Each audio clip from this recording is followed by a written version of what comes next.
Welcome in, ladies and gentlemen, on into the CCT Series number 2. We've got some more important games coming for you guys. Lots of upper bracket, lower bracket stuff going to be going down. So exciting things indeed. Obviously, I'm Blue Scale, joined by my good friend Otomo. How are you doing today, Otomo?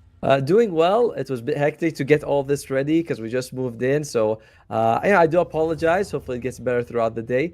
But I'm doing well. I'm excited because we are doing lower bracket matches. We can see the schedule in just a second, which means we are doing all the elimination games. And I mean, I'm a bit mean, so I like elimination games a lot more than upper bracket.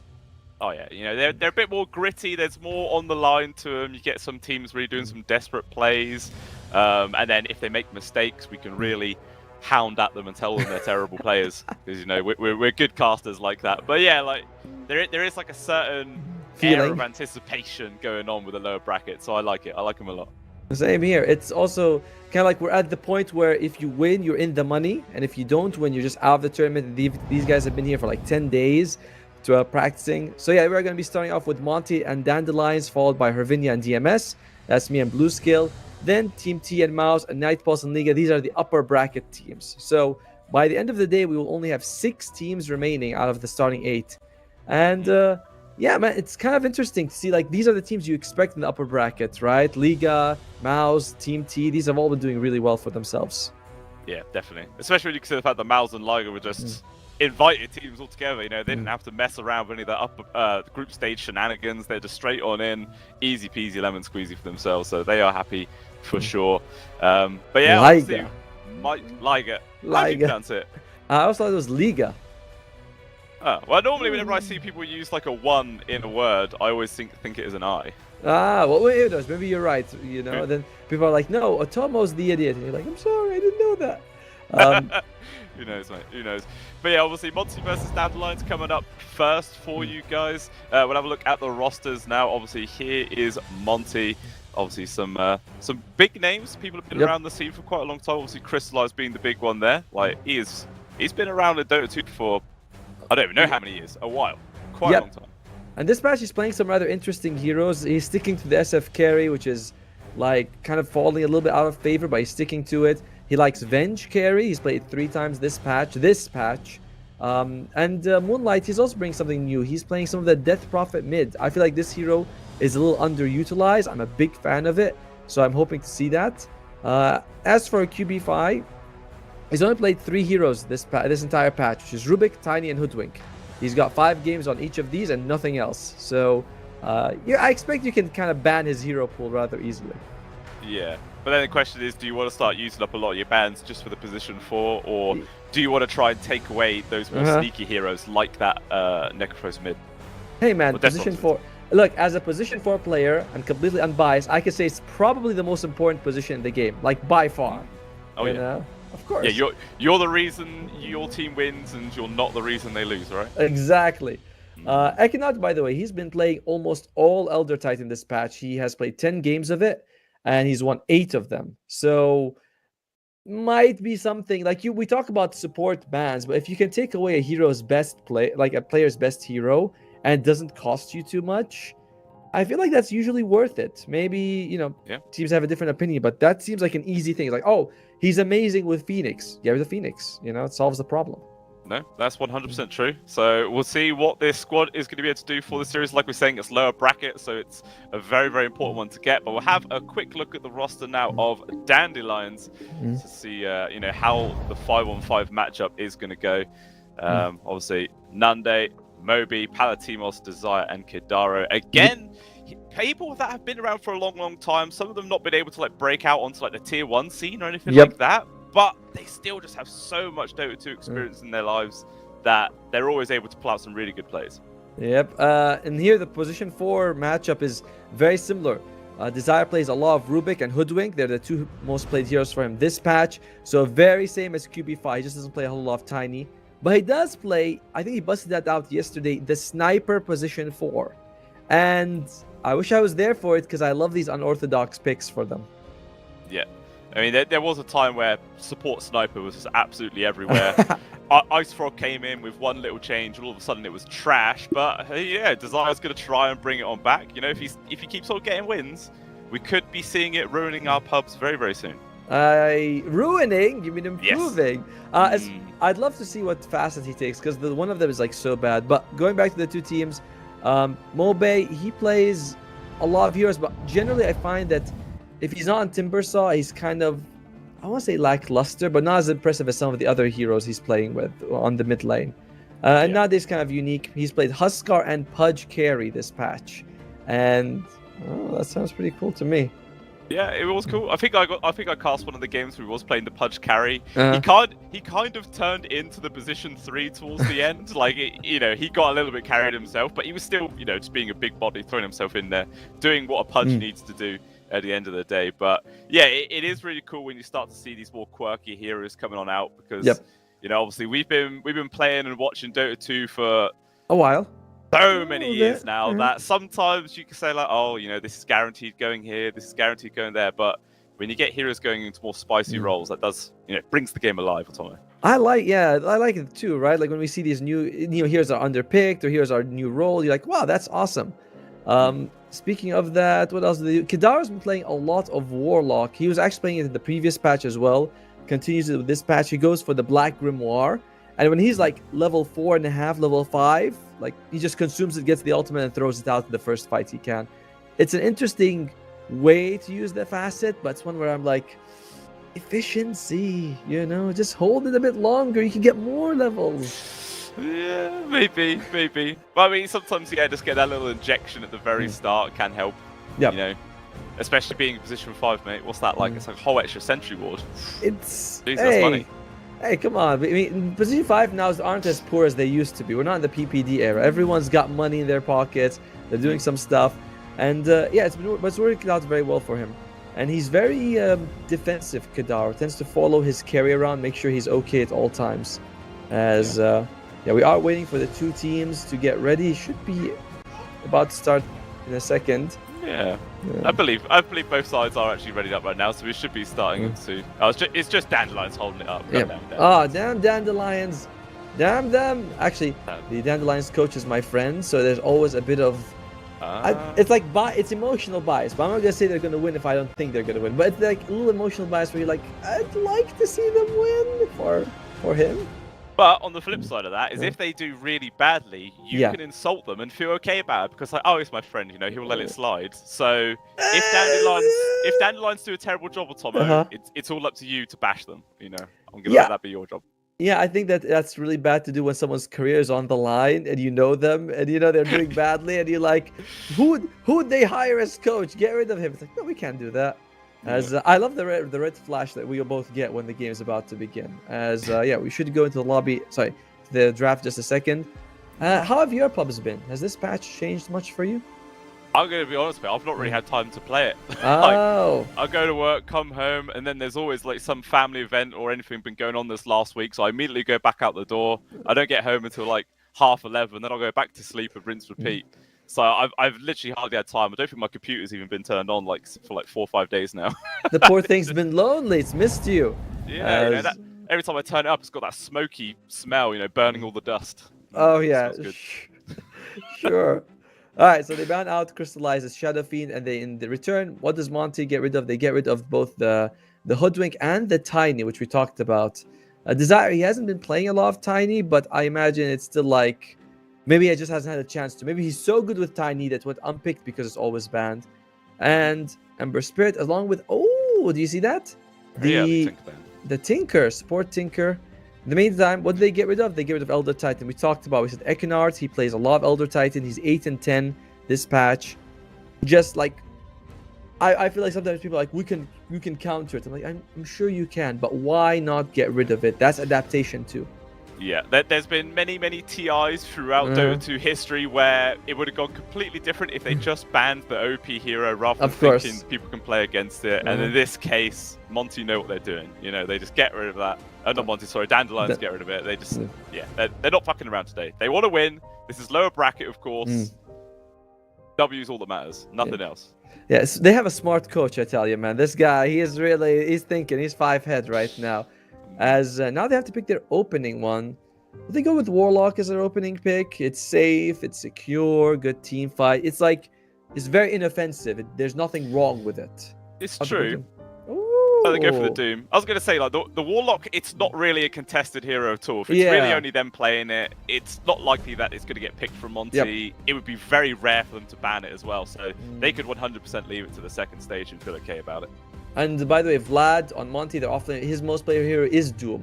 And this means that Pudge and Morphling, which are Crystallized's most played heroes, are also a lot weaker because you can't turn off Rot, you can't, get health when you're morphing. It's a nice opening one. I like it. I like it. Yeah, it's really good actually. Yeah, now on their chance, what did we say? They play a lot of. Rubik is in the pool, and Rubik can steal Doom very easily. Devour is good, Doom is good. The other two spells, but Doom is. Oh, they go with the Venge. This is very likely to be a carry Venge. It is something Crystallized has played a lot of this patch, and generally you pick this, you go with like fast draft, and you end in 30 minutes. Yeah, it's always cool to see. I mean, is it just like the general like super rushed Ags or anything like that, or is it more of like a steady build up? Yep, it's very basically like that.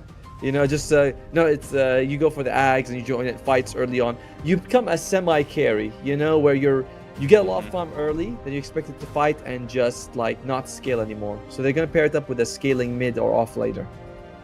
Yeah. That makes a lot of sense. We'll see what these bans start going to come through. DK. Dandelions taking away the Dragon Knight. So they're just going to start focusing purely on towards the mid right now. I want to say Dragon Knight, because I was like, Dragon Knight, that's a mid that can scale. Not as much with the Corrosive as the Fire Dragon, but it's still very good. Yeah, definitely. Oh, Weaver gets banned out. Huh. They don't play a whole lot of support Weaver on Monty, so they still believe that this Venge could be a support. Okay. There you go. Rubik comes out. We talked about it. Said it's good against the Doom. You pick it up. That's your 4 right there. Morphling also gets banned by Monty. They say, listen, we know your hero is good against it. So we're not picking it. We might as well just make sure you don't get it as well. Yeah. That makes a lot of sense. So far, you're reading this draft perfectly here, Otomo. Like, I don't have to add a single thing. You're just predicting the bans, predicting the picks. You're on it, mate. It's like a professional. Oh, I did this once or twice before. Let's see. You have your offlaner. Taking Warlock becomes a bit more awkward. They go for Enchantress. Yeah, that's also Kidaro's 3rd most played hero. It's solid. Doesn't give anything good for the Rubik to steal, so I like this one. Yeah, for sure. I mean, it never really feels like there's a bad game for an Enchantress. Like it always feels pretty solid as a position 5, and yeah, they're just going to go for it. So it's like nearly impossible to try and trade up against them in the lane a lot of the times. Once you get the sprites going and everything like that, it's just such a pain to deal with. I love that facet, the overprotective wisp. I think that's so good. And I know some people take the other one, the longer Enchantress cast range attack. I'm like, no, this one's so much better. Early on, at least. Definitely. What do they go with? What do you think? I don't want to monopolize the whole thing. I'll let you decide. No, I like you monopolizing me. It's great. I feel like I could get my chair into a recline, just chill back, watch. I might just go make myself a sandwich or something, mate. You're doing it. You're doing it good. No, man. Do you think they'll go for something crazy like a Sniper 4 right now? Oh, man. See, look. Why am I even here? Just wake me up when the game starts. All right. I'm just gonna close my eyes for a minute.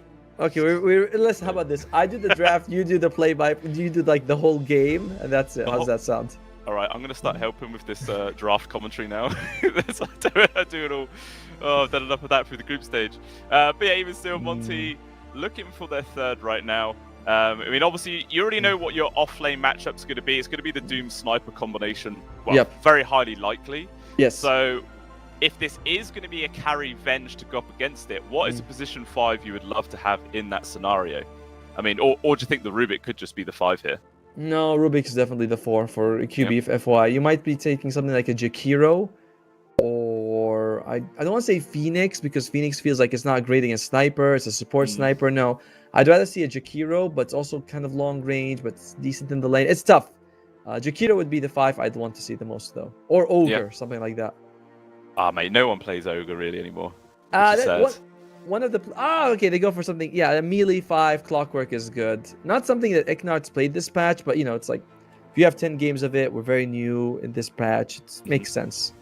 Yeah, definitely. I mean, Clockwork's always super solid. It's received a couple little minor nerfs when like the BC patches came out, whatnot. Yeah. But he still feels relevant. He's going to be able to do a good job, especially when you pair up with the Venge. You can be quite an aggressive hero in general, so maybe we could see some action going on in that lane for sure.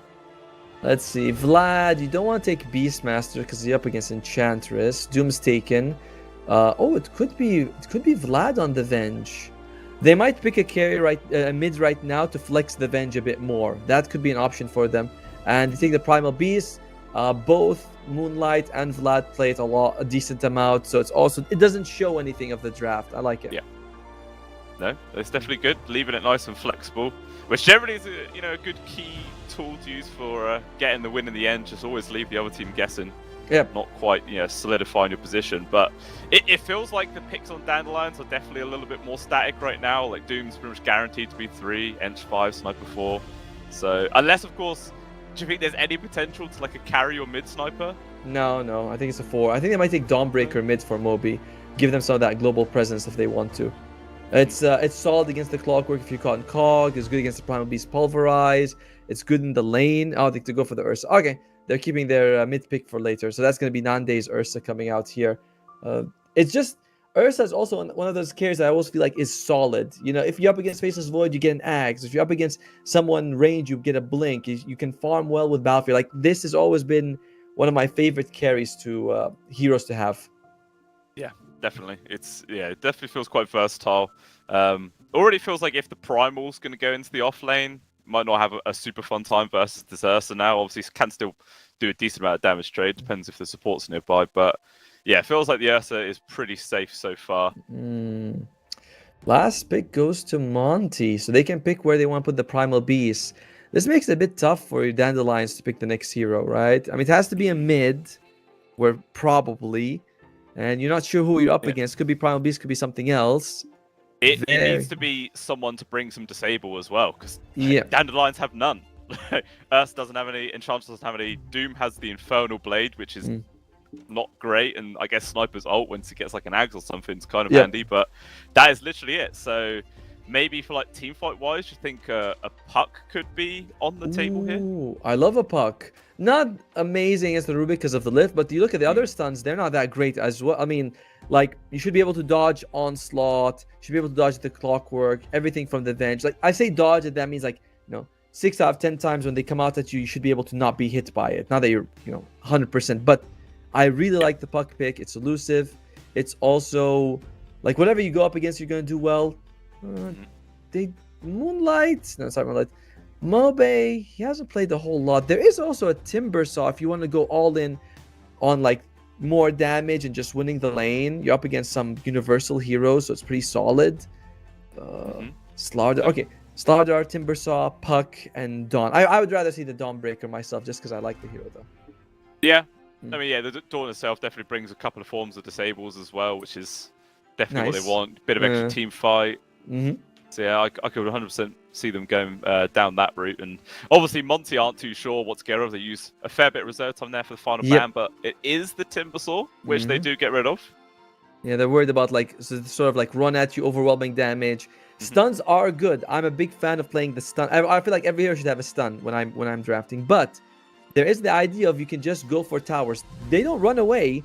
And if you play the lane stage well, you can just go around, take towers, take buildings, and the enemy team won't want to fight you because they're like, we can't beat them, but we can't give objectives. Very annoying. Definitely is. All right. Man, Dandelions. All right, what do you think, Blue Scale? You're telling us the last pick. What, for Monty or for Dandelions? Both. Dandelions first, because they have last pick. Both. It's mid. You said Puck. Well, yeah, I feel like Puck is pretty solid here for Dandelions for sure, so I feel like that would just be a safe option for them to go with. They also banned the Brew. So they really think that this is going to be a Primal Beast mid, the way that they're banned. They go for an Alchemist! That is new. That is very new. Alright, so is this going to be mid Alchemist? I suppose versus the Primal Beast on paper, it's not too bad at all. Fine, yeah. When you have a lot of health, your armor is kind of okay, so his trample... yeah, it's different. It is. Monty, now they can decide who they want to go. They might go for some sort of range mid instead. Like a Leshrac. Is he in the pool? He is still in there. Alright, I feel like Let's Strike or Death Prophet. They might go for something like that, honestly. Mm-hmm. What are they gonna go with? Maybe actually I think one of those two here is almost I feel very strongly because you're playing with Avenge Carry. You want to go quick, you want to end it fast, and something like a Let's Strike Death Prophet gives you that. So we'll see if Monty wants to stick to it or not. They go for the Storm Spirit. Very similar to Death Prophet in no way, you know. And these 0 ways into all, like complete opposite. But okay, so yeah, like you're saying with like the carry venge, you'd think they want to go for like an early sort of play. Yep. But Storm Spirit definitely requires a couple of items online before he really feels like a decent hero to start taking engagement. So it's an interesting choice that they've gone for here for sure. Like what? Why do you think it is that they've gone for this Storm? Like it's an interesting direction to curve the draft at the end. But because you said it perfectly, there's just no catch on Dandelions. Like there is the Doom, which is great, but then are you going to be caught by unstable concoction? Maybe. Apart from that, what else is there? This is a very free Storm game. If you can get a Linken's or your allies give you Lotus Orb, things like that, you're having the best time of your life. And we also know that the enemy team is going to be farming. It's Ursa Alk. These are two cores. These are farming Battle Fury, and I have to get Radiance. So I like that. On the other side, though, late game is much better on Dandelions. Like twice as good as what they have. Yeah. Yeah, 100%. So it feels like Monty, they're going to have a good start, hold on to that, and just try and run away with this game, otherwise it could be very difficult for them. But yeah, like you were saying about the Lincoln Sphere, because like I think there's only 4 skills on the entirety of Dandelions which can break Lincolns. True. Like the Concoction, Sniper's Ult, the Enchantress Slow, and Doom. I think that's literally it, yeah. So, and yeah, you're happy blocking nearly all of them, apart from the Enchantress Slow, I guess. That's the only one you don't care about. But yeah, it feels, it'd be really solid once he gets it. I also like the idea that maybe they'll be like, all right, Desire, use your ultimate, proc the Lincolns, then we jump in, throw out the Doom. Like, that's the idea. Yeah. But Monty's draft is a bit harder to execute because I feel like these run at you end game 30 by 30 minutes can fall apart. Going late game, though, Dandelions is like, all you have to do is not fall too far behind because you're better late game. So if you're just able not to bleed too many kills, you should win. So I'm gonna go with Dandelions. I feel like 70% they'll take it. Yeah, I feel like the good thing, like no matter who gets focused on the side of Dandelions, be it the Alchemist, the Doom, or the Ursa, the other two still have really great capabilities to farm. Once the Ursa gets his Battle Fury, he's gonna fly away. Alchemist is a natural farmer. Doom as well, especially if it decides to go for like the greedier Hand of Midas build. In which case, it feels like they'd almost just completely sacrifice the early game and just be like, yeah, we're going to play for 25, 30 minutes plus, and that's when we're going to come and win. All right, let's talk about a little bit of these facets, by the way. Sniper has taken Scattershot, which is that shrapnel does more damage and slow, but only lasts for 1 second instead of 10. Not a fan, I gotta say, of that facet myself, but I'd like to see what it can do in this game. Yeah, I suppose it like guarantees better lane harassment. Just like you're definitely going to be able to get a huge amount more extra damage. So maybe he's just going for that sort of early pressure instead in the lane, just to try and make space for Palantimos, perhaps. Yeah, maybe. Oh man, I don't know. I'm excited to see what this shrapnel facet can do, because also like some of the talents related to shrapnel feel a lot weaker with this facet. Like 10% slow is great if it lasts forever, but what's it gonna be if it's only a second? Or the damage. Oh, it says 30% damage. Okay, that's fine, I suppose. Well, doesn't look like Monty Rig to be able to compete for a lot of these bounties. There's probably going to be a 3-for-1 split. But if we look at the top lane, Vladik, he's going for the old lane cut here on the Primal Beast. Nicely done. Looks like he's going to trample down the whole lane, and there it is. Ooh. So we're going to see a lot of early pressure coming their way in this top. Yeah, but they got 3 bounties on Dandelions, and they're the ones with an Alk on the team. So amazing start for them. Yeah, 100%. They'll take that trade. I mean, the first wave, Nande and Kadara, they should be able to handle the wave underneath the tower, no problem. Like, you shouldn't miss too many CS there. Still mid, though. Vladik is hiding behind this tier 1 tower. Maybe he's thinking about cutting the mid wave. Yeah, that's... Okay, now he's going back to his lane. All right, he's got bored.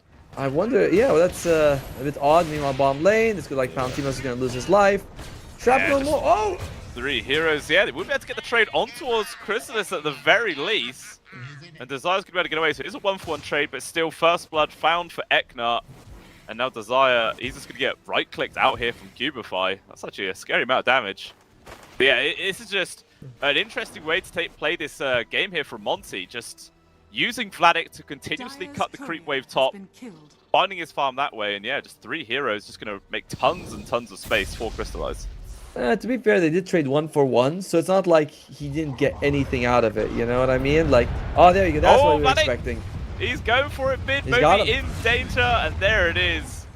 Man, Vladik is having a pretty decent start to the game so far, just cutting creep waves, getting 3 kills. He's already level 3 at just a minute and a half in. That's so new. Dude, Monty are playing as something we just have never seen before, you know? Like, the offlaner have camping there. They bring 3 people. They're abandoned top lane. There's no one top. Vladik's actually going back to base. Yeah. Yeah, I mean, yeah, like, bottom wave's going fine, but the flip side of that is Nunde is securely first place. Like, I'm kind of surprised Kidaro's even still here, just sapping XP away from him. Like, do you think it would have been worth just moving him down towards this bot and giving more space to the Ursa? Maybe they want to get him a couple of levels before he goes there. You know, they're like, all right, just if you go level 1, what are you gonna do? He's, you know, it's Enchantress level 1. She needs a couple levels to be useful. I'm not sure. It also could be just they're like, what do we do, guys? We've never encountered this before. You know, like they are unsure what to do. There's Kidaro tickling Vladik. The same thing again. Obviously, didn't completely kill the creep, but I think he needs the blood grenades to actually make it easily done. And yeah, Kidaro actually denying quite a few of these creeps here, so he's got being them a all. nuisance. Yeah, nicely done. He's got 3 denies out of that, but the flag bearer is still around, and that's the most important one. However, you're starting to see that gap coming out from Vladik.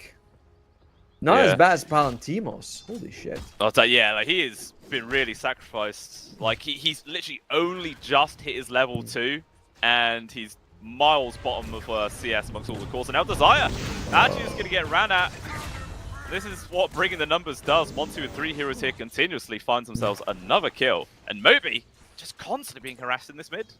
It's very clear what Monte is doing. They are saying we want to win mid and bottom, and we do not care at all about top. Like, Vladik comes mid, he's ready to charge and trample, and that's all he wants to do.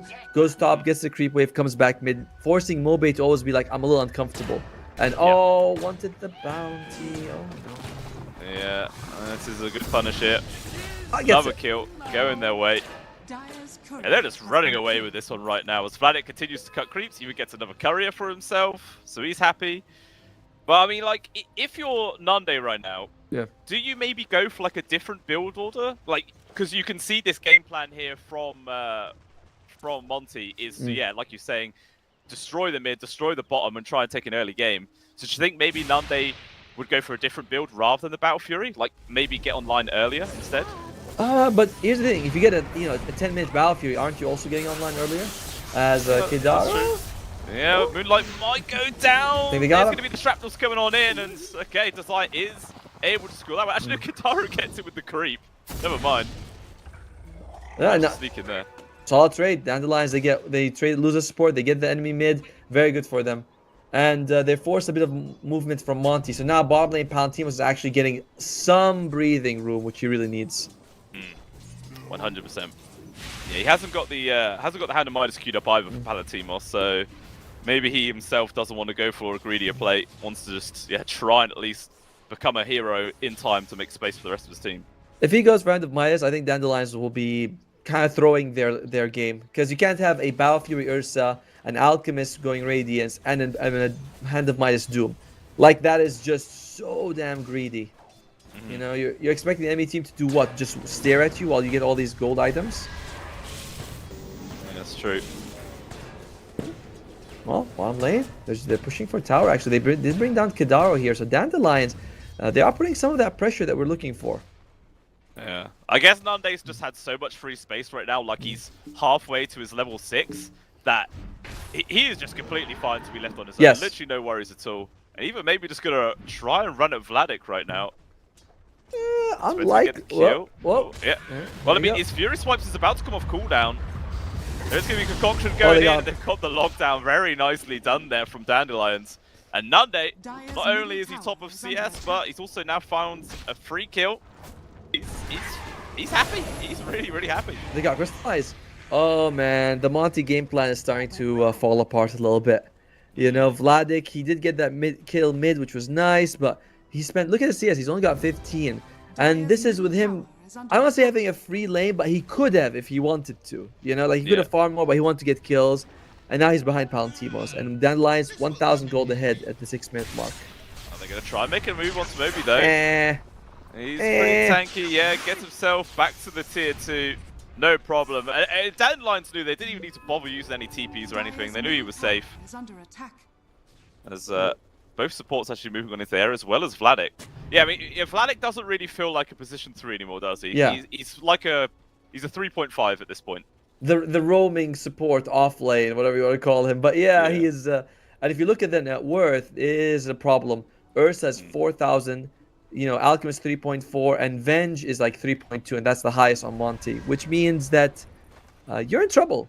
You're in quite a lot of trouble. The game must go well. And look at that, they're even stealing the Wisdom Rune. Look at Nande. He's going to go for it. Well, Desire does get caught off there. Vladik going to actually be able to score their own Wisdom Runes. That's fine at the very least. So it's actually, you know, 2 supports dying on opposite sides of the map there, and both teams getting a Wisdom Rune each. So nothing really matters. Yep. it's an even trade. I like it. It's fine. You know, I like what Nande tried to do, which is go and get it, but obviously he doesn't have stuns. Vladik has 2. Well, actually, sorry, he's only level 4. So he's like, I can't do it. It was a nice idea, though.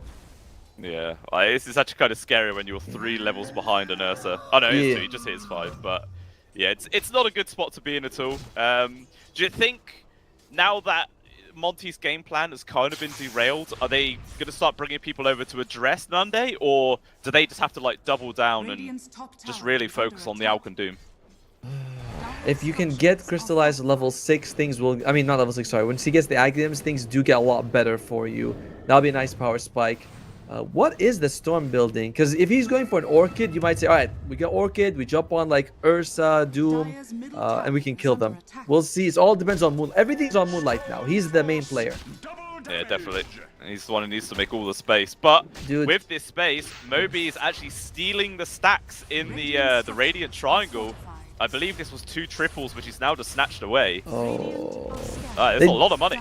Yeah, but they get the tower. And Moonlight, he's going for Orchid. Beautiful. I like this. This is, again, you've got to get the snowball going. So if you could jump in, get a couple of kills with this Orchid, it pays for itself and how much time it gives you in this game. By the way, what is Desire building on the... last time I saw he was just getting a couple of Wraith Bands with the Sniper. He's got Boots, Windlace, and a Wand. That's it. All he needs for now. We'll see what he gets. We're on top, Vladik. We got the stun. Concoction will land. TP actually coming in from the room, and Nande, man, just like 3 hits him. Absolutely disgusting damage for the trade. Oh, Moby's down. Moby actually gets left behind. It actually turns into a pretty decent trade there, to be honest, for the side of Monty. Yeah, they're going to be very happy with that. Especially because they were like, you know, you dive under tower, you're right next to the, like right next to where you want to be here for Monty. So good kill. At the same time, Kidaro has more net worth than Vlad. That's not good. That's pretty brutal. And as we go, actually he's going to come bottom to try and kill the person who's taken over his spot. Kidaro getting low, but they just can't even touch him. Crystallize has to go for the aggressive swap, but they will be able to kill him. So at long last, they are able to bring it down, and Vladik overtakes the Enchantress. Thank the Lord. The embarrassment ends, but now Moby looks like he's come down to the bottom to go after Crystallize themselves. You got him. The aggression. See if they can actually get the kill. They will commit the Doom. Vladik will charge on through, trying to make space for his carry. They are actually able to make a little bit of breathing room, but still Moby is going to continue the chase. Wants to get killed. The vision will be able to get the sight. Right clicks don't really do too much though. Crystallize is still alive, trying to run away. There will be one more acid drop, which will get the kill. They really did make them work for that one, but persistence is key there, Tomo. They are able to get him. Yep. Overall, I guess it works out. I mean, I had to use the Doom for it. You spend a lot of time there, but you know, they get the kill. That's what matters. As the gold lead continues to grow for Dandelions. Interestingly enough, Gaben says it's actually Monty that has the bigger chance to win at 52%. I find that Gaben must be smoking the good shisha. Oh yeah, mate. He's living the high life. When you're that rich, you would, mate. You'd import it all. Nothing but the best for him. But yeah, I mean, when you consider the start of this game, like Monty had a really interesting take. It worked out fantastically. Palantimos was level 1 at like 3.5 minutes in, something like that. But even he's been able to overtake, crystallize everything else. Like he's all of a sudden fine again. Like, yeah, they've done a fantastic job here, Dandelions, from just reading how this game's going to go and bouncing back perfectly. It looks like they're actually going to try and make a move on towards Nande.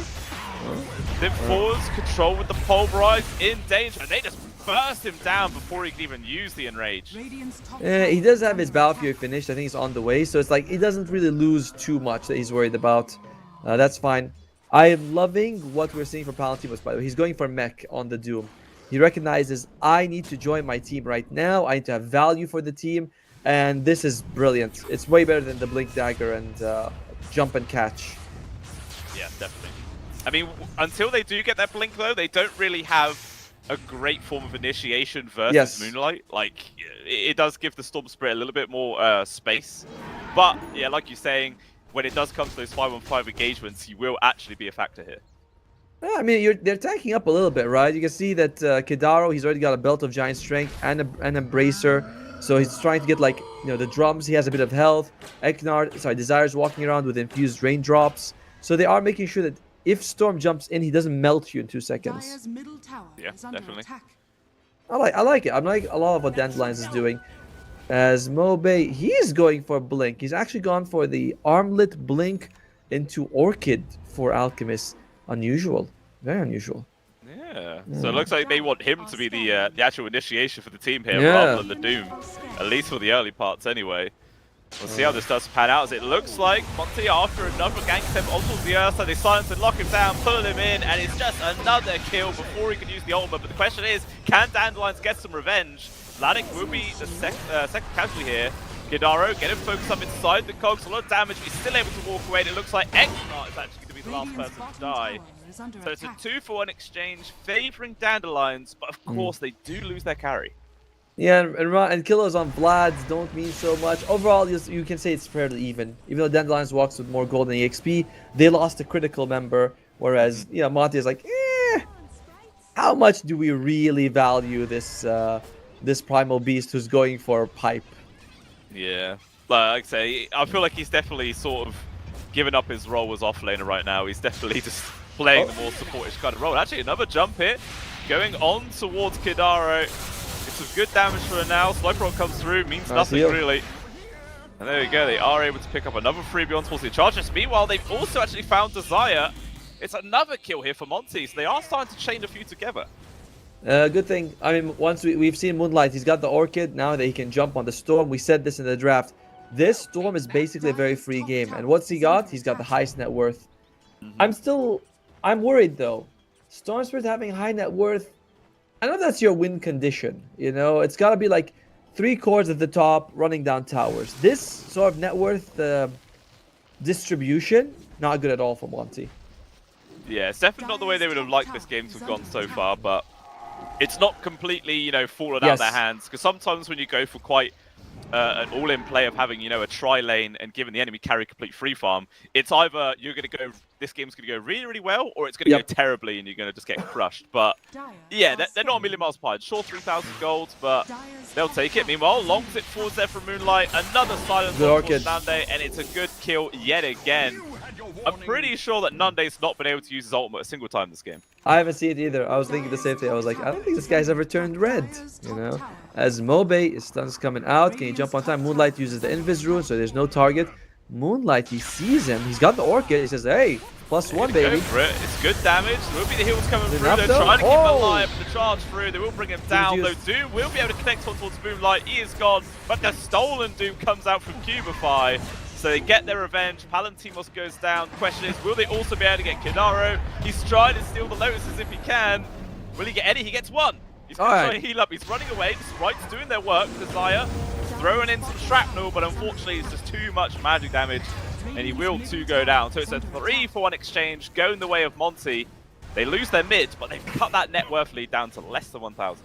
It's more to remember, they killed the Ursa before that, right? They killed the Ursa, then he went Invis, then they killed the Doom. So, Doom the Alchemist. Monty, they're firing on all cylinders, and look at that! Desire taking... Found another. Yeah, this is... Alright, they're gaining control yet again here in this game, which is exactly what they needed, because like we were saying, if this game goes late, it is just looking all Dandelions from the lineup. So now that they're starting to get the lead again, they have to hold on to it this time. I like that Moonlight's going for the Witchblade, then Lincoln's. Like this is the. If for now he should still think about getting kills, right? Like you can't say I'm gonna get Lincoln's and BKB and survive. Like no, I need you right now to be a bullet. If you're gonna go in and kill someone and lose your life, that's fine with me.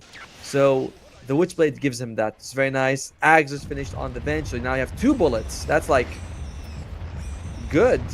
Yeah, maybe they're starting to feel like they're ready to start making moves as a 5-man unit. I mean, they pretty much have been already. Yep. They've been constantly looking for action, but now Crystallize can actually join in and feel good about it as well. So we'll see if they're able to apply a lot of pressure here over towards Dandelions. Look at that. Oh, you go ahead. I was going to say, I like what you saying how, you know, Moonlight not going for the Lincolns just yet. And maybe that's because he sees the build that Palatimos is going for, you know. Like there's no early Blink Dagger on this Doom, so he feels safe enough that he doesn't have to have that safety net. Like, it's a little bit greedier, but it should definitely pay off. Flip side, though, Dandelions trying to take Roche. Especially because you're looking at it, you're like between Storm, Venge, and Primal, you have damage, but it's not very high, incredible damage that you're like, oh yeah, we're getting millions of kills. So this helps a lot. Desire, he's in no man's land, but there's no one there. But Moonlight doesn't spot him out, so he doesn't get the kill. Yeah. Didn't have the vision because it was night time. It looks like we might get a 5-on-5 fight here at Tomo. Everybody is up towards this top, but of course, Dandelions do have the Aegis on the Ursa. Okay. In first, gets silenced, Guardian controlled. A lot of damage coming through. The heal's coming on though. He's just not died. He's able to get the range on. Maybe they can actually turn this one around effectively. The Doom will come out on towards Moonlight. The Storm Spirit is controlled up, and Nande will lose his first life. The Stolen Doom actually on towards Moby. The Alchemist is dead. Somehow Monty actually taking this fight really well. They will lose Moonlight in the end, but it doesn't really matter. They're doing the damage. Nande goes down. 2 cores taken out of this fight here for Dandelions. And it looks like Kidaro will be the final casualty as there's just nowhere left to run. And then what a massive fight from Monty. It is. You get 4 kills because the Aegis is off of the Ursa's hand. I gotta say, I don't see any point in dooming Crystallize. You know what I mean? He's got the axe, so even if you kill him, he's gonna come back and be as powerful. You know, that was very weird for them to start. Great Doom used on Mobe. He's been it's amazing what they've been able to do with the Rubik. Monty. Yeah. Oh, sorry. No, go on. Monty in a situation where it's like they have to be in this situation to win, but it's impressive to see them make a comeback after being behind 3,000 gold. Yeah.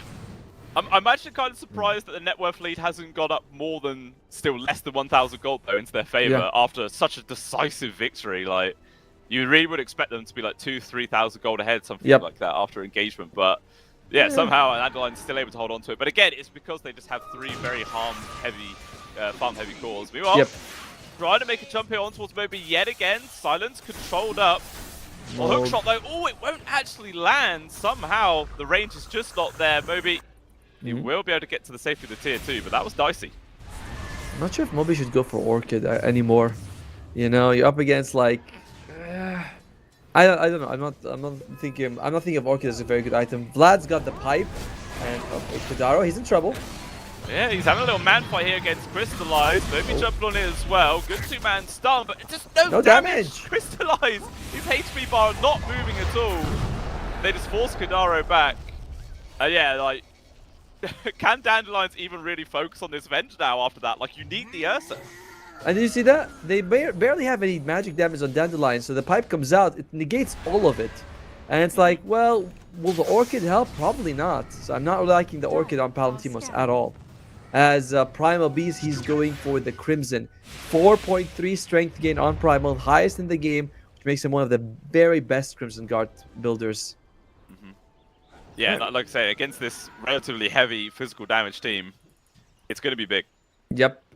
What are we looking at in terms of items for everyone else? Rubik has the mech, and Eknart has the Solar Crest, just to help his team out. I like it.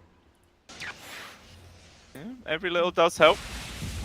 But at the same time, you know, we were saying earlier on how Dandelions do have the better late game draft. Yes. Like, how much longer do Dandelions need to hold on to before it feels like these fights are just easy to go into their favor? Let's see. Not like 10 minutes. It's like if you can hold on for 10 minutes in this situation, you should win the game at that point. You know, like they're not taking objectives. It's not too bad. Oh. Trying to go to Moonlight, but everybody was there from Monty, ready and waiting. And it looks like they're just going to lose Nande as Oh, well that's as bad. Moby for this one. That's such a shame for Dandelions. They thought Moonlight was on his own farming, which if he was, that would have been a free kill. But Monty, man, they have great game sense. They knew they were going to make the move on towards their mid laner, and they just countered perfectly. And now their win rate is 69%. Very nice for them. Hey. Hey, We love that percent. That's great. Good old game. We love that. I know what you were going to go with. Yeah, sure. Efficient use of time, I'd say. Why not? 100%, yeah, you know. 2 birds, 1 stone, as it were. Meanwhile, down bottom, Desire maybe. Lots of birds here. Eknar goes for a very short range hook shot. Gadara just getting bounced around like a pinball, but he's just farming up the cogs, no problem. No one dies here. Yeah, and Monty, this 3,000 gold is huge. Because remember, Dandelions, they've got Ursa, Alchemist, Doom, big gold multipliers, and they're still behind. Huge problem for them. Yeah, it really is. Things do get better once Palantimos has the pipe. Once we see Nande finishes BKB, we are close to both of these items. But Mobe is sticking to the Orchid at this point feels to me like it's not super ideal. Yeah, maybe, I don't know, maybe he just wants like a future Lincoln Sphere pop. Yeah, I guess so. Just an extra means of getting rid of it. It's obviously not like super reliable, but I don't know. Yeah, maybe he feels like he's forced to get it. By the way, did you know that take aim on sniper now gives you armor? I did not realize that till I read it just now. Oh yeah. Yeah, it gives you armor for 3 seconds. 20 armor. Because why the hell not? I'm like, oh, okay, you just get 20 armor. When was this added? What the hell? Mate, you could do some pretty cool ability draft combinations with that. Right? You know, like Axe Berserker cool plus take aim, jump in there, you just ain't dying, mate. You're invincible. It's pretty wild to see this. As yeah, he's also got the concussive grenade from the Tormentor. That's gonna help him jump out of the cogs. Make sure that if Prime Beast is rushing at him, you can just throw it out to stop his onslaught. There's a lot of value to the sniper Axe shard in this game. Yeah, definitely. I like every time I look at the net worth lead, whilst there's not like kills being found from Monty, slowly it does just continue to grow into the favor of Dandelions. So it's like if Dandelions could just carry on avoiding fights, they will eventually, just outpace Monty. But they don't care about avoiding fights here, Otomo. They're going for this 5-man smoke. Let's see what they find. They might actually run straight in towards Crystallize. It'd be a big kill if they can find it. They're going to go for the jump. There is still a couple other members of Monty nearby. Chucking all their spells. They were going to kill the 2-man stun comes in from Moby. Do they have the lockdown? Doom will actually land on towards Moonlight, turning into a decent fight. There will be the defensive swap there. Bringing Moonlight safety. He's just going to TP out. No problem whatsoever. The stolen Doom on towards Nande. He will just tick out BKB or not. Gadaro also losing his life. So it's a 2-for-2 exchange. Carry for support for carry for support. But at the same time, Crystallize with that axe, he's still basically alive. Nice work by Desire, getting that concussive grenade off in the end. Yeah. Overall, if you look at the fight recap, favoring Dandelions very slightly, but unfortunate. You get the Doom off the Storm Spirit, he still survives, and now you're like, oh crap, we're in trouble. How are we actually going to kill this guy if he runs away when we Doom? The lack of stuns is a huge problem. There's an ATOS on Desire, but honestly, I'd rather see him go for a Gleipnir instead of this Glimmer Cape. Just like, yo, you're a sniper 4. Go damage, baby. Just do it. Yeah. I mean, is the Ag Scepter just like not important anymore for position 4 sniper? Because back in the day, that used to be the only reason it was really good. That's a good point. I think in a game like this with Primal Beast, Venge Swap, and Storm Jump, you can't just sit behind, throw out your ulti. So you want to be like, okay, what if they jump on me? I still have value. The Gleipnir is better for that. That's how I feel about it. That's true. And of course, that obviously will make you farm faster, which, if the game does go super late with the draft that you have, Desire will, potentially turn into a pseudo core himself, which is always good. This is why I like working with you, Blue Scale. You recognize that supports need farm. When I talk to other casters, I'm like, it helps, getting Maelstrom on Hoodwink first helps you farm. They're like, that's what I want, a support that farms. That's bad. Nee. I'm like, no, it's... Yeah. Only people who don't play support will hate on supports having items. It's like... They got their minds in the old days of Dota 2, where all you should have is 2 Iron Branches and that's it. They're like, Monty, they're gonna find Palantimos. Fantastic kill to get, completely lock him down. He will eventually die. He actually survives a fair amount of time, to be honest, but it's a good free kill. It is a good free kill. And now Doom is down for 40 seconds. Roshan is not going to be up that fast, though, which means that Dandelions, they still have a chance to mount a defense for this Roshan, for this Aegis. 100%. We'll see if they come on over for it. Obviously, with the Ursa draft, they always want to try and prioritize getting that Rosh if they can. Nande, what's he build up to? He's actually going for the Ags now. He's sick and tired of being chain disabled and just dying every fight. So I feel like this Ags is a really solid pickup. Yep, he can go for probably the shot after. It's like, what's the value of all that damage if you're not able to survive? And that's what separates. Oh, he's got Basher first. Okay, he's going for Ag after Basher. All right, Nande, man, he's greedy. He loves it, mate. Yeah. They just want full aggression. They just want to be able to jump on somebody and burst them down as fast as possible. But again, it feels like Crystallize, even though he's the carry, he's always in a really good spot to just swap save the Storm or something like that. So it's really hard what they're going to get here. But Dandelions, with this 4-man smoke, only leaving Desire out of this one. Let's see who they can find. They might actually run into the back of Monty here, as they themselves, all around Roche Pit, has respawns. Good scan. They're in scan, but they don't catch anyone. But it's kind of like they assume that they're all. The smoke breaks from who they find here. Moby looks like he's just gonna self-stun. Okay, we'll get full stuff back from this team. Even still, he's stunned up for control. We'll check out the Doom on towards the Primal. Not really the best target for that one. Moby still just trying to run away from the right clicks and Crystallize. Controlled up once again from Moonlight. The Alchemist is just going to die. Will buy back. They really want to take this fight here, Dandelions. Palatimos just getting ran out. He can't escape fast enough. He too will fall. Now Nande's in with the BKB. 4 stars cancelling the Pulverize. He's trying to just chase after this Primal Beast. Will finally jump on top of it, but again, so many forces and relocates, the Primal just won't die. Now Kidaro trying to finish him off, it's just not going to work. And it's a massive victory here for Monty. And it looks like they got the tasty +1 onto Desire as well. 4 people dead for Dandelions, and they get Jackal here. Automo. Oh, they had to buy back. It's a team wipe. It is a team wipe in favor of Monty. And here's the problem, is that we said that this is going to be a problem. Lockdown on Storm is such an issue for them. You've only got the Doom, and they're trying to solve it. Basher on Ursa, for example, but you have no stuns. It's a very bad start for Mobe. He self-stunned because they saw him. Great use of the Vengeful Spirit, the Wave of Terror, and they just jump in. And now it's going to be Roche. We're looking at very likely a Monty victory if this keeps up. One more fight, they basically have this game in the bag. Yeah, definitely. Like we were saying how, you know, again, Dandelions technically have the better late game, but just every single fight is just going so handily towards Monty that this lead is getting built up more and more, up to 12,000 gold now.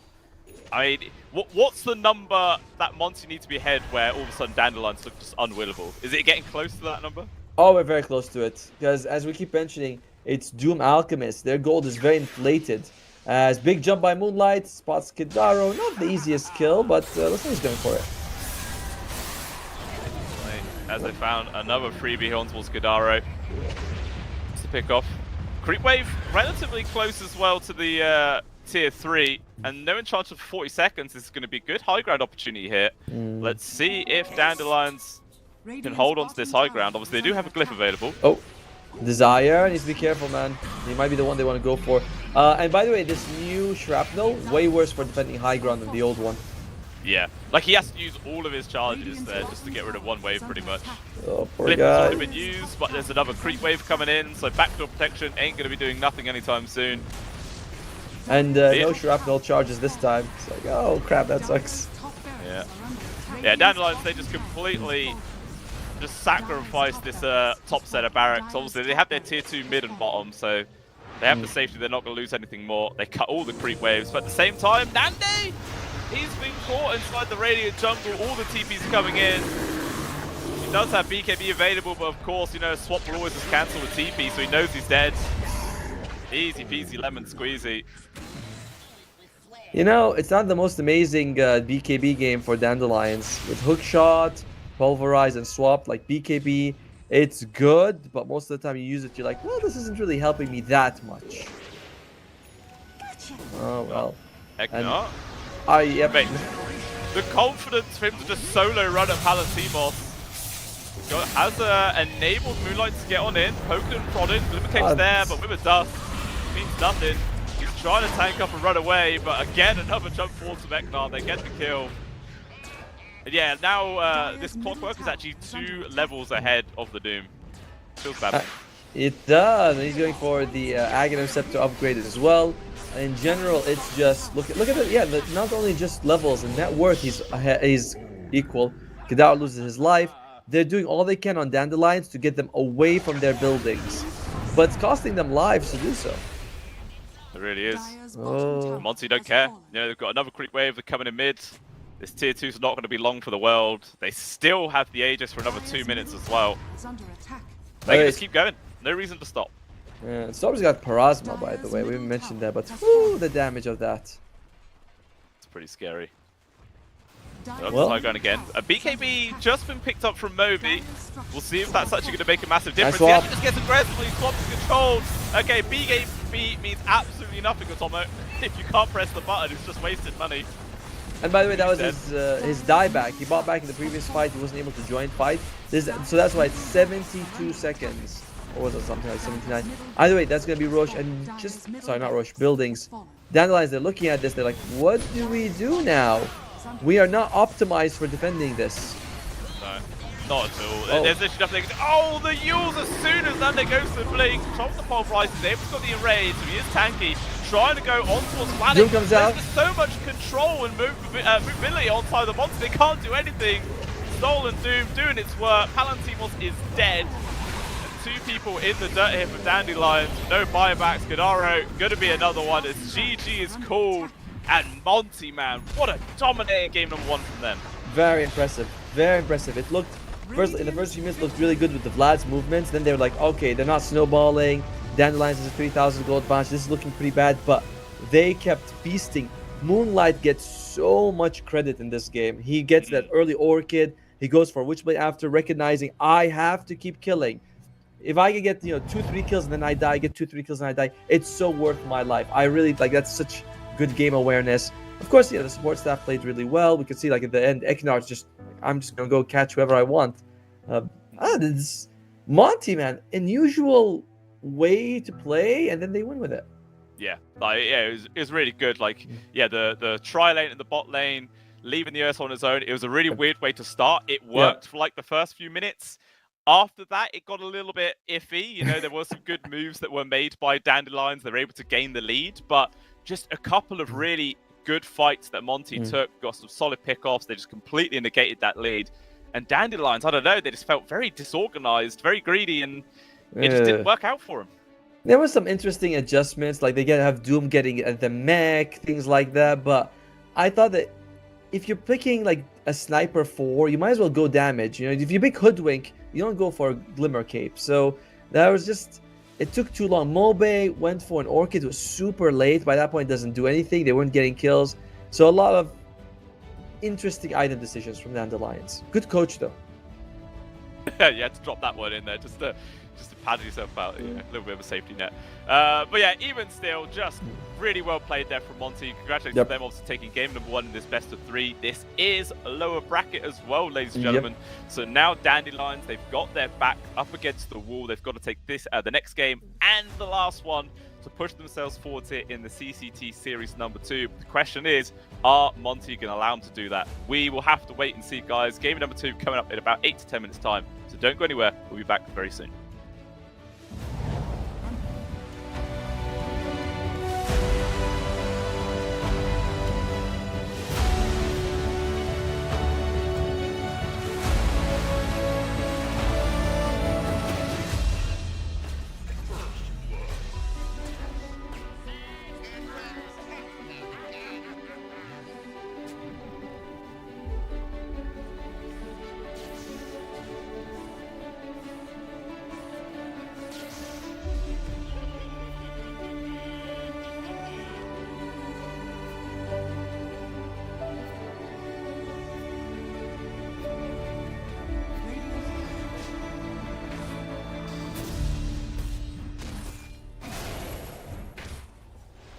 Dire's middle tower is under attack.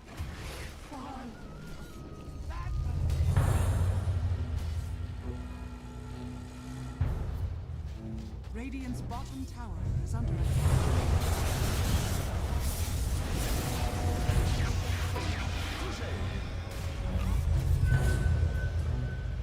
There's no shield.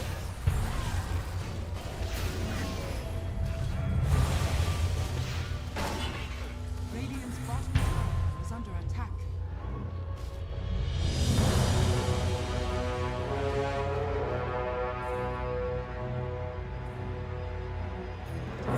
Sky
Alrighty, welcome on back in, ladies and gentlemen, for game 2 here between Monty and Dandelions for the CCT Series number 2.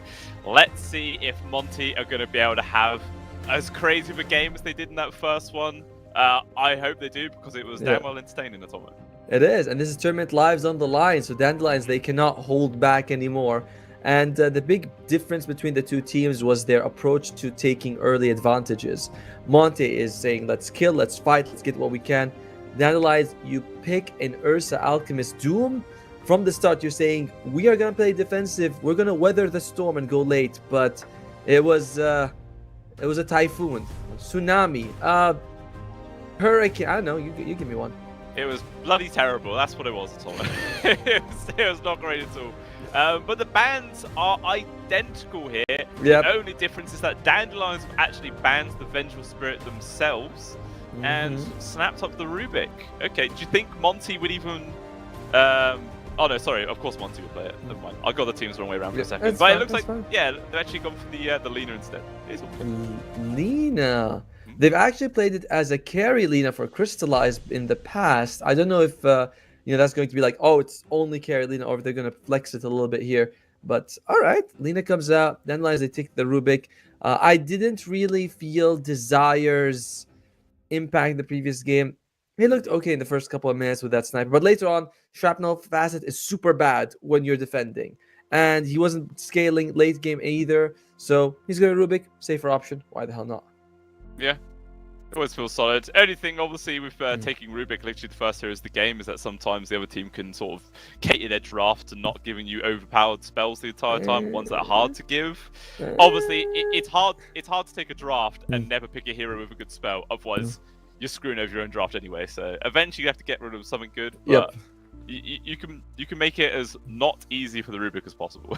Yeah, it's Rubik's always that fun hero in the draft. It's kind of like when you see a Huskar, you're like, all right, we're going to have to sort of adjust Morphling as well. When you pick Morphling, Spirit Breaker becomes a lot worse, things like that. So yeah, Rubik definitely has an impact as Doom gets banned out. Interesting. That means maybe they're thinking about taking a Morphling. Usually that's what you were seeing when you ban out the Doom. Yeah. I mean, it makes sense. Yeah. It's always a solid hero. I mean, even just turning into Lena's great, just with a free stun mechanic to go for whoever you go try and kill. And yeah, they ban out the Morphing from Monty's. They suspected it was coming. It's too obvious. It's too obvious.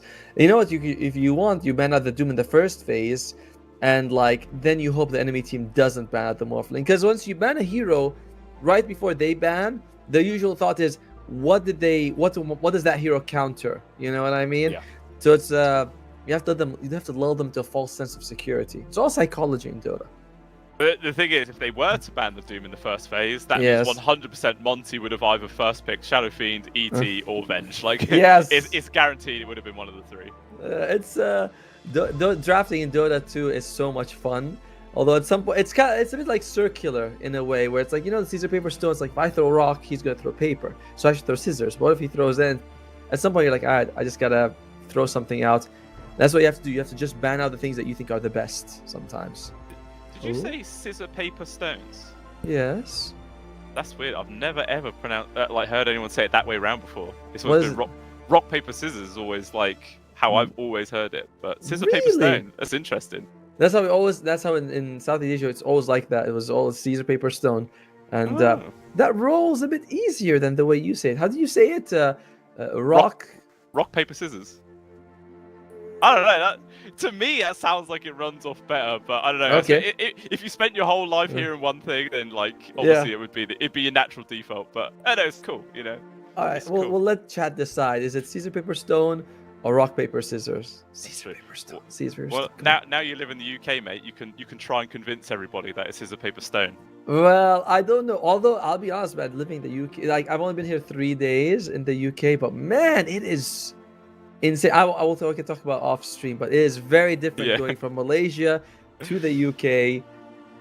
I'm having fun though. I like it a lot. Yeah, it's an experience to say the least. But hey, this draft is progressing. Monty did go for the Sven pickup, and then Dandelions are going to be able to grab their Warlock. You were talking about it in the last game. Yes. They never pulled the trigger on it, but this time they're going to roll with it now.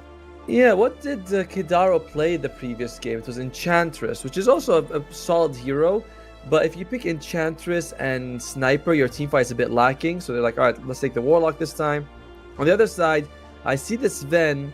I feel like I'm leaning towards it being more of a support Sven, but we'll see. Yeah. Yeah, especially with the Visage. I feel like a vast majority of the Svens that I've seen nowadays are always support. Like, yeah. Yeah, I very, very rarely see them as a carry now. Yeah. Especially where you were saying Monty has played the Lena as their carry already a few times. Yep. So, yeah, it does kind of feel like it's naturally falling into that position. But you know, obviously, if Dandelions just get a lot of magic damage, then the bonus armor from the support Sven kind of gets nullified a bit. Not as important. That is an amazing brew pick. You have the AoE dispel, so you can remove so much. The healing, I'm not sure if it's if you can dispel yourself or just allies. Sorry, or enemies. But I mean, remember, if you can dispel everyone, I forgot. But if you can dispel everyone, you can remove the fatal bonds from yourself. I think are you checking it? Is it dispels everyone? Yeah, I'm just doing it now. All right, thanks. I'm pretty sure you can dispel it. I know fatal bonds is dispellable, but I don't know if the storm panel dispels everyone or just enemies in the AoE. That's what I'm trying to remember. But in general, it's a nice brewmaster pick. The control on the other side is good, but not amazing. So he should be able to get his split off. I can see blue scale. He's reading. How's that? Oh, wow, it comes out. Trying to find actually a good bit of information right now. Trying to find it, but obviously, it like through the actual Dota 2 client, when you go on to brew, it doesn't actually give you any information about the brewlings. How stupid is that? Hey, the TI invites are not up yet, so Valve makes no mistakes and they're perfect. This is how the tooltips should be: vague, find out through experience. You know. That is true. I remember. No, sorry. Go ahead. I was gonna say that's how we spent years learning Dota 2 is just trial and error more than anything. So why would I expect anything to be different now? Yeah, foolish of me, really.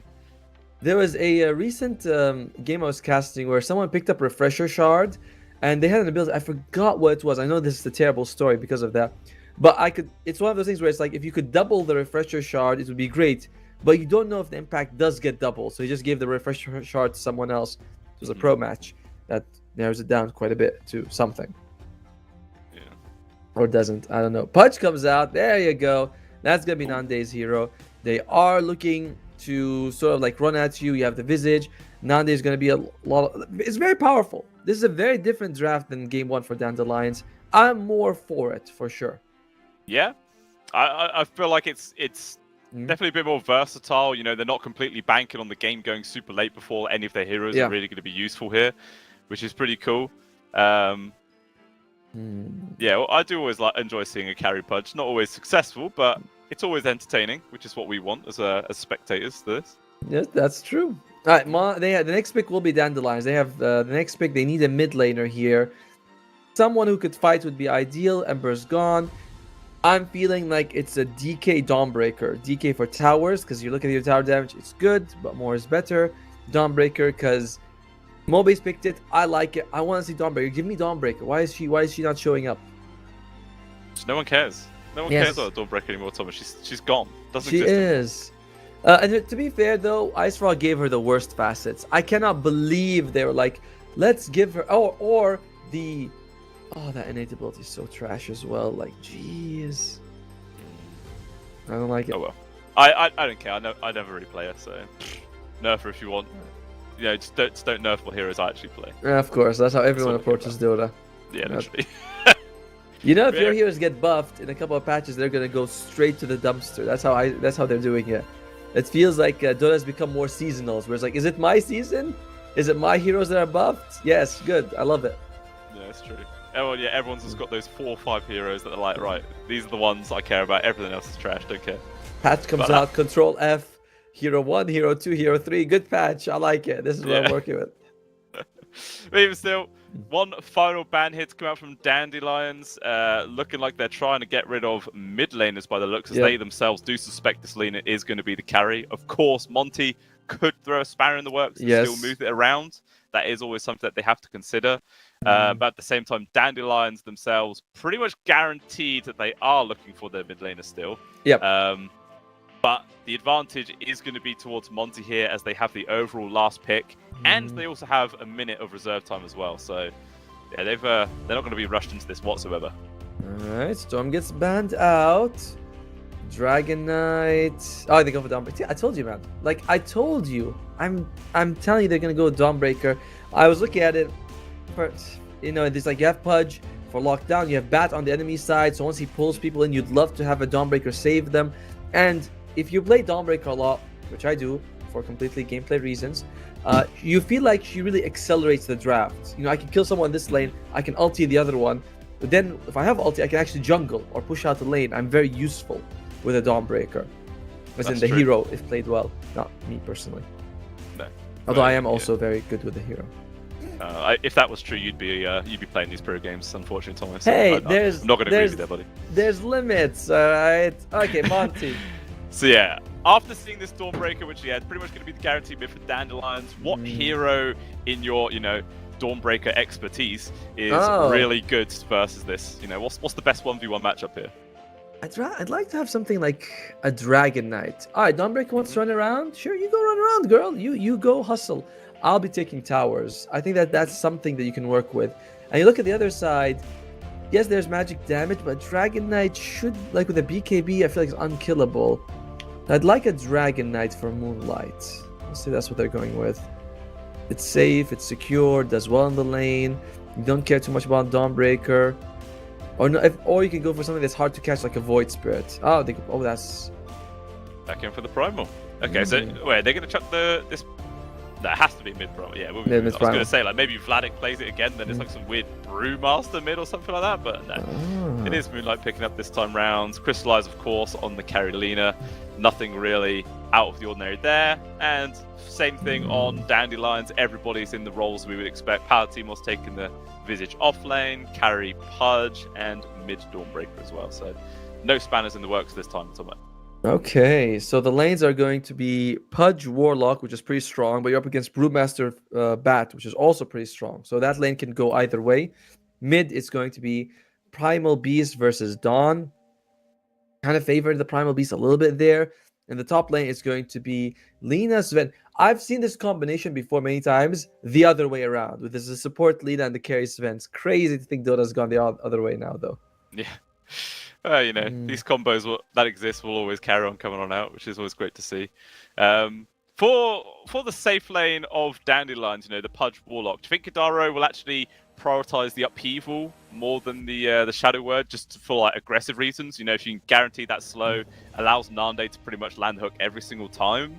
Do you think maybe they might go down that route, or do they just want to play purely defensively and just guarantee that Nande gets his actual CS on board? The games I've seen Kadar play Warlock, which is a lot because it's his most played hero and we're casting a bunch of tournaments, he almost always goes for the max Q or max W, Fatal Bonds or the Shadow Word. I generally feel like I've seen him do Shadow Word more. We'll see. This game he might do something completely different. So we'll see, but I think Upheaval is good if you can get those hooks off. I don't know. That's a good question. I feel like that's the case, isn't it? Like, if they go for that sort of play and Nande even misses like one hook, all of a sudden it's like, oof, okay, this feels kind of rough. But you know, I'm sure he's not going to be doing that. He's played Hudge quite a lot. But we do have this 5-man smoke maneuver from Dandelions invading the triangle area. Vladik is just off to the sides. They see that the watch has been taken, so obviously they know somebody's in the general vicinity, and they're actually just going to chuck down a deep observer ward and retreat. Yeah, not sure what that ward really gives you in terms of actual useful vision, but I guess they want to see if there's any stacks happening, because there's a Bat Rider, Primal Beast on the other side. Facets, it is Black Grimoire for Kadaro. He always goes for this. Expect him to eat it before 10 minutes, you know? He'll eat the moment it gets him enough to level 6, and then he's just going to chuck up his ultimate. Player's Hook, and ooh, Death Toll. More gold per kill. Wow. You get what? This facet gives you 50% less gold from creeps, but more gold from heroes? That's insane. Which facet is this again? Visage. Soul Assumption. Oh, okay. That is new. I'm pretty sure this just came in this patch, but wow. It's pretty interesting. We'll see how it obviously works out for them. Yeah, just going for a little bit of greedier playstyle here. Also, I guess that means Palatimos is going to try and accelerate as fast as possible. He seems to just like heroes that, you know, gave him free money. You know, like the Doom. Yeah. So you got the Devour, now the Visage with just the gold coming from the Soul Assumption. You like it? He's not like other people who hate money. You know, other people are like, no, don't give me money. Money bad. Mobe, Actually, he took Solar Charge. I feel like this is overall the much better facet for Dawnbreaker, support or core. It's way better to use. Every time you use Luminosity, your cooldowns go down by 1 second. yeah. Makes a lot of sense here. Mm. I mean, is there any one hero in this lane which you think is just going to be a guaranteed win, or is this going to be like an even trade between the two of them? I favor Moonlight actually. Yeah. But if he loses, that's because he played badly, not because I'm wrong. Ah, right. That's always the way. It It makes sense though. There's a lot of aggression that both of them could actually throw out here. Yeah. Overall, yeah, it looks like it's. I mean, so far Mobe is winning, but does miss out that that what you call it. So let's not Celestial Hammer, Starbreaker. There you go. Meanwhile, top lane is going to be. Oh, look at that! Dandelion's doing pretty well in all 3 lanes right now. Crystallize, Lina Carey. She does pump out damage, but in terms of durability, she's not much. And Sven's support Radiant's current in the laning has been phase killed. is very, very weak. So Yeah. I do think that this top lane is going to go heavy in Dandelion's favor. Yeah. Do you think like when Monty hit their level 3 in their safe lane, do you think they can try and get aggressive then? You know, we're pointing to stun, couple of points onto like Dragon Slave and whatnot. No, I I think if you go that, you're just putting yourself in more trouble. You just have to weather the storm and either hope for rotations, hope they make a mistake, cut creeps. But in this 2 versus 2 we run at you, you're gonna lose. Yeah. And Without a doubt. Sven is a very shitty bodyguard as a position 5 against 2 range heroes with slows and stuns. He's just very bad. Yeah. I mean, it was his right click. See when he's hitting Desire right now, they seem so pathetic. They will be Oh, able to land oh. the LSA as a result. Technically, so throws them away.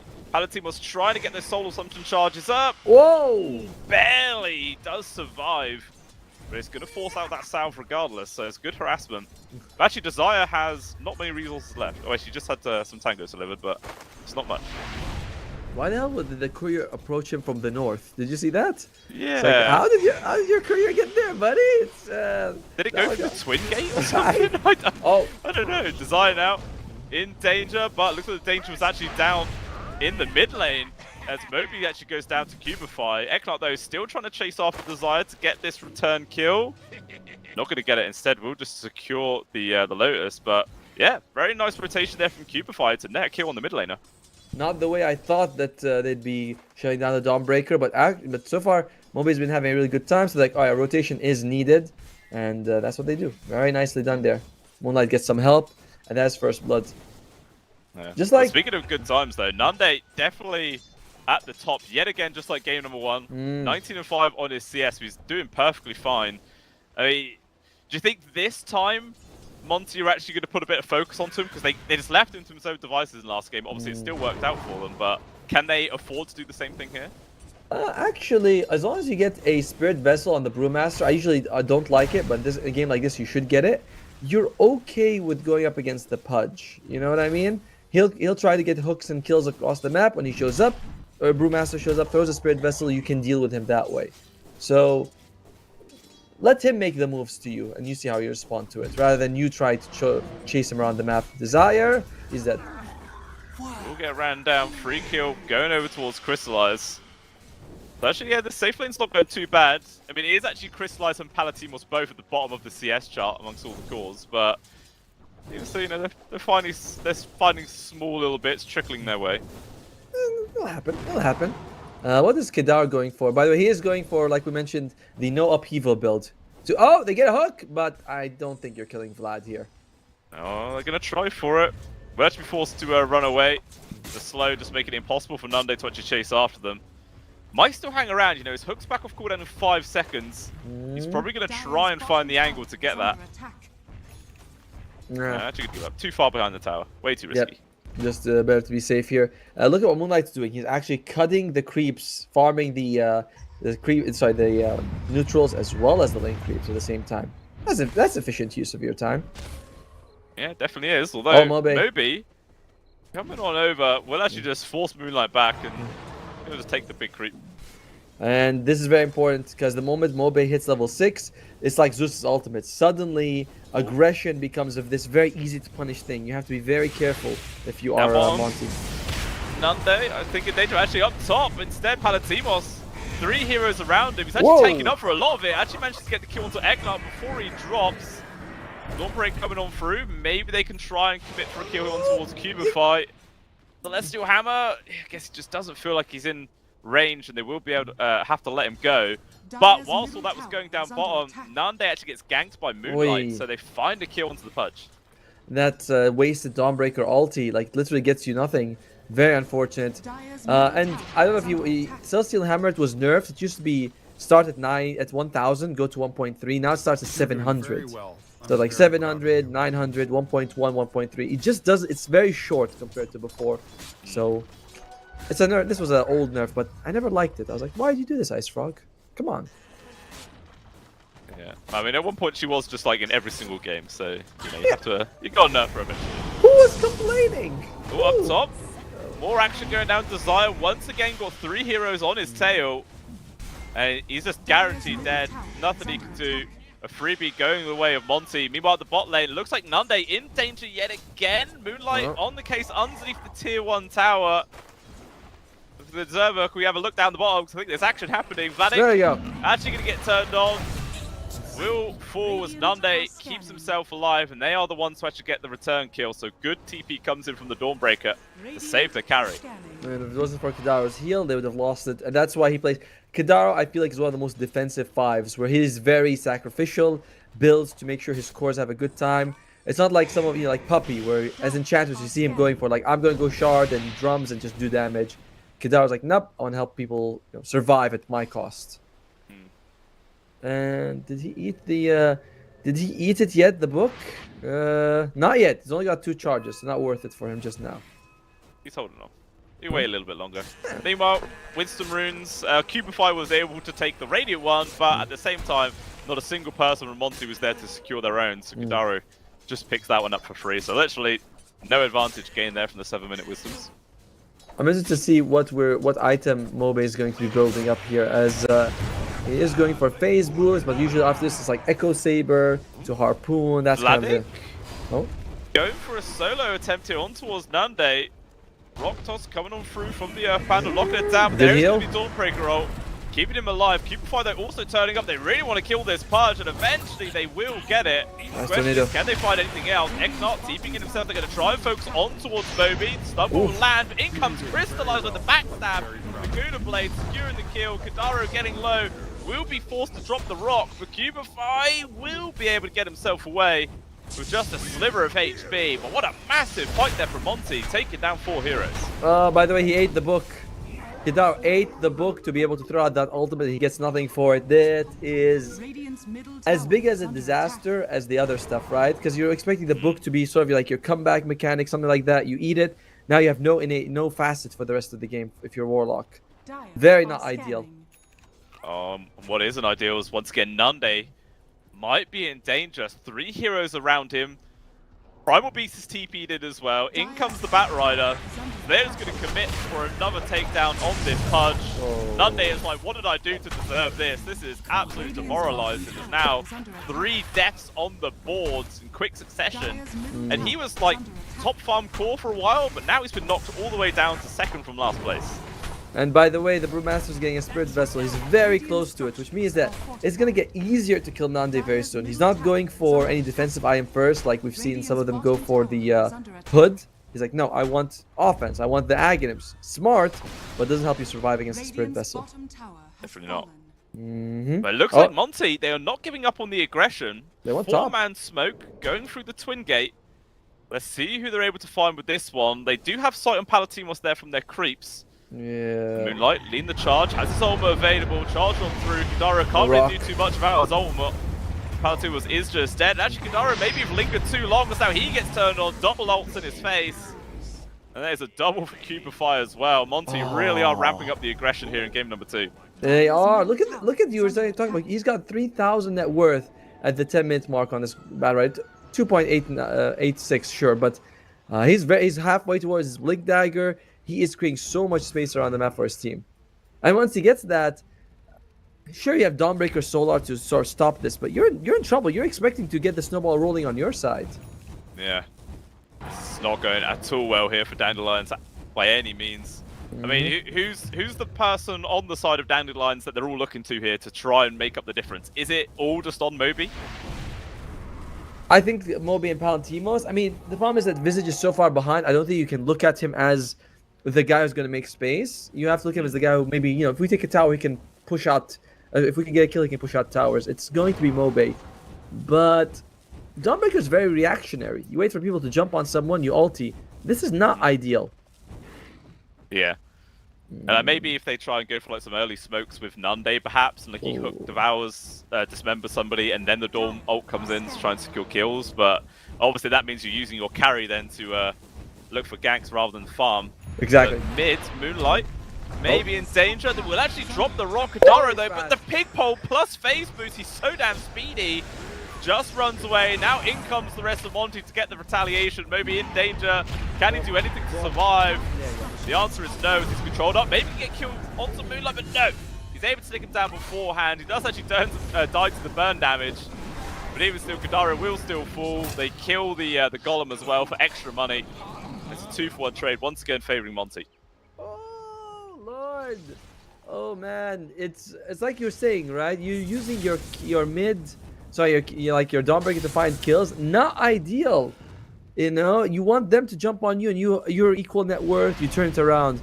But it's awkward. Dawnbreaker's only got phase boots, nothing else. That's all she has. It would be great if Nande can get kills for yourself. You do know that Vlad's Brewmaster, sorry, his ultimate's off. It's a good time to kill him if you can. But he's got... Oh, from Nunde, focus on Cubify. There you they go. are actually able to get the kill. Does cost Moby his ultimate though.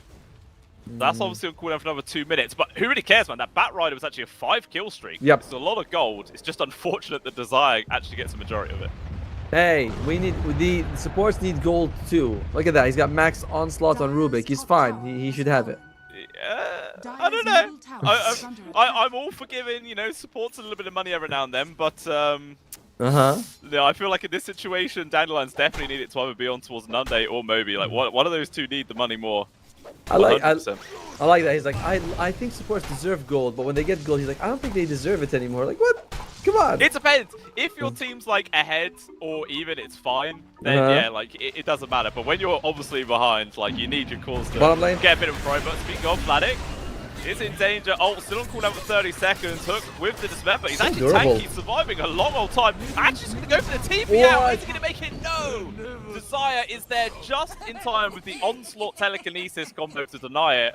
But if Vladik just TP'd out in front of the, like, that would have been cause to just type GG right now for Dandelions. Like, that would have been so tilting. Like Rubik had the TP all the way. I don't know if it was the tier 2 or the twin gate, but he shows up onslaughts and lifts him up. Like he had that much time to do that. So Vladik is very, very tanky. Very, very tanky. Meanwhile, Nande, will he be caught? And is he as tanky? Oh, nice ward. Yeah, fantastic play. Gives him the vision behind the trees. So now Nunde in danger. Many heroes on his case, but in comes the rest of Dandelions to try and turn this one around. Nunde actually still super damn tanky. Huge fight coming out here from Dandelion's side. They're taking down 2. And this was likely going to be a 3rd as Eknart can't do anything to survive here. And all of a sudden, Monty, they've lost a lot of their momentum right now. They're ahead by like 3,000 to 4,000 golds, but in quick, like 2 minutes. It's now 1k gold lead for Dandelions. And they also got tower out of that as well during the whole time that was happening. Okay. Monty taking a fight without Brewmaster split when he's like your strongest hero. Very risky. He's got the Spirit Vessel, which is their only way of killing Nande, or the easiest way you could say. So unwise of them to push it like that. Yeah, it was... I suppose it was high risk, high reward, but... It's just, yeah, it goes really, really badly for themselves. Obviously, losing Alina being the big thorn in their side of that whole situation. Like, Crystallizer really just needs to sit back and farm. Oh, alright. Some items are coming up. We got Ags on the Pudge, but we also have Blink on the Bat Rider. So, both sides getting a bit of a power spike here. I do like how... Actually, I'm not sure if I liked it a lot, but I've seen so many different builds on Visage. I've seen Phylactery, and I've seen people go for the Gleipnir, and I've seen people go for the Vlad's Drums build. I've not seen the mech build on Visage before. That one's new to me. Yeah, it's going for much more like utility style. Yeah. rather than anything else. And this is pretty much the exact build order that he went in the last Yep. game on the Doom as well. He's just copy and pasting. Obviously, it did work out that game, but for the sake of Monty and getting a game number 3, we'll hope that it works out this time. As Moonlight looks like he's surrounded by enemy heroes. He's gone for sure. Vladik actually used his split for this. He's going to try and run away. Might need to get them out. Chase, yeah. Oh. They're just following after the Earth Panda. They're going to go and sleep the tower for this one, and nobody is really here from the side of Monty to TP in and help out. They're completely abandoning their Brewmaster. He's just gone. 5 heroes on this case. Alright, there's a problem. Right now, Dandelions has complete free reign to do whatever they want for the next 2 minutes. No brew split. You still have Golem on your side. Like, maybe if Cubify can catch someone with a Bat Rider, you can get a kill. But if you're Monty, the next little bit, very risky to take fights. You're just not, you don't have the tools to do it. 100%. I suppose the one shining light here for Monty is the fact that Dandelions have a pretty trash lineup at going for Roche. Yeah. They're like, I mean, they're pretty much forced to push. The only time they can Roche is when they're either super fat and they win a fight right outside the pit. But apart from that, it's just not really going to be on the cards for them this game. Exactly. The physical damage, it's there, but it's not much. And Mobies went for BKB after for the Dawnbreaker. Focusing just on getting his ultimate off and catching people. Interesting BKB game. You're up against Lasso and Pulverize, so it's not the best, but you are able to also escape a lot. I'm just surprised he's not going for like more damage. Like, oh. Okay, Nandi. Okay, just a little hello hook. Didn't really want to follow suit with that or anything, but just making his presence known. Does actually force Vladik to run all the way, like, get out of there. Not even hang around in this triangle. Meanwhile, by the way, Crystallize, he's got the Gleipnir, so he's gonna be farming a lot faster. He actually had the Maelstrom for a while, but this even accelerates even more, and his teamfight contributions are gonna shoot up as well. I mean, now that he has the item and Vladik has his ult cooldown in 20 seconds. Ooh. Yeah, controlled up by Moonlight. Crystallize also here. LSA with the BKB just in time. He's actually going to try and turn this one around, and all of a sudden Crystallize is like, what the hell just happened? Gets absolutely annihilated. The stolen Laguna Blade as well from Desire, putting him in the dirt. That doesn't feel good, and it looks like they're actually going to go for Roche now. What did the caster curse say? All they have to do is take a fight outside Roshan, and then they should be able to get it. And you're like, there you go. So you're a Dandelions fan too, aren't you? Apparently, you know. I just want to see game number 3. That's all that matters to me at the moment. But yeah, that's pretty big. Like, if that LSA was just a few milliseconds sooner, that whole fight would have been completely different. Like, 100% Moby dead. They would just run away. Would have been such a freebie, but doesn't happen. Instead, yeah, in mid, Flame and Lasso, where's the damage? They need some extra sources. Moonlight comes on through, Pulverize is in. Not bad. And Moby does go down, so Monty, for the first time in a long time it feels, they're able to get a free kill, but it does just give a free Roche over towards Dandelions as well. Not really a free kill then, is it? It's more of a trade, as that's what they end up, you know, they have to give away something to get away something. That's true, but no one dies. Yeah, no one dies. That's something. Not happened for a while. Pantheos picks up the pipe. And listen, I mean, I'm in the UK. You gotta up your language now. You can't just say words. You know, I was like, it's a trade, man. Come on. Indubitably. And there you go. That's the one. Yeah. I'll pull out my dictionary for next series. Don't worry, Vladik. Ooh, just able to avoid that hook. The little observer wards below him actually gave him the vision there to avoid that one. Very, very close. They still have to do a lot right now for Dandelions. You have the Aegis. You want to be able to be a bit more aggressive with it if you can. Take away these tier 2s. It's late game. I kind of favor the Lina quite a bit. Just being able to stay behind throughout your damage, big advantage for them. As long as you can dodge hooks. This is what we were saying though for game number 1 or Tomo. We're like, oh, the other team has a better late game. All they have to do is wait. But that ended up being completely wrong and got shut down, so we'll see if that's going to be the case this time. But even still, with this Aegis for another 3.5 minutes, Dandelions just trying to play as aggressive as possible. Not really just running at towers or anything, but just seeing if they could find anyone on the side of Monty out of position and alone to get more free kills. Oh, look at that, the daytime thing. Good morning, everyone, as Dawnbreaker does reveal the whole map, and then just goes back. I always think, like, when you look at the minimap, I'm like, why is the minimap bugs? Like, yes. There's no dark spots. Like, okay, no, never mind. It's just no problem. It's such a weird one. It is a weird one. I don't get it, honestly. But Mobe, he likes it, and I mean, not that he likes it, he has to have it.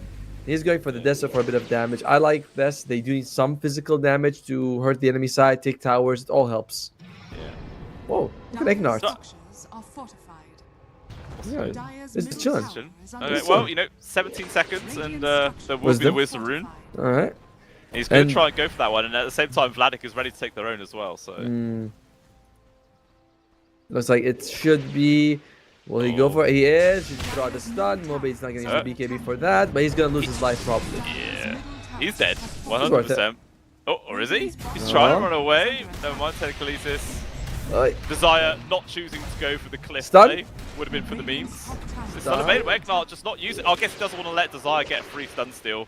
Oh, I mean, maybe he could have actually survived if he did use it, but I guess he didn't want to run the risk. You know, grief his team a little bit more. maybe if he was like near the trees, he could stun and juke them, but no. Mid Not lane. mid. Vladik in danger. Fight's going Nice on. We're going to blitz. get the split plus the rock off. Will the almost be committed? The cube fight is the first casualty. Crystallize able to run away. Moonlight with the BKB activated, trying to get himself out of there. And with the magic community, no slows are going to stop him. So out of all of that, pretty much every ultimate committed, it's only the support Batrider to die. Yeah, I think you're okay with this if you're Dandelions. You do get a couple of kills. You have taken the mid tier 2 as well, so that's kind of fine. But nice split coming out from Vladik. That pipe paying off dividends right now. And he's going for Vlad. My worry is how much Monty is expecting Crystallize to do all the damage. You know, it's like we're all utility on the cores. It's only Crystallize who's got damage. And he's getting BKB next, so it's not like he's got a lot of it either. Yeah, BKB plus Boots of Travel queued up, so it's going to be a few thousand gold before he can start building more damage items. So Yeah. it's sort of, output's going to stagnate a little bit, and it all kind of depends on how much pressure Dandelions are able to apply in that amount of time. I mean, they're already taking down the top tier 2, the middle tier 2's gone, it's just the bottom one left standing. Let's see if they're going to be all too interested to do it. Still 45 seconds left on the Aegis, but not really a lot of time to make a play happen with it. Nah, they're gonna be like, this is done. We're gonna go and maybe wait for them or something like that. Smoke up, find a kill, but not really go high ground. It's too risky. They're all taking a twin gate. Oh, See, they might actually end up bumping into Eknar. It's not exactly the highest priority kill in the world, but I'm sure they'll take it as just a freebie.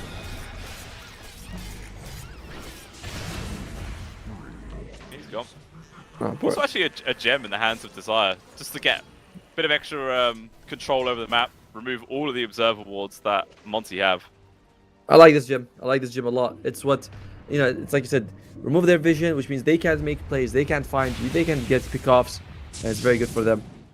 Rubik, he does have the war cry, and if you steal it with the facet, you do get the benefit of the facet, which is a bit much sometimes. I feel like some of these facets, like, we're really giving Rubik such a good ability. You're like, yeah, sure, why not? Yeah, it's cool. I like it. Alright. Yeah. Alright. It's not like it jumps out or anything, but it's an interesting change. Vladik does actually get spotted inside the Radiant jungle, but is just able to run away. Maybe can't get the grab, but at the same time, that final tier 2 is gone. All the high grounds of Monty are now exposed, ready to be sieged. I'm sure probably Dandelions are just going to try and wait for the next Roche, Yep. and then go for the big old push. Although they haven't been able to actually grow their net worth advantage at all. You know, they've gotten a few kills, they've got Roshan, but they're not like running away where it's like, oh, you get the first rush, you're 1,000 gold. By the time it expires, you're 7,000 gold behind. It's like, nope, we're exactly the same spot gold-wise as we were before. It's a little bit And worried. obviously, it's just giving more time for Crystallize, to get his items online, which he does have the BKB. He's got the bots in 260 gold, so not long at all. And then he will start probably building into more damage items. Like, Yeah. which one do you think he's going to go for? Like, I don't know, MKB, Death Crit? Slayer, perhaps. I was thinking Crit, go yes. for crit's probably the most likely one if you're for the Lina. You know, it's the most raw damage you can get besides a Divine Rapier, which we're not there yet.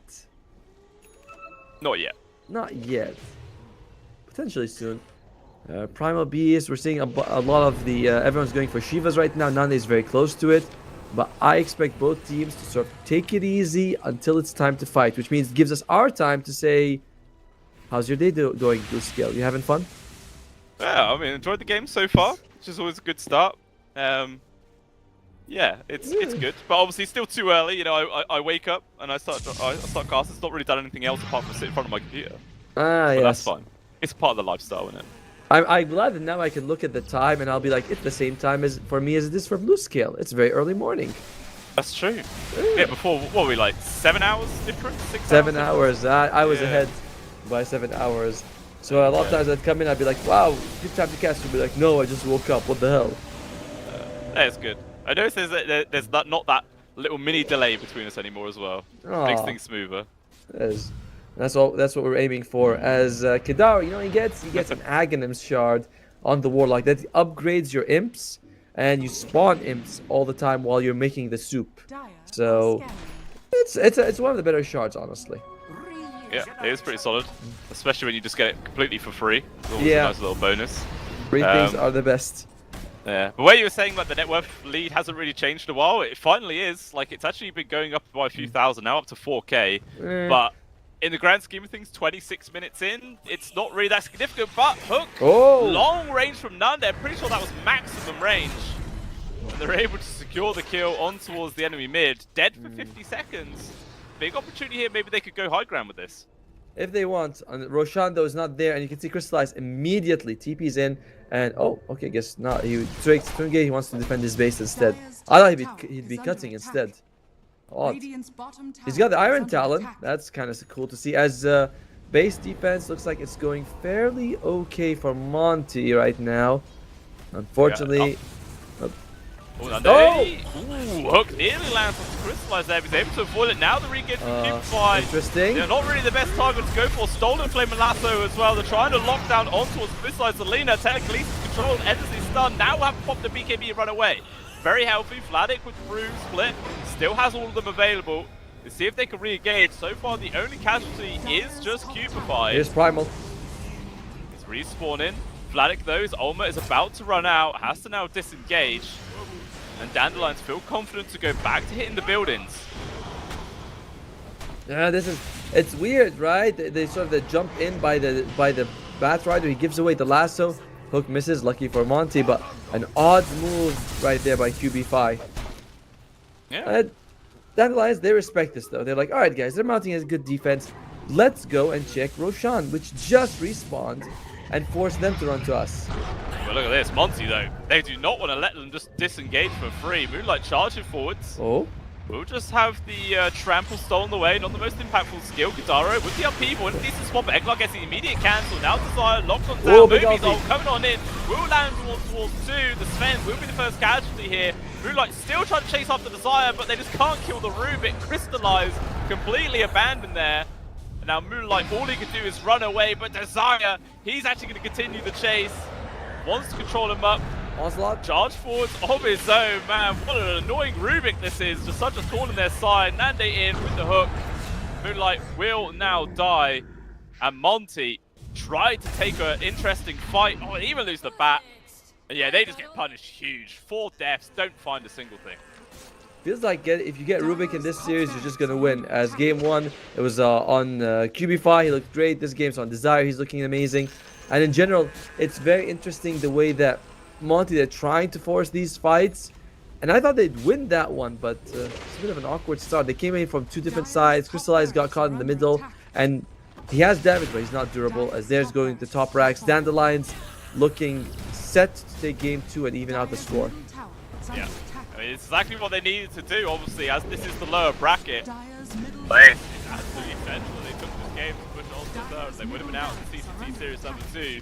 But of course, it's not over just yet, Otomo. Monty definitely still have another fight in them at the very least. Everybody's up. All their ultimates are available.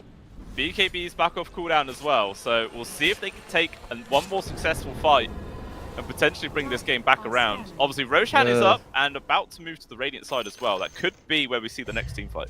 Yeah, the problem is, though, look at what Visage has. He's got Mech, Pipe, Greaves, Pipe, and Crimson.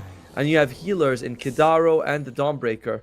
Because remember, that Luminosity, it heals quite a bit. You know, when you have with all the abilities. Oh! So they're just going to go, just go straight up for Roche. So it's a bit scary.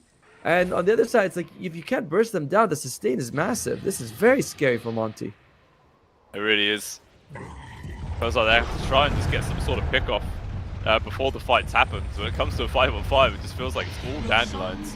Desire though, just stalking Moonlight. Obviously has this invis rune still for like another 10 seconds, so he can't hang around too long. He might actually end up bumping into a couple of heroes, but yeah, wisely turns around. By the way, you know that every time Mobe gets a crit, he heals them, his allies, for 120 health, and the radius is it's 650. So you're probably gonna be healing everybody, and with only 2 hits to get a luminosity, that's a lot. That is very scary. Yeah, it's a whole lot of healing. It just like just doesn't feel like Crystallize has enough damage output in the moment to compete against that. Like he's still trying to build into the Daedalus, but he's still 2,100 gold away. Meanwhile, Dandelions are just continuously applying pressure to their base. Just doesn't have the time to farm. Maybe he got the Nemesis Curse, right? Nemesis Curse gives you so much damage. He doesn't have the Paladin Sword. It's still decent, but it's more of a mixed item rather than pure damage. Oh, Nande. Aggressive jump forward, controls the ladder. Oh, here we go back. He's going to be fine. Cubify is able to find the Warlock, but still not very enough burst damage to get the kill. Instead, the Pulverize, they really want to get it, but his HP bar is not moving. Kindaro's is A-OK. They're going to buy back on towards the Batrider. Crystallize now trying to stand his ground. He's right-clicking on towards Desire. Finally, they will kill the Rubik. He's gone, but it got some Eknar as well. Moonlight, multiple buybacks again. The Devour on towards Cubify. He's just gone. They also buy back on towards the Rubik. He's going to get here as fast as possible, but I don't think they even need him. But then it's going to continue to apply pressure. Crystallize is dead. Eknar with the dieback is gone. And there it is, Tomo. GG is called. And Dandelions push this onto a third map. Yep, they just played faster. It's been the story of the series. If I play fast and you play slow, I'm going to kick your ass so far. Monty did game 1. Dandelions did in game 2. Very nice for them. Even though the laning phase, we were like, oh, Monty's doing some good rotations, but they just couldn't keep the kills going. In late game, it was all about sustain. Solar Guardian, Shadow Word, Greaves, Pipe, and Crimson. And the other side, you're like, we don't have any damage. We can't do it. Yeah, it literally just felt like they had nothing at all. Like Crystallize just felt like he never actually came online on the Lina. Yep. Just no parts of the game really. The only damage source was when he chucked out the Guna Blade. Like at the very end of that game, we finally saw that he was able to kill Desire on the Rubik, but who really cares about that? You know, you kill the support after an entire team fight, and then the other cores are just tearing you to pieces. Yeah, it just felt like there was nothing really Monty could do in that game to turn things around. It was just all Dandelions. Yeah, go on. I was gonna say the damage reduction, if you look at it, it's insane from Dandelions. It's 45%, 58%, 59%, 58%, 54%. So it's like you're taking so much less and you have sustain. And Monty just falling a bit behind. This is such a performance-based series where it's like one team just performs better in one game, and I don't know. I hope to see both of them put on their A game the next one. Yeah, I do hope so. I mean, do you think there's going to be any sort of adjustments to the opening phase bans? Because so far in both games, it's been pretty much exactly the same, apart from the Venge being chucked in. I don't know, do you think it's still going to be exactly the same, or are there going to be any adjustments? There's going to be adjustments. It's going to be from the Monty side. But so far, I think it's more like, yo, guys, we messed up, right? It's not a draft issue. It's a game issue. And it's more like we should pick different heroes rather than we should ban different. We should be picking faster heroes. Because that's the win. That's the way you win. Yeah, definitely feels like it. So we'll see if Monty will make any adjustments going into that third game. But now it is down to a best of one to see which team can keep themselves in the CCT Series number 2. And whoever loses are out of the tournament. So there's a lot on the line here. But join us back on in 8 minutes or so, guys, for game number 3. We'll see you soon.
Alrighty, welcome back, ladies and gentlemen. The third and final game between Dandelions and Monty is now underway. The draft is flying through, and by the looks of Tomo, it's exactly the same. Yep, and I want well, there's a ban Warlock. So Kidaro's Warlock in game 1, even though I didn't feel like he won them that crucial part, they still think he's very valuable. They get rid of Crystallizer's Venge, and Dandelions are like, Rubik is, you know, he's 100% win rate this series, picked in both 2 games. We want him, they take him. Let's see how it goes. Why not? The first pick Rubik worked fantastically in that last game. I think we didn't even note, but he is a level 30 Grandmaster player on the Rubik as well, so he plays it a lot. I'm actually kind of interested that he uses the Arcana, you know. I mean, obviously it's the Arcana, but a lot of people who play a lot of Rubik say it's pay to lose skin. Because, you know, say if you steal Macropire, it's pretty obvious which Macropire is yours, so it's like enemy can get out of the way, so it's like, I mean, it's a weird one. Isn't also the work the other way that your allies know which Macropire to stand in and which one to avoid? I don't, like, I see the value, but sometimes also, like, if you steal Doom and turns green, you're like, wait, you know, if my ally is doomed, if I have Doom on my team, one of us is doomed, that means it must be a stolen Doom. It's like, nah, it's a good one. I like the Arcana. Confusing me. You said Doom so many times, like I got lost. It's alright. But I'll trust that you made a lot of sense, so that's all that matters. But Monty, their first pick, actually starting with a Hoodwink this time round. Good. I was expecting Hoodwink to show up more in this in this series. I think it was banned a couple of times, but now you have the best 4s for each of them. Most played here is Rubik. QB5 after the Rubik, it is the Hoodwink. So everyone's getting some of that sweet stuff that we say. The nuts. The nuts. We'll see what the follow-up band's going to be here from Monty. Obviously, already taking out the Warlock from Kadara as well as the Morphling. Okay. And then finally, we do see the DK. We were saying, I believe in actually both the previous maps that the Dragonite actually would have made a lot of sense in some of the drafts. So finally, Monty are going to pick that one up. I just realized this chair is all the way like I don't have the backrest for it. I should be fixing that at some point. I'm sorry. I know. You said something very important, and I agreed with you. Yes. That is how we're gonna go with. Where is it? I know that it's here somewhere. What I said was so important that, you know, I should really repeat it, but I'm not going to because it was actually terrible. There's nothing to add because it's so on point. You know, it's like there you go. But Dandelions, they have to add a few heroes now to fill up their roster. They could go for Enchantress, a hero that's actually kind of solid against the Dragon Knight, but I'd rather see something more like a Phoenix or a Jakiro here. Yeah, could go either way. But I feel like when you factor in the fact that Kadara did actually play it in game number 1, maybe they'll just go back in for it as maybe a slight safety net. But they are actually going to go for the Visage, as well as the Enchantress. So yeah, they are once again repicking some of those heroes from the previous game. Obviously, the Visage did get them the win, or it was a part of the win. He had kind of a rough time in the laning phase. CS wasn't great, got ganked a few times in a row, which really did slow him down. But, you know, they got the win, so you can't argue with the results. Nope. I mean, and he does go for all auras. Seems like they do play with that style of Hippolytamus. Like, I'm going to be the tank for the team with whatever hero I play. They do get the Enchantress in the end, which we said, good hero against the Dragon Knight, solid against the Hoodwink. And I swear to God, there is some way to move this chair. I just don't know where it is. Oh, well, that's... Sorry. I think, to stand up, Tommy, you don't need a chair. Do you know how much my back is hurting me right now? Because I have no, like, rest to it. I don't want to go all the way back. And I'm like, whee! All right. So... People are like, this is the analysis. Like, wait, they picked like common heroes. What do you want? All right, for Monty, Shadowfiend's on the pool. Veg is not on the pool. TA, do you want to take TA? No, they go for the Broodmaster. Solid choice. And I guess you're gonna take a support right now. There's no reason to take 3 cores from the start. So it's gonna be Eknard's hero.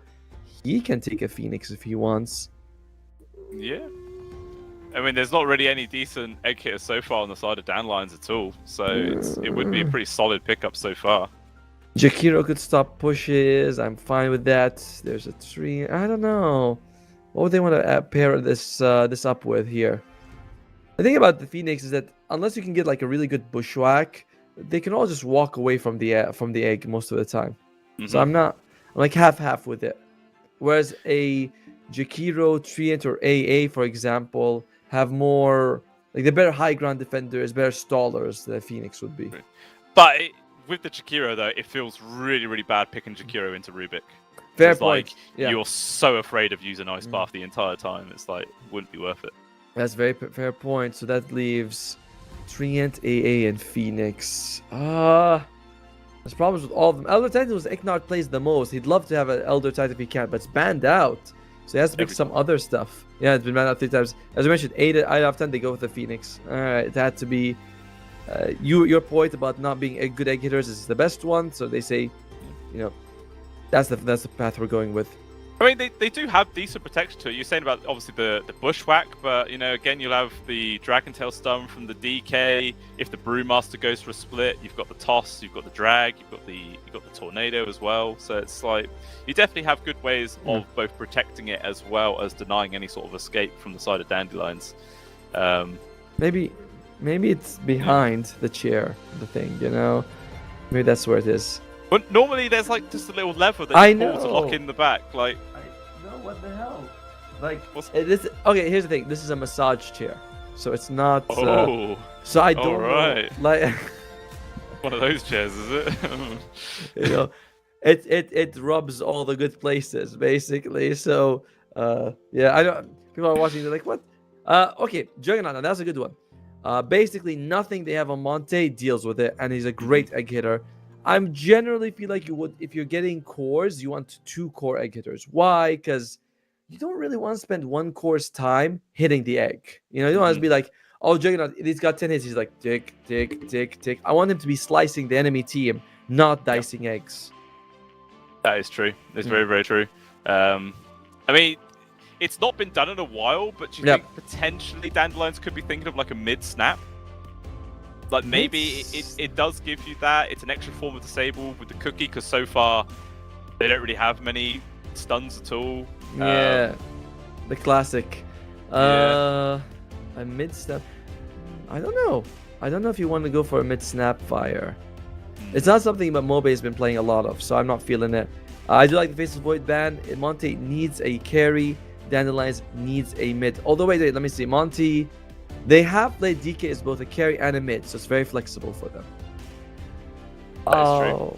You know what they're gonna pick Wind Ranger, and then we'll be like, well, which way is it gonna go? And then they'll, oh, actually they have last pick. They'll be fine. Yeah, no problem. We're still looking for their final ban here from Dandelions. I'm pretty damn sure it is the carry. It makes a lot of sense. Like you're saying, maybe the DK could be it, but I think vast majority of the time, 4 out of 5 situations, the DK is just going to be mid. So it's a wise choice. If Moonlight played a bit of puck, I'd be like, you should go for the puck and put the DK carry, and that would be ideal. But no, he's like not picked for him this patch. Leaning forward the whole time it's not easy for the back. That's the thing.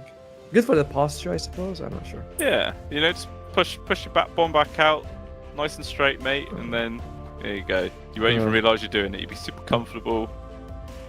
No, how about you do it? How about we trade chairs? All right, my chair's not broken, so I'm gonna sit like this the entire time. My chair's not broken either. As they think sounds broken to me. Not breaking the is the hero choice there for Dandelions. Worked out pretty nicely in that last game, so they're just gonna rinse repeat. How do you think that matches up versus the DK as well? Like, should have a pretty good lane still. I think I might favor slightly the Dawnbreaker more. DK, yes, you have a lot of armor and regen, but it kicks in way later now compared to before. Because before it's like 2 points Dragon Light, Dragon Blood, 8 health regen, 8 armor. Now, you're not gonna get that. You only get half health regen and half a point of armor every level up. So you only get 12 by like max level, or 15 by 30, sorry. So it takes way longer to kick in. Alright, what do you want here? You want a carry or a mid? I feel like if you could take puck mid, put the DK carry. Otherwise, you want something with stuns, but I guess that's fine. I mean, alright. Then okay, I'm okay with this. Okay, so it's gonna be Eknard. Yep, the standard here. Sven, huh? Sven? Yeah. Sven against Juggernaut is very good for the Sven. You put out the Warcry, everyone gets 20 armor. Yep. Not bad. Yeah, so as soon as Nande starts spinning, Crystallizer's like, oh great, I'm definitely winning this trade. You just absolutely annihilate him, so Yeah, it does make it feel kind of awkward. But everyone going in the roles yet again that we would expect. No little curveballs being thrown at the end of the draft here of game number 3.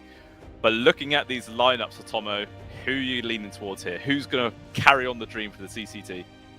Oh man, it's an elimination match. Dandelions, they have a lot of what they had in game 2, which is a heavy 4 healers. Okay, 3 healers actually. They have. That's pretty damn good for them. Monty, it's more team fight oriented. It's a little bit more late game. I want to go with Monty actually. I feel like Monty's draft is a little bit better. I'm not sure how I feel. Do you see that? By the way, Moonlight's going Frost Dragon. He recognizes that between Luminosity, Healing Ward, Enchantress's Wisps, there's a lot of sustain, so it's like the Frost Dragon helps with that. I like it. It does, yeah. It feels like, you really hardly ever see the Frost Dragon. It's always either the Acid or the Fire, but so, yeah, really good sort of game sense of Moonlight to go in that direction instead. Obviously, we'll see if it's even going to pay off. Yep. Like, maybe it won't, but it's definitely going to, like, increase the odds ever so slightly, I feel. Yeah. But yeah, I feel like I'm going to go with you and full on curse Monty. Oh and yeah. say that they're going to win. So we'll have to wait and see. Like again, the Sven pick seems all right. It's not jumping out at me as like a incredible. This is definitely going to win in the game, but it just feels okay. It feels like it should work. Oh man, I mean the Sven against Dawnbreaker, Visage, and Juggernaut. I feel like that is a very, very strong last pick coming out for them. So I'm a big fan of this Sven pick. But let's see if there's any. He did take the Blade form Facet. I'll be honest, I don't actually know what his facets do because I haven't seen Juggernaut in so long. Yeah, yeah, it's very rarely picked up nowadays. He gets agility and movement speed as long as he's not taking damage. Wow, okay. That's interesting. You get 2 bonus agility and 1% movement speed. So you get 20% agility and 1% movement speed. I'm assuming damage means that it's anything like creeps or heroes. Yeah, doesn't specify just heroes, does it? No, it doesn't. And that's always the fun part with these. Is like, oh well, which one do you think is it? I don't know. It could be this or that. Yeah, and it says stacks fade after 2 seconds upon taking damage. Does that mean they all disappear at the same time, or do you lose one at a time? I felt like it's all of them go. That because I was reading that, I also thought that's interesting. But if it's other way around, is it like 1 hit, 1 stack? You know what I mean? Could be like that. So we'll find out. On the other side, let me see. We mentioned the Frost Dragon, Wrath of God, all the same ones that we expect. True. Dying Light.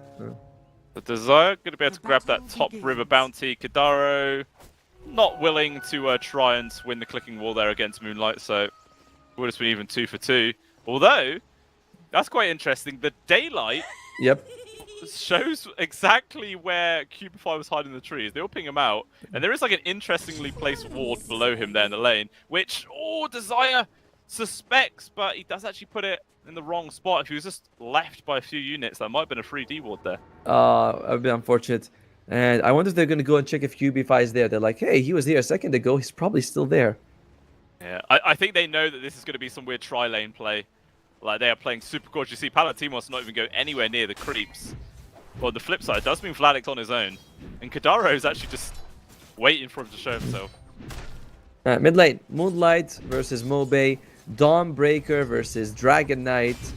Again, as I mentioned, Palatimos is dead. Will go down. Crystallized, trying to keep himself alive, running the trees. The fire spirit attack speed slow is really annoying. Icy getting body blocked up by Cubify, trying to turn around. There you go. Will actually still die, so Desire does get that solo experience at the very least.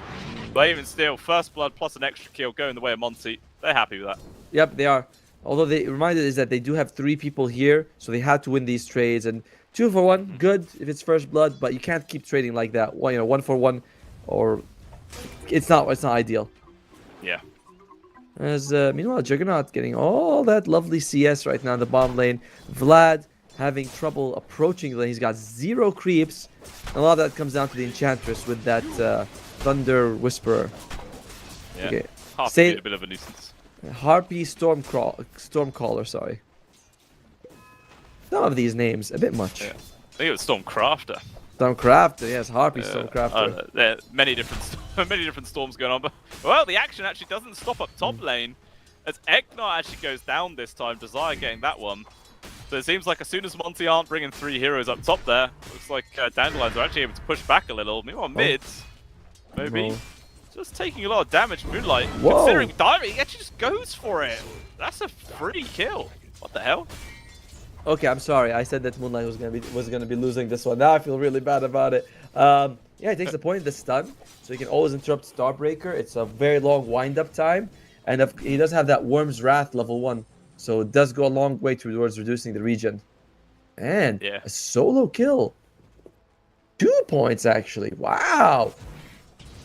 He's good, doubling down on it. Yeah. Pretty interesting. More anti-regen, more slows as well. 21% is no joke, you know. 40% is like 21 is a lot. Yeah, it really is. Does make it quite awkward there for Moby to actually lane into this one, and maybe they might require a rotation from the supports to help him out. Although a Rubik and Enchantress, I guess they can help out a little bit. Not massive amount though. Yeah, Rubik maybe, but in general, it feels like it's just unkillable for the Dragon Knight should be unkillable.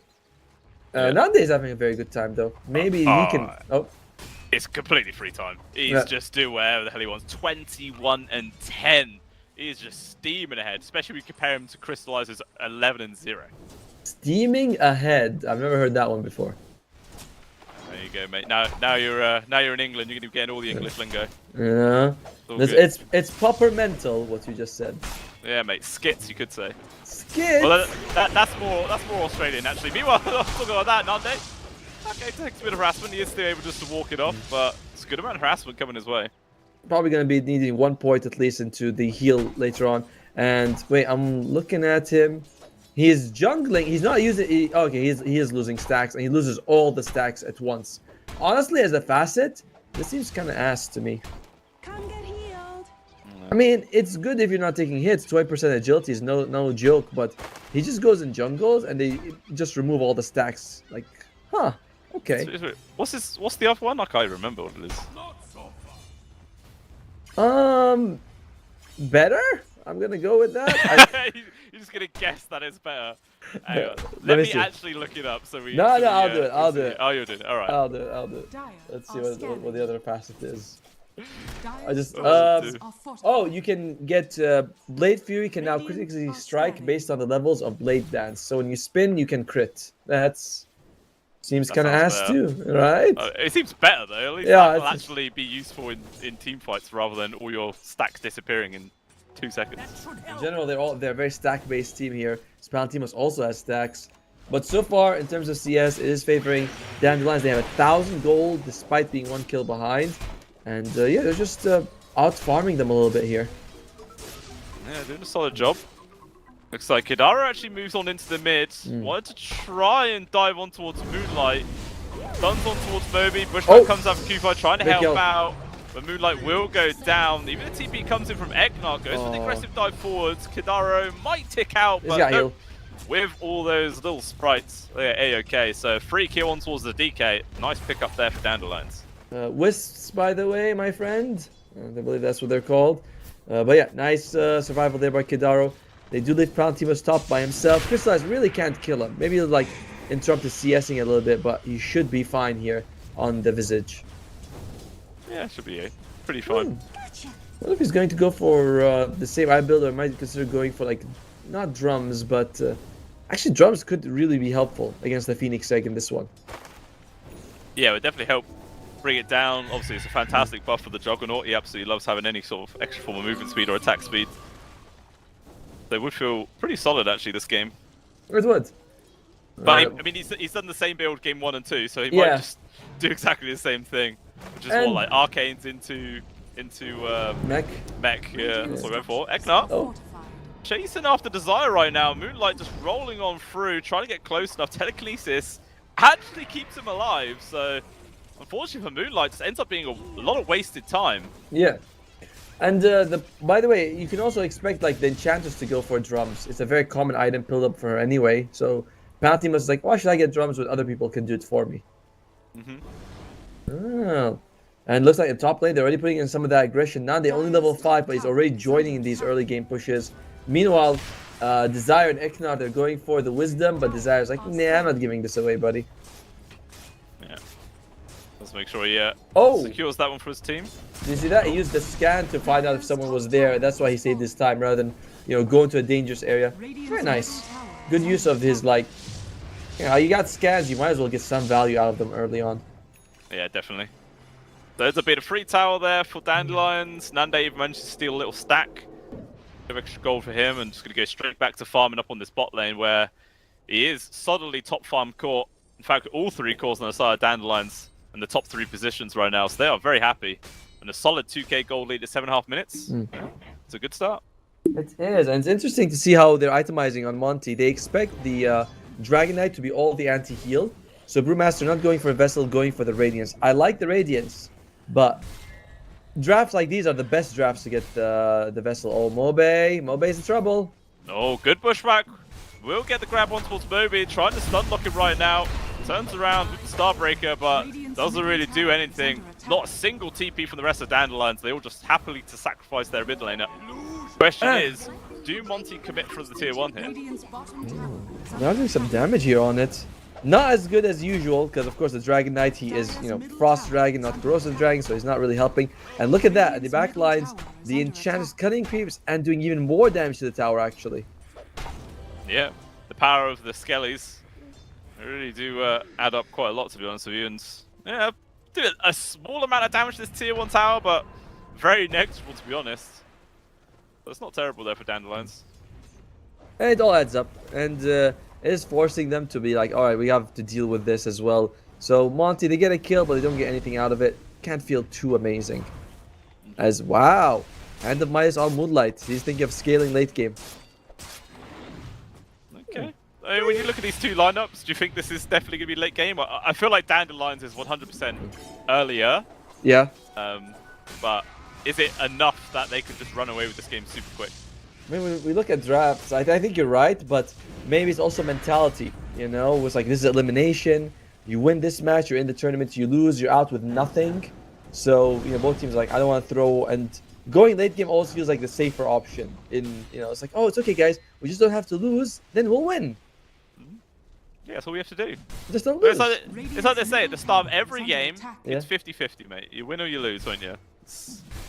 Everyone has the same odds. That's not exactly how odds work, but yes. It's close enough to the truth.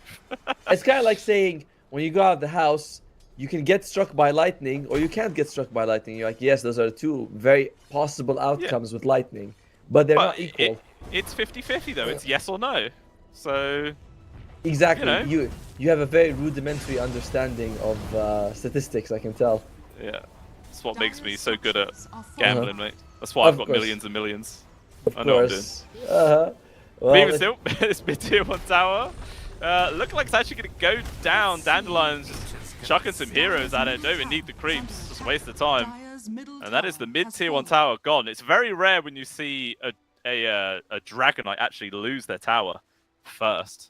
To be fair, I mean, without the corrosive though, he can't really push, and then Dandelions are just holding hands, fighting together. You know that there's a Dawn Breaker on the other side, which is very difficult for you to take fights if you're Monty.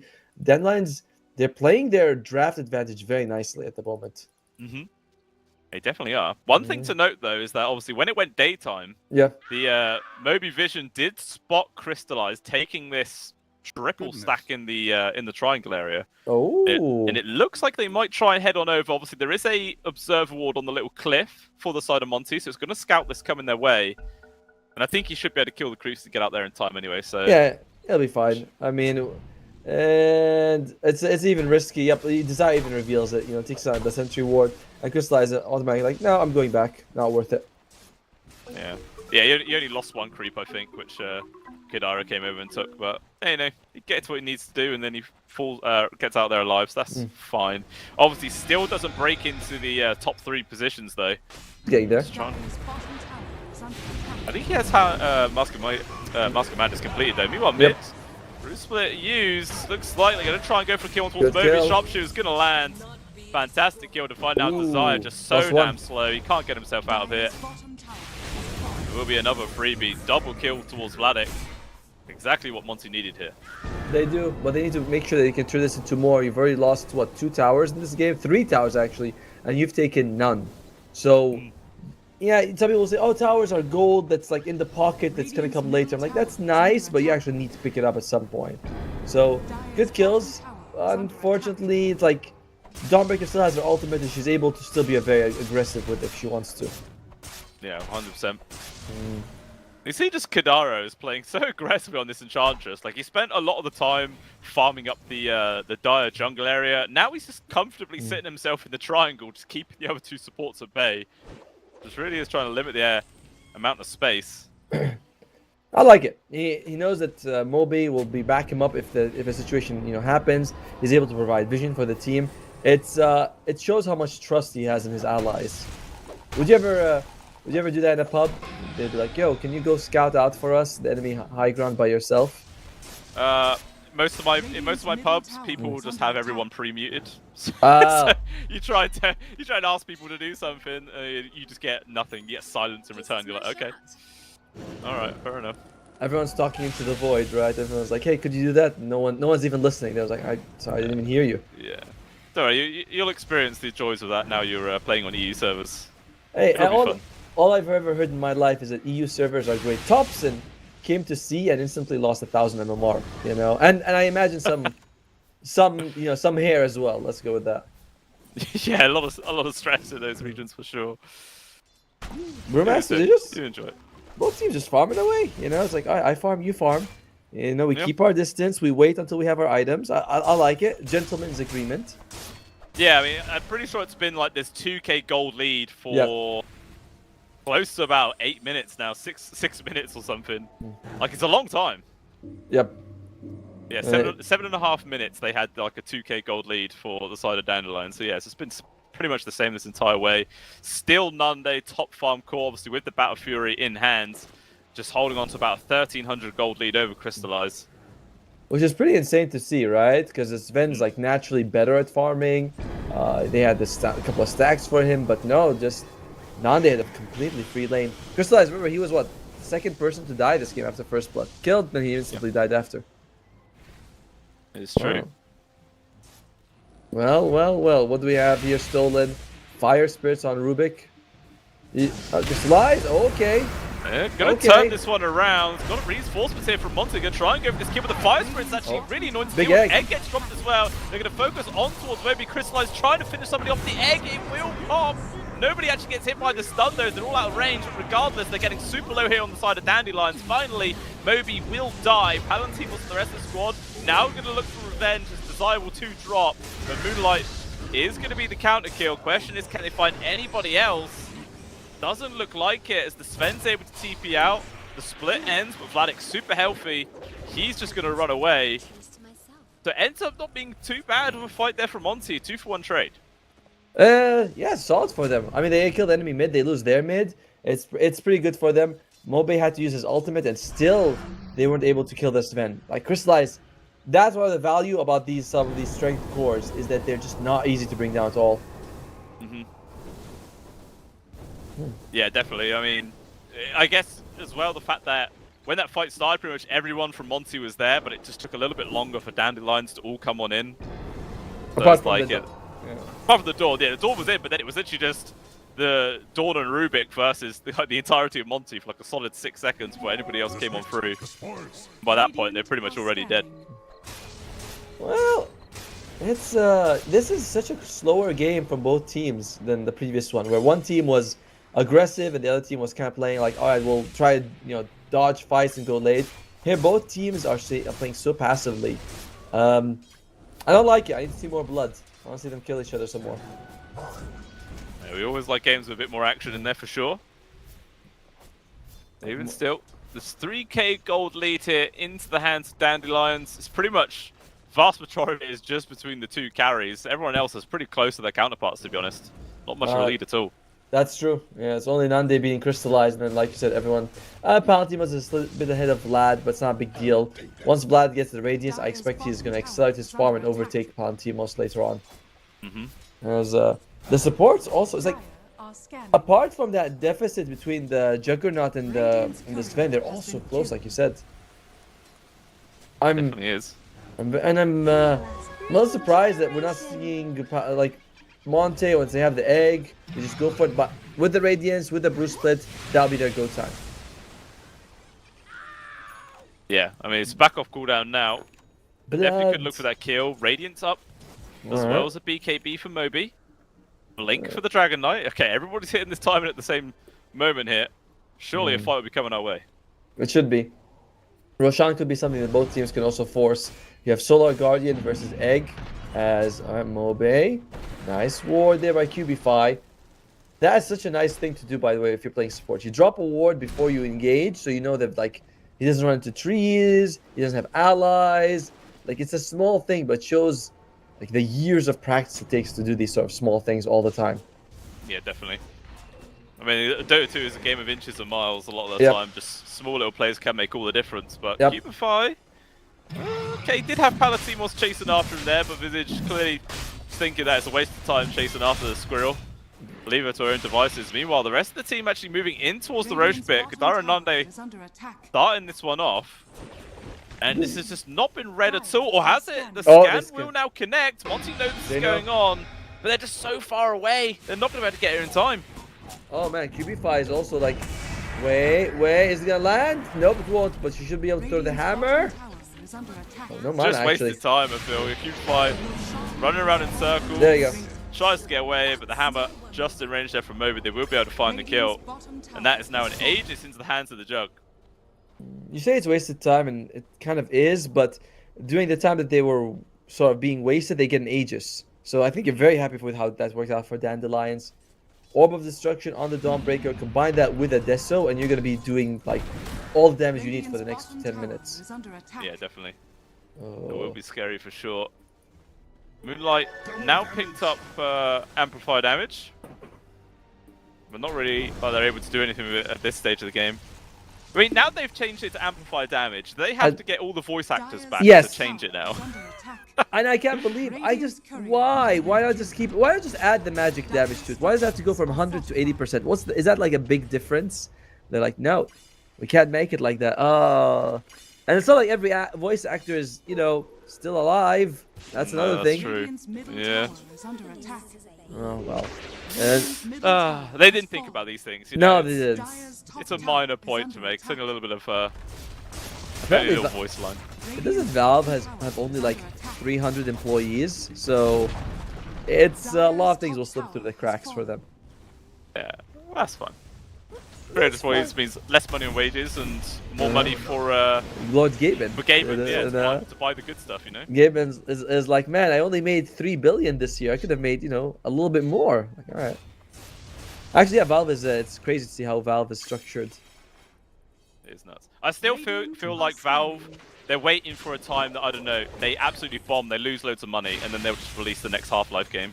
And they'll be like, there you go, they'll rake it all in then. I mean, I don't know how they would be losing money. Remember, every time a TI comes out, they're like, the TI prize pool. Oh, wait, Moby! His prize pool is living. They're like, the prize pool this year is 20 million. And you go like, oh, so 60 million went to Valve, right? Just like that. It's good money. It's pretty easy. We want mid, Nande. Taking a little bit of damage there. With the ward up, he's going to be able to heal through. Although jumping on forwards, they really want to try and get rid of this first life. Quick first heal comes on through. Now Moonlight's actually the one in danger. Crystallize charging forwards there with the ultimate pop. Contract coming through, but it was so is the Omni Slash just kills 2 people so quick. Now going to hit onto the egg, which is easily scambled. Makes that a triple kill. And now it's just 2 against 4. As Crystallize can't really do anything else. Palatine was getting that kill. Now Vladik, the only survivor from Monty. Is he the only survivor? He's going to be alright. It doesn't look like there's enough steam left in the tank here of Dandelions to chase for the kill. But a massive one. That was Monty as well, starting that fight, but it just went so poorly for themselves. This feels like the same problem they had in game 2, which is that they're always jumping on people. They're thinking, why would you jump on that one? In game 1, Dandelions was like dooming Crystallize on Venge or someone with the Aegis. Here's like, okay, let's say you kill Nande. What happens then? He's just gonna come back. Very risky move. And the egg was super late. I thought I could have thrown the egg while the spin was still happening, so that you can force Nande, like, you know, it's like, oh, I'm spinning, but I don't really want to go and hit the egg with the spin. Yeah. Yeah, it might have freed up a bit of space there for Crystallize or someone to keep hitting the actual Jug perhaps and get that first kill. Who knows? As a result, That is another big old chunk of gold going the way of Dandelions. Now up to 6,000 gold advantage here. Radiant are And scanning. their scan actually does connect on Monty, who are taking their Tormentor right now. They're going to charge on through. Can they actually get here in time to make anything happen? No, Nanda actually stops to kill the Ancient Creeps. And as a result, that gives time for Monty to get the Tormentor and fall back. I like this. I like the one for the Hoodwink. Although I can't help but feel like Phoenix has one of the best shards in the game, and you'd much rather have that. Being able to Sunray while egging is pretty insane. Cubify, making space, whips himself. Alright, it runs faster. I feel like if you whip yourself, you're gonna run slower, but what do I know? Oh, good stuff. Yeah. I don't even know how you would really whip yourself with a longer whip. It's hard, but yeah, Cubify caught, most likely dead. Meanwhile, Nande was still just casually pushing the high ground on his own. Actually, managed to take the tower down to about half HP, so easy chip damage. Meanwhile, up top, now Nobi in danger. 2 calls against 1. Stun lock to the ends of the earth. And that's a very nice free kill there for Monty. It is. Unfortunately, Nande is so damn farmed. You need to get a couple of these more before you are able to equalize. Because the Dragon Knight, he's got a hand of Midas. He's just farming away. You know, Sven is Sven. He doesn't have the BKB yet. So you need more time on Monty. Yeah. Luckily for them, Aegis is about to expire, which means the Dandelions are going to say, here's your time, baby. Enjoy it. I mean, I don't know. The way the last few fights get, do Dandelions even care that they won't have Aegis anymore? Like, they could potentially just carry on playing how they're playing and feel happy about it. The way that the competitive scene has evolved, it makes it like that. No teams do that, right? They might smoke, go for a gank, but no one just runs out high ground without an Aegis anymore. Which, I'll be honest with you, is a bit sad. We've seen so many good games because of that mistake being happening all the time. Yeah. I mean, that's the thing, isn't it? People just know not to Yep. not to throw everything away for just, like, I don't know, a simple tier 3. Because it is high risk, high reward a lot of the times, and a vast majority of the time, you just get punished hard for it.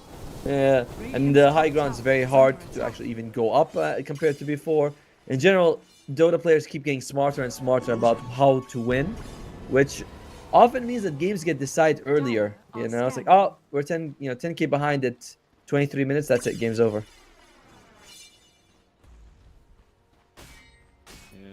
Yeah. Oh, Yeah. I don't think it as much anymore, which is good. Dawnbreaker's got a blink dagger. So this is cool because when you use Dawnbreaker on Dawn, you can only blink forward. You can't like blink to the side. It's a very interesting interaction between the two items and ability. Yeah, it is odd. But It is. So you can't just get thrown off by it a couple of times. Yeah, you ever try to like blink to the side and you don't blink and you're like, what the hell is this? This item is broken. Luckily, I don't play much Dawn, so I don't get it a whole lot. Aww.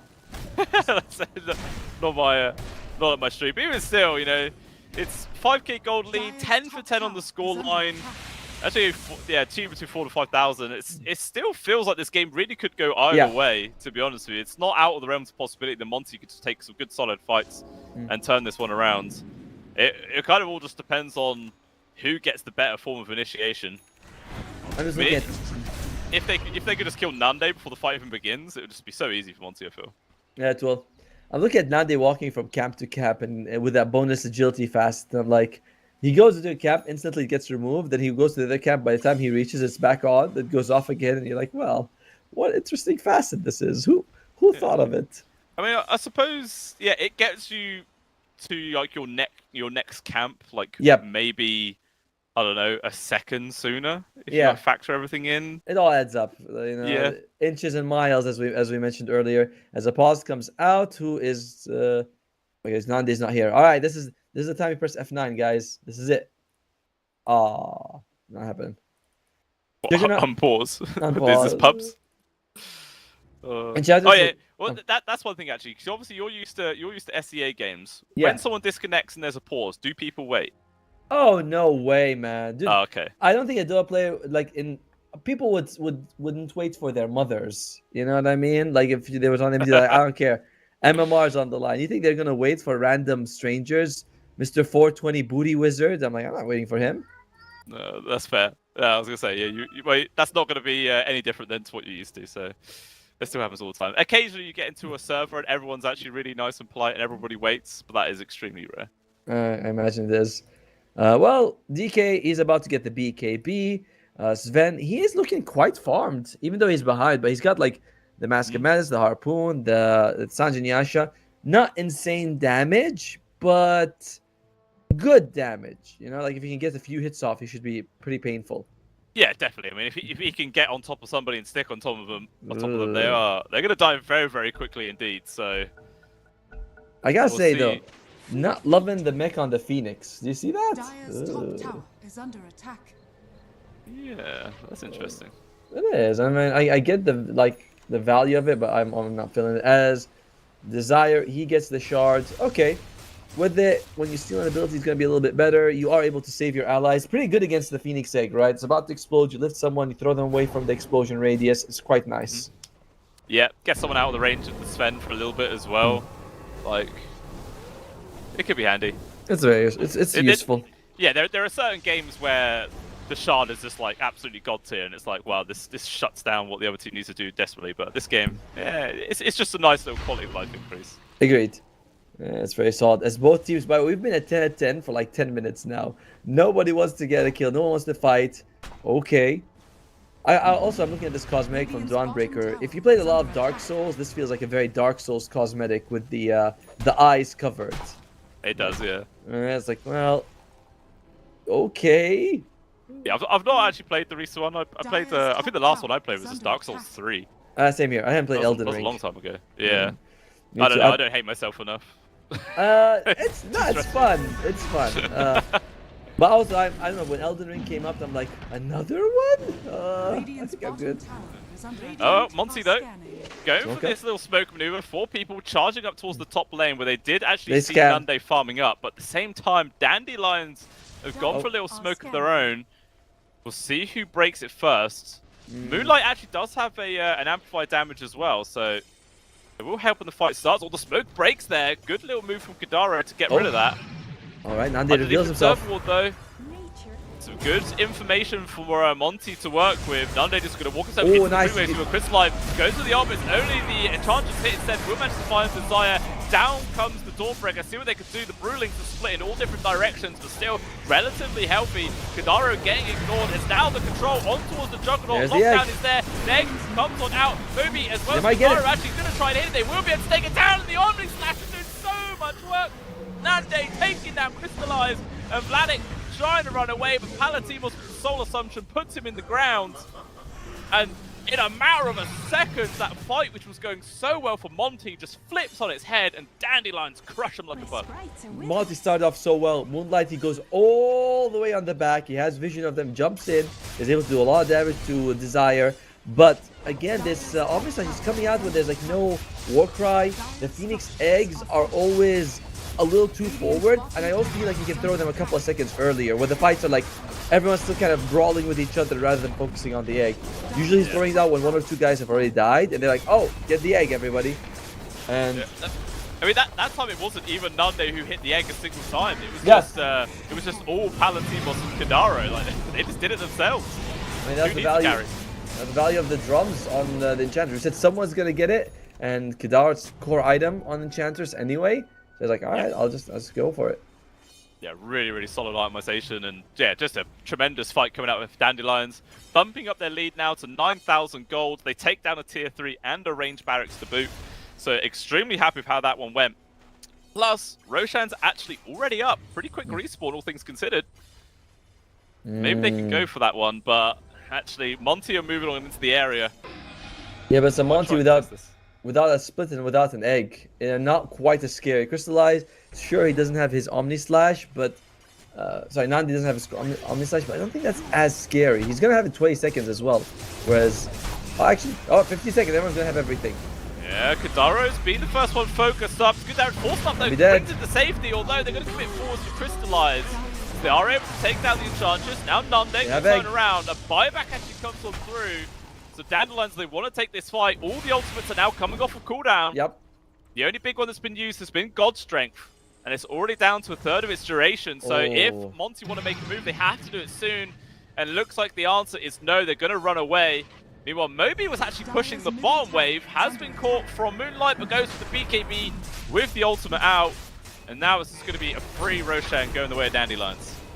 Kadar, they get a buyback of the enchanters, but they're placing that as almost equal value. They're like, all right, we got something, we cannot risk a fight because of, as you mentioned, Crystallize, no ulti, and that's very scary.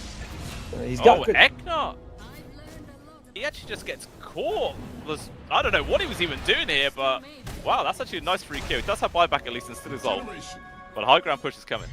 Yep. I don't know if he's gonna buy back to defend this melee barracks, but damn, why was he there? I didn't even like. That's unusual. The area that he died in, and they know. Look at that. Dawnbreaker reveals everyone. They say, "Oh, they're all back. Let's go." We don't know no one's behind a tree or something ready to gank us. Let's just go straight for the barracks. Actually, no threat, no glyph available, and they can just go mid after this. Because why not? Just keep on pushing, force everybody from the side of Monty to TP back to base. There's creeps coming in from the top waves. Backdoor protection is not going to be coming up anytime soon. Will now be the glyph which comes off cooldown. But Nande doesn't care. He's just going to stand his ground, keep on hitting away, and eventually Monty's going to have to start coming on back. He knows. He knows. He's got the healing. He's got the ages. He's got the spin. So it's like, what are you guys really going to do for me? Look at that. Sunray comes out. It just doesn't do anything. Oh, they might try to get some pickoffs now, though. Or maybe not. Okay, Cubify actually gets caught out somebody else. No buyback. 45 seconds, no buyback. Yeah, that's a decent amount of time without the squirrel. Nande just continuing to move forwards. Again, he has the Aegis still. So no threat whatsoever. Just goes for the spin, hits the buildings, Crystallize, maybe waiting to go for it. Has a Crystallis picked up. He actually has enough to buy a Daedalus. Oh, Nande. Buyback afterwards. Nande, a lot of damage. Actually goes for the Omni Slash to keep himself alive. Doesn't want to use up the Aegis. Look how much damage just rains on through. The two cores get obliterated. No buyback there for the Brewmaster. Their egg has already been used for absolutely nothing. And now the last set of barracks is going to get sieged. And can Monty hold 4 versus 5? Well, apparently we don't even have to wait for it. Looks like our production saying no, they can't. And look at that. Phoenix dies instantly by me after he forced that in. He's got buyback. He has to use it. Yeah, it's just such a free kill. Now Crystallize, gonna pop the ultimate, try to stand his ground, fight against Moby, wouldn't BKB run away. But still they're losing buildings, they're losing heroes, and they're losing hope in this last game. As Moonlight 2 will die, and there it is. GG is called, and Dandelions keep themselves alive in the CCT Series 2. Glad to see them go further here. I'm very happy for the team and their coach. Unfortunately, but I don't know why we switched them as Monty Wait, Monty is the one that... do you see that? We swapped the teams around, but it's actually Dandelions who's the Radiant, and they're the ones who won. Kudos to them. And it just came down to the fact that, like, the other side, they made a couple of bad judgments with the eggs placement. With that fight, they had vision. They had vision. Moonlight jumps in. They were almost going to kill Nande. He gets the Omni Slash, gets 2 kills, and you're like, wow. How are we losing to this pure damage Juggernaut?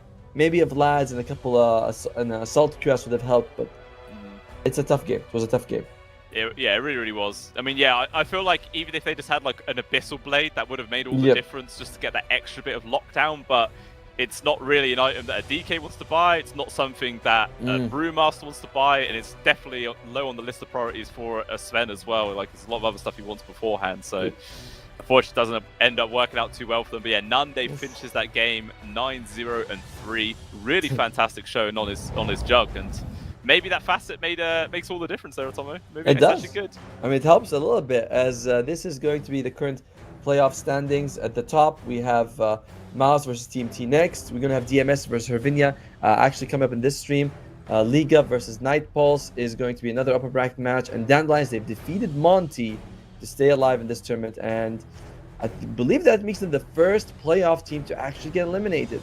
It's sad to see that. Yeah, I think so. You know, it has to happen eventually. You know, someone has to lose. That's the way these tournaments work. But obviously, the second team to get knocked out will be coming up soon. It's going to be the next series, which is, yeah, DMS versus Hervinia. Should be an exciting one indeed. But yeah, once again, just congratulations there to Dandelions. Like, fantastic the fact that they're able to turn it around 2 games in a row. Obviously, how game number 1 went, it was like, yeah, it looked like Monty just absolutely squashed them. But yeah, Dandelions, fantastic adjustments, and just did such a good job game 2 and 3. And by the way, Rubik continues his 100% win rate. Desire got him, showed us what he can do. It seems like everyone's so like talented with the Rubik that you just don't want to give it away here. So that's one of the big reasons. You saw on the other side, they had Hoodwink, not the same impact. But yeah, like I said, kudos to the Dandelions. Hope to see them. They need to win one more match to get in the money, though. Top 6 is not enough. No, it's definitely not. Well, they need one more victory, push themselves forwards, and they will get that guaranteed dosh, which is what all these players are competing for. But still, lots more action to happen for the rest of the day, guys. Obviously, like we were saying, our next series is going to be DMS versus Havinia. Going to be a slightly extended break. Not exactly sure how long just yet. We'll go forwards. Shorter break. It's a shorter break. All right, Shorter never break. mind. You know. All right. Yeah, we're gonna take like less than a 5-minute break because we know that some of these teams, they've got other things to do. You know, they just can't wait to give us more action. So we're gonna take a few breaks. Literally, just run, get a glass, and come back, and we'll see you guys in just a few minutes.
Dire's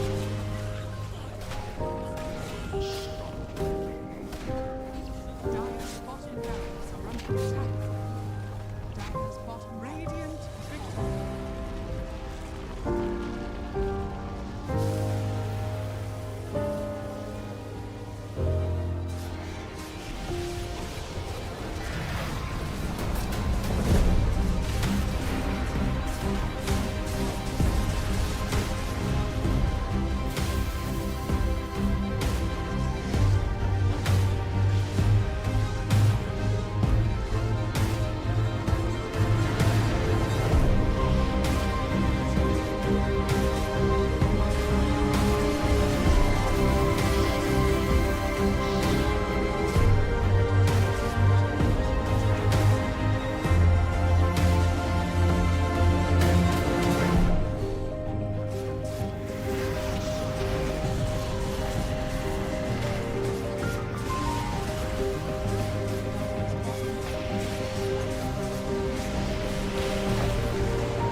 Alrighty, welcome back, ladies and gentlemen. A very short break indeed, but the action continues here for the CCT Series number 2 as the second series of the day is now here. Hervinia versus DMS. Any sort of predictions how this one's going to go down, Otomo? I feel like DMS comes in as a bit of a favorite, you know? They have Shigetsu, Melajul, the Hawk. Ike has also been in a very impressive position 5. Like, some interesting names coming out. The other side, they're not bad. Nobody who makes it this far is a bad team. That's just that's the truth. But it's like, who's Yawai, Niche, Fernandes? Like, these are not quite the same level that we've seen before. It could still be a Team Hervinia who takes it. But I'm looking at DMS. They got my money. Not that we're allowed to actually put money on it, but you know, figuratively speaking. Yeah. But before you would always bet your grandma. So let's say your grandma's on it. No hard cash. No hard cash. Something a little bit more valuable.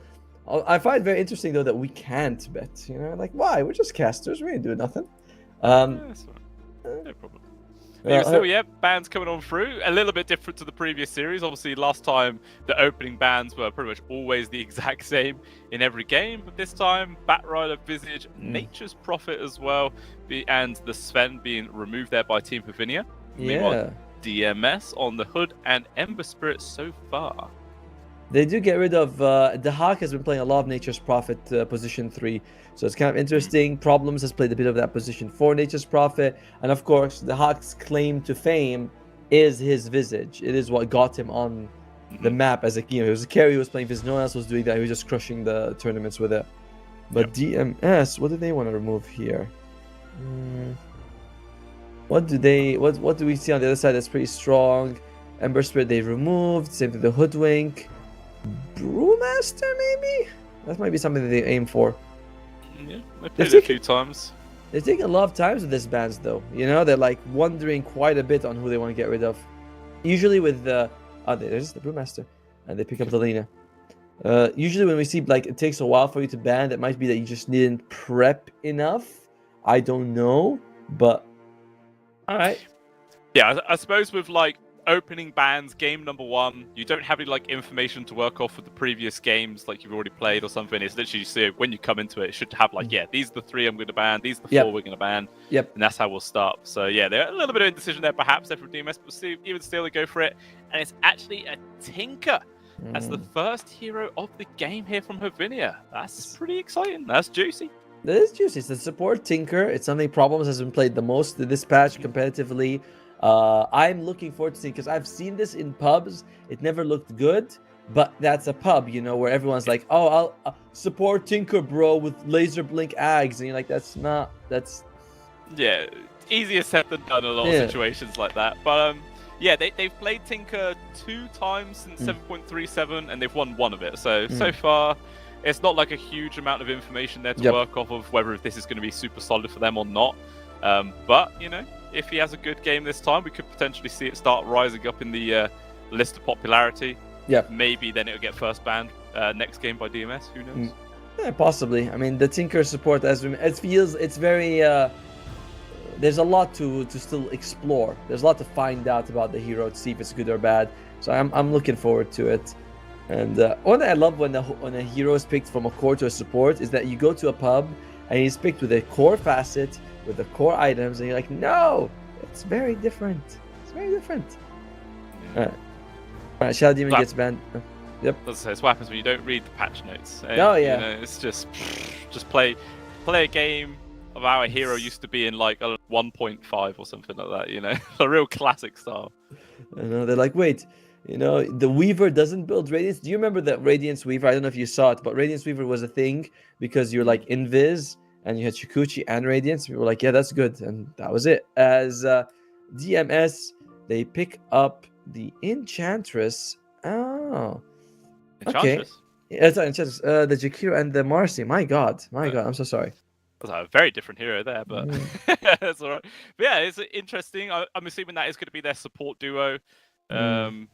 Unless, of course, like, I don't know, for some reason people can start playing core Marcy again, but it feels like it's been an extremely long time since I've seen that happen. So I wouldn't feel it'd be likely at all. And it does dissuade you from picking up the Phoenix. I mean, these 2 supports are amazing against Phoenix because you have the 5 hits from Marcy and the double attack from the Jakiro every time.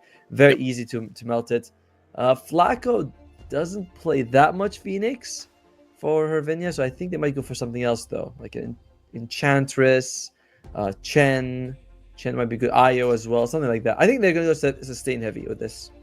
I mean, do you think you could make some argument for like a POS 5 Rubik this game as well? You know, fantastic spells to steal from Jakiro, Lena spells are all great as well. No, actually, sorry, I was checking my notes. Flacco, if I plays the Tinker, not Fernandes for Hervinia. Oh. So it's more likely that we're going to see a position 4 come out. It's like a Snapfire could be there. What else? Hoodwink. Rubik comes out. Like, you're right on the money. You're right on the money. You know, big brain. You know, whenever I see Jakiro and there's a Rubik in, I just like, you know, it feels like a safe player. Right, 50% of the time, mate. It's either going to get picked or it's not going to get picked. That's how it works. That's all right. But the next hero they go for is going to be the Troll Warlord. So that is their carry secured up.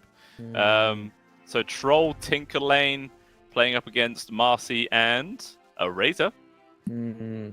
Razor loves going up against Troll World. And you look at it, it's mostly a physical, like all the physical damage is just going to come from the Troll. So if you can get your, you know, if you can walk the dog, walk the Troll, then you're going to be very happy.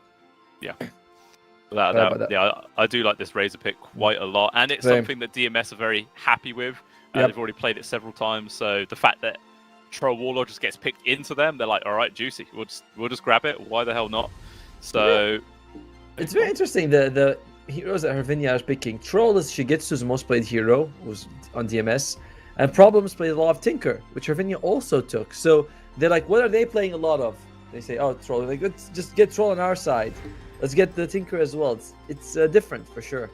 Yeah, definitely is. Well, we'll see how this pans out for them. Whether they have an absolutely terrible game and get smashed within like 20 minutes, and maybe they'll go back to their own comfy heroes instead of taking the enemies' ones. We'll have to wait and see.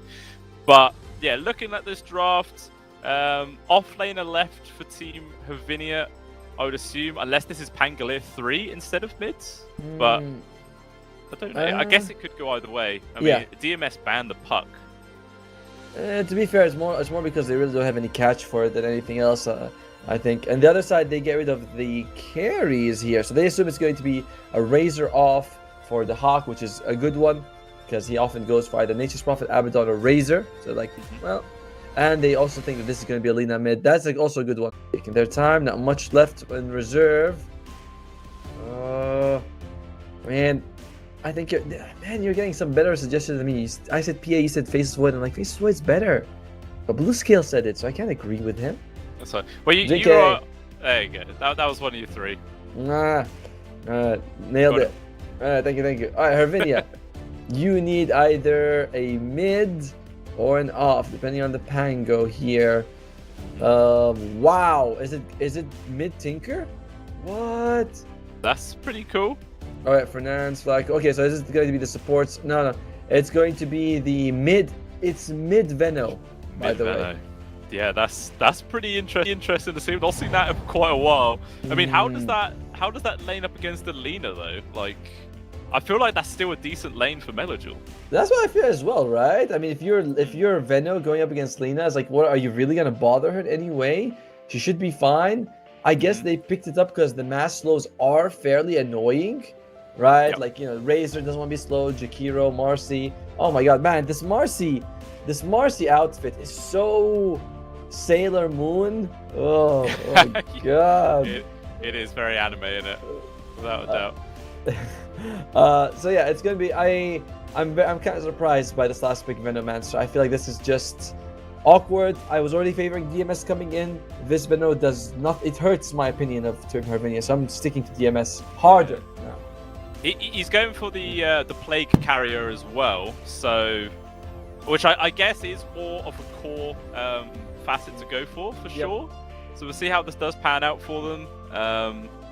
Obviously, where the Lina is generally going to be keeping a lot of distance, I don't think you really get much value out of the Veno wards like Plague Carrier in the laning phase, but obviously it's pretty good in combination with the Pangolier and the Troll Warlord, like two people that just like to be in there, then maybe they're getting value out of it. Yeah, I'm wondering, right? Like Pango rolls in and with someone. That's kind of gonna be kind of cool. You're only limited to what, 3, right? You can't go more than 3 on someone, because I've seen, and you can put on couriers, attack helicopters coming like move out. Yeah. All right, we'll see. Honestly, this will help him farm up a lot. If you are Team Hervinia, you have got to play to win in like 25 minutes, because your mid is not scaling. Your offlane is not scaling. Your troll does scale, but not so well. So yeah, interesting decisions. Yeah, it does seem. I don't know. Yeah, it does just seem it's either going to be really, really good. Yeah, and quick. And somehow they're going to smash them, or it's just going to completely flop, and then eventually DMS is just going to completely steamroll over the top of them. So we'll have to wait and see how this one does go. But yeah, I don't have much faith in the mid Veno either. By the way, he's got. I just realized that if you take the Plague Carrier, your wards only give 20% of their gold when they die. That's actually kind of nice. I mean, these things do give like 20 to 20, like 24. So giving only 4 or 5 gold back, not bad. It's true. But then it's like, if they're attached to a hero, who's really going to attack the wards? 30 seconds. Or can you even attack them, or is it just when the person dies they get them? I don't even know. I think you can attack them, but I'm not sure. It's like when Grimstroke puts his wife on someone, you know? Yeah. Like, get off me, woman, you know, that sort of thing. That's true. I feel like I've played a fair amount of Veno support, but it's literally always been patient 0. Like, yeah, it just seems like it's such free damage. So yeah, I don't really have too much experience, to be honest, with this this festival. We'll see. Oh. I mean, yeah, look, he's put a wall on top of himself, and there's no second HP bar, so yeah, you definitely can't attack it. Very odd. But it does say that they have health, by the way, right? Like they actually have health if you they said that ward HP. You know, I mean, is that what is it giving them health? No way. No, yeah, it's got health. So what the hell is this? I don't know. Why does actually, when you look at it, it says he has 6 charges of Plague Carrier on top of him, even though he only has 3 wards. I don't get this one. This is weird. By the way, Razor did go for the Thunderhead ability rather than Dynamo. I like this one. So while Eye of the Storm is active, strike chance is twice as high, cooldown is reduced, and lightning strike hits all enemies in the radius. That's pretty insane. Yeah, it's pretty cool.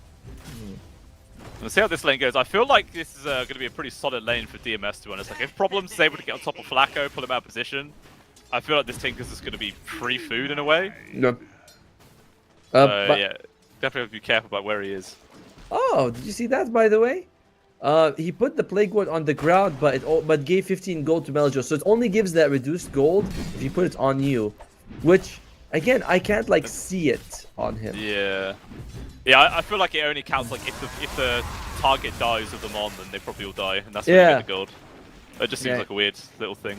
And now he's got like 7 wards coming. I don't know this debuff. There's so much. I'm very confused by what's going on with this Plague Ward. Yeah. Actually, Maybe because they're on your hero, can you even manually tell them who to attack? I don't think you can, because like when he was right clicking the Lina, the Plague Wards were still hitting the creeps. I guess that you're hoping that you'll position so they're the only ones in your attack range, right? Like that would be how it works. I don't know, man. It's weird. It's odd. All right, so and so far it's not doing too well as he is a bit behind Melojule's Lina. We'll see though. I'm kind of want it to work just because it'll be a nice flavor to the game. Now top lane Ike, he is just able to walk away just fine here. No problem at all. Look at that, by the way. We show our players' faces as we click on them. Yeah, that's some TI quality stuff right there. Yeah, as long as if they actually have a picture to use. Actually, I feel like every team that's still in still has pictures. So there you go. Peabody doesn't. Damn it! Let me down, man. Let me down. But even still, like, this is 2.5 minutes in, still 0 for Cyril on the scoreline, and everybody is relatively healthy. This is rare. And interesting how the CS is so different from heroes to heroes. Like, look at the mid, 25 and 4 to the 20 and 0, but obviously Plague Wards are both killing and being killed, so it adds up for the Lina and the Veno. Meanwhile, for, the Dragon Knight, he's getting decent CS, so is the Troll, and the offlaners are a bit suffering. Surprised that the Hawk's suffering as much as he is, though. Radiant's middle tower is under Yeah, attack. only 8 and 2 for now. Not too great at all. Maybe once they hit that like level 3 mark, maybe then they'll start being able to apply a bit more pressure, and then maybe Tarkov have space to play with. But so far, it's looking kind of rough for them. But yeah, Metajul has complete free farm in this mid right now. Niche hasn't really been able to do anything to stop him, but it feels like Niche is happy to do that trade because he kills creep camps really fast. He does. It's this is going to be a carry Veno. It's more interesting to see what his items are going to be than how he sort of plays the lane, because he's not going to do anything special. It's just put the Plague Wards on, run to a creep camp, and then we see what he can do. He doesn't really have 5 creeps on him. Wait, let's see. Yeah, I think they do actually stack. Yeah, they do. And have to. It doesn't mention that how many. Yeah, I think he's walking around with 6 on his ass. That's quite a lot, to be fair. Six Especially if eventually snakes. you get the 2.5 times Plague Wall damage, you get level 25. Like that's pretty scary, to be honest. I know that. I mean, you say that, but we're level. I mean, he's level 5 now, so Playground is actually. It's a long way away. Right? Don't get me wrong. It's very unlikely we're going to see it, but just saying, eventually, it's that's what the real power spike hits. Look at that though. He just goes in, farming the 8 Plague Wards on him. I've seen that if you have Octarine Core, you can get up to like 12, 13 on you. Each one does 38 damage. Not too bad. Yeah, it's pretty solid. Top lane. Yeah, maybe you can see the first blood as there it is. Ache going down to body. Managing to take him down. 4 minutes, 40 seconds into the game. I think that might be the slowest one, at least that I've seen throughout this entire CCT so far. Do you remember that me and you once casted the longest first blood in history? That was what, 22 minutes and a half? That was pretty insane. Well, that's cool that we're on the history books there. Meanwhile, Problems, he is dead. Oh. Yowie, though, look how slow he is, stuck underneath the tier 1 tower. And that's actually a fantastic trade there for the side of DMS. Support for a carry. They'll take that trade every day of the week. Very happy. Yeah, unfortunately, though, that their offlaner, the Hawk, is just not getting CS 16 in 5 minutes. He is really lagging behind everyone else. I mean, everyone looks bad just because Niche and Meljul are getting so much, but it's really only the Hawk was actually doing badly, CS-wise. It's true, yeah. Like, even in net worth, there's only what, 400 gold separating top and second to worst. Yeah. So it's not too bad, all things considered. But yeah, it's just Haku who is trailing behind. But you know, maybe with that kill on towards UI, his game will now start feeling a little bit better. He might accelerate to having better CS soon. What Flacco is going to be building on this Tinker. So we have a bunch of interesting ones on Hervinia, right? You have the Sport Tinker, who's going to be going for, I imagine, you know, heal items. We'll see. And you've got the... Oh, what's the Master going for? He's going for the Ags. Okay. Our choice into ads. Really just all in on the farm, man. Holy crap. That's all he cares about, apparently. You know, it does make me think that maybe you can do this in a pub and get away with it. If you're like a position 4, you put it on you, you walk in, you farm camps. It could be fun. It could. I mean, you'll 100% get raged at throughout the entirety of the game by your teammates. Be like, look at my support, pinging him in the jungle doing nothing. Speaking of supports in jungles, doing Flacco nothing. does know. Yeah, he's should. I think his March of the Machines killed like 2 satyrs. Value. Oh, interesting. Yeah, I'm reading about. I believe this is a new innate ability for the Veno, the Septic Shock, which is that for every debuff you have, you do more damage. Fair amount of debuffs in this game. The laser, the slow from Lucky Shot, not bad. Well, I think it's only debuffs that Venomancer applies. Oh, right. It's not debuffs in total. Yeah, that's true. So how many debuffs can you put? 2, 3, basically? 4, right? Yeah. I suppose because he doesn't have the shard anymore for the whatever the hell that was called. What was it? Yeah, I remember, like Poison Sting or something, wasn't it? No, it was something else. Oh, Sure. Well, there's a ganky mid going down. It looks like the Rubik has been caught out. Laguna Blade will get the kill. Metal finding that one. At the same time, though, Shigetsu actually gets caught out from Niche making his first rotation of the game. And they're able to bring him down. Really nice. Bigger kill for sure for Hervinia. I do wonder though if their aim is just like to go as fast as they can.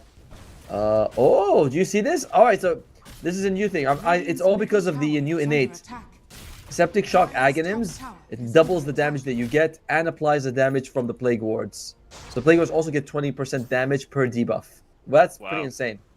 That is a lot. Yeah, that could be a scary amount of damage, to be honest. Yeah, you can do so 60% more. Bomb lane? Yeah, it looks like the Hug will go down. Problems as well from the fun hitting the tower. Will 2 fall? And now Ake, most likely just going to be dropping 3 free kills going the way of Hervinia. And we were saying that, you know, this draft feels weird. They'd have to really run away with the start of the game for it to feel good. And they're starting to do that, Tomo. 3k gold lead now, 8.5 minutes. I'm all for it, man. Good for them. And I wonder how much damage this video is going to be able to do. Very nice for him. There's no Dispel on the other side. I think Marcy can self-dispel, but that's about it. So, oh man. Once this Veno is really online, it is going to be scary. He is level 9. He's almost level 10 before the 9-minute mark. That's how much he's leveling. He's farming. He's just, like, creep camps die in just a couple of seconds to him with all these Plague Wards. And I feel like he's got such a sick item combo as well. He's got the bottle plus the shovel. So he just goes to the river, digs up, gets a free water room, plus 2 refills on the bottle. It's sick, man. He's just endlessly sustaining. Like, no reason to stop spamming these Plague Wards. I mean, also he can maybe fill it up with a bounty rune if he wants to take, or a mango. Like, there is a lot of value here. On the other side, DMS, a slight bit slower, right? Like, Razor can fight early on. Oh, this could be a good kill, but doesn't have the ulti. Cool. He takes it? Oh. Yeah, even if he had it, just endlessly chain stun there. Not a single moment to get a spell off. So very nice kill. Take down the enemy carry. Plus, they're going to be able to finish off this tier 1 tower as well. So it will help give them a little bit of extra space. Very good move here coming out from DMS. And much needed, because right now the game, it is really in Hervinia's favor. Alright, so Gleipnir coming out on Melajul, just they want to get a bit of lockdown, make sure that they can control particularly the Troll Warlord. As Flacco gets 3 bounty ruins, always feels good as support to do that. That's pretty good. Ake in the mid, just gets ran down there from Niche. All the wards really doing some sick amount of damage at this stage. He's going to have his Axe in 2,000 gold as well. Yeah, that's when I want to see just how much damage, because it, doubles the damage of your innate. That seems like a huge bit of value. Ah. And he's also got maxed out Poison Sting, maxed out Plague War, so he's getting it. Like, this is the perfect Veno game for core Veno. Now we have to see, is it good or is it like, you know, cuckoo Venomancer? Which one is it? I kind of hope it's both.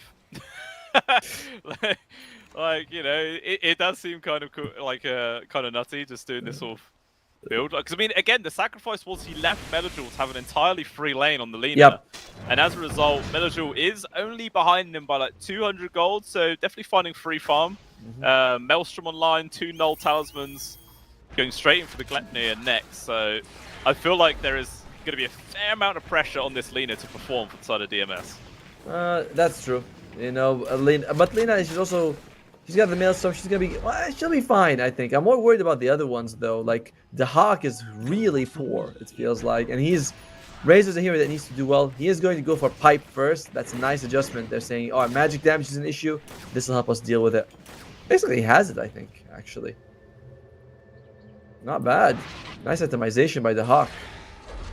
Or is it? Nope, it just has the Ring of Tarask. Still needs the cloak. He'll get there eventually. Meanwhile, 2-man smoke. Problems, I think, did actually spot Fernan's as well as break the smoke there on towards Body, but Body's actually going to jump in aggressively himself. Everyone might disengage from the fight, but never mind, Rolling Thunder has now committed. Oh, look at the Hawk. Yeah, he's trying to get himself pushed up to the high ground, but Body just completely ignores him. There you he's go. like, fine, okay, stay there. Instead, we'll finally get pushed up towards the top, but look how low on HP he already is. Just a free kill. And now the jump forwards from Fernand's there. Manages to get the Sun Special turned around. The quick heals coming from Flacco. Fernand's basically back up to full HP in a matter of seconds. And now everybody's just desperately trying to run away here from DMS. As Problems can't run fast enough, and he too will fall. And Hervinia, man, they are just having a stonker of a game right now. 4,000 to 5,000 gold lead, just 12 minutes in. It's a nice move by the Hawk to try to. He was hoping that he'd be able, Problems would be able to lift him up there. But the problem is that it's a very short cast range on the Marcy. If you hover over, it's tiny. So it's very hard for him to actually grab him. By the time he did, he was already hit by so many debuffs and loses his life. As the Venomancer, I believe his axe, is it finished actually? It almost is. Just the point booster and 50 gold, he's got it. Yeah, he's gonna have such a fun time. I mean, does he even spend any time farming once he has it online, or is that literally the point where he just runs at DMS continuously and just non-stop looks for kills? I mean, he should be doing that, right? Because this is magic damage, gets weaker as the game goes on. You have a huge power spike right now. You don't scale super well, so it's time for him. Oh, and he's level 13 at 13 minutes, by the way. Yeah, that's insane. Like, what's second place? Second place is Shigetsu as well as Melajul at 11, and they have both like only just hit their 11 as well. Yeah, the nice thing about Septic Shock is that it has no cooldown. So as long as he can just keep, hitting people, he is not limited. And I think he's going to take the Wisdom Rune as well. He wants to get that level 15. Plague Ward cooldown reduction by 1 second is a big deal. Damn! Oh, the Huck. That's been found at the bot by the looks. Yeah, he is gone for sure. Did he going to take out Furnace? No. Very close there. Damage mitigation coming out from the Fade Bolt's good enough, and Furnace is able to stay alive. And these attempts are really bad, because Hervinia, the snowball's set. It's at the top of the mountain. They're about to start rolling it. You really cannot give these kills away. Yeah, man, Flacco's getting a lot of farm as well. This Tinker. This is feeling pretty good. I mean, what's like the? I've not really watched much support Tinker, to be honest. So what's like the best item order that you go for? I wish I can answer that, but I don't know. I imagine it's gonna be like Holy Locket into Greaves, as Ike, he is looking real dead here. Yeah, 2 supports against 1. It's Flacco getting a free kill. Seems like those are good odds for the supports with R2. Oh, definitely. But again, Hero, 50% chance he'd either live or die.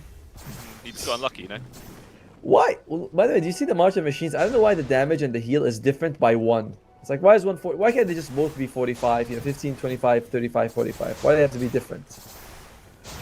Yeah. That is interesting, isn't it?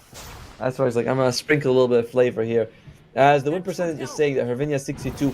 Surprising! 7,000 gold ahead, and they're 62. So, Gaben, he really believes in DMS's late game capabilities. I do too, but this is awkward. Yeah.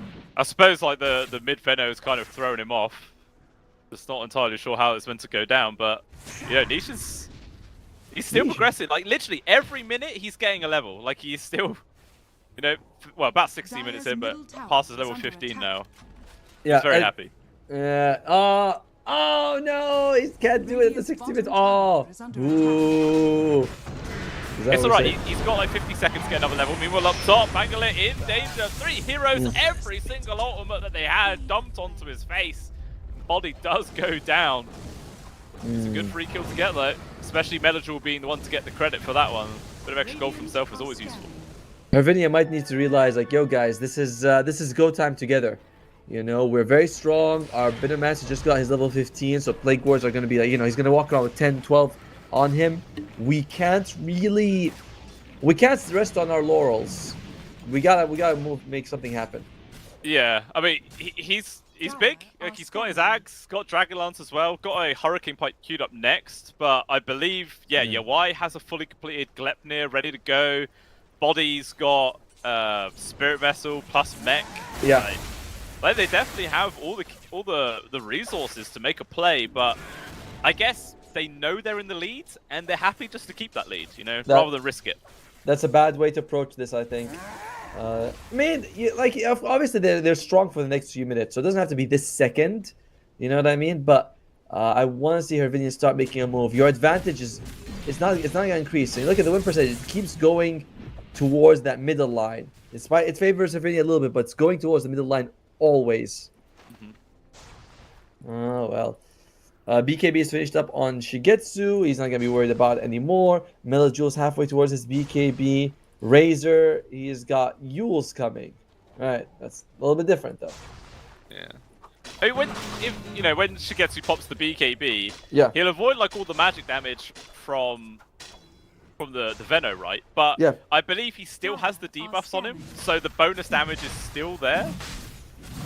I think so. I think wait, there's yeah, you dispel them. Damage. Yeah. Oh, yeah, okay. And looks like they're gonna get a nice kill here on the Tinker. Now you do dispel them in the beginning, so they have to be reapplied. But you have such high magic resistance that doesn't really bother you anyway. Yeah. There you go. So it's a trade of support for a Roche. Obviously, there was a 3-kill streak on Flacco as well. So once again, Melajul will get a nice little cash injection for himself. And he is working on towards his own BKB, which he'll have online at about 1,500-ish gold. Yep. Still a fair bit away.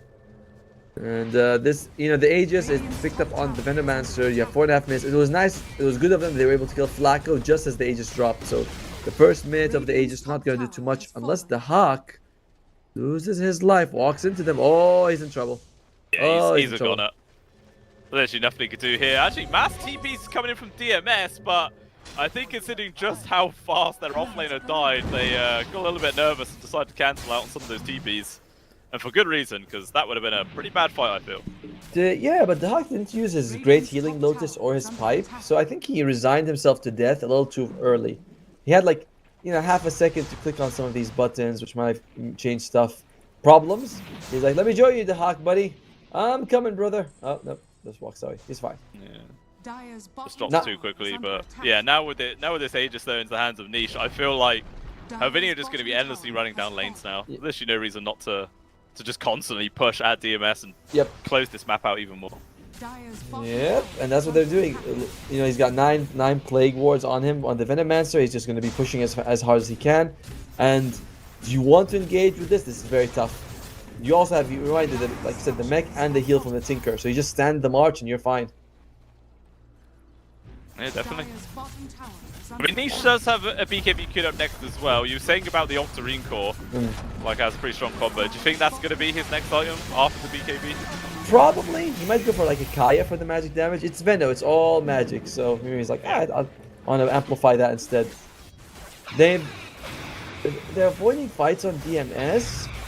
Unfortunately, soon enough, you're not going to be able to do that once your buildings are falling. Yeah. I mean, they lost their own Tormentor, and then everybody from Innovia TP's back. Gonna clear out their own one as well. They got a free shard onto both supports now. What do you think of Iron Talon on supports? Do you like it? I mean, I suppose it's a really handy way for them to find some form of farm. I guess so. Just like find a big creep, put it down to Yeah. 20% HP, and then just a couple of right clicks or one quick spell, and it's just free money, I guess. That's a good point. That's what Jakiro Ike has. He's like, I want to go with it. I feel like we're not being pushed too hard. I'm gonna farm with it. Bold decision, you know. Sometimes the enemy team sees that you've made these decisions, and they say, "Oh, okay, now we're gonna ramp it up." After you've committed to, you know, that path, basically. Yeah, speaking of being ramped up, in comes Vinio with this smoke Ooh, nice play. roll. Good sudden initiation on 2 supports, although with all these damage barriers, they're actually keeping themselves nice and healthy. Ike might be the one to get caught. He's just not fast enough. Oh, actually, good juke. Keeping himself alive, and now Shigetsu jumps on him with the stun on TOI. Somehow, the Jakiro still alive. There's going to be the stolen Macropine, a fantastic spot, but Yawai still loses life. And now Body jumps in aggressive there with the double jump. They will manage to get the kill towards problems, but I think Body eventually is going to die. The heal's coming through, keeping him alive. The right click's following him, but he's still damn well moving. Ike drops in the backline, so eventually Niche actually turns up to the fight. So in the end, it's a 2-for-1, but it's a carry for 2 supports. Oh man, they almost got B-Body. The stun coming out from Melajul was just a tiny bit too late. Unfortunately, for them, the Pangolier makes it out just fine. And overall, if you are DMS, you walk away relatively happy. This is not a tower tier 3 being lost. There's no Raxes here. You're just like, okay, they're fine. We're fine with this. We're okay with what happened.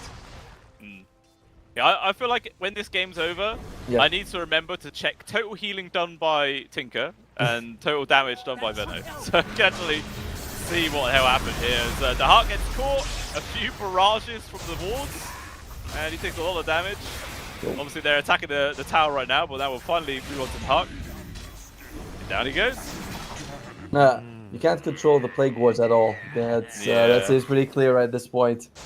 I feel like they should take priority on whatever their on is attacking. I feel like maybe that should be put in. I agree with you. You know, but it's like this facet is already pretty toxic as is. Do we want to make it better? I don't know about that. That's valid. Plus, a lot of times you'll find someone alone in the jungle. There's nothing else to attack. The Plague Wards will be like, alright, I guess I'll go for him. As Niche, he's getting bigger and bigger. It's going to be the BKB coming up. But Axe is, sorry, not Axe, the Aegis does expire. DMS, you can't really afford another sit back and farm, give them the Aegis, and then lose the game. It's a bit too risky for them. Yeah, 100%. I kind of feel like we've not actually seen anything from Yawai yet this game. Like, I don't know. I guess he's been in there a couple of times, but there's nothing been too standout. Oh, there he is. Speaking of Yawai, Is that? he does die, so I'm guessing he definitely has some impact at the very least. But yeah, his DMS is MVP. They're like, Yawai! DMS fans are a big fan of Yawai. 100%. But yeah, he's dead. 40 seconds. Is this enough a window here for DMS to try and make something happen? They're moving down into the Radiant jungle right now, trying to take over this area, but I guess they just don't really have the resources to actually look for kills or try and push the towers. No vision there. So this might just be a bit of a scouting mission here. Yep, Ike puts in a very nice ward next to the tier 2 bomb, gives them very good vision. As I was Dragon Knight doing Shigetsu walking the dog. He's got the BKB if he absolutely needs to use it. Yeah, Niche is here, trying to chase after right now. Good control from Menadril, locking down onto his body. Pangolin though is still fine with the Glimmer Cape, gets himself out. BKB from Niche as well, just charging forwards. Plague Wards doing work. Despite an endless kills, Body able to find Menadril. Gonna get one more connection at the very least with the stun, he will. Probably gonna allow Niche to get close enough now. And there it is, another free kill going the way of the Venomancer. Meanwhile, down to the bottom tier 2, it looks like Ake has been caught out, although he's just making sure he keeps the Hark alive. Oh, Flacco. Does he scout him? Ooh, he nearly finds him in the trees, but literally steps the wrong way. Man, Ake put him in a tough spot because he was able to catch 2 with the Ice Path, and DMS was like, alright, let's just go in, let's see if we can get some more out of that fight. It's, you get a good initiation, a bad spot is actually not great. And the Hawk's net worth is now behind Flacco. Oh, man.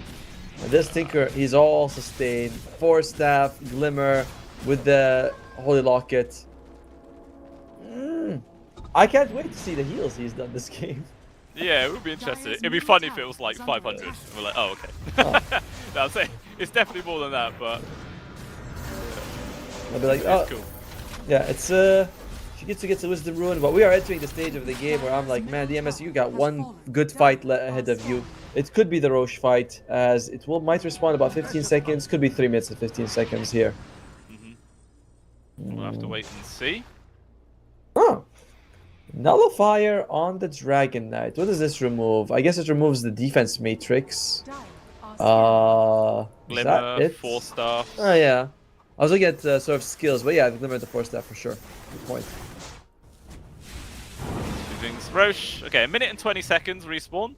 Not super long, so it's it's guaranteed to be on the dire side. Still be there for a few minutes as well. I mean, you could already see on the map that Hervinia are starting to take control of this general area, realizing that potentially Roshan will be coming up soon. By the way, I'm not a big fan of the Marcy item build, going for the Solar Crest before BKB. Marcy support generally feels like you have to commit to the damage. Nice blink by B-Body, dodges the Gleipnir, stays alive. And overall, again, the map just continues to shrink just a little bit for DMS as more and more gold goes into Hervinia's pockets. I haven't seen Shigetsu. He's 0, 1, and 3. Just farming away. Typical dragon. Collects gold but doesn't do anything with it. Yeah. I suppose they'll make a move now that his nullifier's done and literally 1 gold. So that's coming out. And obviously no Roshan could be up. They just had a Solar Crest as well complete on towards Problems. So this is as big of a power spike as they could really hope for. And let's see if they can get a good fight with this. As they're going to try and move into their jungle area, but little do they know, everybody from Hervinia is already here, already waiting, and they have a high ground ward, which when these smokes break, all the information is there. And now Body going to start things off, immediately got the first stun on towards Shigetsu. Now the rest of the team going to follow suit, forces the Dragon on top of the BKB, and he's trying to run himself away. Meanwhile, Body just controlling up the Jakira right now. Nowhere for Egg to go. Nice blink. Actually, DMS, somehow, they're able to get out of there without sustaining a single casualty, which is pretty impressive, to be honest. It is, but unfortunately, now your Dragon Knight's got nothing on. Oh, speaking of casualties, the duel! Yeah, why? Just finds a free Lina, just bullies him down. Problem as well, comes in over for a little bit of help to save your buddy syndrome, and unfortunately, will just give away another kill towards your Y. Meanwhile, Flacco has found Dahak here. Just standing his ground. Look how irritating this is. He can't do anything. Flacco dropping out the high 5. How absolutely frustrating is that? Nice use of the shot just there, rooting him multiple times. And Dahak is like, no, I love this, man. Dahak is like, that is bullshit. I can't believe you did that. He calls it. As Flacco's the one who... I love how Flacco replies to him. He's like, yeah, GG, man. I like it. Oh, that is hilarious. Like... Definitely at that point, you would just be so tilted. Like, your offlaner can't even touch the enemy position 5, just constantly being teleported away and everything. What an absolute joke that is. So, wow. I mean, we weren't really expecting that game to go that way, but I'm pleasantly surprised, Atomo. That was pretty fun to watch. It was funny to watch, I should say. Right, let's check the numbers. Let's check the numbers. All right, so the heal is 8,000 for the Tinker. But surprisingly, the damage for the Veno is... Okay, it's 20,000. For some reason, it says 11 if you go to the scoreboard, but it's not. It's actually 20,000. About 8 of it is from the Plague Wards. Okay, it's not bad. Yeah, it's not too bad. Okay, the numbers weren't as shocking as I was expecting, but even still, they got the win. It looked pretty devastating for DMS, so mate, if it works, it works. We can't really say anything, can we? Yep. I liked what they were doing. Hervinia, they come in, they want to play this very fast game. They have other priorities after this, so they're like, let's just go quick. A very interesting draft with the mid Veno. Kudos, it works out. But can they do it 2 times in a row? That's the question. That is the question, because of course it was final pick of the draft as well, so I don't know if it's going to get to the point where DMS first phase it, because I don't really see it likely, because obviously like you were saying, it just seemed like a really perfect Veno core game, like the way the draft was. Like it just worked out fantastically for them. So unless of course DMS put themselves in another drafting situation where last pick Veno can just come out and absolutely ruin their lives, we will have to wait and see. But I'm looking forward to it. I'm very happy with what Team Hervinia brought to the table here, and I'm hoping they could do the same for game number 2, ladies and gentlemen, which will come up in about 8 or so minutes time. So not long to wait, and we should be back for more CCT. We'll see you soon.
Alrighty, welcome back on in, ladies and gentlemen. Game number 2 between DMS and Havinia is here. The draft is underway, and let's see if Havinia are going to win with another weird-ass, wacky draft. They're definitely not having support Tinker this time. You know, DMS have already taken that one out. Yeah, considering the healer did with the Holy Locket as well. They're like, we don't want you to go for that. Interestingly, they are still targeting Dahak on Havinia. The previous game, he was shut down on the Razor, but they're like, we still know that with a Visage or like maybe NP, you're still a threat. So we're just getting rid of those heroes. True. I mean, you know, if you tilt him out, he might just call GG early, and there you go. Game's over, mate. That's another way to win. I wonder, have you been in a pro match where one guy calls GG and the rest are like, oh, sorry, it's a misclick or something? That's it's okay to do that if it's like the voice chat thing, you know, the one where it's like pre-record. But when you write GG and you type it, it's like you can't say it's a misclick then. It's a tough one. Yeah, it's a little bit mad when you get there. And there it is. Nature's Prophet has made its way through. So Dahak is on his old faithful classic. No, it's Harvinia's got it, not DMS. Never mind. Dahak is not on his old faithful classic. Someone has stripped that away from him. Yep. And he might be on the Pangolier instead. Yeah, they I guess they feel like it's so strong on him that they know they can't ban it, but they want to take it, so they just like they know they can't ban it. They don't want him to have it, so they take it for themselves. Interesting. Yeah. Okay. Looking at the hero list, they've not played Nature's Prophet a single time in 7.37. So yeah, 100%. They might not even be super strong in it, but just making sure that they're able to tilt Dahak as much as possible. That's the way you get wins. Is it the way you want to get wins though? You want to do it through honor and glory and all that kind of crap. Hey, if there's money on the line, I don't care. I'll turn up. I don't know, slash their tiles or something so they can't make their way to the internet cafe if that's where they play from. I don't care, mate. I'd mud wrestle my own aunt if it means that I could get some money out of it, right? That's basically it. That's pretty much it. I wouldn't want to mud wrestle my aunt though, mate. Even still. Well, interestingly, both Melajewel as well as Dahak play a bit of Pango, but it's more common on Melajewel, so we'll see how they're gonna play with it. Enchantress gets banned out. Ike's most played hero. Okay, different. Oh, have you seen the new facet? I mean, the upgraded facets for the Treant? I think it got like more damage and more health. Okay, we'll see if he picks it up. Yeah, that'd be interesting to see if that ends up being used. Because I don't imagine that you're gonna take the healing unless it's a Flacco Nature's Prophet. He goes for the healing and he's playing that sort of global heal like he did with the Tinker. That would be different. I'd like to see that one. Yeah, I mean, it could really go either way at this point. I mean, like we're saying, it is more of like a banning pick than something that they probably wanted to actually play. So they're probably just going to make things up as they go along and just see how the draft turns out. But yeah, follow-up ban from Havinia was the Sven. Meanwhile, DMS decided to take out the Troll Warlord themselves this time round. And let's see what they're going to pick up second here. We have been seeing a fair amount of Rubik today. Did they just go for Rubik? Why not? I mean, can you ever go wrong with Rubik's, like you're saying? And by the way, I want to tell you something. Your country is cold as hell, man. I mean, not cold as hell. It's cold. I'm sitting here like rubbing this and my knees and everything, and we have central heating and all that. I'm like, what is this central heating? It's freezing. Mate, I'm not gonna lie. I'm pretty hot right now. Like, yeah, but I meant like. No, I know what you mean, Blue Skill. I always thought of you as very attractive, but I'm talking about like. Well, the temperature, yeah, but I mean, like, this is our summer, mate. So for me, this is hot stuff. This is like I'm ready to go outside, pair of shorts, sit on the beach, even when there's clouds out. Yeah, so you just got to make use of it, mate. So unfortunately, if you came like literally 2 weeks earlier, we had like 30 degrees for a few days in a row. It was actually you would have been very comfortable then, but. You missed it, mate, and you've now come where it's back to being classic English weather. Yeah, very classic English. All right, so they have the Rubik versus the Jakiro, as we've mentioned before. A great friend of mine once said, if you see Jakiro, just say they're gonna pick Rubik, and you'll be right most of the time. I was like, oh my god, that guy sounds so smart, mate. I'm not gonna lie. And handsome. Really smart. Yeah. Oh, that's good. But yeah, absolutely solid. Oh, Wind Ranger actually being picked up here from DMS. Okay, so Let's Have see. they left support as their final pick, or are they playing like win range of 4? Okay, we know that Jakir is definitely going to be for Ike, right? And we know that Pango is probably a core because both the Hawk and Melajul and the Hawk play it. Ursa is going to be the carry for sure. So yeah, Wind Ranger is the flexible, either going to be the off laner or going to be the 4.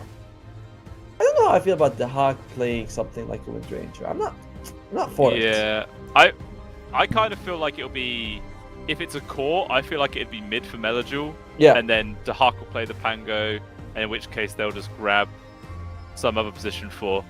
That was a full rage scream. Has he been watching Dragon Ball Z or something lately, mate? He was fucking. No, every 20 minutes, my son, I have the door closed, so he's like outside, and he's with his mom. So like as he comes in, Dad, are you finished? I'm like, no, son. So clearly he's very annoyed at this. I think so. I love that you guys could just pick it up. Yeah, that was great, mate. That was like a full-on rage scream. I love it.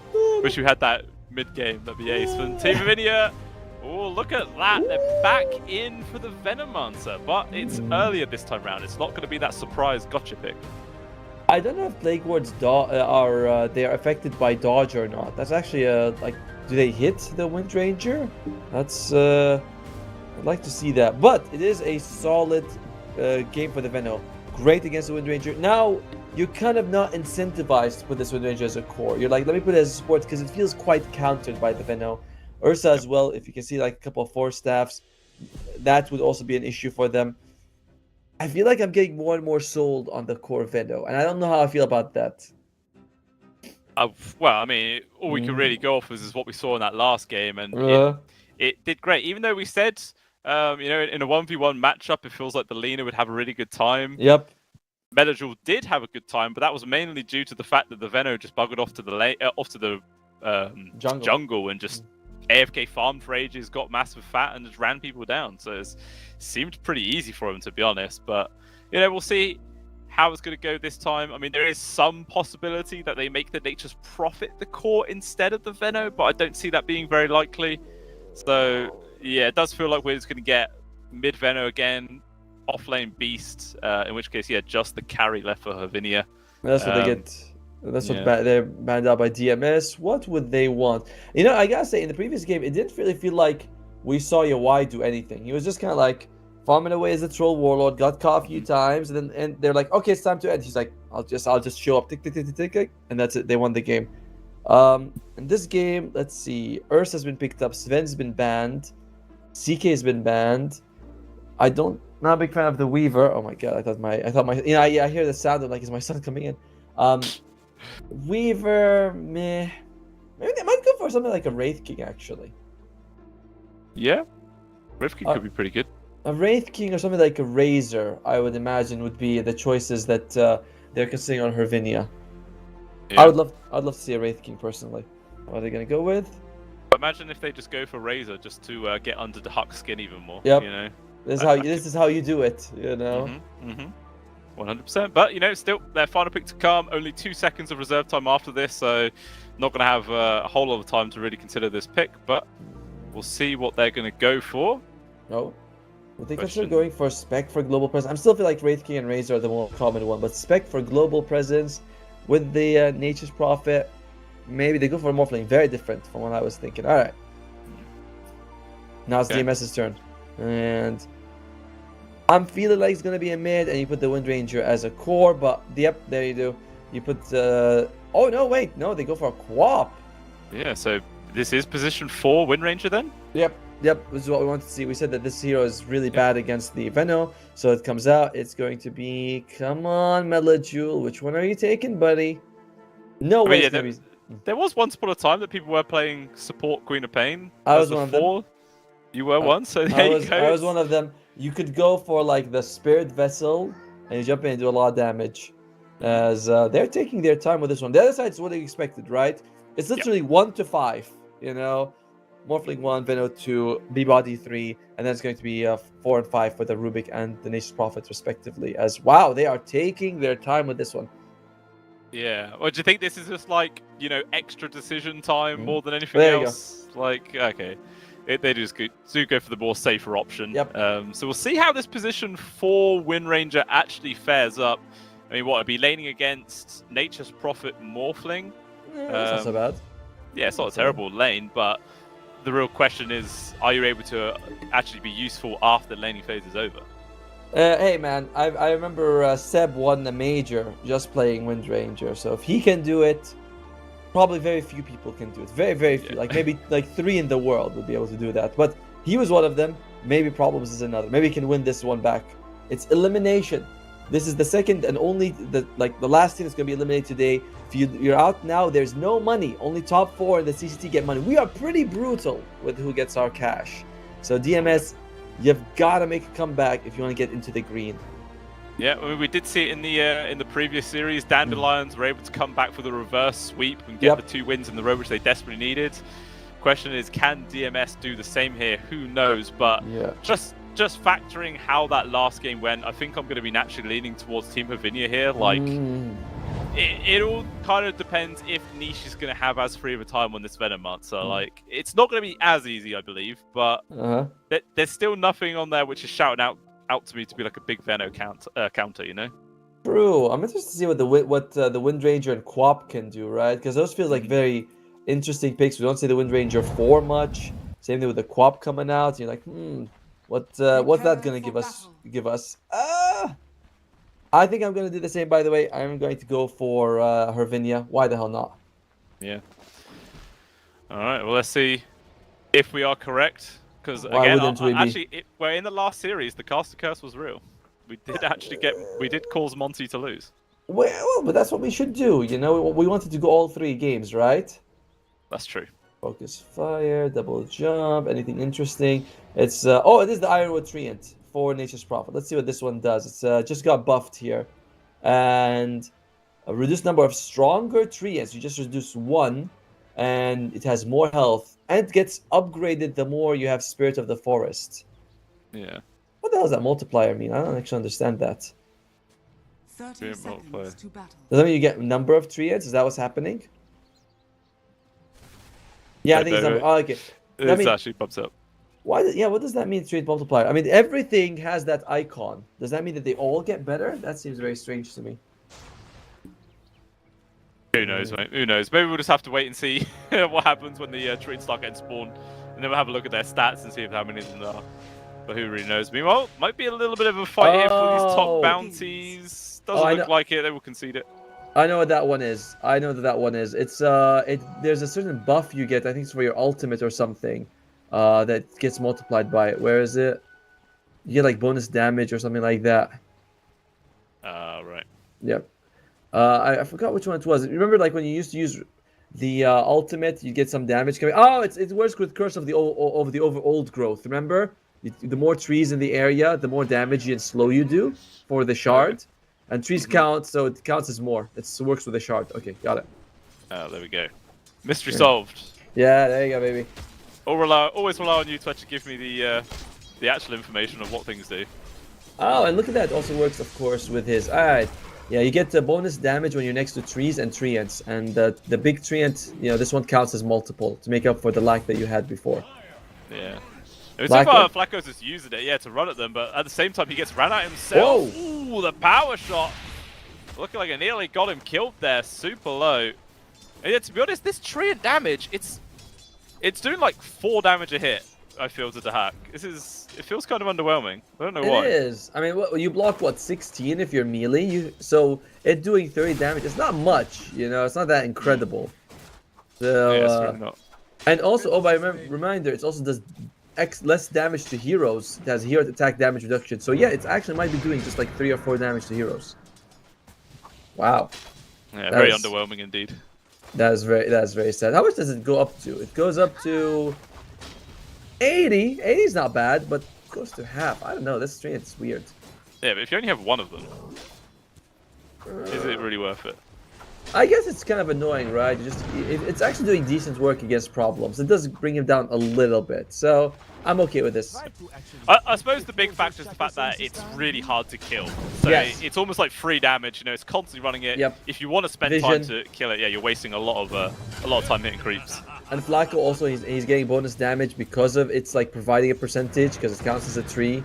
So it's good that it's alive, but it by itself doesn't do anything, if that makes sense. Yeah, definitely not. Let's look at mid. Let's look at mid. I want to see what's happening mid here. As Niche again seems to have the highest CS so far. Yeah, I think he's already like ran off into the jungle a couple of times just to start farming up there. And now you're obviously on level 3, the 2 points into the wards, of course. They seems to be having fun so far. They're really, I mean, can't manage to get much else. Ooh, down bottom, first blood has been found.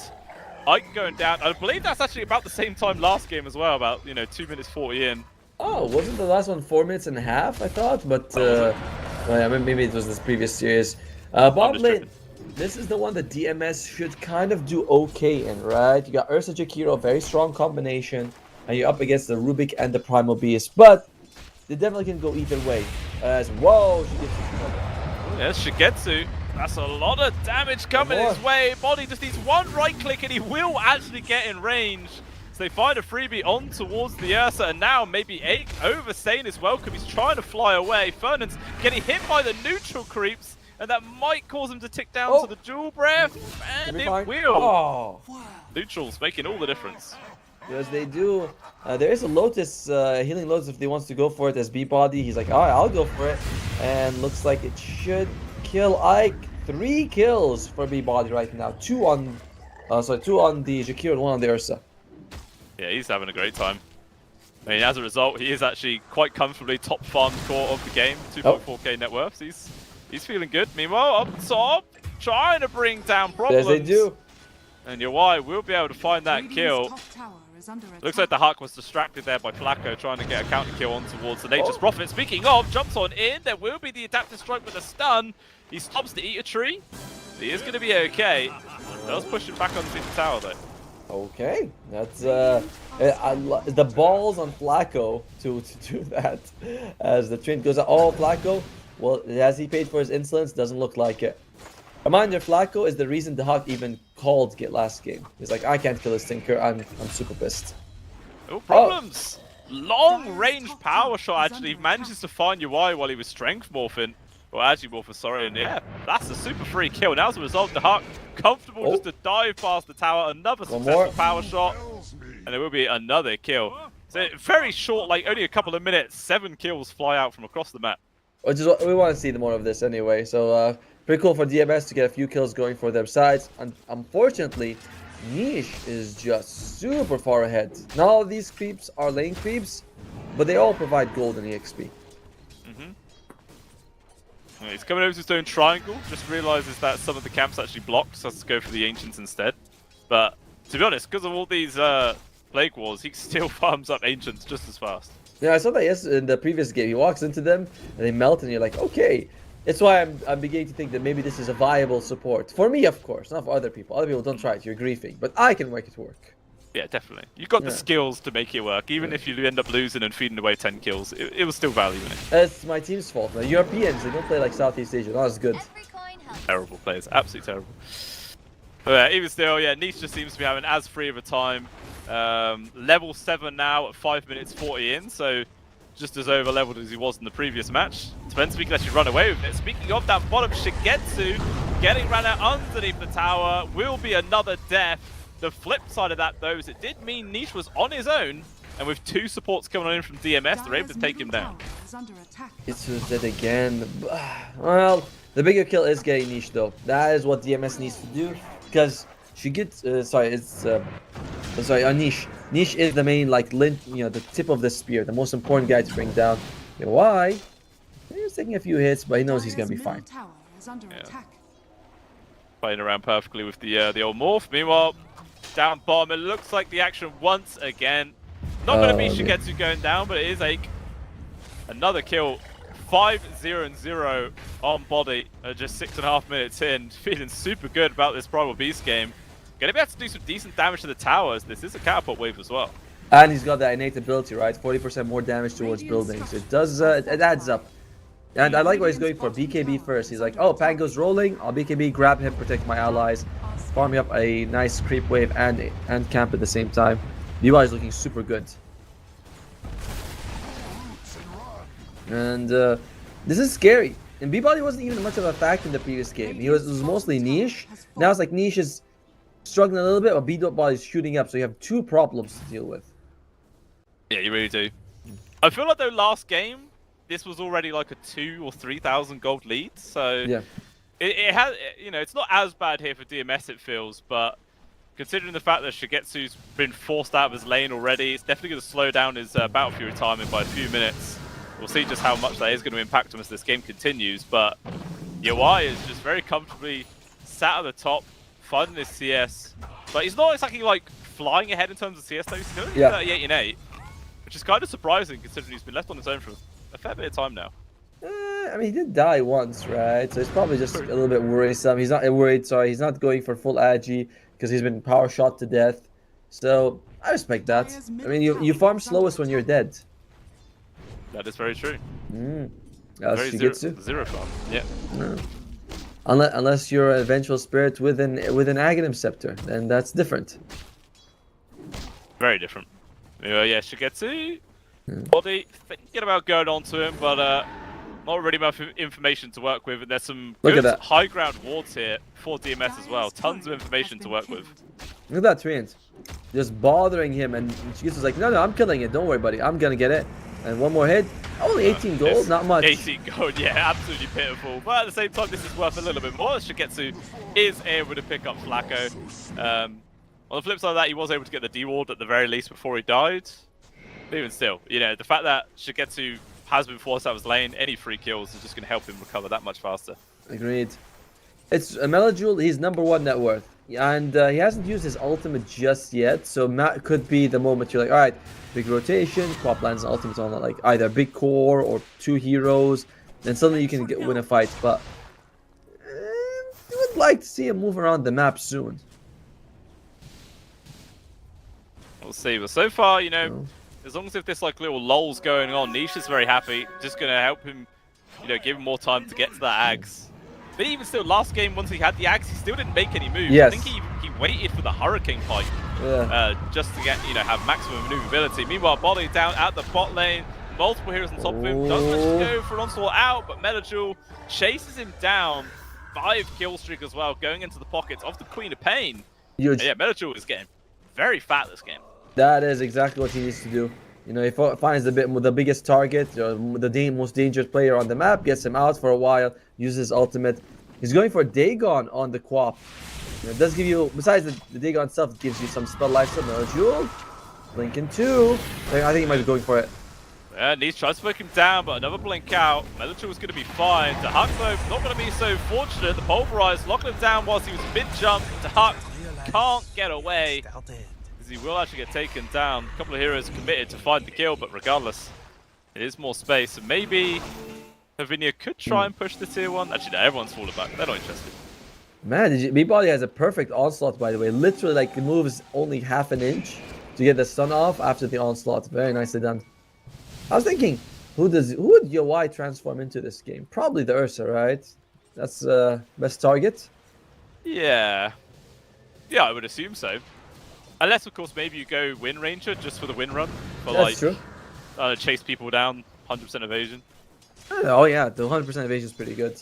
Although she's going to be lower level, so maybe you have to do that like way later in the game, once she's like level 16 or something. Yeah. Dire's middle tower is under attack. Yeah, for sure. Meanwhile, its win percentage is favoring Hervinia. It's been 55 basically the last 5 minutes right now. Melajul, he's got Invis Rune and he's got a Sonic Wave. So if he can show up to next to someone, could blow him up. Yeah, especially with Dagon added on top of that. He's definitely ready to delete some fools. Question is, who's it going to be? Do you remember when Sonic Wave used to do instant damage? That made the hero a lot better against like Morphling. Now that's damage over time across like 1 second. Morphling is usually able to strength morph and survive, which is not fun for the Queen of Pain. I feel like the radius also used to be smaller, didn't it? Could have been. That part, Yeah. I'm not sure, you know, but it could have been smaller for sure. As Oh, oh, body. Chasing after the hug right now. We'll actually find him with the charge forwards. Medical is here. Whoa, Will there gets you on go. away. Yawai gets deleted, and now Body in danger, trying to do what he can with the Rolling Thunder. No way to escape. Flacco, a very ambitious TP, and he's just going to be the icing on the cake here for the side of DMS. A triple for Melajul, and this Queen of Pain now is just flying on through. 5-0-0, top of net worth. What a great game too for them. doing exactly what he needed to do, right? He was invis, he fires the Morphling. We talked about, you know, the no instant damage, but it's still a lot of damage with the dig on top. And then Morphling wasn't able to strength morph in time to get enough health. Dire's middle tower is under attack. And now look at this, with these that bit of space made, Shigetsu's actually going to move himself into the Roche pit. Or no, he actually changed his mind. Oh. He was literally in the pit, about to hit it, and then he turns around and goes for the twin gate. I guess Oh. just wants to take that tier 1. We'll actually Okay. also find UI again. Returns into the Queen of Plane, gets the blink out. He's fine. Interesting move to go for that kill rather than the Roche. I feel like that one's, you know, that like it's an easy Roche kill if he wants to go for it. But they might go for the tower and then take Roche on. Unusual move by Shigetsu, I gotta say. Yeah, it was peculiar. Especially seems like him and Ake were literally right in front of Roche. And then he's like, okay, now let's go up top instead. Yeah. Maybe he's like, Ake, you don't have liquid fire, it's not enough. And he's like, no, you can do it. It's like, nah, not gonna do it until I have that tower down. Meanwhile, though, some items are coming out for Hervinia. We have Spirit Vessel on Flacco. We have Ags on the Venomancer. Morphling, not too far from the Manta. Dead. Yep. Fernand's Another kill from Melajul. not too far from the grave. There you go. Battle Fury online now as well for Shigetsu. 13 minutes 40 in. Not terrible. Meanwhile, Niche has his axe, yeah, and 140 gold. But again, like we said in the last game, he waited for another IM after that, so still going to be plenty of time, I feel, for Shigetsu to resume his farm. Yeah, at the same time, though, B-Boy is going to have his BKB. I think every hero on Hervinia is going to have an item soon that's going to be a big deal for them. As Fernandez has the double jump. Do you see how he jumps? It's like, he's like, whoop. Thank you, how Rubik does it. Yeah. Actually, I think it's just the normal jump, isn't it? The shield crash. I don't think he has the double because he doesn't have the facet. Oh, I thought you get the fastest when when you steal a spell. If the enemy has the fastest, you get the fast as well. Yeah, look at it. If you put if you hover over it, if you hover over it, it does say it has the facet too. It does. Yep. Move up top. There you go, double jump. Speaking of the real Pangolier, control up to Huck. We'll be able to get the Rolling Thunder off, but it does not matter. The physical damage from UI is enough to bring him down. That's another kill on towards the Pangolier. And only 10 seconds, Roshan will be coming up to the Dire side. And there is actually quite a few members of Hervinia up here. Are they maybe thinking about going rogue? They'd be smart too, honestly. I think that, Ike? How's he doing? Throws out the ice path, and... Well, you don't have a pulverize.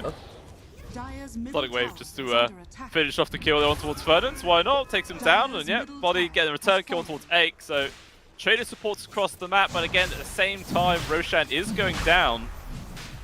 There are actually a couple of members of DMS in the area. Shigetsu obviously being a big one. But they don't have roll. They get in time. No, doesn't seem like it. I can't help It's going to be close. The scan comes out there. Oh, there you go. Nah, that's too risky. Shigetsu. That's inside. Shigetsu is a Valkyrie who's on cooldown, so he couldn't chop the tree to get on out. Hark actually thrown his body in there, just trying to distract him away from his carry.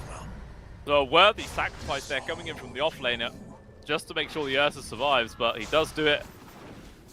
So, I like, you know.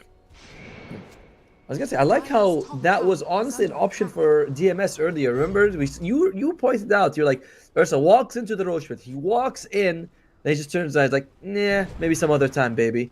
And then 2 minutes later, Hervinia's like, well, we'll take it if you don't want it, because I don't know, I can't imagine why she gets to this, didn't finish it at that particular moment. It was very strange. I don't know. Yeah, I mean, maybe if they went top and actually killed the Morphling, it would have been worth it for sure, but Morph was just able to run away. It was too easy. Yeah, they do get punched real hard. Meanwhile, though, Melajul, after a free kill on towards Body, BKB just turns around, immediately goes to the Pulverize on towards Problems. There is going to be The Ice Buff Bust Magnifier Onslaught. coming on now, but look at the damage just flooding on through. Trader supports yet again, but it looks like Avinia are going to continue the chase. UI is here. They drop the ult on towards body, blow up the Primal Beast. Now UI in danger. Will get the waveform away. Fernand's probably going to get caught out from behind here. Double jump. Jumps Oh, over towards the side. Doesn't get too far though. Now Niche turns up with this Aegis. He's ready to fight. Benadryl executes him with the final usage there of the Dagon. They're focusing Ooh, on towards he the gets Venomancer. Just chucking spells over to the Ursas. He will tick on out. Egg 2 will fall.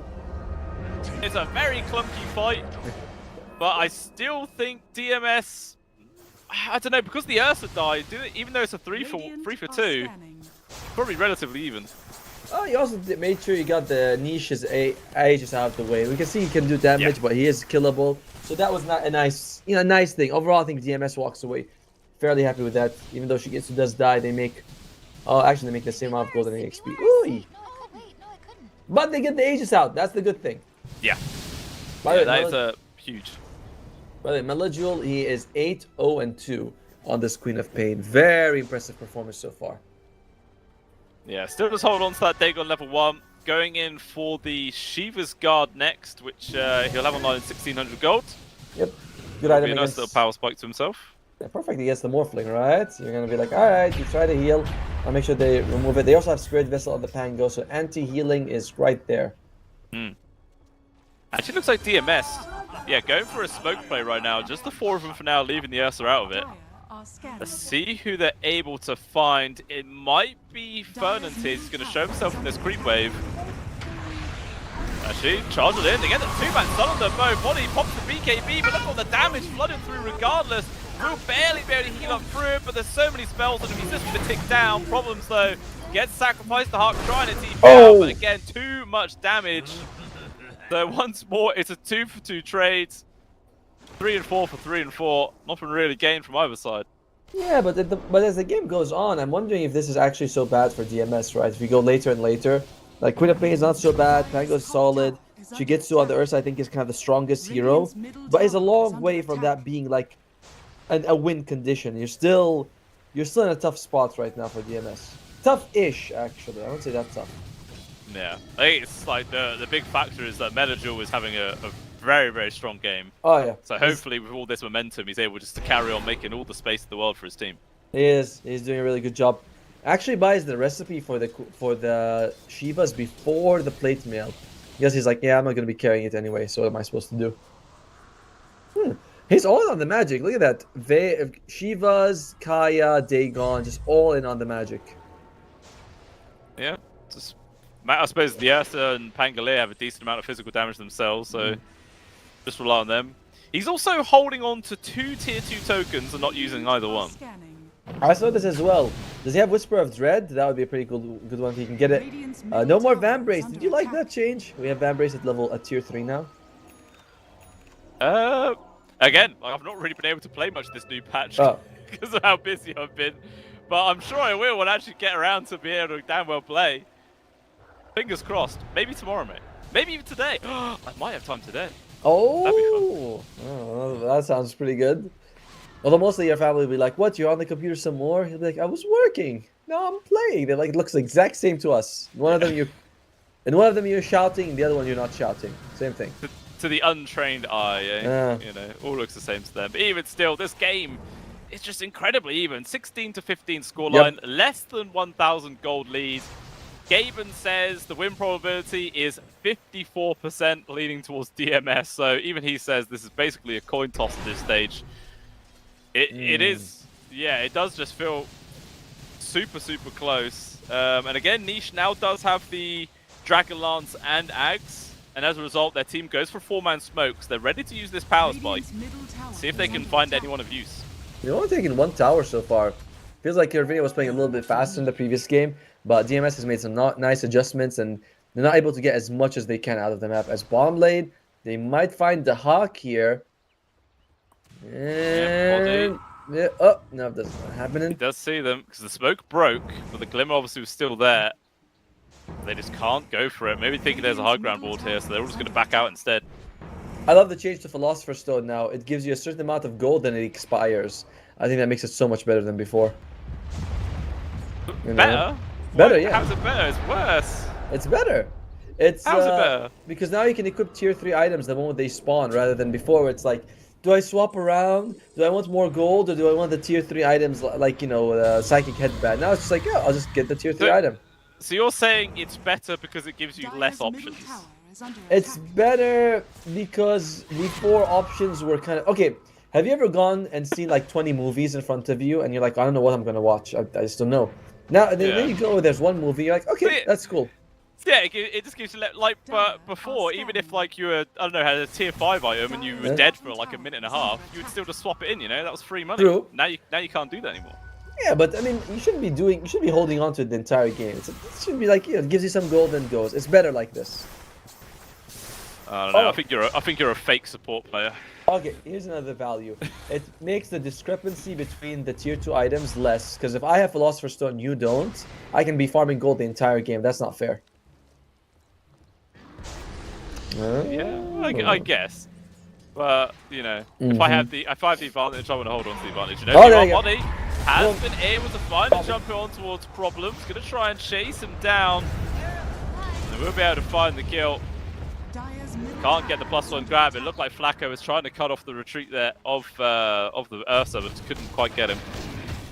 30 seconds to Roshan potentially responds, possibly 3 minutes and a half instead.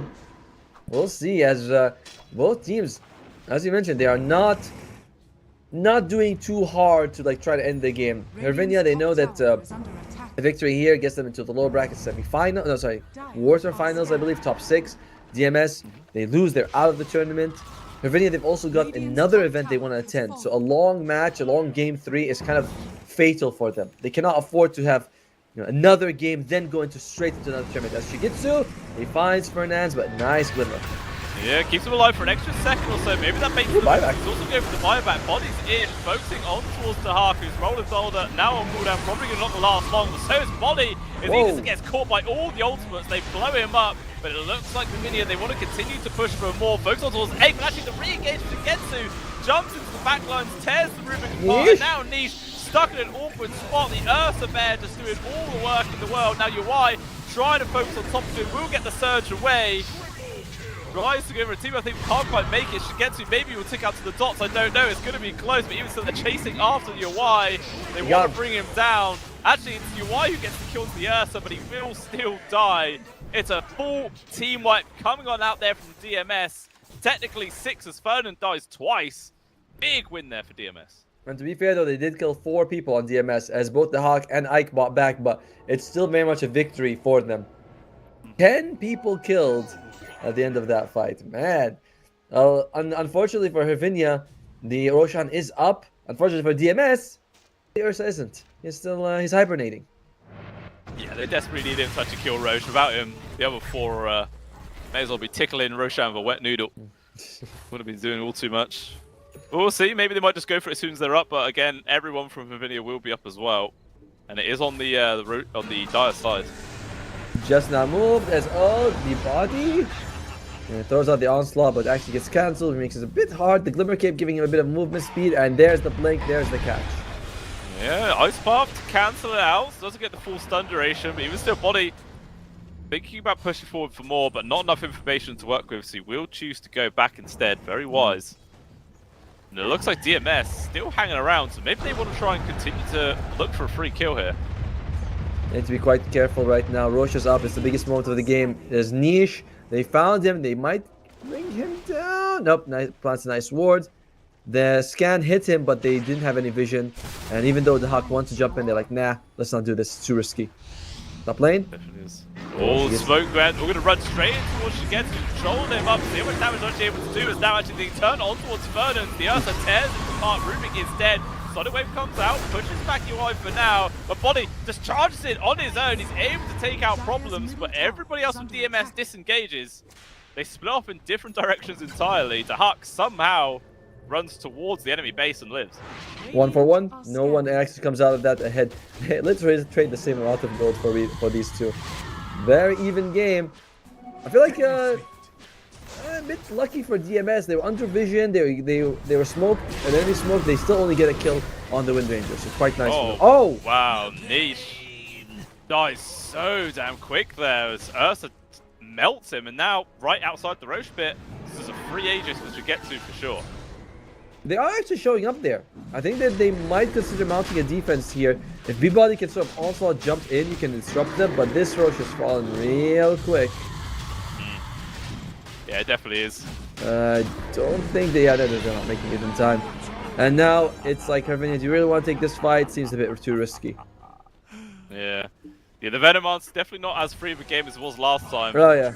I was like, he could go for a Ghost Scepter, because I believe that would still allow the wards to attack, but at the same time, then you're just amping up all of Melajul's damage as well as Aches, and just wouldn't feel good at all. It's very much a rock and a hard play situation. Yeah, the Hawk and Melajul can just get on top of Niche this game and ruin his life. And now it looks like they're thinking BMS at least going for this tier 2 top, like it's doing all the outer towers right now. Yeah, look at that though. Yeah, why he picks up the Nemesis Curse, one of my favorite conceptual tier 3 items. Yeah, always good at helping you just rack up the damage and try to bring people down as fast as possible. And that's one way to look at it, but that's so simplistic. I mean, like, it gives you something and takes something, right? You do damage, but you also take more damage. The very risk-reward thing. It's kind of cool. Radiant's bottom tower is under attack. Dire are scanning. I think this 4,000 gold is, that's the largest net worth lead we've seen this entire game so far. That's just how even it's been. And even still, 4,000 gold at 28 minutes in is very negligible. Meanwhile, Flacco was actually able to steal 2 Wisdom Runes. Yep. Because DMS have not been to their side of the map in that long. That's bad jungle management right there. And you can see that if you look at the graph, the EXP was pretty substantial in favor of DMS, and now it's all the way in favor of Hervinia. These Wisdom Runes, they are giant nuggets of advantage that you have to pick up. Yeah, 100%. Do you guys have a lot of nuggets in the UK? I haven't seen any nuggets. Nuggets, stores. as in what, like chicken nuggets? Yeah. No, chicken nuggets are everywhere, mate. Oh, good. Well, We even call our pound coins nuggets. Really? Yeah, because they're like little gold circle, like nuggets. Not everybody calls them that, but it's up there. B-Body? Oh, he didn't BKB TP. He's gonna cost himself that situation. Yeah, he spots the Wind Ranger, tries to onslaught and jump away, but no, we have vision. And what do? They instantly TP top on the other side. Looks like they think they can kill you. Why? A bold, very bold idea here. Yeah, Fernance as well as Niche have been caught out. Obviously, the Rubik's already dead. Niche has a BKB to use, but it's not really going to matter. Seems that all the physical damage from the Ursa is still there. If he just dies, nothing they can really do. DMS, think of actually diving into the base here for UI. Forces him to turn into the Queen of Pain and run. That's been the most common transformation. He's like, I need to get away from here. And unfortunately, I don't know what Hervinia's plan is going to be. Are they going to try and TP and cut away? Maybe Flacco can do that, but overall, the straight 5-on-5 seems pretty bad for them. It really does. Yeah, the net worth lead just continuing to grow here for DMS. Now up to 8,000. And Shigetsu going in for an Axe as well, so trying to kill this Ursa after that is just going to feel near on impossible. Mid, 100 seconds left for this Aegis. If you're Hervinia, you probably know that you can take a fight if there's no Aegis on the Ursa. So you can just wait and be like, alright guys, I know this hurts, this is bad, but we'll wait, we'll have our timing. If taking game 1, they can easily take game 2. Oof, that was close. That was. Maybe he's back to base, interesting. That he's like, I want to make sure I get, I wonder if some cores would have just stayed in farms because you have the Aegis, so it doesn't matter if you walk around with low health. But yeah, maybe if you're expecting a fight within this minute, that makes sense. But I don't think they are. So yeah, interesting choice. Oh, I guess he's just going to go back and get the Tormentor either way. Well, that's true. That makes a lot more sense now. Because I'm like, I feel like you could still hang around there. As Melajul gets the shard, that means when you blink, you do silence the people around you, and also do a bit of damage. It's a very good shard. Yeah. I mean, it's pretty good versus the Morphling. Obviously, he has the Manta style, but it also forces him to use the Manta style for that particular purge early. Meanwhile, Flacco, yeah, he's just dead. Not really his game so far. This one, 0, 6, and 13. So just a few deaths, mostly in this game. I guess it's like we were saying in the draft, wasn't it?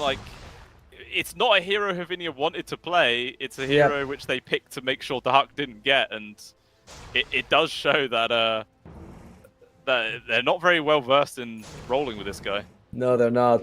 As big items coming in here for DMS Ike, getting closer and closer to that Aghanim Scepter. Melajul's got Lincoln Sphere, so you can't transform into him if you're Morphling. Luckily, though, Aegis does expire. Oh, they're going straight up! Okay, trying to focus on what should get to. It's a hard target's fine, but the Aegis has now expired. Instead, Body's just getting focused up, has to try and go for an onslaught out of there. BKB to avoid the stun onto Huck. Yeah, even still, Huck continues to run forward. Oh, what a shackles lands on towards the UI. The Defending Telekinesis doesn't do anything. What a huge shackle that comes on out there from Problems. Big skill. Oh my god. You see that? It was like so close. And he doesn't even have buyback available. He wants to buy a shard and to prevent that from happening, but he doesn't. He has a BKB instead. It's fresh BKB. But Blue Scale, is a BKB useful if no one uses it? No, it's just dead gold. It gives you like a couple of hundred HP, I suppose, a little bit of damage, but not really worth it. But again, it's sort of like, what's the point of popping a BKB when an Earth is on top of you, just tearing you to pieces? That's absolutely nothing. That's true, and that Nemesis Curse also caught him. But look at that, all these Plague Wards are slowing them down. They're trying to push multiple lanes here on DMS, but they're realizing, yo, this is actually hard. Flacco is cutting, mid has got wards, bottom as well. They're going to go for that, but just the Fade Bolt reduces their damage by a ton. Yeah, definitely a good means of holding here. Nice Dave Niche continues to use his water defense. So jump on towards Body. Primal Beast just caught out and dead. Murders as well. Not long for this world. Aggressive jump forwards there for Bellinger, was focusing down on towards the Bangalore if they can get it. As Body, Pulverize locking him down. So they will be able to get the trade on towards Darkle. Will they? He jumps off to the side. One more right click from Niche will finally get the kill. Question is, can they find anybody else? They desperately need it after all these buybacks. As Body trying to find Problems. Onslaught not going to guess the right direction. There's not much left here for the Wind Rangers to work with. Flacco cutting off the retreat. There we go. That should guarantee the kill. He will die, but even still, it's 2 kills, 1 core, I suppose, but a couple of buybacks expended for it. Yeah, if you're net worth wise, you still take another hit to your economy if you're Hervinia. But mind, there's no Pango. There's no. There could be something. Ooh, tries to just burst out UI, couldn't quite make it. Instead, gets the direction the Metal was going to blink. He does follow him down, which is fantastic plays from UI. Manages to kill the Queen of Pain. Burnens as well. Trying to hunt for a +1 there on towards Ike. As he's constantly chasing after there with the stolen blink, pulling him back. UI with a blink of his own. Just so much reach now from this one skill. And Ike just can't juke his way out of that one. He will die. That is a big turnaround here from Havinia. It is. Havinia were looking like dead, almost dead to rights. But then Melajul loses his life. Ike gives them a +1. Ike, this is his dieback. He's out for a while. And I believe he even gave them a gem back. No. Okay. All right, that was my bad. I think the courier went and picked it up. Yeah. So it is very scary right now as they can go high ground. And also, there's no buybacks. DMS, you're just going to have to take it for the next 30 seconds. Yeah. Literally nothing they can do but watch. Unless they're going to try some sort of ambitious 3-man fight here, but it would seem so damn dangerous. They do have the Abyssal on Ursa. I think Shigetsu can jump in, burst someone down before anything happens. And maybe Hervinia feels the same. So they say, alright, well, we'll get away while we're ahead. Yeah, they go back for Roche, and it literally spawns just in a nick of time. So that is going to be a free Aegis banner as well as an axe here. Most likely going the way of Havinia, but we can see a line was drawn on the map there from Shigetsu. So they know it's going to be happening. Ooh, but can they get it though? They have to take it 4 versus 5. There's no way Ike is coming out. There's no way they're even reaching it in time. Yep, this is gone. No. It's so quick.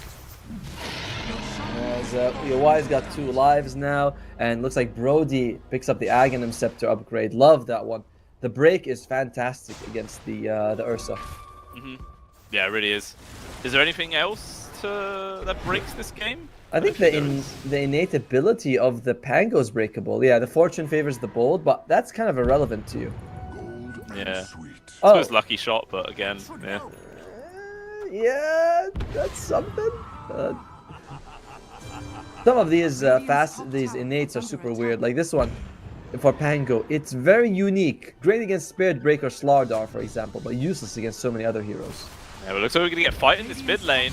Oh. Smokes the breaker, Shigetsu leading the charge, trying to get the jump on towards Flacco. They will actually even use the Sonic Wave here just to kill the Nature's Prophet. Shigetsu now getting control, he's so damn slow, but good roll there forward from Dark. They're controlling up on towards the Wolf Lane. Force Staff trying to bring in the safety, but the first life is now gone.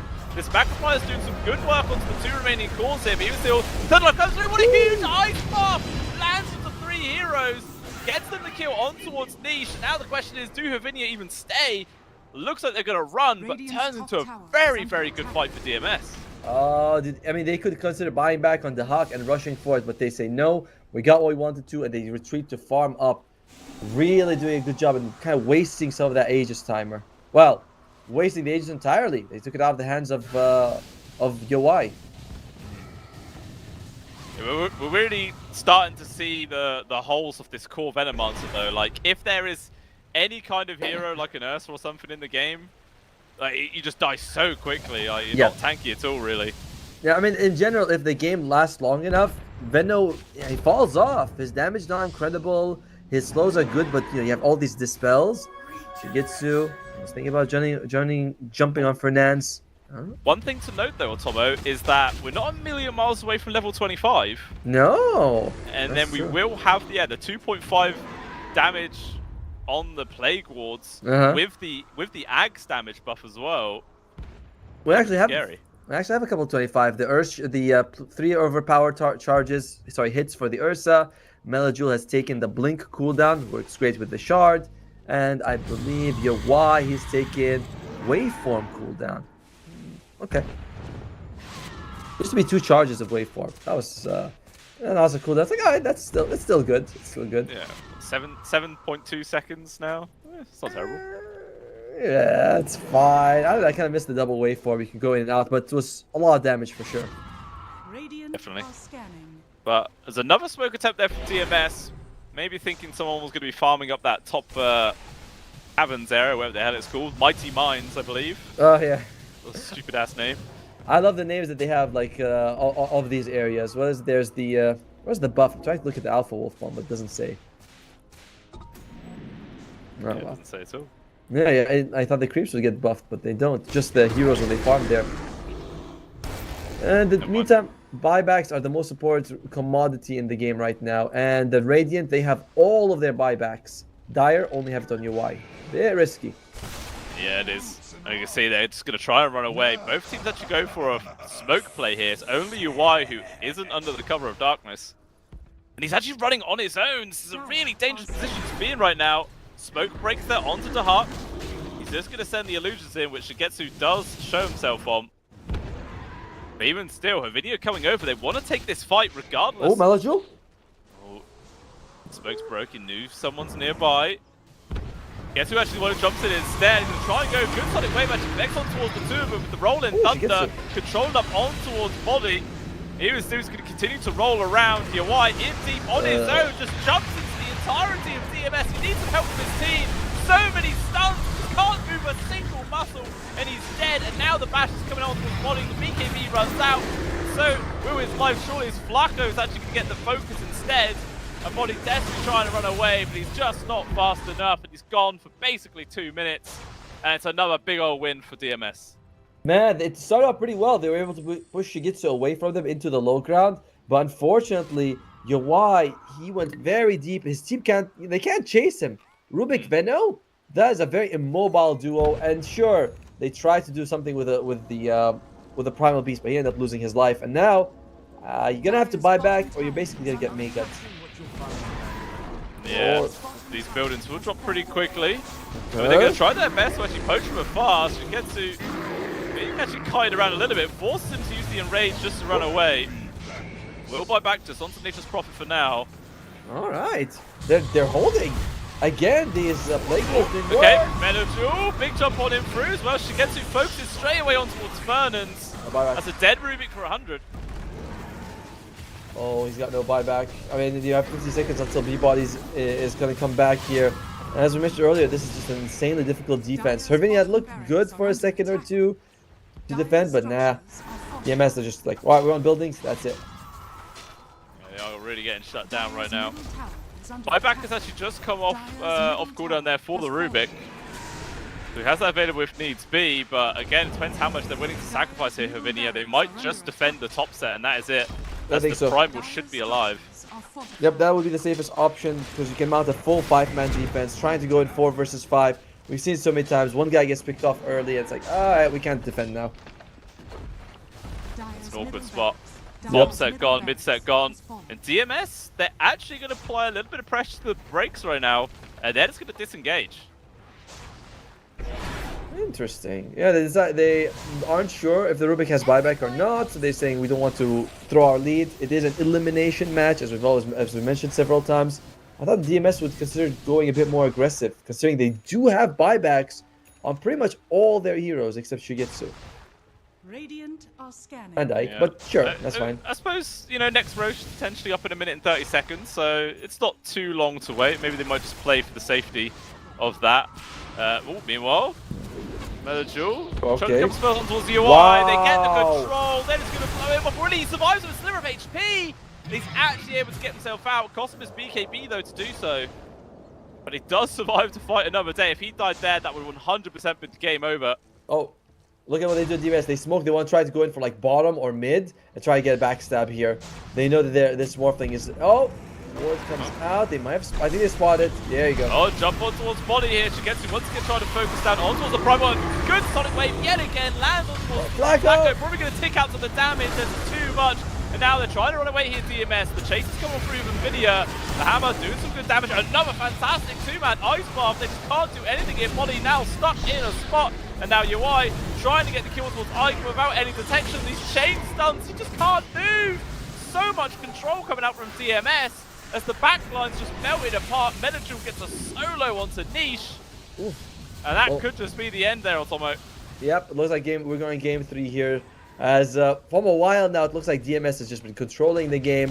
Despite it being super even in the mid game, Shigetsu, he's got a Satan. You're not killing this guy.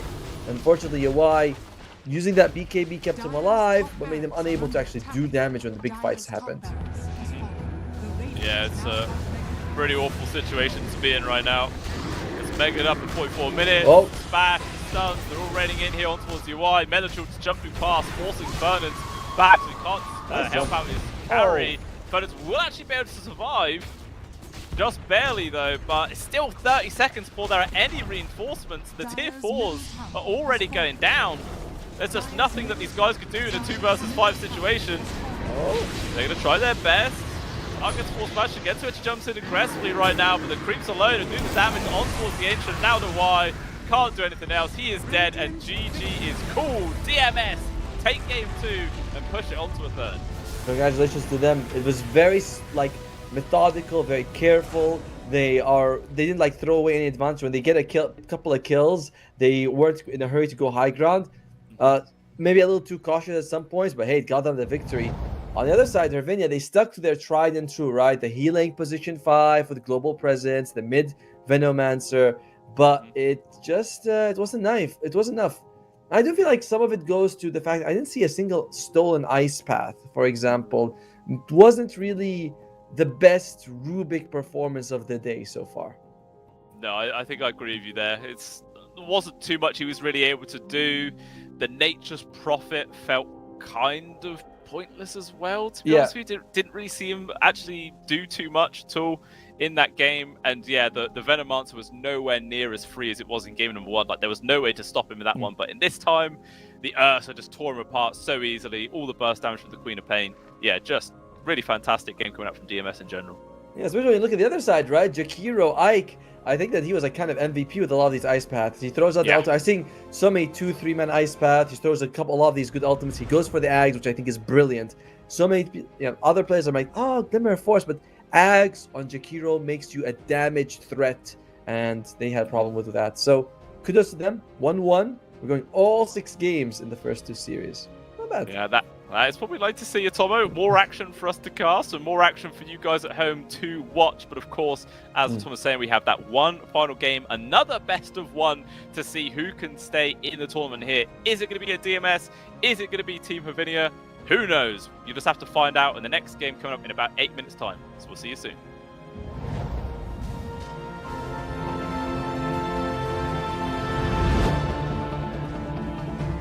Radiant's top tower is under attack.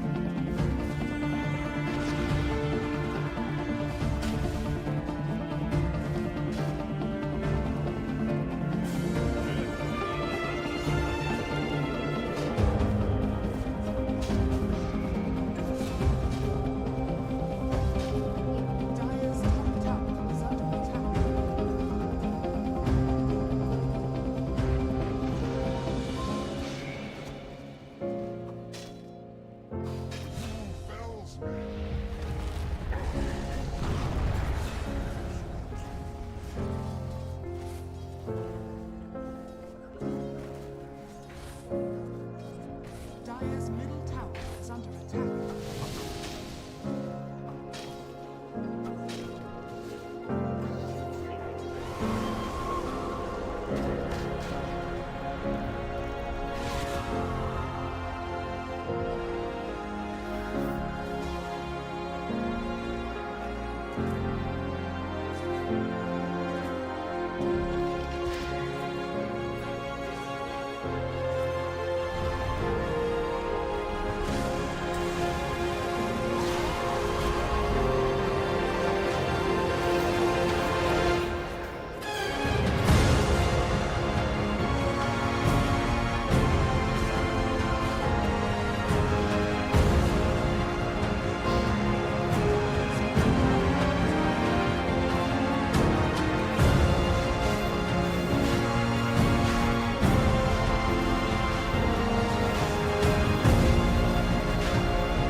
Dire's top tower is under attack. Radiant's middle tower is under attack.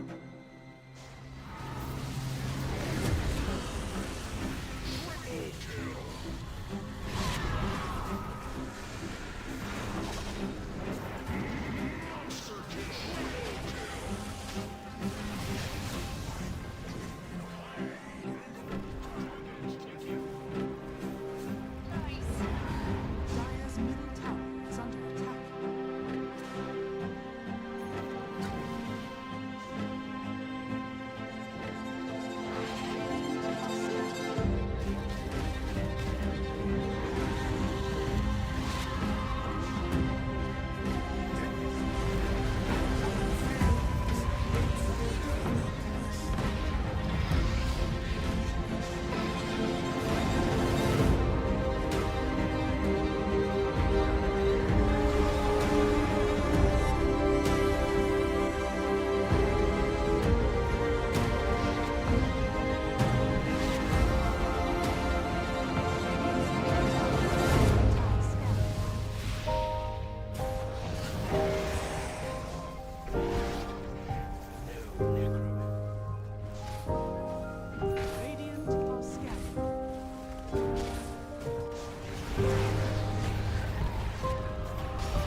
Dire's middle tower is under attack.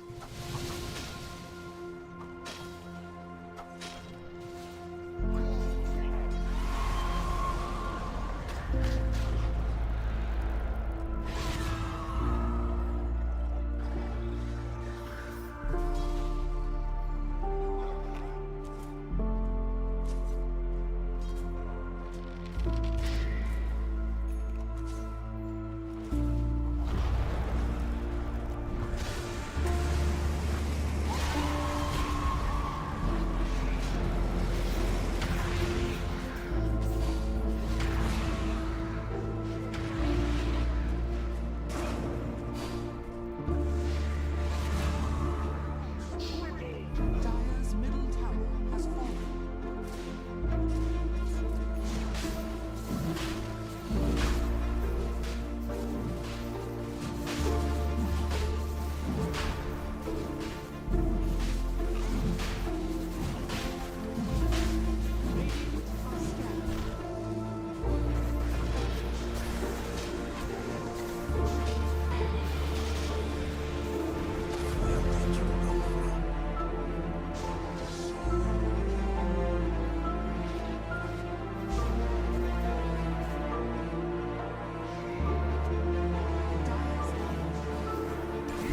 Radiant are scattered.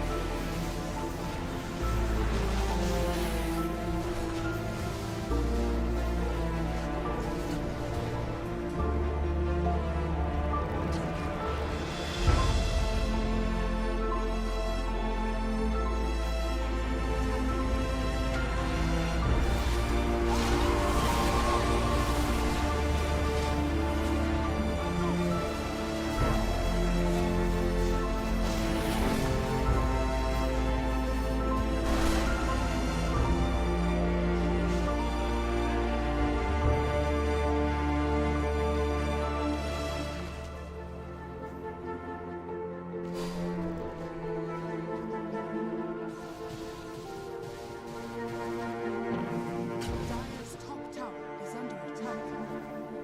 Radiant's middle tower is under attack.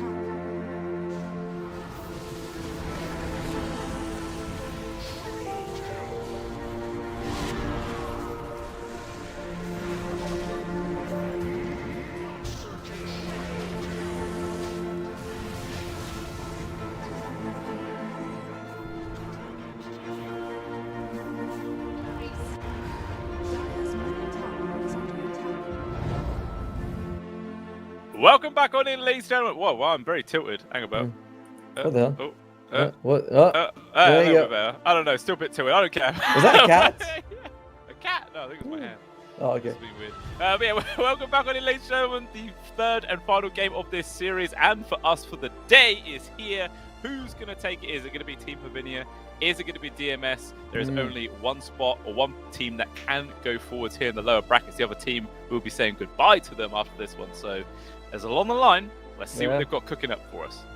Yep, and reminder that you go out now, no money. What, loose scale, if you could join a tournament and there was no money in it for you, you know, it's like, how would you feel when you get eliminated? Feels pretty bad. I think that would kind of depend on how many tournaments I've played throughout my career. You know? If I'm a brand new player, I'll be like, okay, that's fine. You know, like it's all experience at the end of the day. If you've been around for like 10 years, you'd be like, well, that's just depressing. So, should be getting something at this point, right? It's like, oh, look at that DMS. They say, listen, that Venno, he's been causing problems for us the entire day, so we're gonna get rid of him. They go for the Brew, followed by a Weaver response. Brewmaster. Okay. That was like an instant Weaver pick afterwards as well. So clearly Havinia didn't care about whatever DMS picked. They were like, they're playing the Weaver no matter what. Yeah, I'm kind of interested they would even bother banning the Venno, considering how well they dealt with it in the last game, to be honest. I mean, yes, but it's only like, just because you beat something doesn't mean it's not scary. How many times have you got into a game and the enemy mid-ins first picks Meepo, and you know what's going to happen, you know, or the offlane picks Broodmother? You still put them in your ban list. Just because you beat them once in a while doesn't mean they're not scary. Yeah, I suppose so. Yeah. Makes sense. Of course it does. As we're seeing the next phase of bans come out right now. So it's very likely that the Hawk will be playing the Brewmaster. He doesn't play a whole lot of it, but it is in his wheelhouse of heroes with a lot of micro. Yeah, definitely. It'd be interesting to see it to go on any other role. Like, I mean, quite, a few years ago, I think there was actually a time where people were playing like position 5 Brewmaster, just like you were just an alt bot, but I haven't really seen that been done in a long, long time. So I'd be very surprised if DMS decide to pull out the bag here. So definitely feels like it's going to be a Dahak hero. Flip side of that, the Weaver, still a fair bit of flex there. Could be support, could be carry. Really all depends on what DMS are going to start bringing out the bag here. I feel like it's more likely to be for UI though, but we'll see. And I remember that the school of thoughts on Brewmaster, where some say we should make the Brew himself better, and some should say no, we should make the Brewlings. The people who thought the Brew should be strong, the Brewmaster would get like, damage items and BKB and things like that. And the other trainer was like, no, we should get auras, Radiance, and Vlads, and Assault Cuirass, and that's what her. Now feels like everyone agrees that Brewlings are the better option. Yeah, I definitely feel so. I suppose back in the day, you only ever got 3 Brewlings, didn't you? And all sorts. But now you automatically have 4 and all this sort of stuff. There's a bit more things going on, so I guess it makes it a bit more viable nowadays. But there is the Rubik yet again. I think we've seen him every single game so far today. Yep, and we still kind of like him. He's just one of the most fun 4s you can play. Win or lose, you always kind of like, yeah, I had fun, guys. Did you have fun? They'd be like, yeah, you had fun. I was like, okay, that's all that matters really when you play Rubik. Most likely it is going to be for Fernandes here. So Flacco, he still has his... Oh, no, he doesn't have his Stinker, actually. He has... His Enchantress is gone either, but he has Chen and Io, which I'm surprised Hervinia hasn't used this tournament. Today, sorry. Yeah, they've kind of just ignored it entirely. So we'll see if that ends up panning off. But once again, DMS are actually going to pick the Chikiro this time into the Rubik, but... Not that it really mattered, because Fernandes, as you were saying, wasn't really the best Rubik showing in that last game. No stellar spell steals or anything like that, and the Jakiro, to be honest, was landing multiple ice paths every single time. It did a fantastic job, so not surprised they'd go for it again. Gonna pair it up with the Hoodwink as well. Always good. Solid combination, right? If you can get an ice path on 2, you can often get an easy bushwhack on 2 follow-up, so I like this combination. Hervinia, they say, yo, Shigitsu with that Ursa was too problematic. They got rid of him a little earlier. I kind of like that one. What do you want here? I'm still kind of liking the Io Chen for Hervinia here, as well as Sven is not super. Sven's banned out anyway. Ember Spirit also banned out. Oh, they go for the Clockwork. No, as well as taking the Queen of Pain for themselves. Very different. Very different. Okay. So definitely means that this Weaver is now locked up to be a core. What's that? Your son doing something? I turn around. I hear a sound. I turn around and he's right at the door. He's like, "Hey," I'm like, "Okay, hi, buddy." And he's still there. He's just chilling. Well, you can watch. It's fine. I mean, I wouldn't mind. It's the screaming that I have a problem with. He shows up and he starts yelling. And then he's like, "Can I take the mic?" I'm like, "No, you can't take the mic." But DMS, they're looking like they don't want to just take the mic. They want to take the victory. They have Lina. She is flaming hot, ready to go against the Queen of Pain in the mid lane. Kind of favor the Lina quite a bit over the Quap. It's not, Shadow Strike is just not as easy to land. It's not that good. Stats-wise, I like the Lina a bit more. Yeah. Okay. All right. We'll see how that matchup goes down, but yeah. So now DMS looking for their carries to final pick the game, something to match up versus the Weaver in the lane. Not in the lane, sorry, in the matchup. Really, they need an off-laner though. They need something that probably can work well with a bit of like the Clockwork with the Weaver. What does Peabody want? Brewmaster's taken. He plays a bit of Pudge, but I'm not sure if that's what you want to bring out. Mars, Timbersaw. Is Timbersaw in the pool? Timbersaw's in the pool or something. Yes. I don't know if I want a Timbersaw. I'd like something with a bit more control overall though. You've got hook shot into battery assault into lift. That's not much. I thought the Mars would have been good, but not. You can take like Axe or Pango or a Visage. Something like that would be my preferred option. Yeah. Well, see if either one of them are going to be the potential picks or not. See DMS banning the Mars first. Oof. It's cold. It's cold today, my friend. It's very cold. It's- It's Hang on, cold. I need to have a look. I need to have a look. Hang on. It's hang on. 18 degrees. 18 degrees is not cold. Okay, it's feeling. I don't know. Maybe I'm feeling a little sickish, so that's why. Yeah, you are. Yeah, okay, you are a little bit ill. 18 degrees is like, ooh, get your shorts out, weather. Uh-huh. From what I've seen from the British, it's get your short out weather every single day. You know, as someone who doesn't wear shorts but wears insane armor is the CK. Comes out. Look at the other side again. Okay, that is stuns, but it's a different path than what we were thinking with here. As the Titan comes out for B body. I like it. I think it's not too bad. They were looking Okay. for a giant AoE stun, and the fact that Shigetsu, obviously with the CK, has a million illusions. You also stun all them at the same time. Fair. It definitely does work out, but I always prefer the CK versus Weaver matchup, because if the Fair. Weaver ever gets stunned, just a couple of like barrage of right clicks from the CK and the illusions, and the Weaver just blows up like such a squishy hero in those situations. So I do like this CK pick as the final one coming out here from DMS for sure. Another thing is also that we often see Orchid being one of the first items for the CK after the armlet. Fantastic against both the Weaver and the Queen of Pain. So I'm going to go with DMS. I've cursed every team I've supported today. Yeah. But I believe, DMS is going to be the one that's strong enough to withstand it. Yeah. Well, to completely negate the curse, I'm just going to go for Team Harinia. We've cursed enough people today, Otomo. We have to let it slip. All right, eventually. So I'm just going to disagree with you to give Team Havinia and DMS the best chances of winning here. I love when the camera just closes up like that. We can get to see each other. It's always fun. Havinia, they've got. I like the Tide Hunter. I just worry that your mid and your carry don't have stuns, and that's kind of problem. Gleipnir is going to be something that your Y probably builds. That's going to help them out a bit. But DMS feels like there's so much more, not mobile, but they have so much more control. That's very hard for Havinia to take a fight. So I'm all in on DMS. All in. All in. All right. Well, let's watch Otomo lose all of his things here, ladies and gentlemen. So we're going to be jumping into the game momentarily.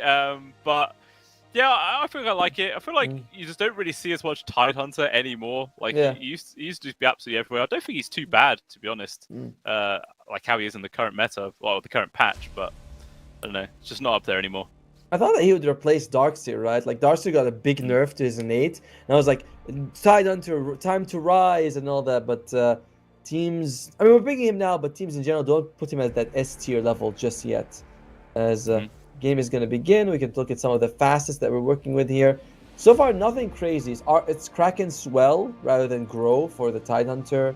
Skitter Skep, Master Chist, Expand Armature, just the same stuff you expect. Yeah, nothing really. No team's going for any sort of quirky different facets or anything like that. Yep. As we jump on into the game, as it is now underway, both teams full 5-man smoked up. As DMS were, I think, trying to set up for themselves to look for a kill in the Radiant Triangle area where they might bump into body, but all the smokes are going to break. Well, actually, they might time out first. Yeah, no smokes actually get broken.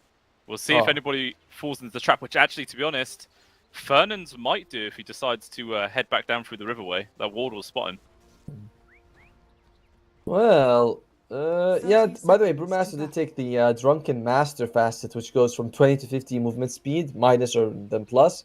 I always thought this facet meant that it's random. Every second you get something between 20 and 50. Because I know 1 second is minus 20, then that's plus 50 as well. Oh, Shigetsu nice in stuff. danger. Good 2-man LSA, making the space. Cogs are there, but the whole team's ready to kill the Cogs, but it doesn't matter. Shigetsu can't get out of this one. First one going the way of Fernand. Ake as well. Potentially going to be the second one going down here. There's just nothing they could do. Oh, the Fairy Fire heal. He actually lives with 10 HP. Fernand's though with a fantastic Fade Bolt. Great stuff to get the double kill for himself, plus a bounty rune. He's a rich boy here, Tomo. That's a great start for support. Yeah, the curse remains also very powerful. As poor DMS, we said they were going to do well, and they have a very tough time. So, one nice thing about the Weaver and the Clockwork is you don't really, like, you can't really dispel anything off of them. So it's going to be rather tough for the, not the Brewmaster, but mostly the Hoodwink. You get on top of her, should be a very easy kill. Yeah, definitely. Always been the case with Hero. I mean, now that you like naturally deflect attacks into trees, maybe Yeah. you can just get really lucky. I don't know. It's very hard to actually even notice when it happens now. I don't think I've ever noticed it. I wish there was an animation for it, like, you know, that is that what happens? Like, attack goes and hits the tree and just like, pyong, sticks out there. Yeah, like yeah, hits just like turn around in midair and fly at the nearest tree. It's really That would be weird. cool. That would be cool. Maybe they change color as well. I don't know. But so far, bottom lane, the Hawk should have a decent time. Problems is he's gotta be a little bit worried though. They get on top of him, it's too easy to kill him. Oh, Hawk. He's fine. Yeah, no problem at all. So how is this mid lane going to go down? Metal currently 7-3. Meanwhile, Niche only 2-0 right now on this Queen of Oy. Pain. Not a tremendously great start here to the game. No, it isn't, and I just feel like it's gonna be tough for Niche to win this lane unless he gets some help, because Lina just naturally harasses you using her Dragon Slave, Light Strike Array. She got more attack speed. It's just not fun for the co-op no matter what she does. That's very true. Oh, there's a little bit of damage going out onto a ZY, but he's fine. Manages to scooch away. I'm looking at the combustion ability for the Lina. Not a bad amount of damage, you know. Because every time you do more than 150 damage, you combust the enemy. Although it doesn't it mentions that it has to be per attack, so it can't be like I do 3 hits and they combine for 180. Still fine. Yeah, it's not something you get used to in your auto attacks until super late in the game, I guess. Yep. All But the spells. well, I don't know why it couldn't be like every time you hit or you do like magic damage would have been nice. But fine, Ice Frog, we get it, we get it. He's keeping things interesting. That's all He that is. matters. He is. You doesn't also say how long it lasts, the overheat Dire's ability. middle tower is under attack. Oh, okay, just like one instance, I guess. That's interesting. Huh. In the meantime, though, And problems down bottom will be okay. And Flacco trying to go for a kill onto him, doesn't quite find it. It's actually Flacco looking like he takes a fair bit of damage himself there. He's able to get out alive though, no problem. it's, They're all 3 cores on the side of DMS, top of CS. A pretty good start to the game for themselves. the curse is broken for now. You know, we'll see how it goes in a little bit, but it's actually kind of tough for Flacco to do anything bottom, right? If you go approach, there's some damage coming out from the Hoodwink. The Hawk can also catch you, and oh, this bushwhacked away. Yeah, sometimes when you have a very fragile carry and you're like sort of a tanky 5, you have to absorb so much damage. You know, Undying and Drow is another combo of that. Yeah. Alright, when we play later, you can be the Undying and I'll be the Drow. Is that okay? Yeah, that's fine. That's alright. I'll just steal all your kills, mate, with Soul Rip. Yeah, good. there you go. No, what you're gonna do is you're gonna take the Soul Rip facet that gives me strength, and you're just gonna use it on me every time. I do not consent to this. Meanwhile, on top. He doesn't consent to that Looking either. like it definitely does not. Will just burn down the 2 points into dual breath, too much damage to deal with, and it ends up just being a free kill. And yeah, this is where DMS's safe lane really will start applying the hurt. I feel like Ooh. you're probably not going to be able to kill body, but the poor old Rubik's going to be free food. Dude, Melojul is doubling Niche's CS right now. Very scary as B-Body. Not enough mana for she gets to threaten him, but he's gotta be careful as well. Good damage. Yeah, that CS difference in the mid is pretty massive, to be honest. Like, Melojul's a quarter way past this level 5, meanwhile Niche still just about hits his zone 5. There's still a full creep wave as well for Melojul to go through. Yeah, the 6 is big for both of them. However, oh, alright, Ike loses his life. Nice job here, the top lane there. Did feel like they might be getting zoned out a little bit on B-Body, but the kill helps him out quite a bit. Yeah, once we hit level 6 on both of these mids, it is a time to be active, right? You have Sonic Wave versus Laguna Blade. Both of these spells just want to be used and get you pickoffs. Yeah, this ends 3 kills. I mean, either that or some of the supports move in and try and actually kill the mid lane themselves. Let's see what happens. Oof. Well, unfortunately, Nishi is moving around, not getting that EXP in the mid lane. Yeah, fills up his wall. He'll go back though. He'll be fine. I suppose in the previous 2 games, Raise the Venom, it wouldn't really matter. He'd just go jungle right now. It'd just be free creeps on the neutrals, but cannot do this at all in game number 3 here. And definitely sees getting punished. Oof. Actually, in the mids, yeah, Melojul just casually chucks a Laguna Blade on towards Nisha's face plus a spell, and The Queen of Pain's nearly dead. That's how you should do it, honestly.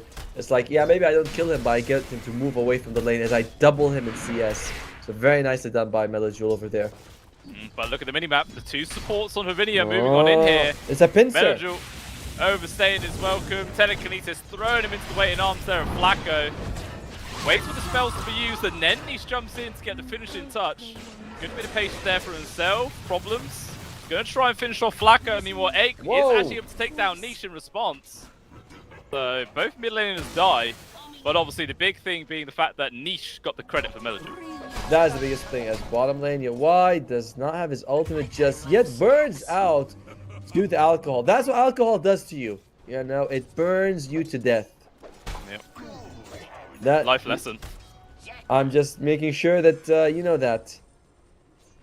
I don't care.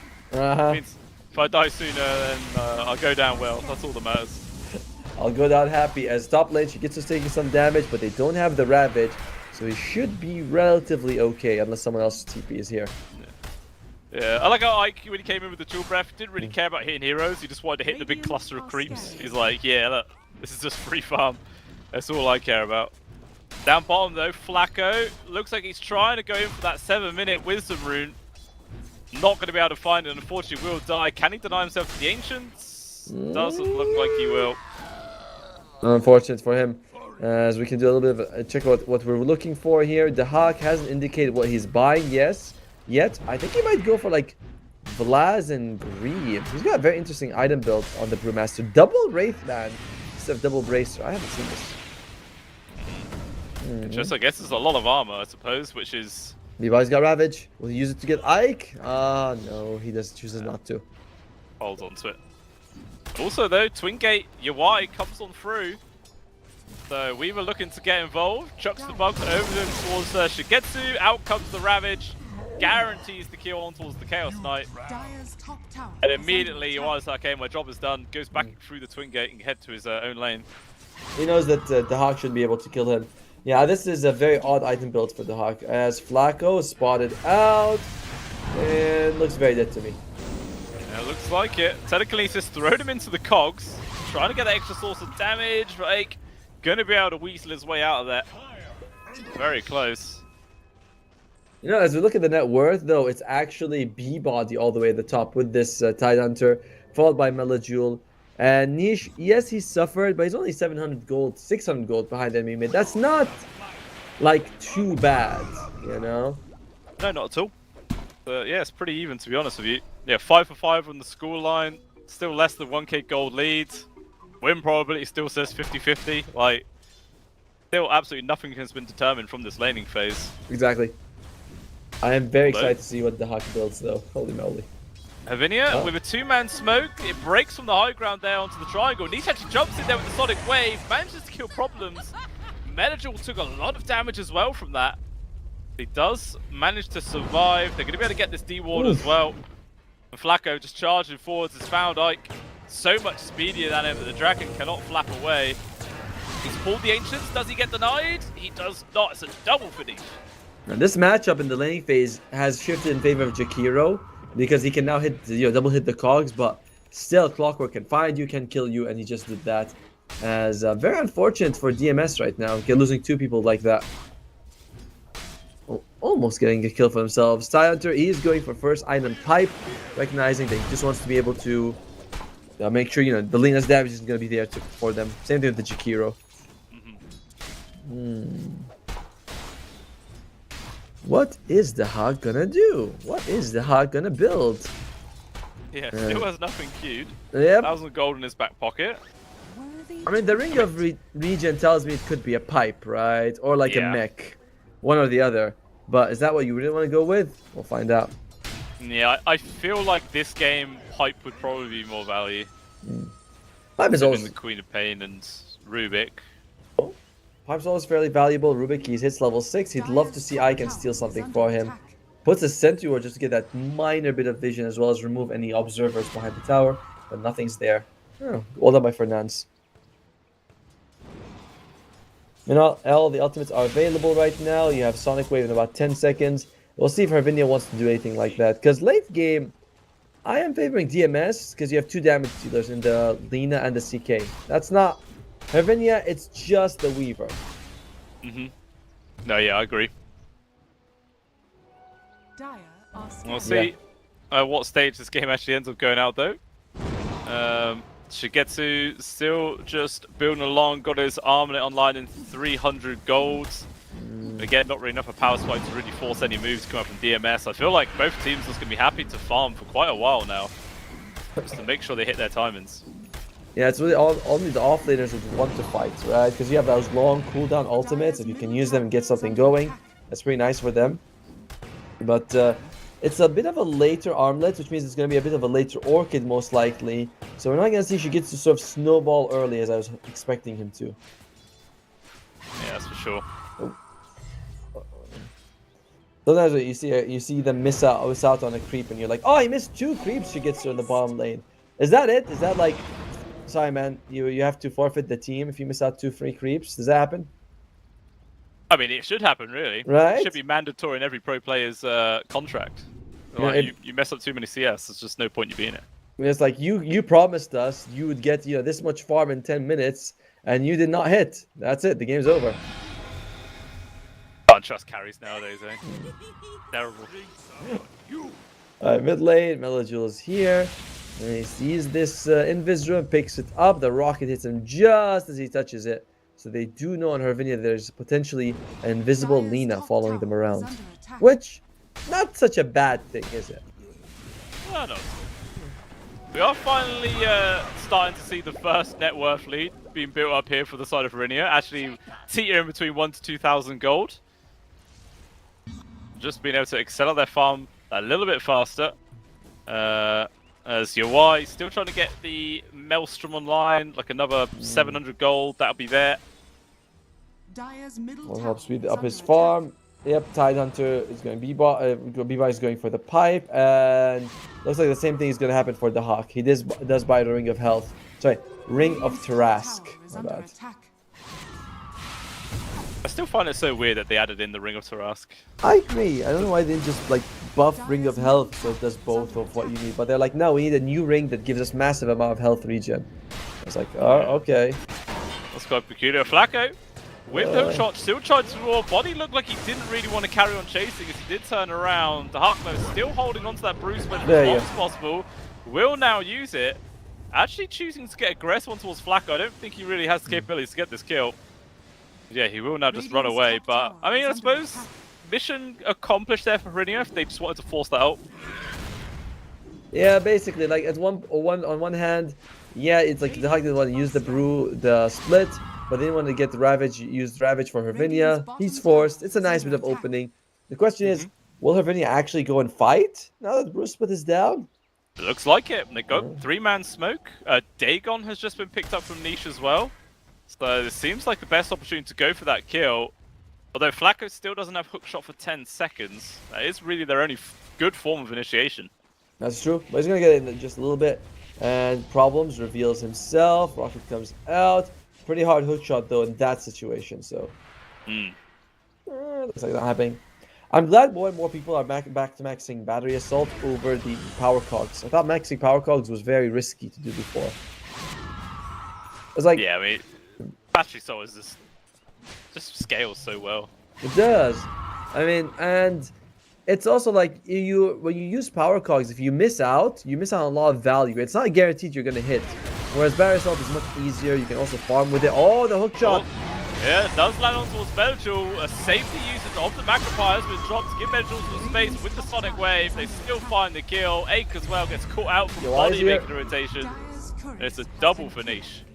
They get the courier as well for their troubles. That's an extra 300 gold, and they are very happy with that. Oh, well, Hervinia. What? It's more like DMS. What are you guys waiting for? Is it the pipe? The pipe is already ready for the Hawk. Will they fight now? That is a question. I mean, is there any other items they're close to? Melojul miles away from Atos, so no point waiting for that. Shingetsu is 800. 800 gold, yeah, away from having completed Orchid, which maybe is an out of the realm of possibility just to wait for that as well and then go. Is under attack. I guess so. Although it's also entering the stage where it's like maybe it's not as good as before. You know, you have, I mean, Tyrant has always been pretty good. You're getting some decent tankability out of the other two cores, but it's still a very good item. Like he's not getting it too late if he gets the Orchid by the 16-minute mark or 17. That is true. And so, Havinia, take down the top tier 1, opening up a little bit more of the map, and then you can see Body goes through that twin gate to come down and defend their own tier 1 at the bot lane. As well, Dahak is here as well as Shigetsu, so maybe he has to be a little bit careful. But apparently just the presence of the watermelon is enough to force them away. He's very tanky, you know. This is you do not want to deal with the Tidehunter if you can. It's also a very solid game for him. If he can get a few kills, the CK illusions won't be that bad against him. That's definitely true. How much does he have? Kraken Shell? 75 actually. That's not bad. 75 damage block is pretty insane. Yeah, that's good. He's getting +5 as well. I don't know if that's +5 is calculated or not. As found the Hawk. Doesn't have the split. Stolen Macropire, dropped on his face. Does have stick charges if he wants to use them to get the split. Will use them, but unfortunately just waits a little bit too long before actually pressing the ult. And he does still die. Oh, good free kill yet again there from Hervinia, taking down that offlaner. And Dahak now bottom farm core. Although really not a million miles behind Medajul, as Lena is not farming the fastest either. But that is now completely Glepnir. Interesting enough that the beginning it was DMS, top 3 net worth, and now it's the Hervinia cores at the top. As I can't help but feel like DMS, they're just not sticking and going for fights. It was their problem well, I mean, they won game 2, but it was a problem in game 1, and now they're suffering from this in game 3 as well. Yeah, they definitely are. Medajul as well actually just lost his courier with the Vitality Stone on it, so that's Glepnir gone for 2 minutes. It's actually a big window of opportunity here for Hervinia to make a play, and their smoke gonna break. The observables and the high ground will spot out the Rubiks. They're gonna try and turn on towards Vernon. He's just walking himself away. Will get pulled back in, probably Shigetsu, but out comes the Ravage. Lands into a couple of heroes, and now they're being engaged onto Shigetsu, but the CK is so damn tanky. They managed to get the kill on towards the Clockwork. Now Tornado throwing the Tidehunter up, but no more Ravage, so he's not as much of a threat. But even still, the long-range sharpshooter with the break is fantastically done. They get another kill, another Tornado actually, this time on towards Yawai. He's got ulti. He's able to get himself out there though, and it looks like DMS are going to give up the chase. But so far, it doesn't matter, the damage is done. That's 3 kills and a buyback. The buyback is the one where you're like, oh, you've kind of shot your economy there a little bit as the Rubik. As unfortunate for them, nice jump on Jiu-Jitsu. Doesn't get much value out of the Orchid in terms of damage, but he does catch the Rubik at the fairy tail end and brings him down. DMS, this is getting kind of scary for you. And that was without the Gleipnir on the Lena. Yeah. If that item was actually on board, then it would have been that much easier, and could have just even potentially found that kill towards the UI at the end there with having an extra form of lockdown. Well, at least though, Yawai is at least top of the network. He's still got gold. He's not in a bad spot. But I don't believe that this Weaver is all the damage you need to deal with all of DMS's side. No? Lyco jumps in. Yeah, gonna try and start things off here on towards Ike. Doesn't get much with the stun. Solid Wave comes out on towards Shigetsu. It's good damage on towards the CK. Just can't run away fast enough. Does have the armor to try and go for some toggles. As they actually also got the first kill on towards Medajul. The Aegis already been expended and then dies again. Another grab on towards the Hawk. 30 seconds without the ultimate. He's trying to run himself away. He's pretty damn tanky though. Still even has Pipe of Insight not used and just holds on to it forever, realizing it was pointless to use it. I love how the Hawk is so conservative with his items. Like, I'm not gonna use it. Unfortunately for them, Medajul, he had tried to like pincer them, come out from behind, and get a kill on the Weaver, on the Rubik. The Weaver was right next to him, and they just start, you know, I hit you, you hit me. And as strong as this Lena is, she just cannot go up against the Weaver 1 versus 1. No, definitely not.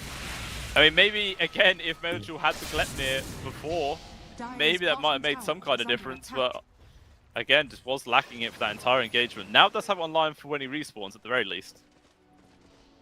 It'll help for sure, especially if you can catch the Weaver with it. Meanwhile, though, Medajul wants to go be more active with the Boots of Travel. So it feels like there's still plenty of game because when you buy Boots of Travel, you expect the map to still be like split around, you know, pick offs here and there rather than like, oh, more team fight items or BKB where you're like, all right, we're going 5-on-5. Flacco loses his life. She gets a kill with the Orchid. Little freebie to help recover his game because, you know, the CK is still up there competing for those top places for net worth. Like only 400 gold behind that of the Weaver. Speaking of, has actually now been caught out. The chain stuns are in. And there it is, the Glepnit already paying itself. Start things off with there, getting the grab on towards the UI. So big kill to find. Tier 1 tower also going down.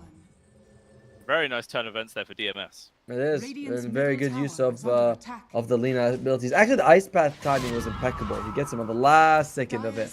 And you have to account for like the travel time and stuff like that. It's not easy. Well done by Ike. Yeah, really good. And Hervinia, it's still 50. By the way, this whole game has been like 51 to 50 to 49, 52 to 48. Like, there's no big clear advantage for any team at any point. No, like it still does feel extremely even between the two of them. Which, to be honest, I feel like is how a vast majority of the games today have actually been. Like, there's not really been complete shutouts all the time. Which is great, you know, it really does lead to entertaining Dota, which is what we all want to watch. Sometimes watching, you know, a complete dominating game is funny, but it's not great all the time, not at all. I agree with you. Jakiro, probably gonna die, and he gets the kill. I've never been a fan of watching these stomps. Some people are like, yeah, our job finishes earlier, but it's actually harder, because there's not much to say except, well, they're getting stomped.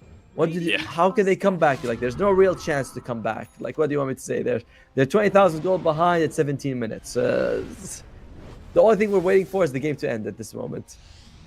Yeah. Hook shot forwards from Flacco. Managed to find Meladjul actually jumping from body. Does get the two-man ravage. Still very tanky Lina. Surviving for quite a long time. But unfortunately, just not enough really to help keep her alive any longer. There's another free kill there going over towards Niche, who again is having a really great game. He is. Oh man, even though his late phase was absolutely, you know, terrible, he is now third highest in the game, second highest after his team, 2,000 gold ahead of the Lina. And oh, she gets his comments. They're going to try and go for the burst on towards the Weaver. Unfortunately, there's just not enough damage in their back pocket to go for the kill. And now Zahak in deep, trying to get off the split, but the battery's not. He just can't complete the ult. Now the creeps are over. They tank up one of the stuns. It allows them to get the ult off. And now the potential turnaround here from DMS. As Flacco does die. Silence on Weaver. On towards UI. Can he get off the split? He cannot. Again, another stun just in the nick of time to bring him down. And there it is. Actually ends up being a decent fight for DMS. Like, the creeps from the lane dragged over there to tank up one of the battery salts is the only reason that went okay for DMS. And Ike, again, with an Ice Path on the Weaver in the last second, gets the stun, allows him to kill, because Weaver was about to press his ultimate, and he also was able to catch B-Body as well as Flacco in the Ice Path. So, I mean, Ike is top net worth among all the supports, and he deserves it. He's playing the best by quite a bit. He's doing a really, really good job. Meanwhile, He's got the anchor thrown on towards Problems right now. He's slowly taking damage. The right click he's tanky. Not really doing too much here towards the tide. He's just survived for so damn long. Still needs some help with the rest of his team. Flacco's in, but a good two-man pushback again, controlling them up. But still, nobody's damn well dying. They're just walking away from this one. Flacco goes for a hook shot, trying to lock people in. Sonic Wave comes out, only really lands on towards the CK. Illusions die immediately. She manages to topple his way out there. And the constant use of the ice paths will allow Ike's teammates to escape, but cost him his own life. Your UI isn't done yet. Still hunting for more. Gonna try and get the kill onto his problems. He will successfully find it. We've been very lucky for those bugs went to trees instead, but that's not what happened, as both supports die from DMS. And all that because why you jump on B-Body? He's got a dragon scale. He's got what? How much damage reduction? He's got 92. You're just not killing this guy at this point. And of course, he's got 90% anchor smash damage as well. Yeah, he's just mad tanky. It's actually nuts. Isn't that crazy? You have 90% damage reduction that lasts for 6 seconds. They're like, yeah, that seems fine with me. You know, that's perfectly alright. I don't know what you're complaining about. And some teams look at...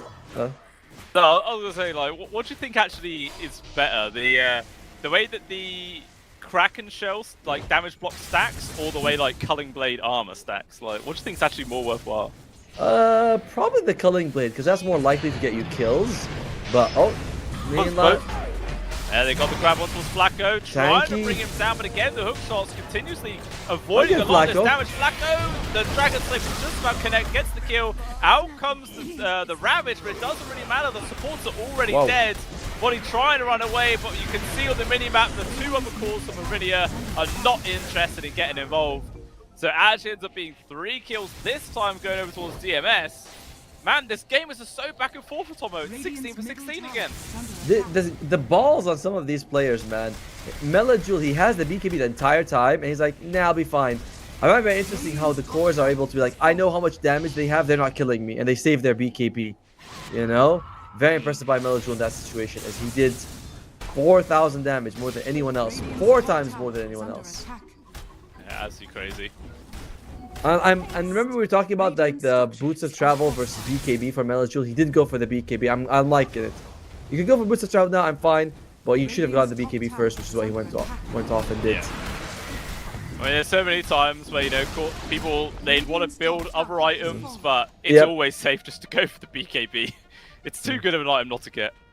You shouldn't ask a man about his height, a woman about her weight, or a carry about his BKB. Just get it, you know. Yeah, it saves you a lot of time in aggro. That's for sure. Oh. But it looks like Shigetsu going in for the Silver Edge next. Okay. So that will definitely be a good way of helping get through body. Just reducing all that tank ability, yeah, and should be able to burst him down quite quickly as a result. They already have a break, but a second one's also pretty damn good to have. The Hawk, after getting all the aura items, he wants to go back for... I queued up Radiance, but no, he went for the Vlad instead. So it's full-on utility. I'm okay with this. I mean, getting Radiance now is never bad, because the mischance is useful, but, you know, auras are nice as well. Definitely. It looks like DMS wanted to try and wait for Roche to respawn, which is still 20 seconds away. Not quite fast enough for themselves, but here comes Savinio with a 5-man smoke maneuver. They're going to try and invade the area and take control of the Roche pit. And they might just bump into everyone from DMS, who too have also gone for a smoke. The question is, who is in the best spot at the better time? Smokes that break from UI, Shigetsu sees it, so he knows they're nearby. Rocket Forwards will spy out the Huck. But remember, he's the tanky boy, he wants to be in the front. That ward giving them a decent amount of vision here, but they don't actually spot anyone from DMS just yet. Look at the wards, everyone's just like planning wards. I want to see exactly what's going on.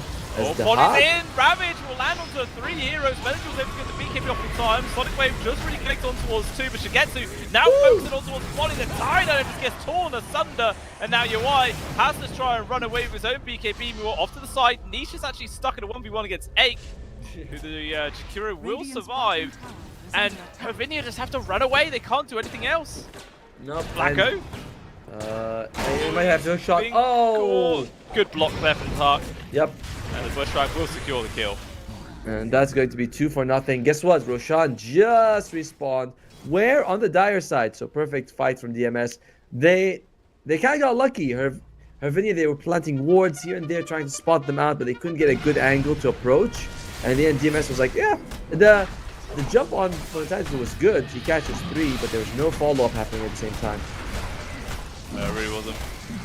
Yeah, it's a big old victory, and now with a 6k gold lead, probably about to make it 7 when Roche dies.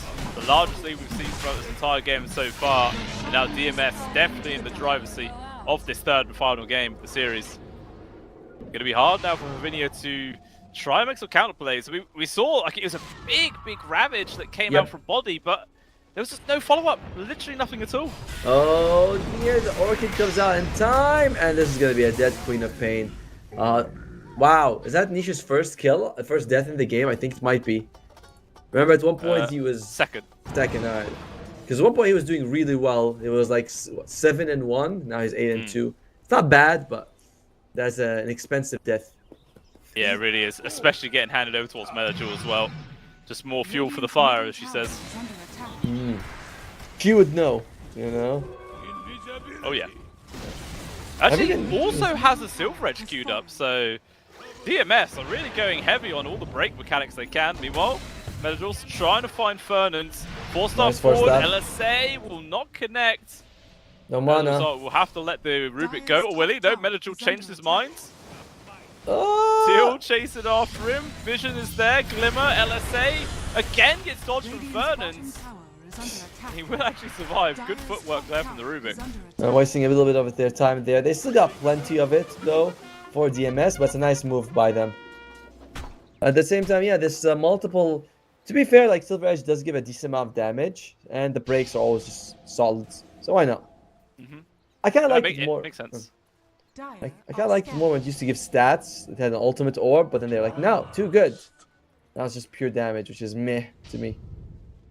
Yeah, so it did sort of like make it less viable for a lot of heroes. Exactly. Because you could get Silver Edge on like Spirit Breaker if you needed to. Because you had Shadow Blade, so you can upgrade it with stats, and you'd be like, nice, I get full value. But crit? I mean, so like with more damage? Okay. Not as value. Well, looks like DMS. Both your heroes now gathered up by this bottom tier 2. Just hiding in the trees is Flacco nearby. But with his own high ground ward, you can see everybody coming after him. He will get out. Nicely done. DMS, they're hunting for kills, but you only have 2 minutes and a half left of this Aegis. We'll see if they want to try and use it to go high ground or just go for some tier 2s. Either way, they have options here. As the tier 2 is gonna go, what now? Oh yeah, it's still got 2.5 minutes, so they could maybe potentially go high ground. Actually, no, never mind. They've all dispersed quite a lot. Shigetsu hunting after UI. Does see where he went, but without any detection. So easy for the bug to get out. Yeah, why you want to try and kill the courier, but decides not worth it. Ike with the mile-long ice path. That was close. That was very close. He's got. I mean, again, even if that stun landed, there wouldn't have been any follow-up. So he still would have got away. I think it's just also good just to waste their time, scare them a bit. I don't know, but Ike is going for Glimmer Cape Force Staff into Glimmer Cape. That's nice. Lot of utility for the team. No Ags, but we'll make it do with what we have. Well, I'm pretty sure it's the same build that he did last game. It was 4-star Glimmer Cape into Ags. I think it was his 3rd item. I don't know if you're right or wrong, but I'm gonna assume. You know what? I can actually just check. I feel like he rushed it a bit early in the previous game. Is he? There you go. Who's right? Who's wrong? It's 50-50. You're right. Wait. Yep, you're right. You're 100% right. Aha! Oh God! Victory! Don't worry, Otomo. I won't rub it in your face too much today. No. Because I'm not feeling so well. You're such a kind guy. Oh yeah, very considerate me. Meanwhile, once again, DMS on the hunt here. I couldn't quite get it on top of Niche in time, so the Queen of Pain will manage to TP out. Although Medjal has actually managed to find the Weaver, trying to burst him down, but UI able to get the ultimate off. Was pretty close there. He was still continuing to chase, actually. Medjal kind of just wasting the Aegis timer, in all honesty, just doing all this running around in circles. Agreed. I mean, at this Hervinia, they've been doing the right thing, right? Just cutting the creep waves, having the Quap blink in front, kill creeps as soon as she can. Same thing was happening by UI. So DMS. Oh, Niche. Oh, Niche is in trouble. Gonna try and get the kill. Full up stun there from Ike, locking him down, but still can't get any will. The burst damage that comes on him through there from the Orchid actually does finish off. So Niche goes down. Full minute as well without the Queen of Pain. Can they do anything with this timer? Meanwhile, Problems is actually being hunted now from UI. Will die. Medjal, not enough mana for the Glepnir to actually cancel that one. So very close escape there for UI. Will actually now get the mana for him from the Aegis being reclaimed. Yeah, but honestly, if you're Hervinia, yes, you lost 2 people, and one of them is your mid. But killing the Hoodwink means that they're probably not going to try to go up high ground 4 versus 3. It's not too bad. I say that as Shigetsu is rushing forward. Aegis is down. This is a bit of a risk for DMS. Yeah, Body will get the blink into the trees, TPing out to Hawk. Is he there in time? No, he is not. Storm Panda can't get in.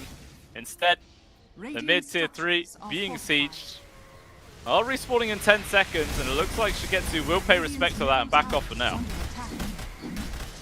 Nice use of the Brulee was pretty cool, trying to find the kill there, but doesn't happen. And yeah, they get the... No, actually, they didn't even get the tier 3 here for DMS. I don't feel like that was the most efficient Aegis use I've ever seen in my life. But it's good enough. I don't know.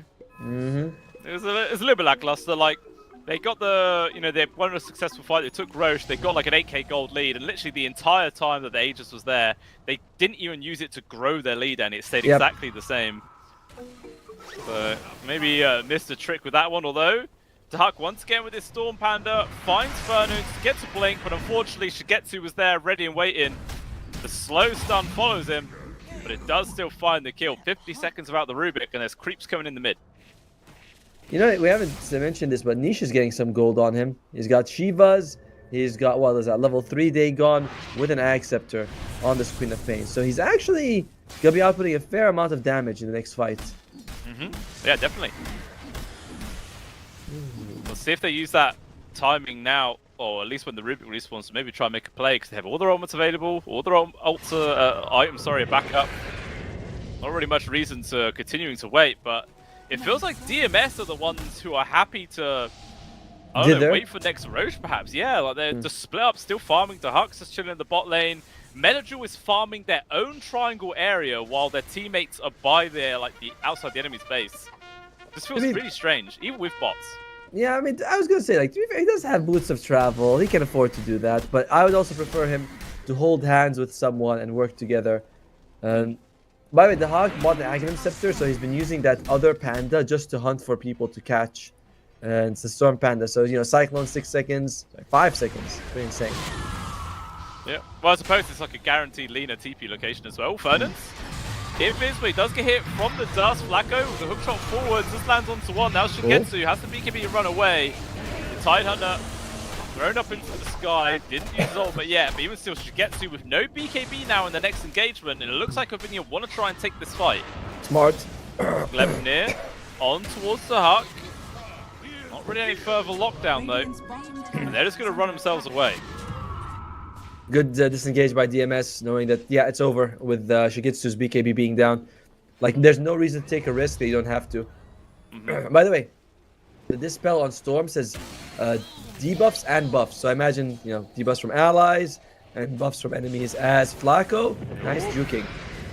Yeah, now you're wide. Thinking about to make a jump towards the back lines. Body is in there. 3-man Ravage Constable now. Good luck there from Shigetsu. CK's taking a lot of this one. He will die. And now Medajul, his Gatling gun is out. He's able to get the blink off in a moment seconds. And Medajul cannot survive through it. Body might end up dropping there. The Hawk chasing after with the Pandas, but he gets healed up. He is A-OK. And there's nowhere left for these Pandas to run.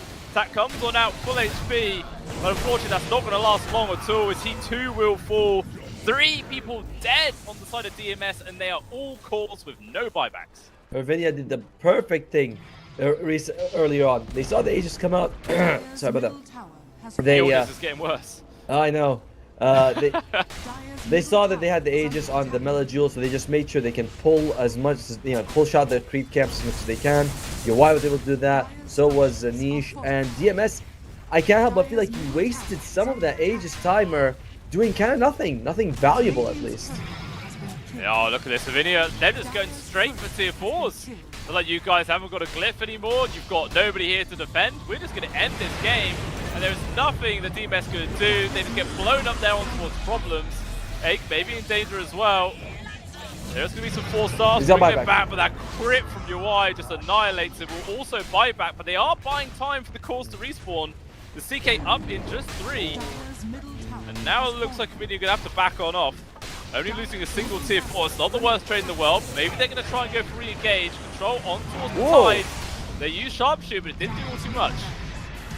Whereas the rest of the team, Shigetsu tries to show up, but unfortunately he's not able to catch anyone on the way out. So it's a tier 3 gone and a couple of buybacks. If you're DMS, considering that you're about to lose the game, you can thank your lucky stars that that's all that happened. Yeah. Yeah, like the fact that, they only lost the melee barracks and 2 towers, not awful. Not awful at all. They'll take it. It's like, it's not great, it's not what we wanted, but the alternative was losing the game. So you walk away fairly satisfied if you're DMS. Then again, Irvinia, they're also very happy. They're like, oh, we got what we wanted. Roshan is up though. And it is going to be a Radiance Roche DMS. They're very close. This could be their opening. Yeah. Although the Rocket has just scouted out Roche is now down here, but in goes Belgium. They know. Rocket had enough vision, so they know what's going on. And once again, actually, look at the scoreline on top of it. It's 22-22 with 2k gold lead. That's a lot of twos. Someone This out game's there. so damn easy.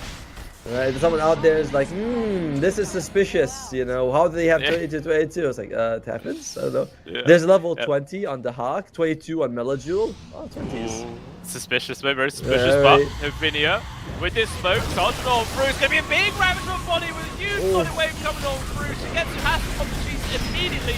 Just survived. And now Might goes be on body. tied under his good damage, and they will be able to get the kill. But Melajewel, he's now in danger. He's got two on top of him.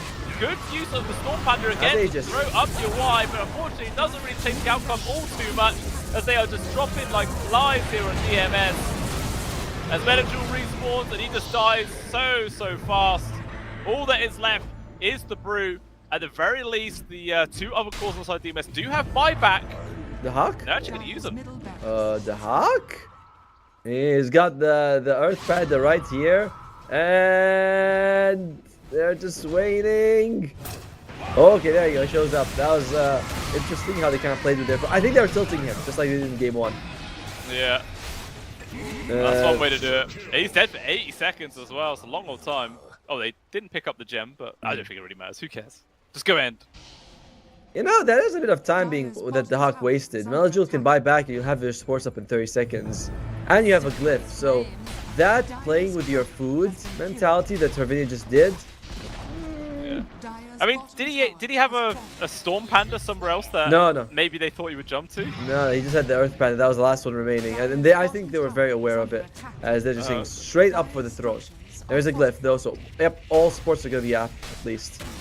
Yeah, they're going to try and defend this. It's just going to be down to a 4 versus 5. At the very least, though, Hervinia does not have Ravage available, so it's a big old teamfight tool. Oh, They will be lacking. She gets 2, drags back onto the body, but again, Tidehunter really isn't the best target. That's Although good damage. Melajewel is the back, but trying to Very count. nice. They've killed your Y. He will buy back immediately and just time lapse on into the fight. They want to just try and take this one. And yet, no Melajewel now for 2 minutes to get to. Trying to look for an opportunity to go for a jump in. And your Y just absolutely shreds into pieces.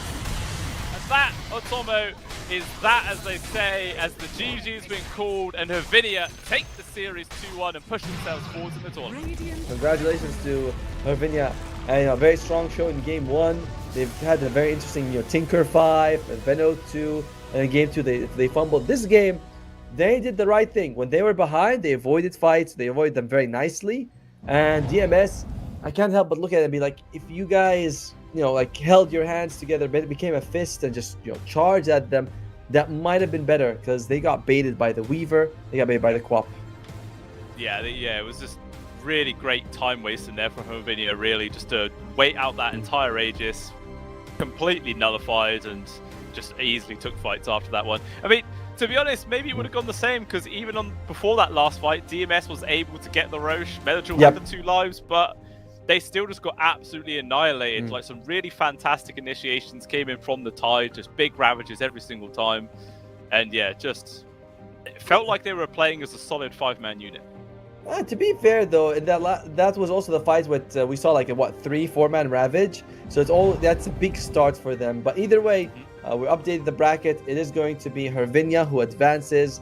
DMS is out. Same thing with Monty earlier. But we are not done yet. We have a lot more to go. It is going to be Mouse versus Team T next, and Liga versus Nightballs. These are upper bracket matches, so there's no elimination there. But one step closer to the upper bracket finals after that. Oh, Yeah, definitely. and those are games. If you win, you guarantee yourself some money. Yeah, I believe it's 4,000 guaranteed for 4th place, which is always nice. It adds up. 2,500. Third place 7,500, then 10,000, then 30,000 for first place. Triple, baby. Yeah, that's the numbers. That's He what I knows. want. He knows. But yeah, very important games coming on up. We'll see who's able to take them, and obviously which 2 teams are going to be playing up against the first winners of today, both Dandelions and Team Herivia. You guys will just have to wait and see for those final 2 coming up in just a moment's time. Well, yeah, probably about 15 minutes or so, yeah, before the next series starts up. Obviously, though, we will not be the ones casting those. Who is it who's taking over for us here, Tomo? It's Harry Freak and Wingblade. So, you know, certainly an analytical upgrade, you know, the Mr. But the play-by-play, just as good as what we have here. Definitely. Oh, 100%. Yeah, they'll still be able to apply, give you guys a lot of enjoyment for sure. And obviously, let's hope for their sake that their games are just as close as the ones that we got, because we did not get a single 2-0 stomp. It was back and forth for a lot of it. They were exciting games, which is exactly what we all want to see as Dota 2 fans. So I'm happy for what we have brought here today, Otomo, for sure. I am too, and I want to congratulate the teams that won, and also thank the teams who played. You know, even you get eliminated, but it's cool that you're here. You gave us so much. You know, shout out to them for doing their best. You know, we always thank the winner, congratulations winner, but all the people, all the vanquished along the way, they all matter. They're all important people. Yeah, I definitely do. But once again, thanks for tuning in. We hope you guys have enjoyed the stream so far. But yeah, more games coming up for you very, very soon. So don't go anywhere. The CCT will be back very shortly.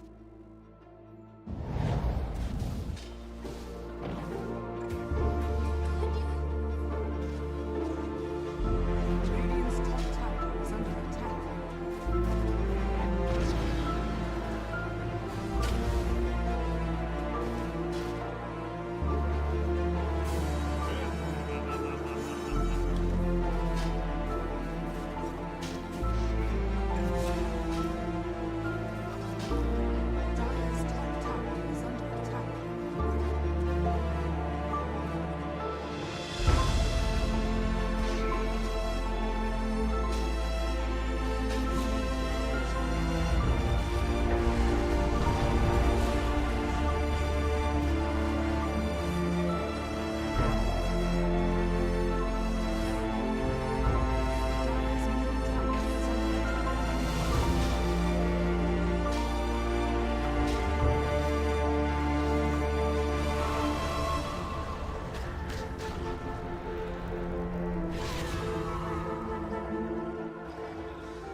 2 series out of the way and 2 remaining. We're going to be going into the upper bracket here with Harry and Wingblade, and the champion of champions, Bluescale and Automo, are going to go to their well-deserved rest, casting 6 games in a row, 6 amazing games as well. It might have been taxing, but hopefully it was entertaining for all of you people at home. Wingblade, how are you feeling on this fine day? I'm feeling good. I played a few pubs, did some chores. Okay, so you don't feel nice. good. The weather is nice. My cat is being mildly disruptive instead of extremely disruptive, so it's all great. Okay, that's awesome. That's awesome to hear. Again, you let your hair down. I told you, dude, I'm the hairy freak, right? If I tie my hair to this, right, you have to do the same. Wait. Oh yeah, that's better. Just to show that we are both quite lengthy in our hairs. But let's see what games we have in store for us. Let's get into the schedule to see what we will be looking at. Oh, we actually have a bracket here, so we're gonna be looking at Mouse versus T and Liga versus Nightballs for you. What do you think? It's do we have favorites for the 2 series that we're gonna be watching? So I think Mouse against T could be very interesting because Mouse looked dominant yesterday and so did T. And both of these teams are relatively untested. And then for Liga against Nightballs, maybe I would slightly favor Liga because Nightballs, they looked good yesterday, but they didn't look amazing. And Liga just looked great. Just a heads up, Wingblade, you're not in the lobby, right? So I'm again gonna be needing to tell you which items and stuff like that. So get in fast before they start without us or without you, right? So if you can do go for it, and yeah, you're in, guys. This is amazing. The amount of synergy we've got going on here between production casters and everything else. But you talked about Mouse versus T. That is gonna be the first series that we're going to be watching. So let's go into the rosters. Let's remind ourselves who plays for these 2 amazing teams. So first, okay. Oh, actually, we're going to be looking at the schedule. But yeah, we kind of know that Monty lost to Dandelions, DMS lost to Krivnia, and now we're going to be going into T versus Mouse, Nightballs versus Liga. We're going to be talking about that one a little bit later on, Wingblade. So let's get ourselves into the rosters. Let's see those. Yeah, there they are. Here's the Team T roster: Smiley Knight, Mikey, Zibe, Eki, and Soneko. Do you think we're going to be seeing Mikey at his full force? I hope so. He had some, I don't know, mixed games yesterday. Even though they won 2-0, I was like, not every single game we saw was really a Mikey game. Yep. But I hope he'll find his mojo today. He definitely has it in him. Just the question of how do you get it out? Does he need more tea, less tea? Maybe like a sip of coffee or some other drink? I don't know. Yep, I mean, Dota players are esports players in general, they do tend to go for some energy drinks as well. Coffee, dude, you need to keep those energy levels up over 9,000. But what about their opponents? What about the team that was directly invited into the playoffs? Let's see who's playing for Mouse. Of course, those are all players that people are very well acquainted with. Only Supreme, Boom, Narman, and Bengen. And this is the thing. Supreme is a dominant mid laner. If you're not on your A game, which Mikey sometimes is not currently, Supreme will take advantage of that and take over the game. So I'm hoping, I'm praying that Mikey is at his A game today so that we can see a good match between the 2 teams. Yeah, I'm excited for the Supreme Mikey meta. Like a year ago, I would have been like, yeah, it's Mikey all the way. You know, he's the new god of mid. Take a bow, Samil. Mikey is in the house. But now, these days, with Mikey faltering a little bit and Supreme just being a consistent mid lane dominator, maybe I favor him a little bit. So we'll have to wait and see. It's going to be cool either way. Yeah, it all starts with the draft, though. Let's get into it. Let's see what the teams have in store for us. It has already started. Some bans are underway. I mean, even the first bans are underway. And again, we see the Tinker being taken out, Wingblade. So we are not going to be seeing a healing Tinker. Unfortunately, I have to say I'm becoming a fan. Yeah, you're becoming a fan? I'm becoming a fan. I Okay. still will hate on people who have hated on Tinker and now play him. I will never play the Tinker. I'm kidding. I never hated on the Tinker that much. I actually loved playing versus Tinker players, you know, just finding little ways to catch them. I remember the meta when Tinker was being played, man, it was such a long time ago. It was a meta where Sand King 4 was being played. So that's like 6-7 years ago, maybe even more. Right. And I'm hiding in the trees with my blink. I'm waiting for the Tinker to appear. He's the only thing that I'm thinking about. Those were actually fun games. Yeah, back in the old days of Dota, on a small map, without talents, without facets, without innates, none of that fancy stuff. Roche just had a single place. He was just chilling, didn't have to move every 5 minutes. Just some good old school Dota. I mean, you know what? Everybody in Dota has gotten richer, so has Roche. So it's bound to buy two homes, right? When the world is so much bigger and there's so many more possibilities. Opening up with the Dragonite on Team T, and the other side will respond with the Shadow Demon. We haven't seen many Shadow Demon openings, but we have seen this hero address certain other heroes. Do you think the Shadow Demon is generally a good hero versus the Dragonite now that your illusions don't really get anything from the hero? I mean, his passive doesn't work, his corrosive breath doesn't work, all of those things. I think Shadow Demon is just good in general, but Dragonite does really rely on being tanky, but also kind of just maneuvering around the fight a little bit, and he doesn't have like any kind of like teleport or mobility skills, so he's very reliant on walking. So if you slow him down to a crawl, then he's probably not gonna have a great time. And I just love Shadow Demon in general.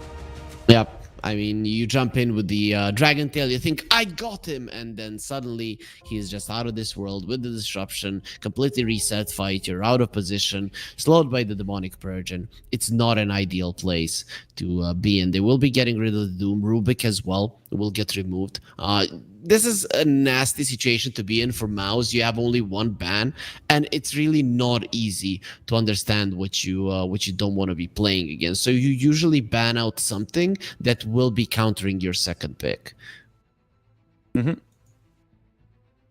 So I have a question for you, Harry. I know I am the analyst here, but I'm always curious about your opinion because, you know, in terms of game knowledge and skill, we're not that far apart. So we're close. We're close. You'll get there at some point. Right. I'm working my way up. But we have this this Dragonite hero, right? Who is first pick material in pro games. Like we see him in lots of roles, lots of positions. He's just you know, rummaging his way through the meta. But then you look at pub games and he has like a 48% win rate. So what is it that makes this hero so strong in pro games? Because in pro, I actually have a thought about this, and the thing is, if you're going Fire Dragon, your team really needs to wait for you. So you need to farm longer than a PA, right? So for pub games, that can sometimes be a problem if the enemy carry is a little bit more active, right? He can contribute more and you might not be able to carry the game the way you like. And for a corrosive dragon, you have the benefits of pushing down towers that you had before, but you do not have the benefits of scaling. So it is in pub games generally going to be early game, you're going to do as well as the Dragonite used to do before, and later on you are going to do worse. So thus your win rate is going to be going down. So I think that's the idea. If you're going to be asking me what about the Frost Dragon, then Harry, I was surprised yesterday when you told me that one has the highest win rate, because I just don't see it as viable in any way.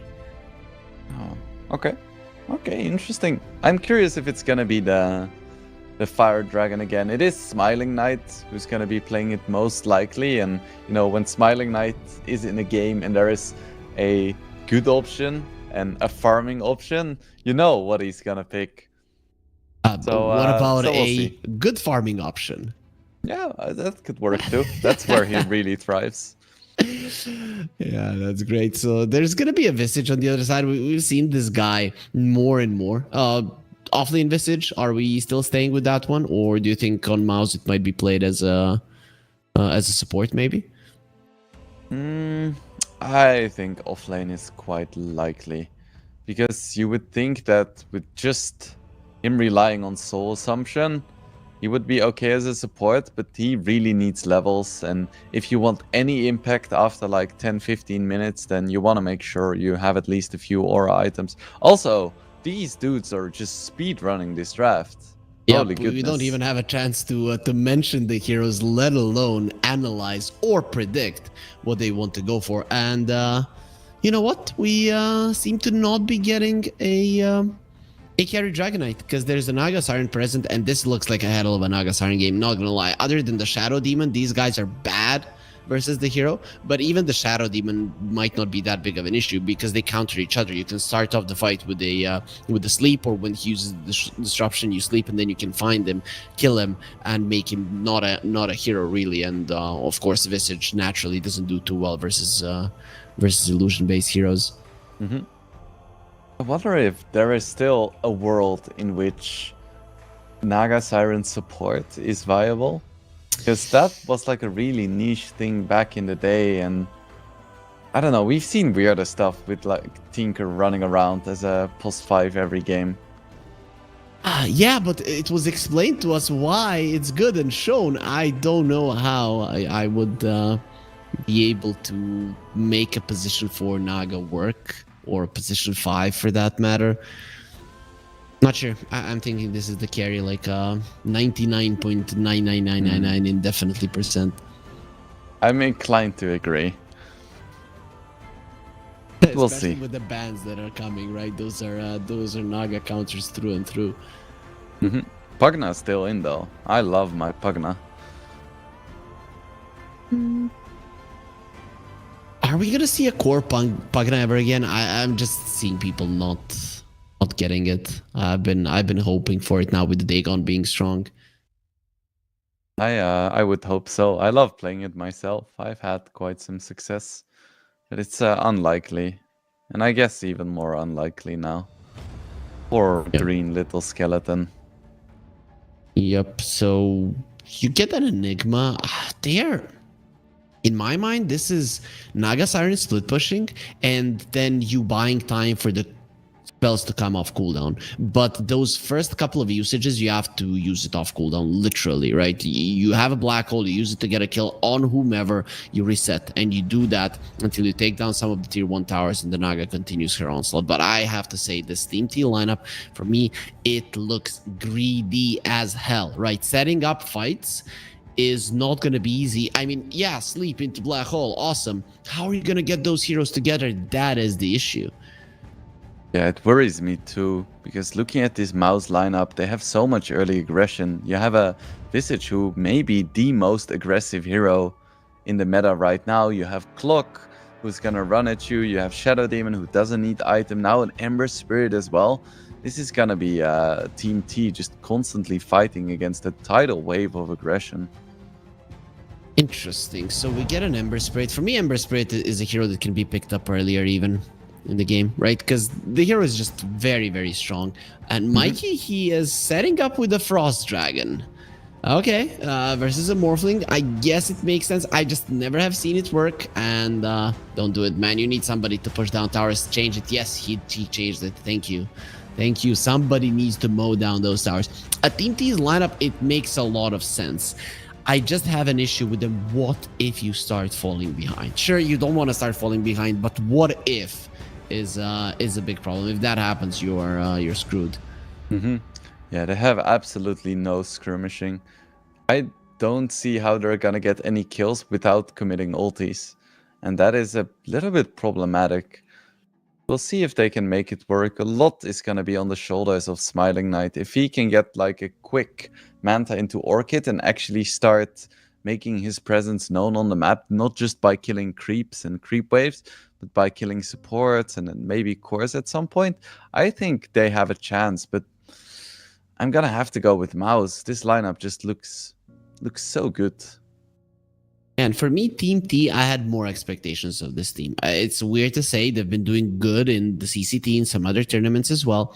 But when I saw the rosters, I had more I had more expectations of this team. Mouse, on the other hand, have looked decent, even versus some stronger teams in the world. So I'm inclined to go with them as well. Faster lineup, more options to make mistakes, more options to make plays. All of your cores can do so as well. Very solid lanes as well. I'm going to go for them. But of course, it doesn't matter what we say. It matters how the players play it as we get ourselves into the game. Saneko already placing wards. He is a weaver. However, so it is normal for him to have the extra movement speed to get those wards in place. Mouse, haven't smoked just yet, might mean that they are gunning for a level 1 fight. With the Visage, it does make sense. Mm-hmm. Yeah, if I had a Visage, I would try to go for an early fight every single game. This hero is insane. And they are waiting, they are hiding, and they are pausing. Unfortunately, packet loss is going to be an issue. We're already behind schedule, Wingblade, and you know what? I want both of these series to go 2-1, so we might be ending late into the night, but who cares? If the Dota is great, I'm happy. Mm-hmm. Yeah, me too. I have my food. I can go all night. Give me like okay. 6 2-hour games. Sure. I don't have no food here, so that is a bit problematic, but who needs food, man? You know, I can get out in the sun, get some, create some food myself. I know I'm not a plant, but I can try, and it's gonna be fine. It's gonna be tantalizing though, because there's gonna be a lot of feeding in these games, that's for sure. Is that... okay. If there's gonna be a lot of feeding, then I don't think we're gonna be having 2-hour games. I'm hoping for there to be a lot of calculated kills and calculated deaths. That's what we want to see. There's the late smoke that we're talking about. Saneko in a good position to break it, and he is a weaver, so he's probably gonna be able to escape. Is there detection? Yes, there's lots of sentries on Mouse, so if they can manage to get a disruption out when Sukuchi is used, that is huge. Like, you can see he's waiting for it. He wants to catch within the Shikuchi, otherwise it doesn't really do anything. Yep, you catch him before. It's not that great, but in the end, it is just gonna be a 2-for-2 in terms of runes, and the plan of Mouse to go for a fight is not gonna be that great. Anything interesting that you noticed in the facets? Of course, Visage gonna be going for his death toll. Other than that, everything is kind of the normal thing, right? Mm-hmm. Yeah, it's no big surprises aside from Corrosive Dragon instead of Frost Dragon, of course. That is crazy. But you know, he's experimenting with some new interesting facets. Actually, Enigma went with a splitting image. So whenever you take damage, or after you've taken some damage, you spawn an Eidolon every 350 damage. So that's an interesting one. I can't say I've seen it. I've always seen the event horizon. I think both of the facets are kind of bad though. With this facet, when you die, you just donate a little bit more gold with Eidolons. So that doesn't really do much. And the other one slows if someone is walking away within 600 range, which is almost never gonna happen. So yeah, I feel like Enigma is a hero that is strong despite his facets, not because of them. What is happening in the mid lane? Is this normal? Or maybe it's just more creeps currently there for Mikey to take down. But Supreme is winning this lane at the moment. And, you know, usually I see the Dragonite coming out on top between the two. Mm-hmm. Yeah, I think that is normal. But Supreme is an Ember specialist. I mean, he has a few signature hero, but I mostly know him for his Ember. I actually know him for his Morphling and Meepo the most. That is, when I used to compete, that was the ones... Oh, you're playing versus Supreme, you're banning Morphling, you're banning Meepo. You don't want to play versus that. He takes a Morphling, he denies everything from your mid laner. It's just impossible to win the lane. And Meepo, I mean, I'm not even going to mention that. That's just unfair sometimes. You know, I respect the players who played Meepo before he got all the bullshit. Like the Mega Meepo and the Dig. Like, those were the real Meepo players. Yep. nowadays. Like you miss Just, micro, you die. Now it's Yep. like you miss micro and you have 2 tools to still survive. Yep. You don't even have to micro all that much as the Phoenix is dropping low and taken down. Bengen is the one who finishes him off. Zibe, he can't do anything to protect his buddy, will take some damage himself. There is a couple of Eidolons here that Tolnet is going to be needing to be careful of. But as you start applying more damage to the Enigma, pushing him out of lane, it is going to be easier for you to start CSing properly. And there it is, the mid lane now coming to a normal, expected thing. However, it is looking pretty good in this laning stage for T, which is something that they need. When you have these high cooldown spells, it is very much needed for you to be at least slightly ahead in the laning phase. Yeah, I would agree. I also think that every single lane against a Visage where you're not dying is a winning lane. So, yeah, Team T is winning both in CS and the fact that they're not dying. So it's really a brilliant start. The Supreme actually went for the chain gang, so is that a facet that you just get versus a Naga, or is there a different reason in this game in particular?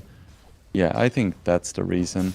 Like your double sleight of fist isn't really ever gonna hit the important targets because there's gonna be so many of them, and most are gonna be like illusions and eidolons and that kind of stuff. So having more power in your searing chains is definitely better.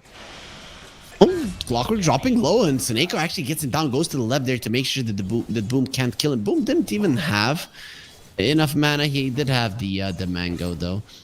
Overall, though, I wanted to ask you a question about the chain gang. So you get an extra target that you chain, right? That's what he gets. Just a second, Supreme. Speaking of chain gang, there is gonna be a gang going for him as he does bring down Seneko. He's gonna be happy with that. But won't we actually? Is he surviving? Mikey is gonna try with Breathe Fire, but this guy is the Spirit of the Ember. He likes flames. He actually has the flame card, and there it is. He'll be able to survive. Oh. No way. 3 versus 1. He kills one guy, runs away, survives, does whatever the hell he wants, and now we get a pause. Do you want to comment on that, or do you want my question? I want to say this is the Supreme I remember, and then I am ready for your question. Yeah, awesome. That's what I was thinking. I didn't want to take away your nostalgia, right? Because we're both feeling it when we watch some of these players from time to time. But so chain gang, you get an extra target on your searing chains, but it also activates around your fire remnants. Does that mean that you can actually chain 8 people? Let's say if you have a remnant and you use it.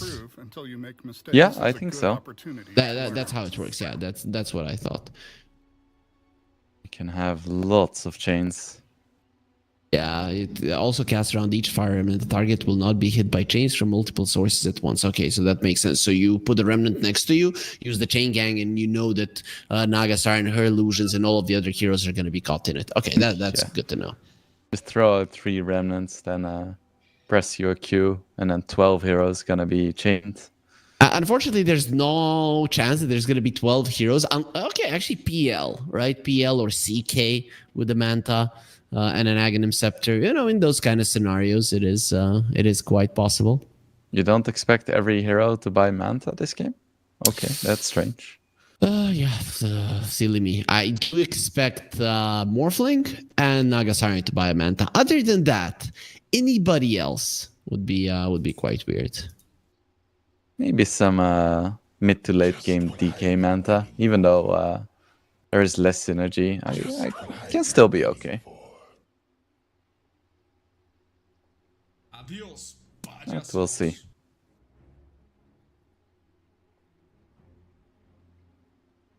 Dios payasos.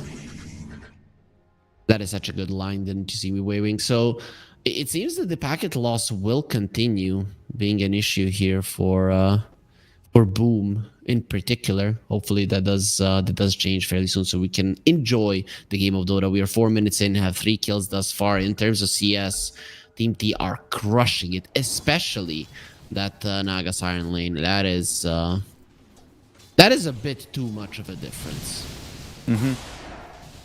So I think we are in agreement, right? That if this game like goes a little bit later, then it's definitely a big Team T advantage.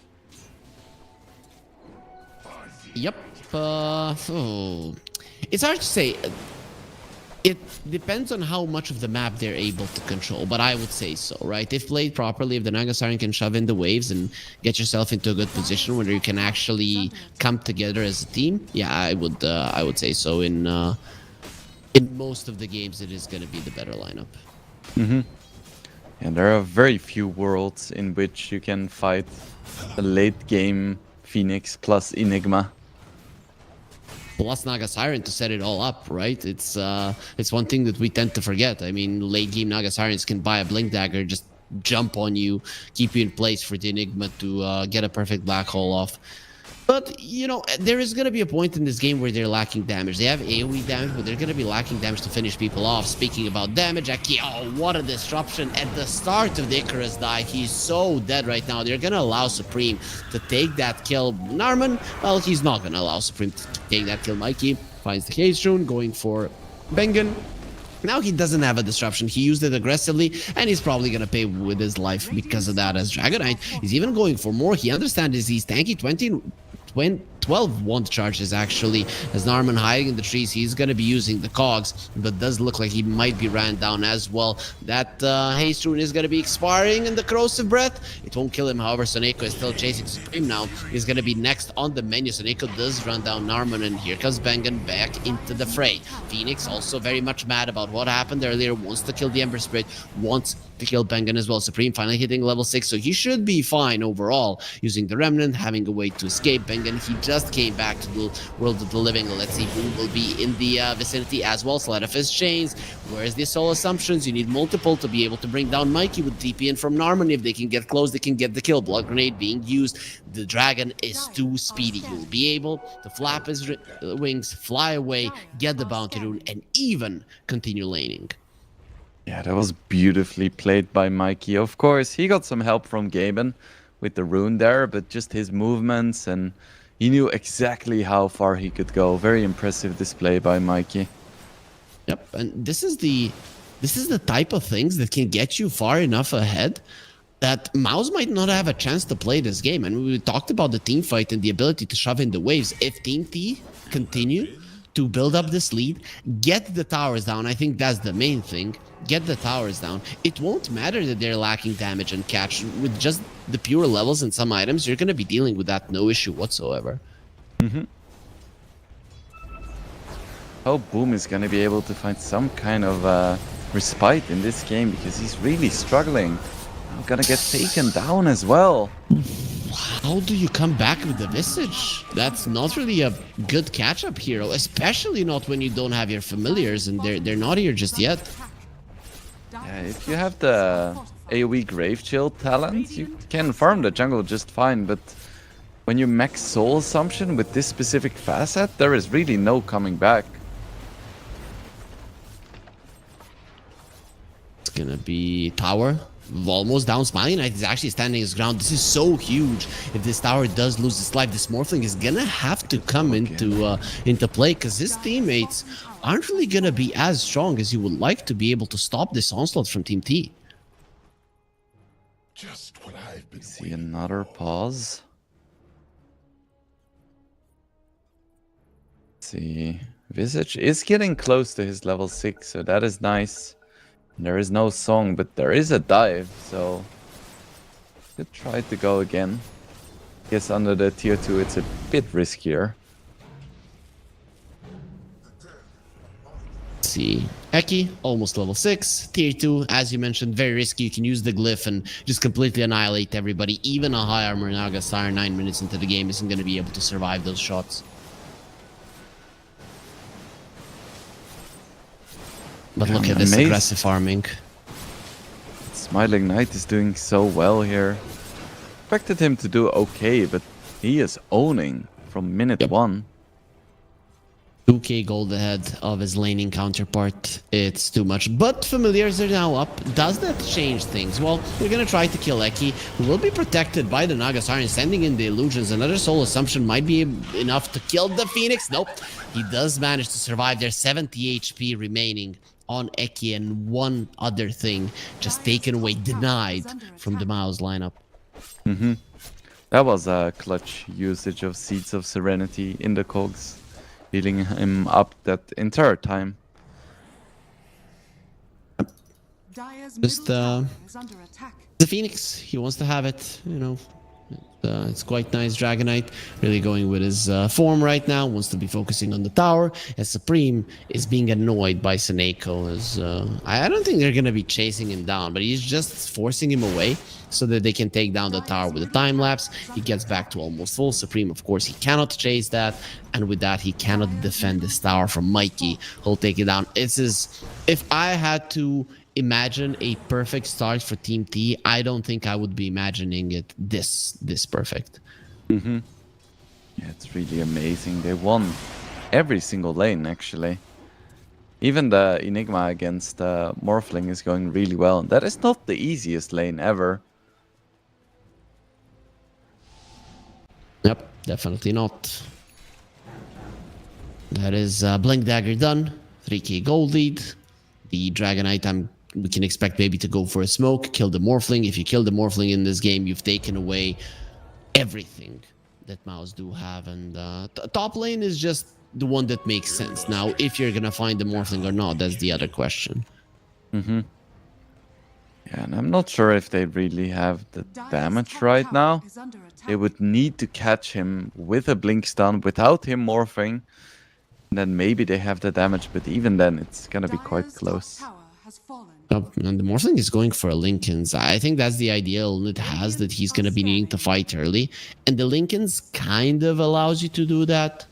But he is in such a safe position, not going to be going down. It doesn't matter. You still take down the tower, which is probably the thing that you came for the most.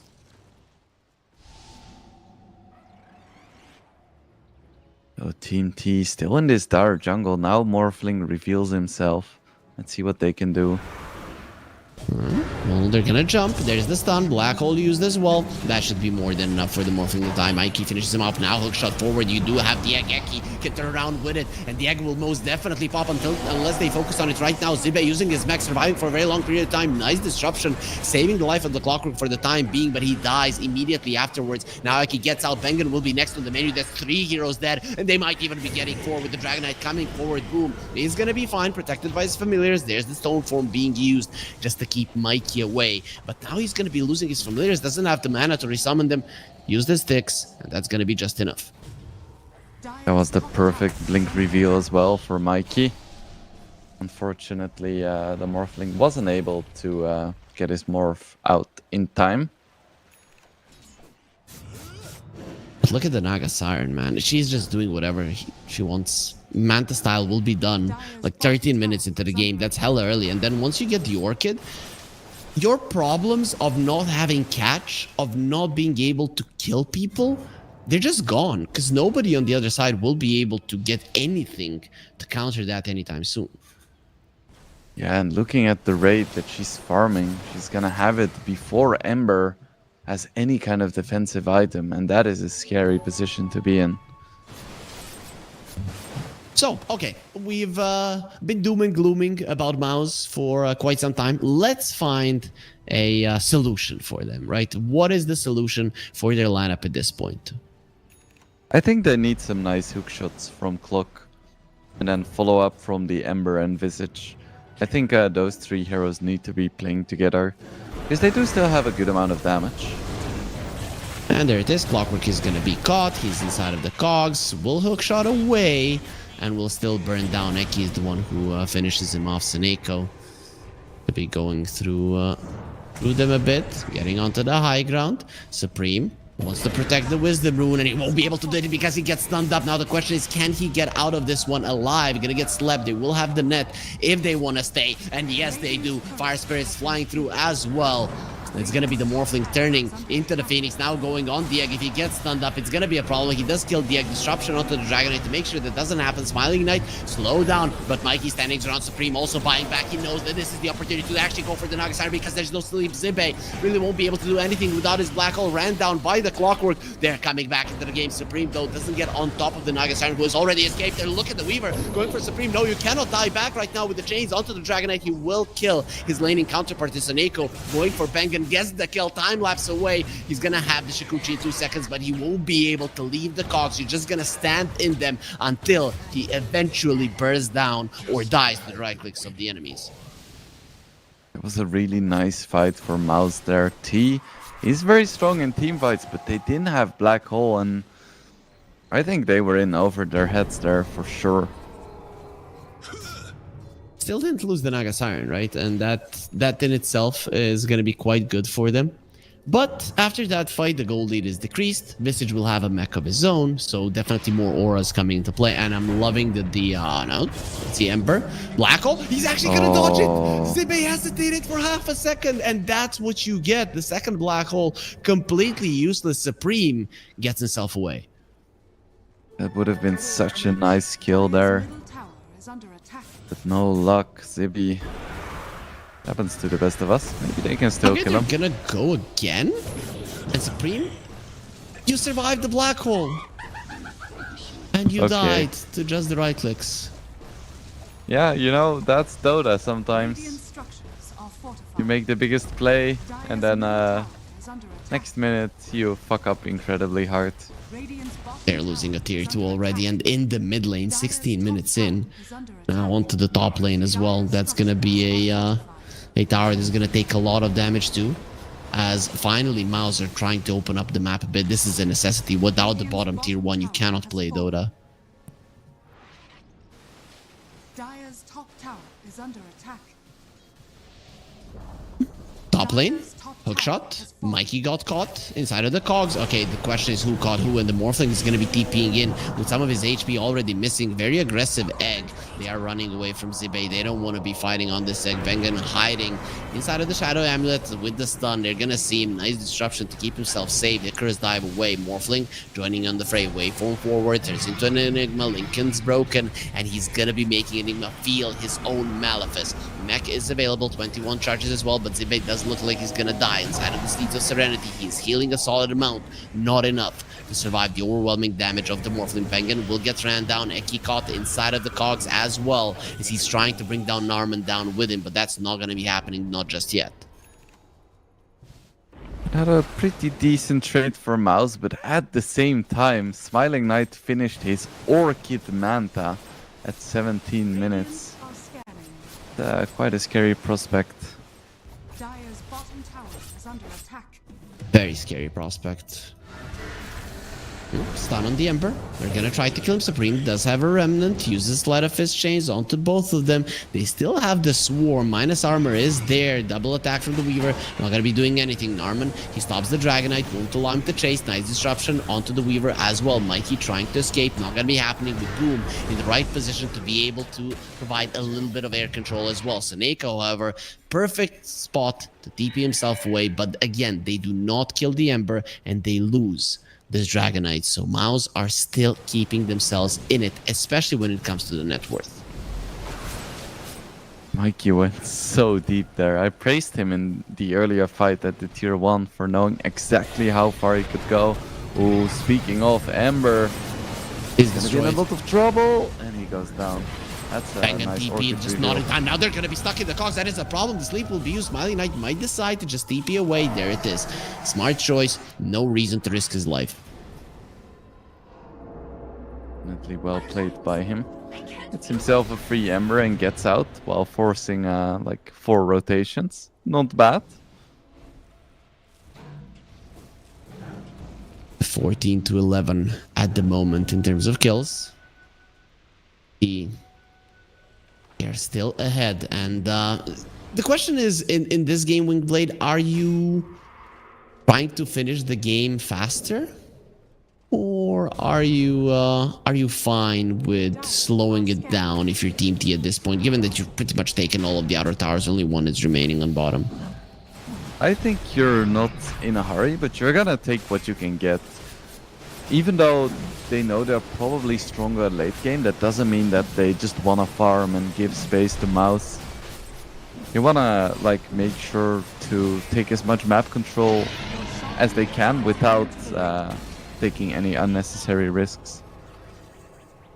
That's Smiley Knight now with the Aegis. I really liked what Seneko did. He went through the Twin Gate to make sure that the enemies won't be coming from that side while his team was focusing on Roche. It was beautiful, and he actually left a swarm to be able to remove that armor, so he's actually contributing to the Roche as well. Yeah, his physical damage alone doesn't do that much, but the swarm is immensely helpful. Ooh, Smiling Knight, he's cosplaying as an illusion. Yep, and now he's going to be going forward, but surrounded by 3 enemy heroes. He's going to be in trouble, loses his life immediately inside of the cogs. They do have a black hole, but there is no Enigma in the vicinity.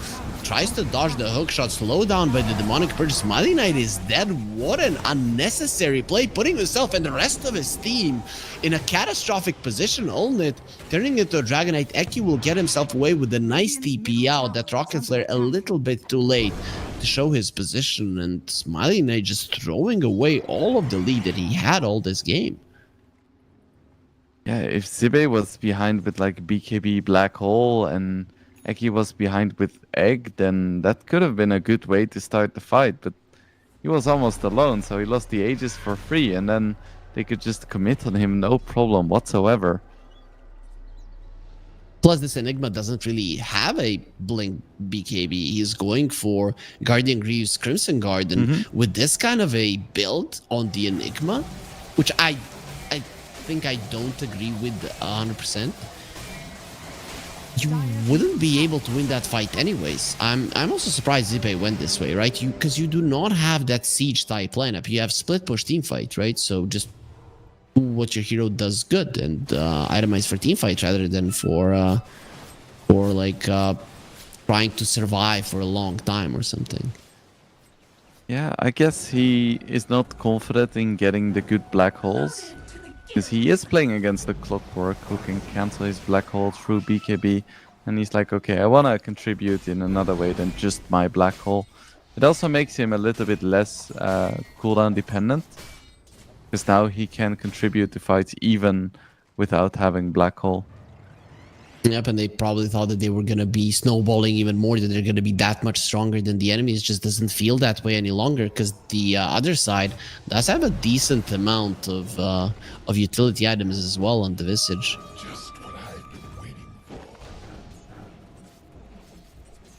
He is going to have his Crimson Guard very soon. That is going to be a strong timing for Team T. Mikey, slow down. There is going to be a hookshot. Doesn't connect, but he still gets him inside of the cogs BKB. A 9-second one just to run away. We'll go for a TP out. We'll be successful at that as well. Definitely not ideal. Ember continues the chase. Seneko and Neki are on the menu. They get Eki in chains and Seneko inside of the cogs. The Phoenix escapes for now. Seneko is not going anywhere. Even with the time lapse, he dies immediately afterwards. Nice Sunray usage. Disruption to save the life of the Clockwork for the time being. Narman, he goes up and he actually gets himself to the high ground, protected by the Glimmer Cape. Eki dropping low. He does have the egg, and Mikey coming back into the fight. He did manage to go to the base and come back immediately. Now with the egg being used, Supreme has a remnant on the high ground. Everybody gets themselves away. Zibe coming forward. Nobody wants to get black holes, so they're keeping themselves out of it. Smiley Knight still has the song if he wants to use it aggressively, but that might be something that you're not really willing to do. Very nice usage of the sleight of fist chains there on Supreme, understanding who he's going to be hitting at the end. In the end, though, both of the teams decide not to chase. Mouse, however, are smoked. Yeah, they smell blood in the water. Dragon form is once again up, but there is no supernova. He did on the DK. He does have a BKB TP out now, but he is kind of low. Sound Ray, however, will be used. Mikey protected, standing his ground. They go onto the high ground, want to deal with the Phoenix. Now you do not have the egg healing him there with the Guardian Greaves. Boom doing the same for his team. Smiling Knight is going to be keeping them at bay with the net. Clockwork still low, so he doesn't want to re-engage the fight. Beautiful disruption every single time. And Shadowed even is in a good position. Bengen just knowing what he's doing. Boom, trying to get onto the high ground. Mikey now going for Bengen. He understands who's the priority, but he's still alive. How are the support still alive? There is going to be a black hole trying to go for the Morphling. He started morphing into Strength and Sleep. He's going to be the one falling faster. However, with the Sunray, even though you have high HP on it, you're going to be in a lot of trouble. Wait for him just in time. How are they still alive? Suneko once and then going to be using the Spirit Vessel. Is that enough for the Morphling to die? Going for a TP out, not going to be allowed. Suneko gets a triple kill. He's the one who finishes them all. Very nice fight for Team T. Mouse initiating on the DK. Radiant's Probably middle tower the is under worst attack. target you can go on. And it felt like most of the other Team T heroes just kind of had free reign. Very awkward, fragmented fight. That's going to be the last outer tower. That is the biggest deal for Team T. Getting that one down, increasing your gold lead to 6k. See what's going to be the next thing on the menu for them. I still think this lineup, shove in the waves, team fight only when you know you're going to be getting the right jump. And maybe now is the time for the Enigma to start thinking about those team fighting items, the Blink and the BKB. Yeah, what else is there to buy right now? I guess he can go for like, I don't know, pipe maybe? Pipe's not bad. Like the one item he doesn't have yet. I wouldn't hate it. Yeah, I would like to see. Actually, is BKB that good? I guess BKB is decent, but you only stop pretty much only the disruption and the Morphling stun from canceling Black Hole, and that isn't the biggest deal. Yeah, he's just gonna go for pipe. He's like, yeah, BKB is okay, but I don't need it. Yep, let's see if that's gonna work out. I still want to see a Blink. I've seen so many Enigmas get a Blink, get a shard, and just make plays around the map, go for kills. Even early on in the game, not this late, of course, but early on in the game, I've seen very, very active Enigmas, and I've liked the way that they approached it with that. Team T now Tower is with under all of their cooldowns up pretty much. Gonna try to find something here, but Mouse is pretty snugly in base. Radiant are scanning. Devitt Leipnir on the Ember Spirit, even more rooting is gonna be happening. The Morphling now has a Crystallis, so his right click has been increased quite a lot. Let's see, Morphling is Team Deadless. You have two camps in the Morphling players. You have Team Kanda and Team Deadless. Which one are you? I am not that principled in terms of Morphling items. Okay, I guess they will be finding a Clockwork though.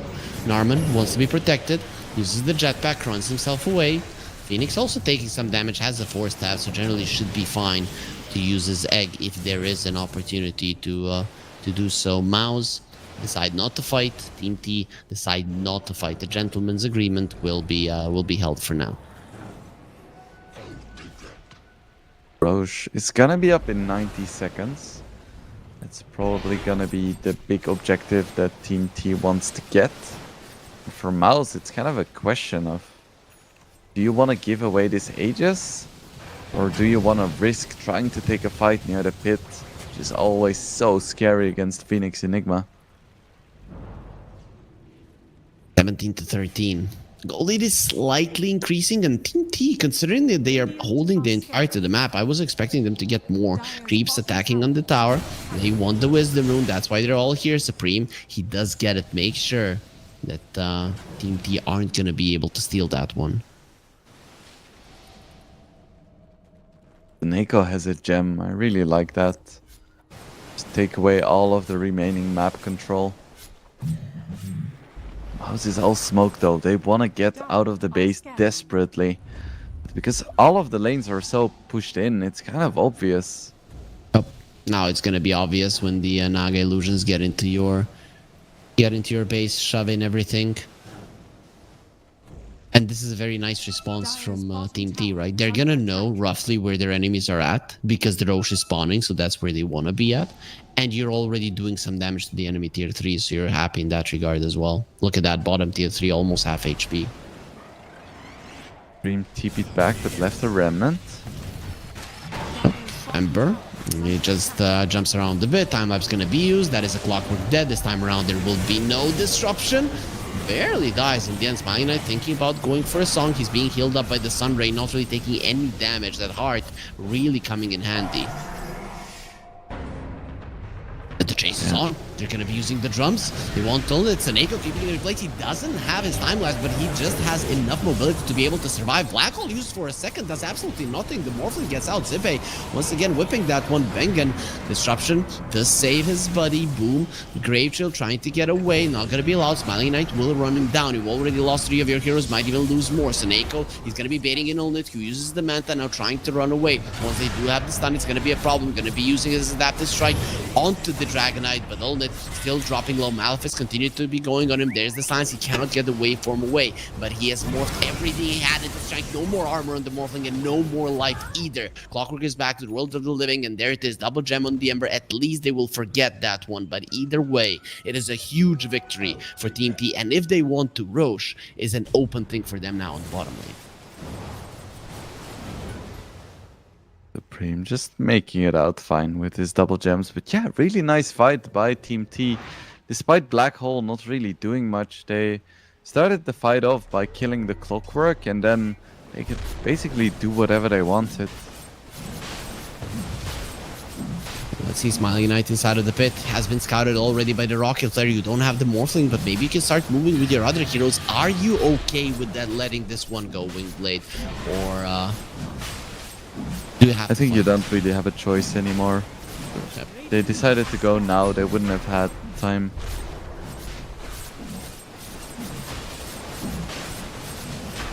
And there's his Smiling Knight Roche is will gonna be have taken his down. butterfly and Aegis. It's gonna be a tough fish to take down. Very, very tough. He's gonna have that butterfly as well. I don't know what you do versus him. Dragonite also. This is a black dragon with the Aghanim Scepter. Of course, no longer as strong as he used to be, but being able to fly over cliffs is still a huge deal. And it actually looks quite cool, right? I don't really like the parrot Dragonite, but this one looks awesome. Yeah, very menacing. It still feels like his attacks should splash, just looking at them. Yep. But they don't. And they never will.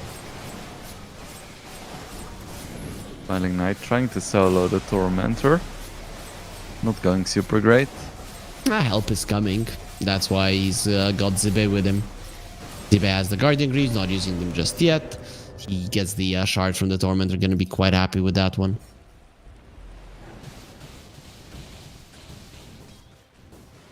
So what now for Mouse? They're obviously now in the worst position they've been in the entirety of the game. The win probability is only 15% for them.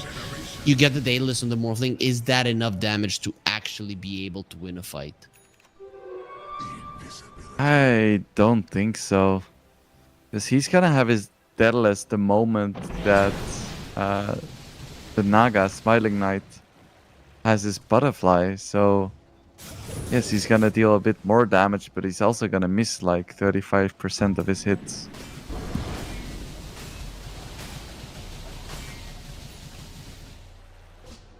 Like now going for Octarine, giving more uptime on his dragon form and just less cooldowns on his spells in general. Would be nice to get a shard afterwards.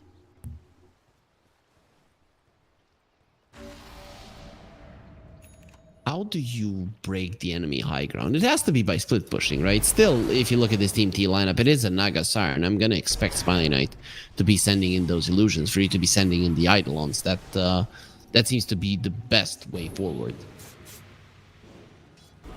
Yeah, I think so too. But it's still gonna be so tough against Ember and against Shadow Demon, just constantly being annoying. Supreme. Playing with fire here. He has a gem and a Yule, so he should be fine. This is definitely a bit scary. It is what you have to do, probably. And the push is coming through the mid lane. They have a glyph mouse. And they do have a Crimson Guard as well. So pushing with illusions through Crimson Guard is almost impossible. There is a banner being dropped, however. Man, when I see the Black Dragon, I just expect the base to melt, but not really how it works. Roche's banner is taken out. I'm not sure why it was so close to the tower. It actually doesn't have that big of a radius, right? So who knows? There's gonna be Morphling caught. He gets silenced up. We'll be fine. Protected by his teammates. Where he forms in, you cannot charge him through the defender's gate, and he will be fine in his base. However, slowly but surely, they're getting these tier 3s down. Mid lane almost dead. Bottom lane almost dead as well.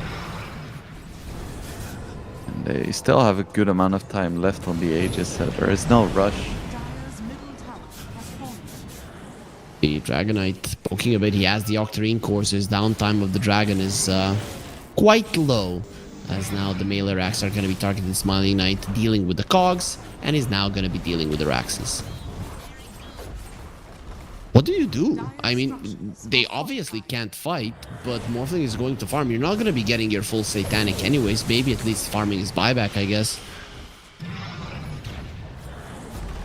Ideally, I guess they would hook someone, but who?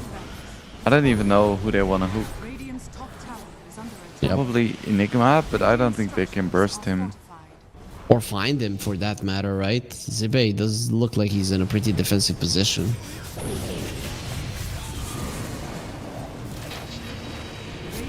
Okay, Lotus Orb Gonna be another returns tier some of 3. the spells to Naga.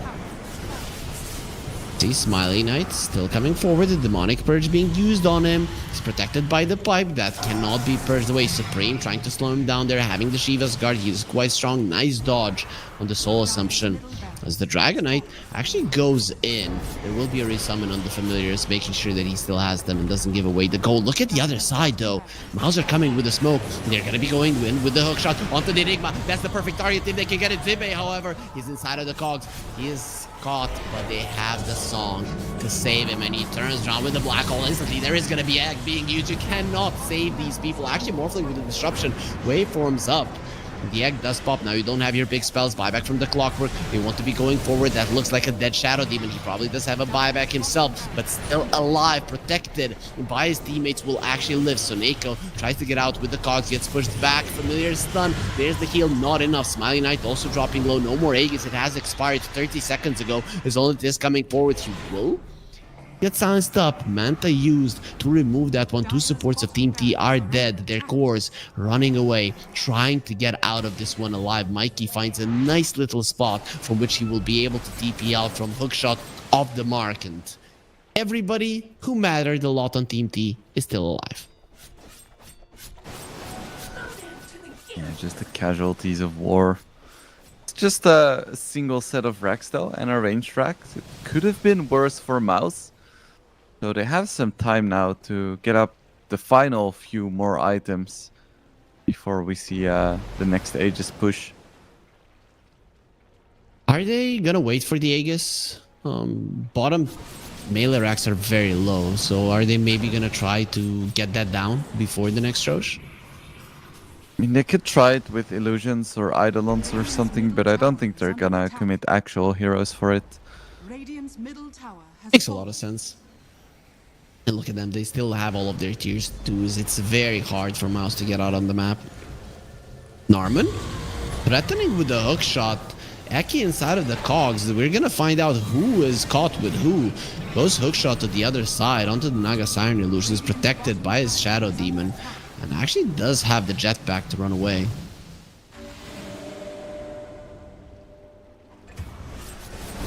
Saneko dies. Supreme, was that a solo kill? I think that's a solo kill. That's 900 gold. Just for the little bug. Yep, you come over, you exterminate it, and you get paid for it. Imagine that. Dream job. Dire's top tower is under attack. MKB is up on the Morphling, so they do have damage to kill Naga Siren now. Just need to find him.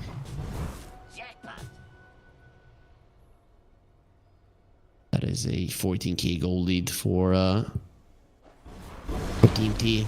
Gold, it doesn't matter all that much. It's all about map control, and now they're gaining it back. Once you have all of your heroes back up, especially the Naga Siren out on the map, you're going to be able to push out everything. Mid lane, bottom lane are pushing in themselves. Top lane is being pushed in as well. Everything is working in favor of Team T. And actually, the creeps are entering the base. So some damage will be done onto the melee racks. Not enough so far to be able to take that one down as well on the bottom lane.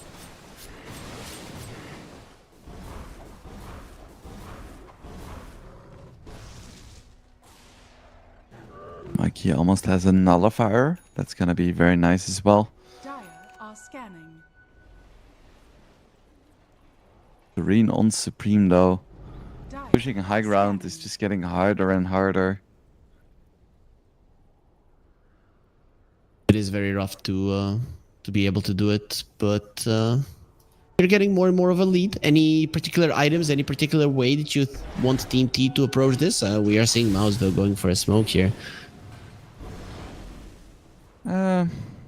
Nah, I don't think there's any specific items, or they just need to use their spells properly, which is kind of a basic thing to say, but they want Naga in front, just prodding in and out, and then they want to throw the black hole whenever Mouse initiates, so as a counter initiation tool, because then there is a better chance of it actually going off. You're gonna go for Roche. There is a glyph, but Mouse have to take this down fast because you might lose mega creeps while you are not in your base. This is some tough decision for Mouse to make, and they're making a decision to kill the Roche. It is gonna be a refresher shard going for them.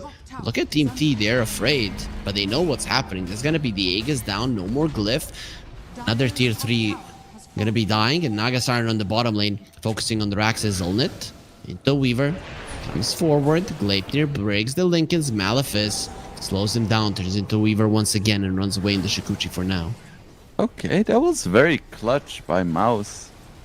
Going for that call, which is so scary, but knowing that they had the time with the glyph to steal away the Aegis, despite being much, much weaker. And now Naga is 6 slotted, so it's not gonna get much worse. Oh, okay. I always like that argument. Like, oh, the enemy carry is 6 slotted, guys. It's awesome. It's not gonna get worse. No, it's already pretty bad. The enemy carry is 6 slotted. Panic now. Yeah, the enemy carry is 6 slotted, but you haven't lost yet. And your carries still have room to grow. I would be chuffed if I were a Mouse. It's like, yeah, this is where the comeback starts. Yep, it doesn't get much lower than this. They are losing the range racks in the top lane slowly. Saneko is being ran down. Gleipnir connects on Saneko on top, and Narman will catch him. Now the question is, can they kill this little bug? And Saneko does seem like he'll lose his life for the melee racks on bottom. So it's debatable if that was worth it. It's another almost Dire's top barracks 1300 gold for Saneko though. It's crazy. This man has donated thousands of dollars towards the Ember charity. Yep. There's gonna be a shard in the Naga, so he is gonna be regenerating his teammates quite a lot.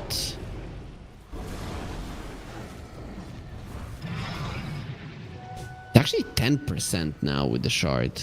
So that's 70% of HP that you get back. You literally heal everybody to full. Let's put it that way. Radiant are scanning. Yeah, not bad, not bad. Smoke out from Mouse though. They want to fight while there's a hero missing from the map. Very nice TP out from the Naga Siren going towards the top. Picking up the Wisdom Rune. Phoenix won't be so lucky. Has a 4-staff, gets out and actually dives away. No luck with the battery assault from Narman. Eki flies over the cliff. Narman with his jetpack will be trying to do the same. Just won't be as speedy as he would like to be. Morphling bot is satanic. Has no buyback.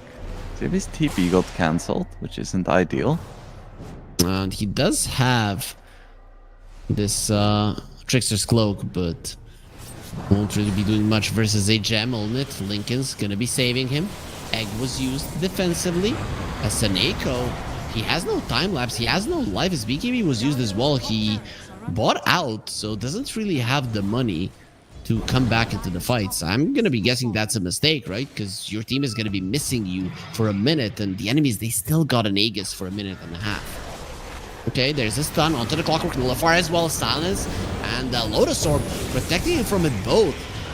Now they turn around onto the Nagasaki. He does have a sleep, but he won't be able to get it off. He's gonna be going to sleep for a long one for 85 seconds. Mikey, BKB TP out, hook shot. Oh, he gets blocked in by the familiars, but it doesn't matter. The BKB expires in time, and they finish him off as well. There's gonna be 3 heroes dead on Team T, 2 of which are cores.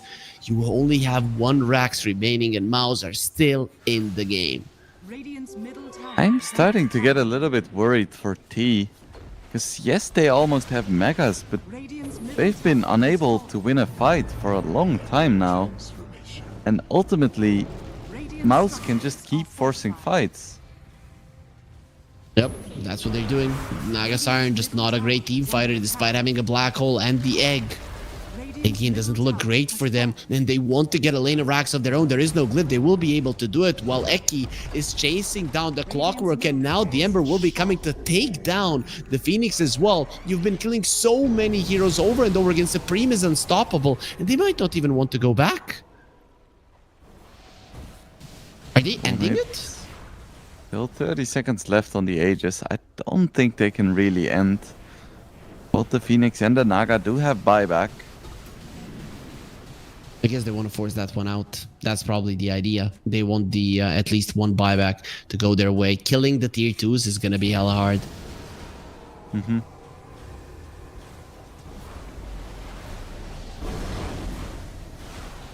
Solnit. Running in very close. Lincoln's broken. He gets silenced up, hexed up as well. This is very dangerous for him as he isn't morphing into strength. He needs help. There will be a disruption. No, actually, Morphling will go down.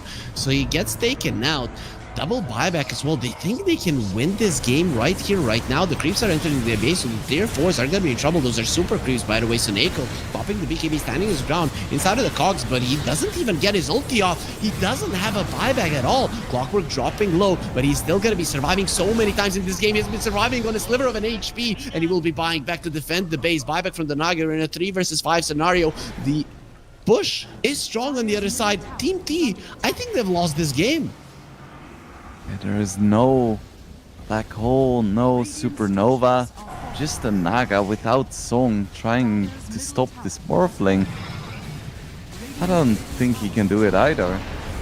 Yep, it does look like it's kind of over. Mouse coming back against all odds. They're still losing in terms of net worth, but that's going to be changing, and gold means nothing. There will be a hex on the Morphling this time around. He gets disrupted, plus morphing into strength. Zibe posturing aggressively, going to be using a pipe, taking so much damage from the Morphling himself. Nagasiren coming over, doesn't have a buyback herself, cannot lose her life, while Olne doesn't really care. He's going to be focusing on the throne, but because in the end, the game is called Defense of the Ancients, and defending yours will be impossible against the right clicks of Olnet. Mouse, with a godlike streak of Supreme and unreal damage of this Morphling, will be getting the victory in game. And what a game by Mouse. We thought it was so over when Team T had that good start, but we underestimated the resolve of Mouse for sure.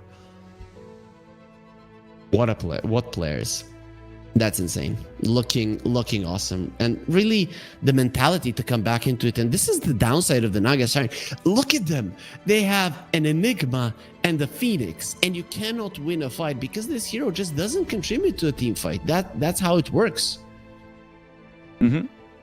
Yeah, so do you think that Mouse won this game or that Team T lost this game? I would still go with Mouse won it, because sure, there were some problems with Mouse. They went in more aggressively than they needed, but there still needed to be a team with a clear head, with clear leadership and clear understanding of what they need to do on the other side. So I don't think I can take it away from them. I would say Mouse won it. And, you know, the thing is, in the minds of Team T, they're going to feel like they lost it. And Wingblade, the question for you is, can they come back mentally after this? I think so. They're seasoned professionals. They've ran the gauntlet so many times. They should be fine. Just like 10 minutes, cup of puer tea, and you're back in business. Yeah, and that's what we're hoping for. We're hoping for Game 2 to be just as exciting, but it's going to be happening after a short break.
And we are back with the second game of Mouse versus Team T. If you witnessed what we just did, you're gonna be knowing that we're in for a hell of a series, for a hell of a game 2. I'm Harry, joining me is Wingblade, and you're watching the Champions of Champions number 2. And we're gonna have, well, after this one, 6 more, as that's gonna be turning it around.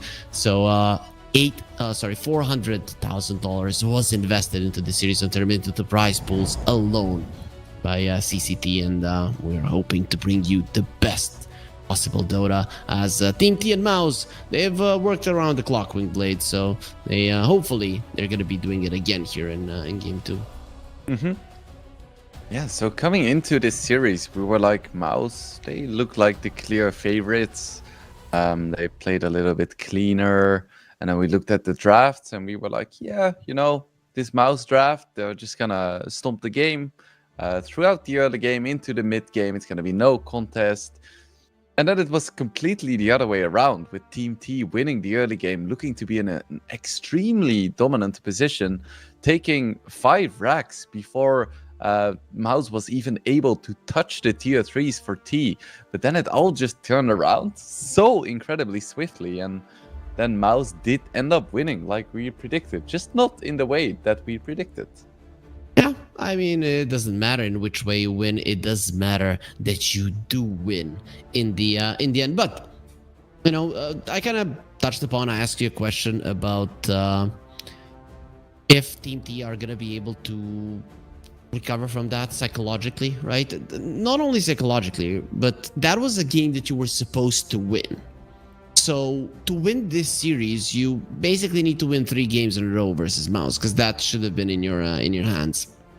Can they do it, or are we now just favoring Mouse so much for the rest of the series?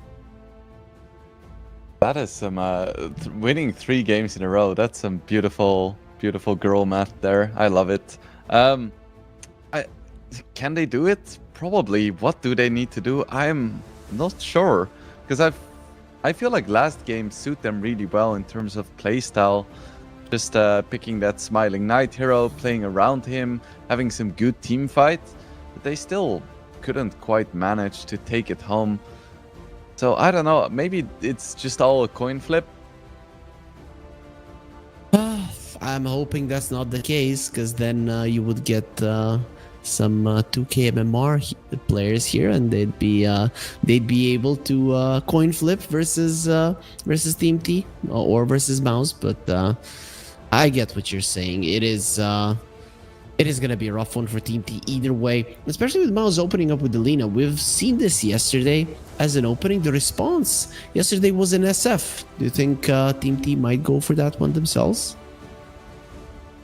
Yeah, I'm curious too. Back in the day, Lina was seen as a counter to SF, but it seems like that has equalized somewhat. I still don't think that SF is that amazing against Lina. So no, it's not gonna be SF, it's gonna be Centaur. That is a hero that is undoubtedly very good against Lina, because not only do you buy Blink and have a stun, but you also allow your entire team to follow up with your Stampede.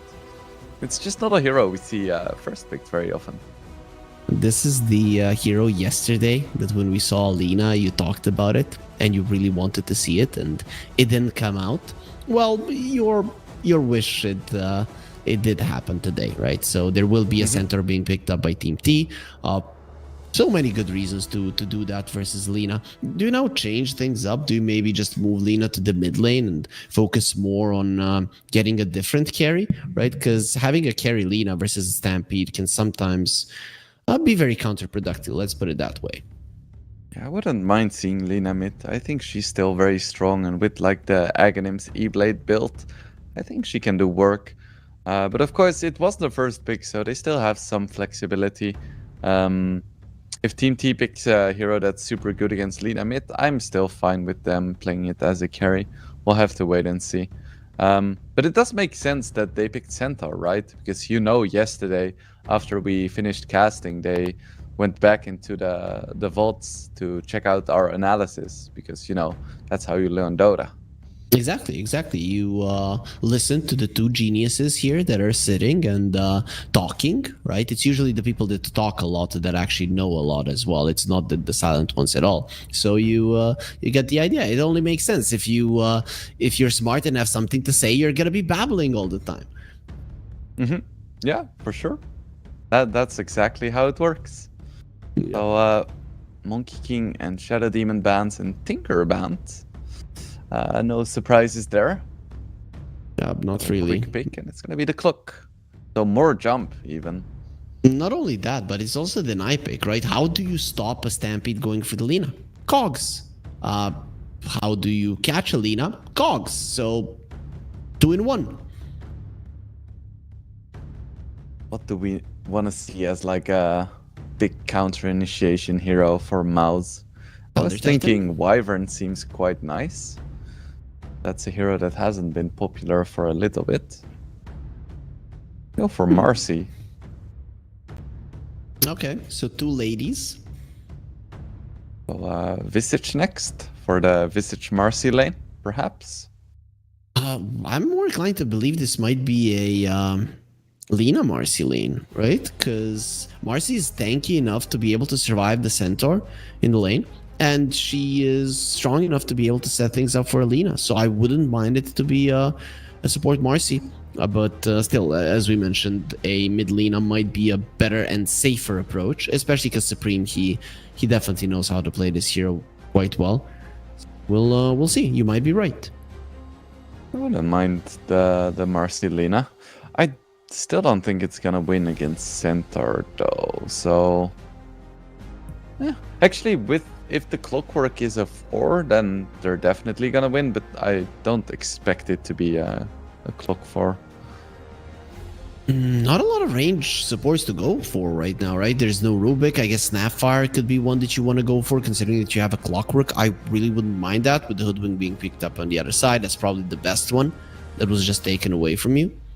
So yeah, Snapfire could be a way to go here for Team T. The question is, do you want to play it when the hero has been nerfed? I don't want to say to the ground, but definitely struggling because of that. There will be a Wind Ranger. Could be a 4. Could be a position 1. A little bit more leaning towards the position 4, considering that they will be picking up an Invoker, and leaving their last pick for support is generally not something that you do.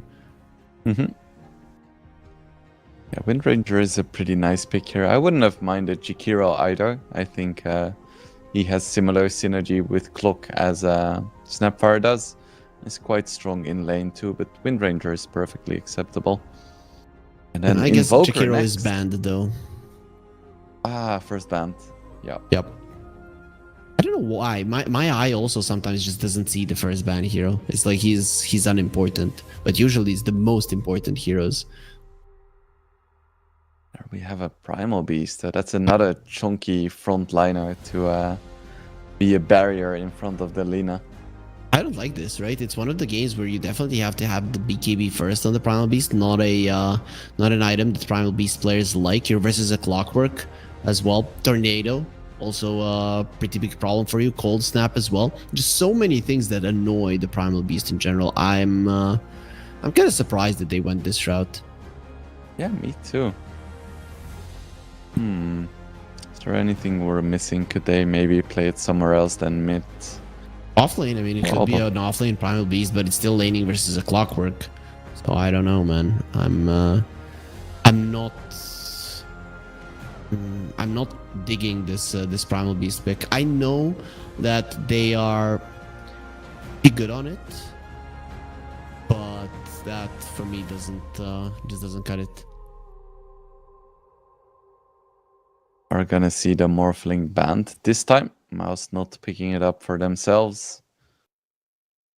And doesn't want to see it in the hands of Smiling Knight either. What do you think is the Smiling Knight hero here? I still wouldn't mind the Wind Ranger to be a carry.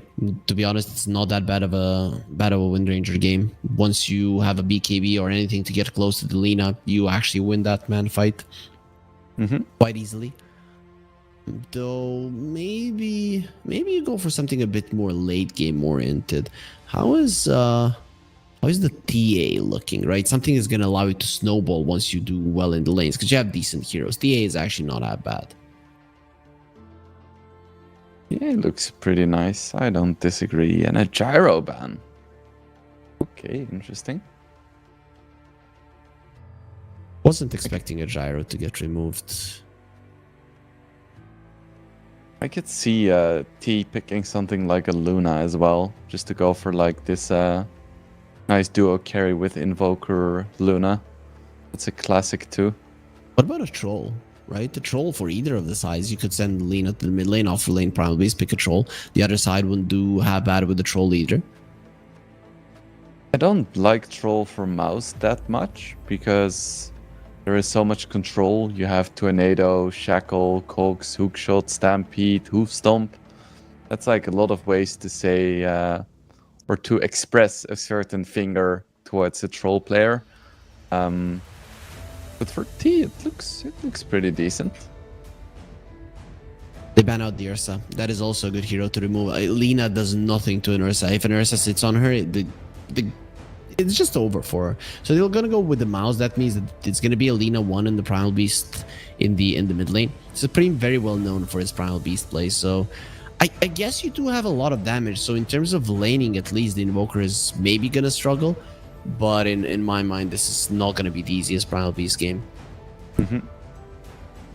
I'm curious what they want to pick now against Mars. I think you definitely want to get a BKB carry. Getting a ranged hero against Mars always feels a little bit iffy. But at the same time, picking a melee hero to lane together with a clock is also really awkward. So I still quite like the Luna, because you're technically a ranged hero, but you tend to play more like a melee hero and you buy a quick BKB. I'm okay with Luna. I just haven't seen her that much. So yesterday was my first competitive game cast with Luna to be confident in it. I'm still thinking, okay, I was about to say TA, but that is fine. I think there's gonna be a little bit of issues with the Team T lineup in terms of damage, but I think we said that in the previous games as well, and then they won a laning stage and didn't really have no issues with damage. But I think it really could become an issue here. Primal Beast, Mars very tanky.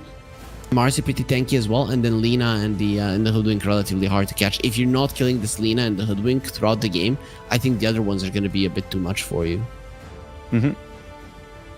I'm curious how this Dusa is gonna do, because she now has the Gorgon's Grasp, so she can be a bit more proactive.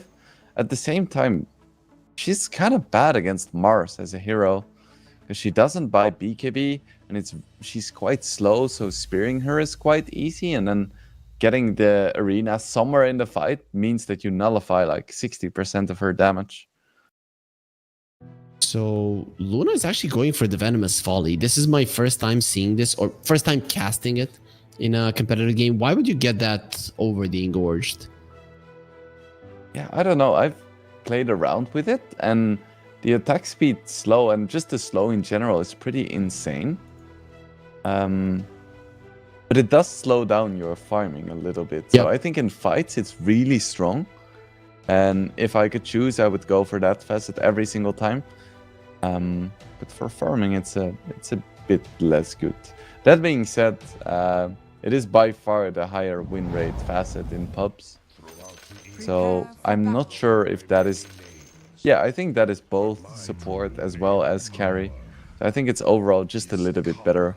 And I think it being very good is due to it being a little bit overtuned. Like 80 attack speed is pretty insane.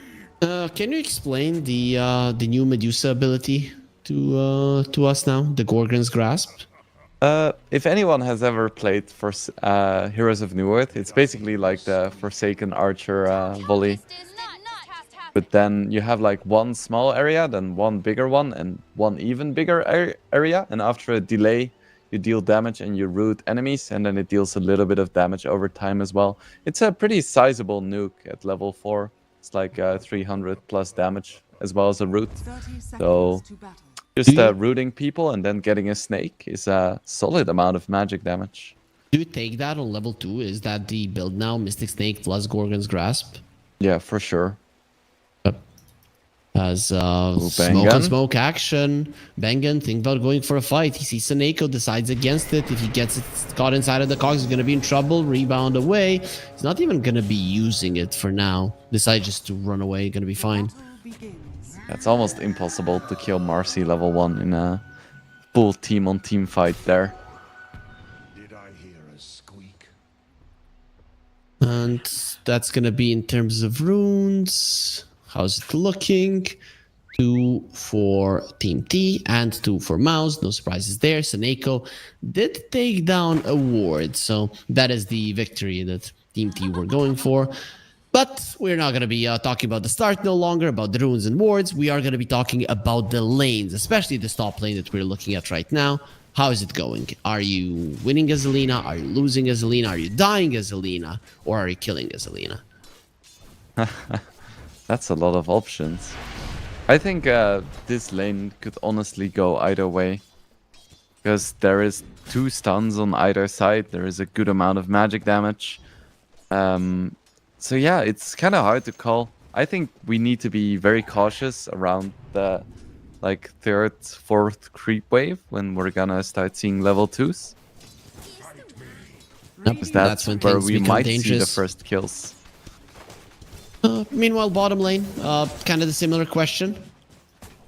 The Clockwork generally, though, does do well versus the Mars, so that's why I was kind of surprised about it. But Zibe on the top lane is getting low, and Ulnit as well. However, so far, nobody's going to die. I would be very surprised if this is a low kill kind of game. We'll see. Maybe I eat my words. I don't expect any kills mid, but top and bottom for sure.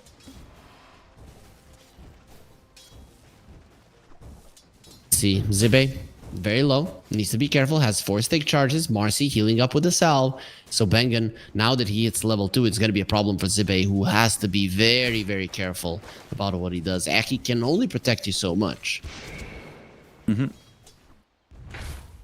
Aki doing a good job securing all the range creeps though with his power shot.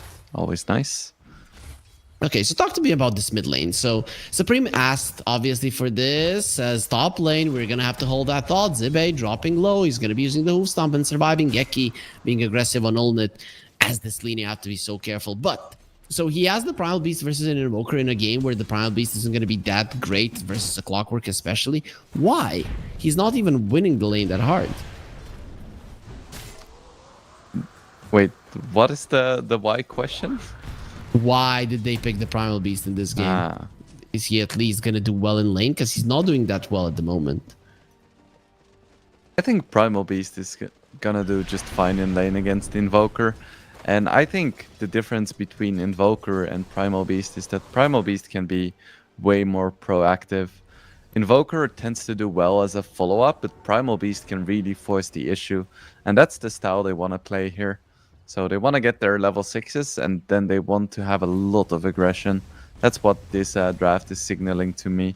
They have some really tanky heroes, they have good initiation, and they don't have long cooldowns. And we're seeing a different situation than in the previous game. In the previous game, Team T were winning all 3 of the lanes. Right now, Maus are doing well in all 3. They're not winning the mid lane, but they're doing well in it, whilst the side lanes are definitely going heavily in their favor. Is that supposed to happen? Did you expect this to happen? Or is it just Maus playing better for now? Ooh, actually, hold that thought as Zibi Beautiful. is dying. That could be the first blood, and Bengen takes it. Oh, just Aki before takes Boom the- died as well. Ooh, it's unfortunate. Aki Aki. trying to run away. Rip. Nope. He's very much dead. Actually, Supreme making a slight mistake there, but in the end, he's going to get the kill. You want to give it to the rotating mid laner because he's probably missed a couple of CS because of this. And that's going to be it. 2 kills for the side of Maus. Team T, they do kill the Mars on the bottom lane, so it's not too bad for them. I think Mouse's lanes are just a little bit stronger, but only like 53-47% kind of stronger. So I think a lot of it comes down to lane execution. Yep, it does look like they've been doing quite well, especially in that top lane. I loved how the Lina and the Marcy moved around to be able to kite the Centaur and ultimately bring him down. Boom dying, however, that's something that they're not gonna be happy with, but he should be able to still farm quite well in this lane. Has been doing a really decent job thus far. Yeah, Dusa is actually a pretty decent kill hero now with the Gorgon's Grasp. It's also worth noting that there is a little bit of overlap in between with the 3 different circles, and you can hit someone with both of them. So the damage over time doesn't stack, but the initial damage does. And speaking about damage, Ulnit is taking a lot here. Yeah, he's gonna be in a lot of trouble now. Underneath the tower, he gets the extra armor, not gonna be enough to survive. But Narman did rotate. They initially went for Bengen, and they're gonna be taking him down. Mikey, very nice first rotation. Now he has the urn charges, and Narman has to run away. Has 10 stake charges, but he's not really that fast. Saneko still coming forward. If he gets him inside of the cogs, that's gonna be a very dead Narman as well. 3 heroes from Mouse will be losing their lives, because there will be a very nice bushwhack. Might open a situation for Supreme to come forward. He's gonna be smashing his clock into the ground. How dare you kill my friends? And they'll be able to trample him as well to be able to somewhat salvage that fight. But in the end, it's still victory for the side of Team T. Supreme gets the bottle refill as well. That is very nice. Yeah, that was a needed rotation for Team T, and Invoker proving that he can force the issue as well. It's not just a Primal Beast. Yep, he was the one who started it. Of course, if we look at the net worth right now, just take a peek there. The Primal Beast is 500 gold ahead of the Invokers. It's going quite well for him, and now they want to go for Zibe, who just TP'd the lane, but the Invoker also stayed in the vicinity. Let's see if Mikey's gonna be able to save himself. Stun from Delina, only after the Clockwork wants to keep him at bay. Mikey is speedy enough to get away from Supreme, who loses all of his mana. Now trying to run away, he is hella tanky. Is gonna try to actually go for the Wisdom Rune. Mikey getting too close. Delina is gonna be doing too much damage there with the help of the Marcy. That sidekick really coming in handy. So Neko next to the menu pulled in. One more hit. Bengen gets a double. And now with the rebound forward, that might be a problem for Zibe as well. 1 body blocks are gonna be amazing. Zibe is next to the menu. A couple more hits. He will be able to survive. Well, Supreme steals the Wisdom Rune, and Boom will be getting the other one. Neither of the supports on the other side will be able to steal it, but it's still amazing. Eki dropping low as well. No wind run for him. He's gonna be the 4th target that loses his life, as Mouse make an amazing play to get 2 Wisdom Runes and 4 kills. They lose 0 things for it. Yeah, that was beautifully played.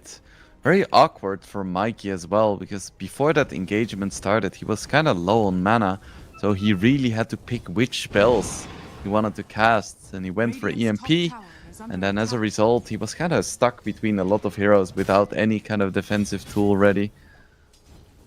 See if he can do better here. Back with full mana, eager as ever, but cannot really find the opening. And Zibe just level 4 as well. Poor Centaur. It is a 1k gold lead. Mouse are looking amazing, and they want to continue. They want to continue to destroy the center with the rebound forward. He looks like he's going to be in trouble. It gets a nice hoof stomp off. I still don't think that's going to be enough to survive with the trample being used. They have the pulverize as well. They're just going to be tossing him around through those cogs, out of those cogs.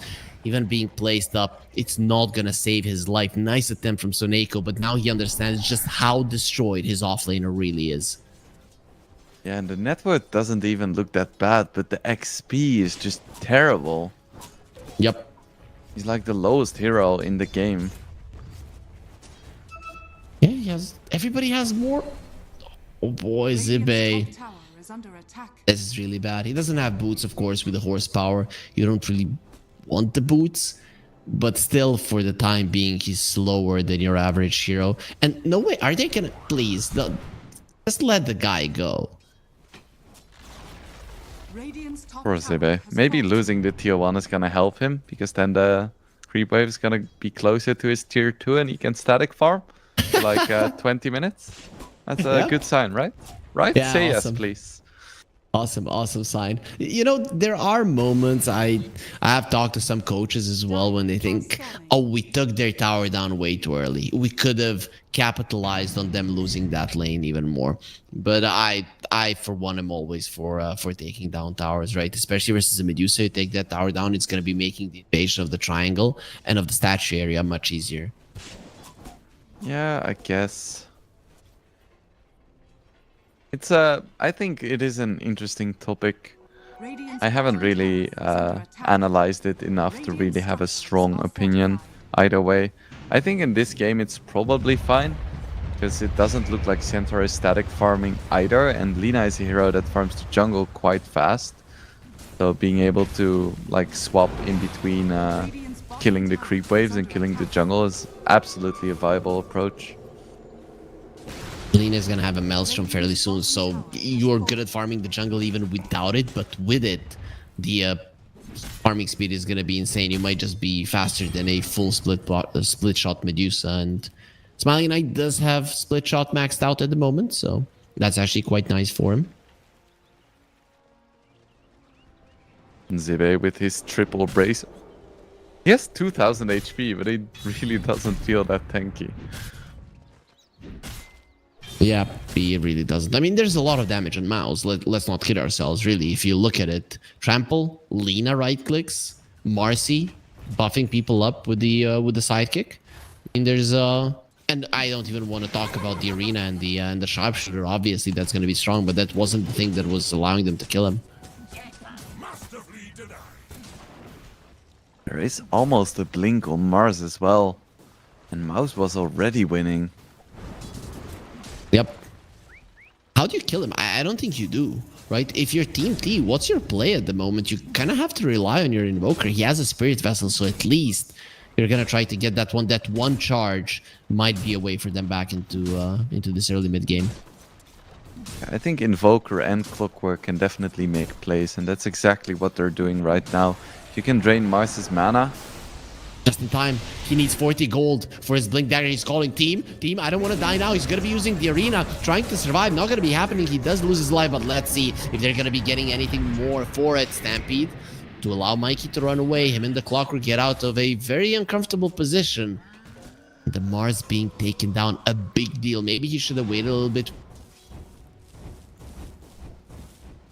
It was very well played by T. They knew they could get away with that, and I don't think it was intentional, but like you said, they kill Mars right before he gets his blink.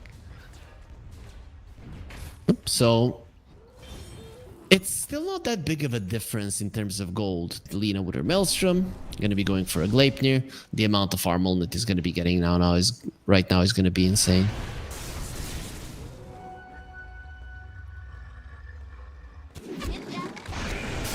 Okay, that's looks like it did Marcy. With a cold snap, he won't be able to move, maybe even give it to Zibe, just to allow him to catch back up a bit. Though in terms of net worth, as you mentioned it's not as bad as it was in terms of experience, and in that regard, he's starting to catch back up as well. Mm-hmm. After rain comes sunshine, right? The game can't be all bad for Zibe. He's a pretty reasonable player. Zibe, for me, is a pretty good player, I'd say as well. I've seen him just dominate in some tournaments.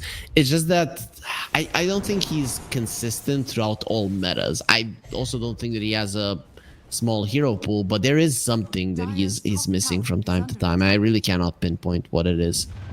Mm-hmm. Ooh, Supreme. Oh, what a bait, actually. He's gonna try to get himself away. That was a beautiful shack shot, but the spear will connect as well as the rebound bushwhack as well. There will be a stampede to run themselves out and in as well. On top of the Lina, only gets a beautiful stun. That is going to be saving his life. Tornado will coming through. Marcy is the only one that died thus far. Boom. Another shackle shot will be keeping place. He's trying to spear and he can't do it. Finally, he'll get it off. Nice stun from Lina once again onto 2 targets. Getting a Clockwork, a consolation prize. Considering that you lost an offlaner and a support as well, it is not good enough. Team T are striking back. How's that? Such a nice wombo combo there, getting like 3 stuns on 2 heroes in a row. They just didn't quite have the damage. losing the Primal Beast before the fight even started, and I don't mean like him dying, but him having to run away was such a big deal. Because they were fighting 4v5 practically the entire time. That is now gold lead completely gone. That lead that you accumulated, you bullying the Centaur, at this point, it doesn't matter all that much. Your mid lane tower is taking a lot of damage, and Mouse, the question is, will they even try to defend it? Eki gets disconnected, so we are gonna have to be waiting for the Wind Ranger a bit.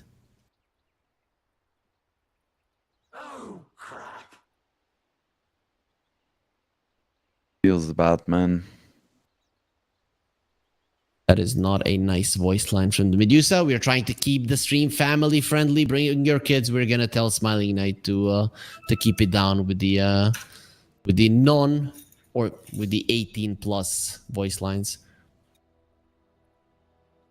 or 12 plus, maybe PG-13, right? Dota isn't that explicit, right? The average league champion is more explicit than all of Dota. I don't know, man. I look at League, or I don't, right? Because I don't look at other games. I'm loyal to Dota. But I don't know, man. In that game, I just see everything is super colorful and stuff, right? So I'd say that, I don't know. Plus, the graphics are not as good. They have some nice splash art, though. Let's leave it at that. Dota has everything better. Right, let's start the debate right now in the chat. Just kidding. Of course, we're going to have Dota fans here, and we don't want to be bringing... Actually, we want to be bringing... Why not? League of Legends fans, come over here. Let us teach you why you should play this game. It's not because of complexity. We have quite a lot of that, but it's not it. It is super fun, super enjoyable. The graphics are better, and... the macro gameplay is more important, right? Which is something that was always more appealing to me with Dota. Mm-hmm. Yeah, I like both though. I'm not so tribalistic. I like practically every single MOBA there is. I like most games in general. I'm just quite a positive person, but I mostly like this one game that we're watching right now, and hoping that Eki can come back soon. I mean, I just heard it all in my life. I have never in my life heard a League player say Dota is good and he enjoys it. I've never in my life heard a Dota player that he enjoys League. But you meet different kind of people. There's 8 billion people on this world, maybe even now a bit more. And there's varieties. I'm glad that I met somebody, but Wingblade, don't play League. Play only Dota. Put all of your hours where it matters, with the best game in the world that we're watching right now, the best tournament in the world, the Champion of Champions #2, a second tournament of a series of 8 tournaments that has been brought to you, $50,000 prize pool, and it is gonna be so much more Dota to come in the follow-up months as well, and in the next year. I hope that Eki agrees with you and that he can figure out the issues, or maybe it's someone else at this point, honestly. Yep, I had a internet break for half a second earlier, so who knows, maybe that was the case and he's just checking if everything is fine. Looks like we're back though. Very glad to see. Dire's middle Norman tower working is under towards attack. a Gleipnir. Every hoodwink these days is a carry. Dire's I mean, it's course. working, tower so has fallen. kinda gotta do it. It's not broken, don't fix it. You know how they say it. And Hoodwink, she's been breaking some legs with the physical damage that she's contributing. Usually, nowadays we see an ATOS first, but in this game you don't really need it. Like, if you look at all 5 of their heroes have lockdown, pretty reliable. Some of them don't have reliable stuns, but the other ones who do have it can secure it. Supreme almost has his BKB. It's gonna be a nice timing from Mouse. Blink on Mars, BKB on Primal Beast, and then soon a Gleipnir on Lina. Yep.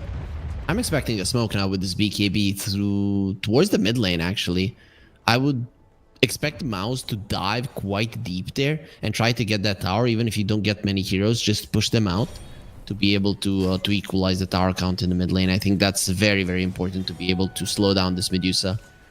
Mm-hmm. Speaking of blinks, there's a blink on the other side as well. Centaur just finished his, so he's battle ready. Supreme caught in the cogs. This is not the best way to get your BKB out. Is he just dead? That is the worst way to use your 9-second BKB, to die surrounded by enemy heroes with your teammates being nowhere in sight. Yeah, that wasn't great. He was like, oh, I have my BKB, I cannot die for 9 seconds. And then 3 heroes just right-click him and he dies. Radiant Oops. are scanning. Yep, I that's like gonna it be... when we get these relatable moments in pro games. I'm like, yep, that could have been me. I don't know, never happened to me. Every single time with the 9-second BKB, I crushed the team fight and never... Don't know what you're talking about, sorry. Right. Oh, Boom does still have his arena. That's the upside. Like, his mid died so fast that he didn't waste any skills. Yeah, sure. That considering that we have Mr. Positive here, I cannot be negative Nancy next to you. It just would not fit. So I'm gonna start being positive, having a positive outlook on life. Mikey, he wants to murder somebody. Did I do that right? Yeah. Okay. Let's see if he Gets can a scan find on Arman. someone. Hoof stomp as well. Hookshot, he missed it on a stun target. It won't really matter. I think Seneko just wanted to show off, use a hookshot. So I do not need to hit it. I don't even need my cooldown to win versus you. Yeah, it's like when you use Timber Chain on an enemy hero instead of on a tree. Yep. You're hooking him like you're a pudge, and you're actually not. Seneko gonna be caught with a Gleipnir. Now he'd like to have a hook shot to run himself away. Unfortunately, that's not going to be the case. So this game is starting to get more and more relatable. Love to see it. And Supreme. Supreme coming forward. He does have the phase boots. Going super deep in. The strong Primal Beast wants to grab somebody. Centaur, that is a big guy, but Primal Beast is bigger. So far hasn't been able to catch up to anybody. Oh, smoke here. Mouse has everything they could want. All they need now is a good initiation. If they knew where a Silent Knight was, this would be huge. Ooh, Are they gonna find get him? They see him. There's the arena. He gets the ulti off. That will be changing quite a lot. Stampede was used. Bengen jumping in inside of that arena. Doesn't really do much. Hookshot onto the Hoodwink. That will be taking a massive amount of damage. The Armin is still alive. Actually gets the sharpshooter off. Supreme being turned around upon. He thinks about going onto the high ground, and they do bring down Seneko. Nice right clicks from Olnit, who's now gonna be caught, rooted up, disarmed as well. Galina cannot attack, and without her right clicks, he really cannot scare the enemies. Mikey is on a killing spree, got the kill. Supreme running away with the tail between his legs. Sunstrike not really gonna connect on him, but nice attempt coming down from Mikey. And are they gonna catch him? Supreme, I think he's dead. Eki. Supreme. Oh, he's Oh, no. waiting. Oh, no. Hello. Oh, no. Oh, no. Shackle shot, power shot, and he will slay the beast with just a bow and arrow. What a play. Eki. It says Wind Ranger, but he's actually playing Sniper. Oh, never mind. He just missed his power shot on a rooted target as well. Oh, Damn, what is happening here? Mouse are being overwhelmed. That's what happened. That's what's happening. We're finding out that whoever wins the laning stage in this series isn't going to be having a great time. And that last fight would have been so different if Smiling Knight wasn't as fast on his Stone Gaze. If they blew up the Medusa there, they would have won the fight no problem whatsoever. Top tower is under attack. And I cannot believe that Zibe is almost the third most farmed hero in this game. Yep, They never it's- give up. Keep trying, kids. Yep, it's such a wonderful life. That's what Zibe is going to be telling you. But with the 5k gold lead, are they in a position where they're feeling super confident? Or is this still a game that Mouse can very easily turn around? I think a 5k lead isn't insurmountable. I would favor Team T going later. But I mean, I said that last game too, so we'll have to wait and see. I'm thinking, right? Because inside of the arena it's going to be very hard to do damage, but Mouse just haven't been able to bring the Lina to the fight. I think the approach needs to be different. Rather than jumping onto the enemies, it needs to be jumping around the Lina so that she can do the damage. Once you do use your stuns, they do see all it. There's the Stampede as well, trying to slow her down. Ice Path or Ice Wall gonna be used. Shaka Shot not connected, but the hook shot will. They're both inside of the cogs. Olnit will be eating through those cogs fast. Bengen helping him with it, and Olnit TPs to the top lane with his boots of travel. Dire's bottom tower is under attack. Man, Olnit walking on a razor's edge there. He was so close to dying. I'm not sure if Mikey didn't have his tornado. I feel like they could have maybe called the Lina there. I think he didn't want to use it, right? He wanted to save it for a potential turnaround from Mouse, right? What happens if there's an arena and multiple heroes get caught? If you don't have a tornado, your heroes just die. I guess so. In the end, everyone survives. Mouse is gonna be quite pleased with that. Because Lina is approaching a BKB, and that is gonna be quite big for her. Huge. Right, Lina is now, when the techies was nerfed, the hero with the highest base attack range in the game. You're gonna be attacking from quite far away, and with the BKB, they start running towards you, pop it, and you're gonna be able to stand your ground and continue dishing out massive amounts of damage. That's what Lina does. He actually wants to go for a Silver Edge after the BKB. It's interesting. I kind of would like to see a Daedalus.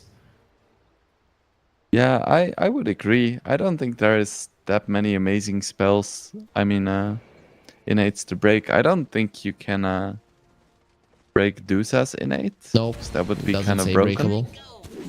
Yep. It would be stupid. You hit her with the break and she just dies. Also, the Primal Beast is going for an Aghanim, so you're already gonna have some break working for you. Poor Supreme, 0 mana boy. Yep, Primal Beast not the smartest of them all. 1.7 in gain per level. So they are focusing on Roche. It is already below half HP and we're gonna be having another pause. Gotta love myself some pauses. When you cast, do you like to see a pause just to help you relax and think and actually come to a conclusion? What's going on in the game? Have a bit more time to analyze the situation yourself, or are you more of a action-packed kind of guy? I kind of dislike pauses for the same reason that I used to dislike them as a player, because it kind of takes you out of the flow. You kind of lose your innate game sense of where heroes are, how much time it takes for them to go somewhere, like what your plan is at that moment. It's kind of like loading into a new game, not knowing anything that has happened so far. Quite disorienting at times. As a caster, it's a bit better because you have global vision, but still, I'm not a huge fan. I don't think anyone is really a fan of pauses, right?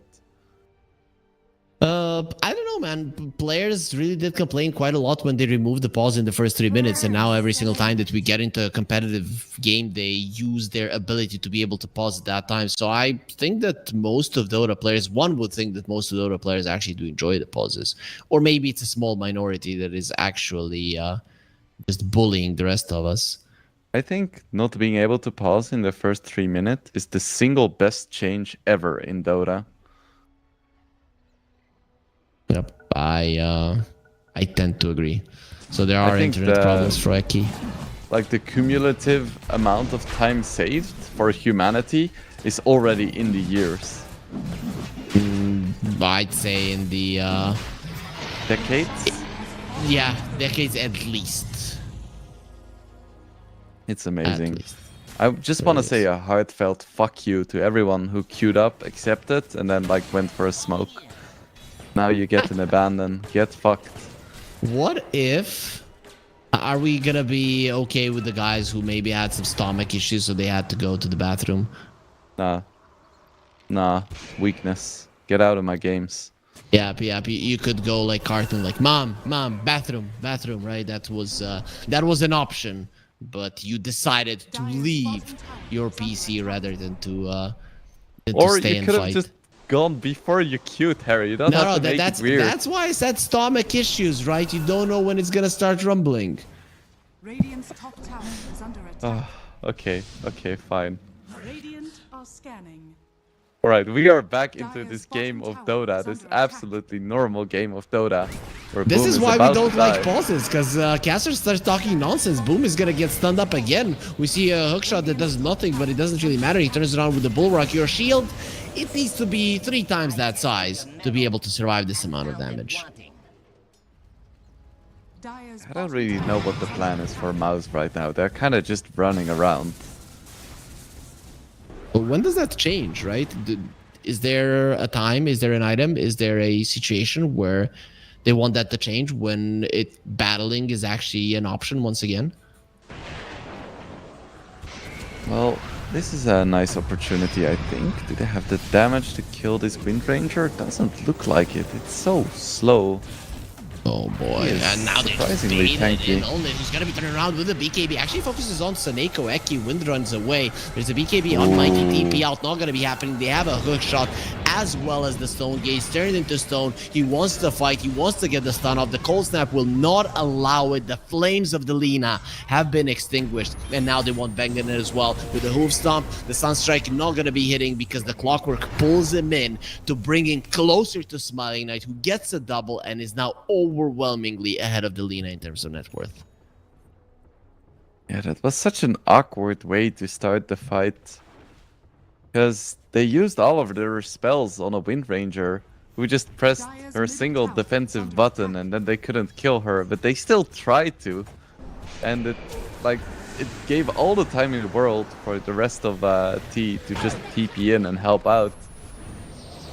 They're just playing better Dota at this moment, right? You mentioned it. Mouse don't seem like they have any idea what they want to do. Smiling Knight, he's missing a decent chunk of his mana, but he does have an Aegis, so killing him is going to be next to impossible. Inside of the Cock Supreme is going to be caught. He has such low attacks, but he actually pops the BKB with the arena. They're going to be coming forward. There is no Stone Gaze right now. No vision inside of the arena either. No more mana on Smiling Knight, but he still has his Aegis. Let's see if they can kill him once. And Zibe, he just goes in with the hoof stomp. Stun from Lina, keeping away Stampede was already used, and they're running forward with no mana on the Medusa because they know that their 10 times are gonna boom. He's freezing inside of that ice wall. Turns around, his bulwark once again isn't gonna be enough to live. Zibe gets a double after the bullying he received in the laning phase. He has worked on himself and now is bringing pain to Mouse. Dire's middle tower It just is feels under like attack. whatever Mouse tries to do, it's just not working every single time. Because they kill a clock and they almost got the Aegis, but then they didn't even really commit for the Aegis, and now Lina is could be getting in caught. trouble. Yeah, has the BKB TP out. We'll see if he'll be able to get it, but with the focus fire already being low, he gets it off. The BKB is just gonna be a wasted charge in the end. Eki is dominating, Team T are dominating, and Mouse still lost. So, Harry, who do you think is gonna win game number 3? Are we sure there's gonna be a game 3? Dire's It's bottom looking tower like is it. under attack. All conventional logic is telling me that T is winning and that their draft skill's better. So, if you don't agree, please sketch it out for me. What's gonna happen? How is Mouse gonna come back into this game? Nah, I just thought that we are staying with your positive attitude, right? So, but you know, 28 minutes in, when you say well, what's gonna happen in game 3, I feel like I'm talking to negative Nancy, so I don't know. I am just very positive that we get a 3-game series. That's all. Okay, that makes sense. Now everything is starting to shape up. I just didn't understand it that way, but I don't want to be answering the questions of game 3. I would say that in this series, Team T has played better Dota. That's the only thing that I want to say. That's it. Mouse haven't been on the level of Team T in this series. That's it. Even though they won game 1, in general, their movements, their ideas, everything they wanted to do hasn't been on par. Mm-hmm. Yeah, which makes it all the more impressive that they managed to win game number 1. Is under attack. Yep. That's experience for you. though there's quite a lot of experience on the side of Team T. Marcy, well, Bengen already in this game, he's very experienced in dying, because has been doing it over and over and over again.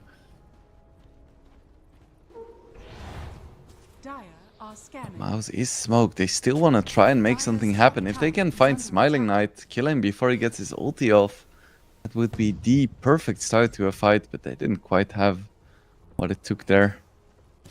Lina is going for a Crystallis. I like this, right? Because in this game, it's a necessity that you do more damage. I don't think you could have gotten away with a different item. Wouldn't even mind a rapier now. Just all or nothing. You at least need to have a small crit, right? Before you get rapier for it to really kick in, or do you think rapier in itself might be enough? No, I like a Crystallis into rapier. High on the Medusa. It's getting delivered right now. He already has a Disperser, has the Eye of Skadi. This Medusa is not gonna die. Let's not kid ourselves. And man fighting her is really difficult too, with the poison facet. Yep. You just can't do it. He actually went for the Nemesis Curse because on the Medusa it really doesn't have that much of a downside. Supreme, caught inside of the cogs, is going to be kicked around. He has his BKB, not getting it off just yet. Clockwork, making some damage, and there's the Stampede. Okay, we're going to protect themselves with an arena. Bengen will try to leave and will be able to do it. Solar Crest allowing him. Wilnet cannot even get close to this fight. He decides that he doesn't see an opening for him to do any kind of damage. As Supreme will go for a TP out next to an Invoker without your BKB. It's hella impressive that there were no more spells. Zippe going forward, Olnit, and try to make a play. Laguna Blade being used. Zippe is pretty tanky. Rebound off the mark. Blade Mail gonna be used a little bit too late. The way Olnit gets the kill, there's another Glaive here coming around. Bushra connecting as well. Olnit now with the BKB. He wants to fight, but the Medusa is standing on him. He's definitely winning. Olnit, he does have the movement speed necessary. Sunstrike will miss him. His hair is on fire though, because it did maybe clip him, and Sharpshooter gonna be missing because of that spear. Ulti or upper from the Primal Beast won't be doing anything. Buyback from the Mars. He's been slowed down to a crawl. You've been talking about this facet of the Medusa. Boom wasn't moving there for a second. Still decent fight for Mouse, but then they bought back on the boom, so I don't even think it's really worth it. Ooh, especially now that he's gonna die back. Yep. He needs help. He needs help now with the Force Staff. He might be getting out. That's a nice tornado. Only he cannot get into the base. Look at that. He's trying to get out. And even the Scotty will be slowing down more. Rebound movement speed going to be there. The Disarm connects. Dispose, getting him into a safer position. The thing is that you cannot save your base. That's going to be standing in the Medusa. I don't think she needs to go back. She can just keep going. No problem whatsoever. No Primal Beast for 15 and no Marth for 50. A big deal. This is at least one lane of racks, and the question is, do Team T even want to be going back, or do they want to bring this game to an end? I think they probably want to go back. Just take Roche. Play it slow. They have no reason. Okay. That looks like they don't want to go back, but there will be a double stun inside of the Cogs. Now they're the ones that are caught. Soneko dropping low. He's going to be getting himself away. Glimmercave protecting him, and they've baited you into a bad fight. Already you lost over your course. Lina does have a buyback, but you don't have anybody to play with you. Smiling Knight gets a triple kill, and that's going to be it for Game 2, taking us into a deciding game of this Best of 3 series, the third series of the day that will be going all the way. I was like, yeah, they're probably gonna go Roche. They have no reason to really risk it, right? And then the moment I say that, Clock goes for a hook. They have a beautiful initiation, and they finish the game with Lina having her BKB on cooldown still. So just very well played by Team T as a whole. Yeah, I'm not sure what to say, but their draft and their execution was just... Yep, beautiful. Really, really beautiful. It started off well for Mouse. What happened? Why did they stop? Why didn't they push the issue when they got the BKB, when they got the Blink Dagger?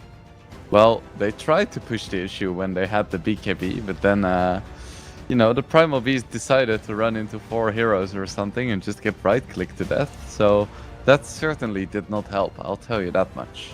I'm sorry for asking. I forgot about that little moment. I remembered about it the second I asked the question. So yeah, when they got their items, when they got their timings, Mouse just didn't perform as well as was expected of them. And because of that, their opponents are going to be finding the strength to win in Game 2 despite a pretty terrible loss in Game 1. Still, that does give us a decider that's going to be happening after a short break, so stay with us.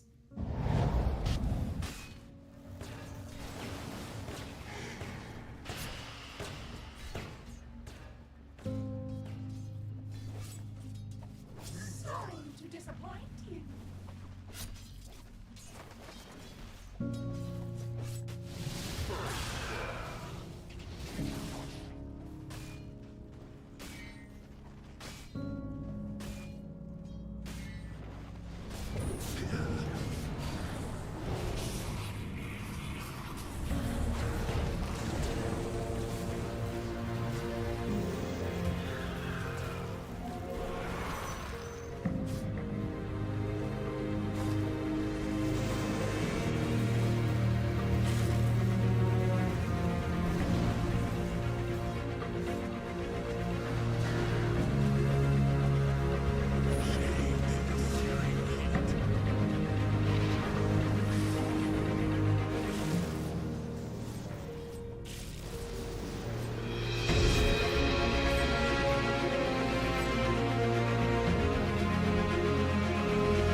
And we are back here in the CCT2 with the third game of Mouse versus TNT. This is our third series of the day, and we're going to be finding out who's going to be moving through the upper bracket even further and who's going to be going down below.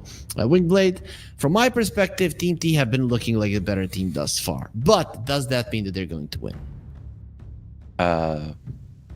We cannot say that with certainty, but I think it's likely. Just first game they were winning really hard, and we felt like Mouse had a nice comeback, but Team T also just kind of fucked up a little bit.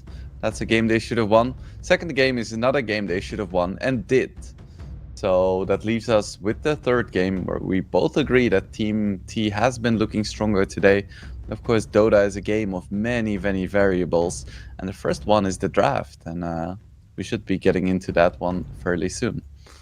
Yep, we have it ready. So why not? We are going to be having it on our screen soon. No heroes have been banned just yet. Any particular ones that you have seen in the previous game that you think deserve to get removed? I think there is very, very many that deserve to be moved. Deserve to be removed. I would love to see Venomancer removed, not because he's strong, but because I just hate Venomancer. But in terms of meta heroes, I don't think there is any specific first ban heroes that we haven't seen that we should have seen. Okay, makes sense. There will be a Dragon Knight being removed there by Team T, so they don't want to be playing versus a Supreme Dragon Knight. They don't want to be playing versus an Ultimate Dragon Knight either. That can be quite dangerous as well. But let's see. So the other side, we get the Nature's Prophet ban. Man, I'm loving this. I've been casting some other tournaments in other regions as well, and some of these heroes just aren't popular there. Nobody wants to pick a Nature's Prophet in Southeast Asia, but here in Europe, it is quite popular. Yeah, it's always fun to see. That's why I love the international tournaments as well, where you then see these metas stacked up against each other. But first, those metas need to be refined, and that is what we're here for, to see the best that Europe has to offer. And apparently, the best that Europe has to offer is no Nature's Prophet. Yeah, no Nature's Prophet for now. Let's see what's going to be a hero that is going to be picked, as they do remove the Brewmaster as well. And in my head is Primal Beast, Beastmaster, and same opening, completely same deal. I think Mouse, they think we can use this Lina to a better way. Team T are like, we cannot get destroyed more on the Centaur, and we still won. The hero really did do quite a lot in the game. So yeah, I'd say I favor what Team T just did, because it worked out for them in the last game. Yeah, this is curious from Mouse. I mean, it does show confidence that they're like, okay, you know, we can do it with this kind of draft. We can do it with Lina. We feel confident in our abilities, but it's also maybe a bit stubborn, where it might just be better to adapt a little bit. But we'll see. I don't know. I'm okay with it now, with them banning out the Clockwork, not being so naive, thinking that they're going to be getting it for themselves. I think this is actually a fine deal, as there will be a Wind Ranger on the other side. It's probably going to be the double off lane. Let's get the expect Marcy. themselves to do well. Get Marcy, why not? At least you know that lane is going to go well for you, though, to be honest, Mouse did play that lane perfectly. It is not 100% certain that you're going to be doing it again. Mm-hmm. Man, if they pick Marcy, that would just be so funny. Like, yeah, we just lost, but we're just gonna do it again. Because honestly, I feel like the Marcy did do good work. Like, in the lane, of course, but also in the mid game, he had some clutch saves for sure.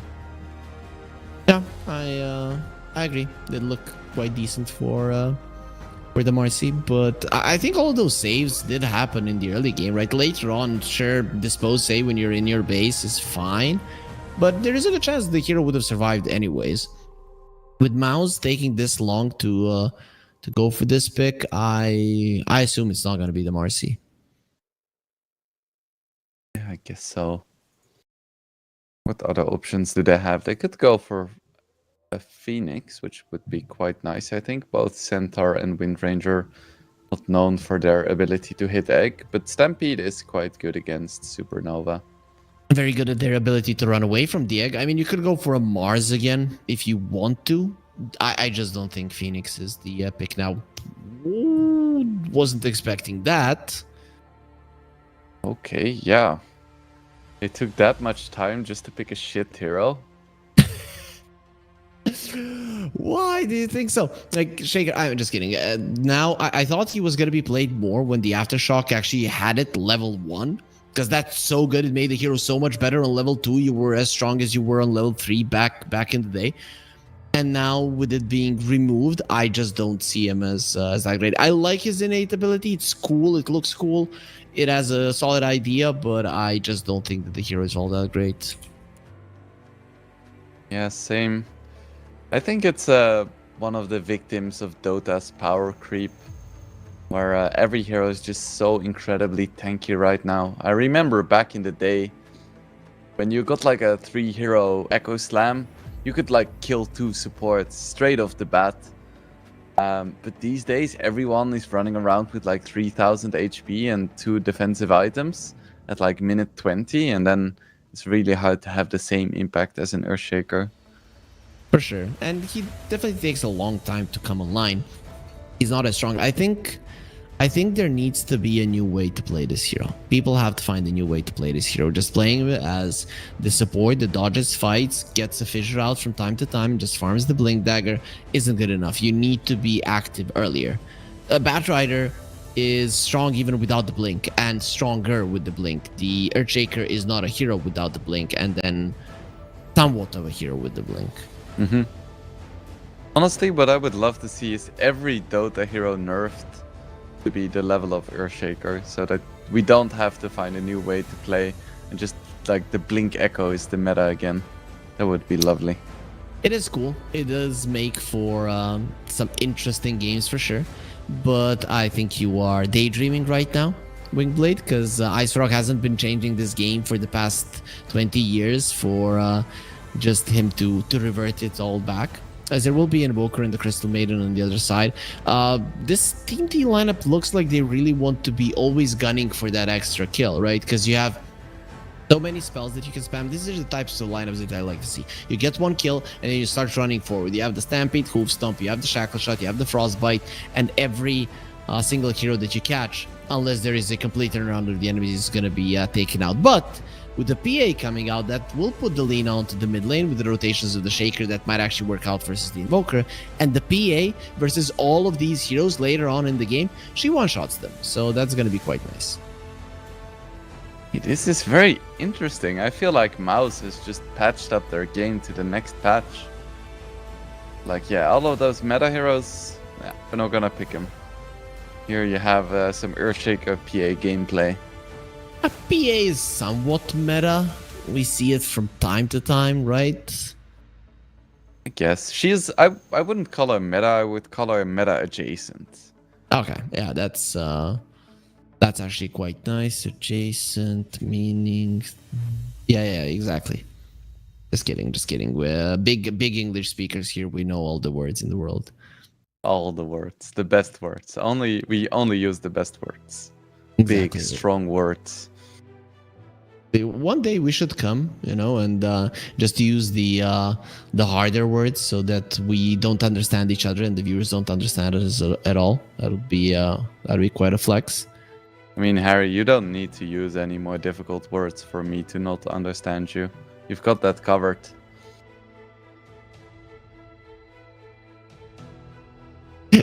That's okay. So Wingblade, when you do a heart, how did you do that heart that you covered up your? What? Do it again, please. Oh, okay. I mean, okay, I prefer this one actually. Oh, so you did it like this, and it's better. Yes. Just do it with all of the fingers, and then it's gonna be looking better. Let me get. Right? This is better. This is bigger. That looks like you look like a rabbit, right? That's the one that I understood. But there will be a Visage here in collaboration with the Shaker. That's going to be a very strong double off lane. Doesn't look like something that could kill the Crystal Maiden. Not something that could kill the Naga. Sorry, this Naga Sire, man, this is such a good pick. Didn't work for them in game 1, but I I think it's gonna be working for them in game 3, man. Because if you look at the other side, other than the Shaker, you do not deal with this hero. The Naga Siren might actually be a good team fighter for once, right? Have something to say in the late game team fights versus this type of a lineup. Yeah, it's an interesting Naga pick because it looks really good against like Visage, but at the same time there is some potential for her to just get rolled. Like if she gets hit by an LSA, because I assume it's gonna be the magic type Lina, and then an Echo Slam on top, there isn't too much defensive potential for her team. So I don't know, it didn't work in game number 1, and I really want to believe in this Earthshaker PA Visage. You know, I want it to win. I'm not sure if it's better, but I want it to, Harry. Man, I haven't seen a magic damage Lina in such a long time. I still think that Supreme is gonna go like Gleipnir Hurricane Pike. Really? It's just yeah. I don't know, man. People are just skipping on it. I'm not sure why. I can understand that the right click is stronger at the moment, but it is how it is. He actually went for the thermal runaway, so it just means that he wants the extra fiery soul stacks. But I think everyone, even for magic damage, goes for a thermal runaway. I know. That is the case. I'd love to see a magic damage Lina. Either way, so you are you're siding with Mouse. I don't know, man. Last time this Naga Siren destroyed the Visage. I think that's gonna be happening again.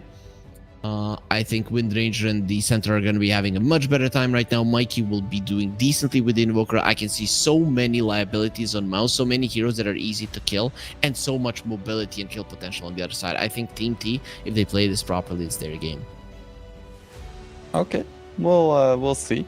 There is some interesting facets being picked. We have Slugger for the Shaker instead of the Tectonic What? build-up. So No. wait, did he change it? No, he didn't. Why? Why would you ever get this? Well, I It guess does- he just wants to hit people. I does cannot nothing. say I fully agree.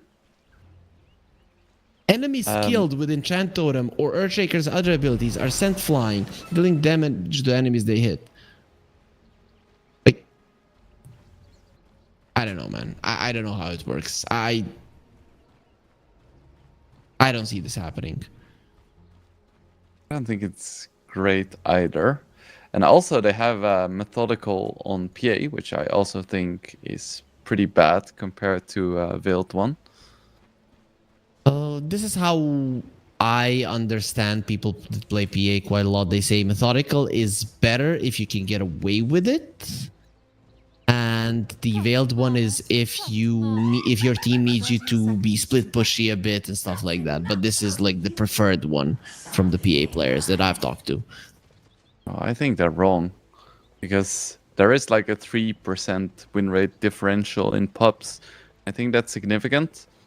Also, if you do the math and you try it on a dummy, it's actually less DPS as well. So even Then it doesn't make sense. Yeah. It shouldn't be. It shouldn't be less DPS. It should be more DPS. The battle yeah, but it's not, begins. especially once you have the final talent, which is a lot worse too. The 25 one. Yeah, we'll see if we can make it work, and then we'll do the napkin math later. And you know, if they lose now, I'll be like, yeah, it's because he took the shit facet. And Okay. if they Okay, win I now, agree. I'll be like, yeah, he won despite the facet. That's impressive.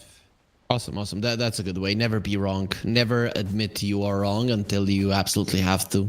That's the 101 of being a child. We're not children any longer, but we are playing games, so we can act like it at least. And nobody's gonna be saying anything about it, which is awesome. I feel like we should keep an eye on the Shaker mostly to see if he's gonna be slugging it out. Yeah, throughout the game, I really want to see how that facet works. I thought it was only with the Enchant Totem kill, which then would make the facet useless. But here, if you kill somebody with any of the spells, they get pushed back away from the Shaker, do some damage. It's... How much damage is it? Kill, knockback damage, 150, 250, 350, 450. So if you get a Aghanim Scepter, then you get the fourth one, right? No, I think it's just 3 levels in Echo Slam. So you start with 1, and then you have 2, 3, 4 for levels 1, 2, 3 of I get Echo. it. I get it. You're right. You're right. Makes sense. Makes sense. But why? And okay, my bad. My bad. Everything is fine. So we're gonna be seeing a pause again. This time around, it's Supreme. Everybody's having internet issues today. What's the deal? You told me you were a computer scientist. Come on. Yeah, you have this thing called the machine spirit, and when people disrespect it, it starts acting up and people lose internet.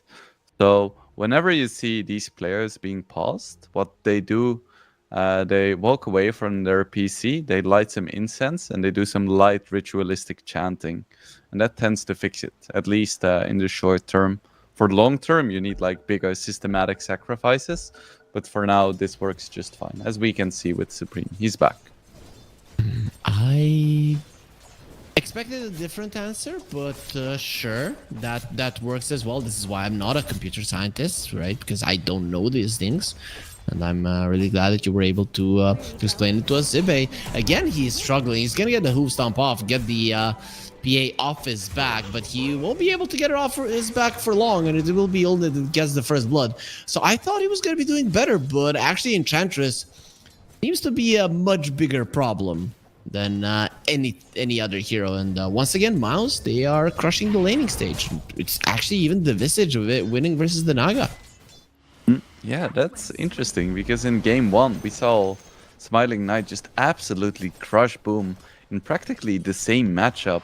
I would even argue that this lane is a little bit better for him, because he's playing against an Earthshaker, who at this level is like a mana-deprived creep. What did he have as a support in the last game, though? Or in the first game, Smiling Knight? What was his position 5? I can't remember. Can it be much better than a Crystal Maiden? Crystal Maiden is too squishy versus a Shaker Visage, right? And I think that is hindering his ability. So Neko has to be careful about how he goes forward. You know, I'll check it out. I'll do my job. Fine. Okay, okay. Thank you, my analyst. Is there gonna be a fissure? Narman didn't go for it. Now he's gonna be using it. Smiling Knight. Now we're gonna be seeing just how much damage he's gonna be able to take. Another Soul Assumption might get the kill. Healing Load is given to him from Saneko, and then a Healing Salve on top of that as well. Keeping his carry healthy, but he was very, very close to death there. So, in lane he had a Weaver, I believe, or a Phoenix. I think a Phoenix. Yeah, Saneko was the Weaver. Yeah. I'd say Weaver is still better, even with because you can dodge the Soul Assumption. Actually, you're quite annoying in lane. Who knows, man? What did the Visage have as a support? He had a Clockwork.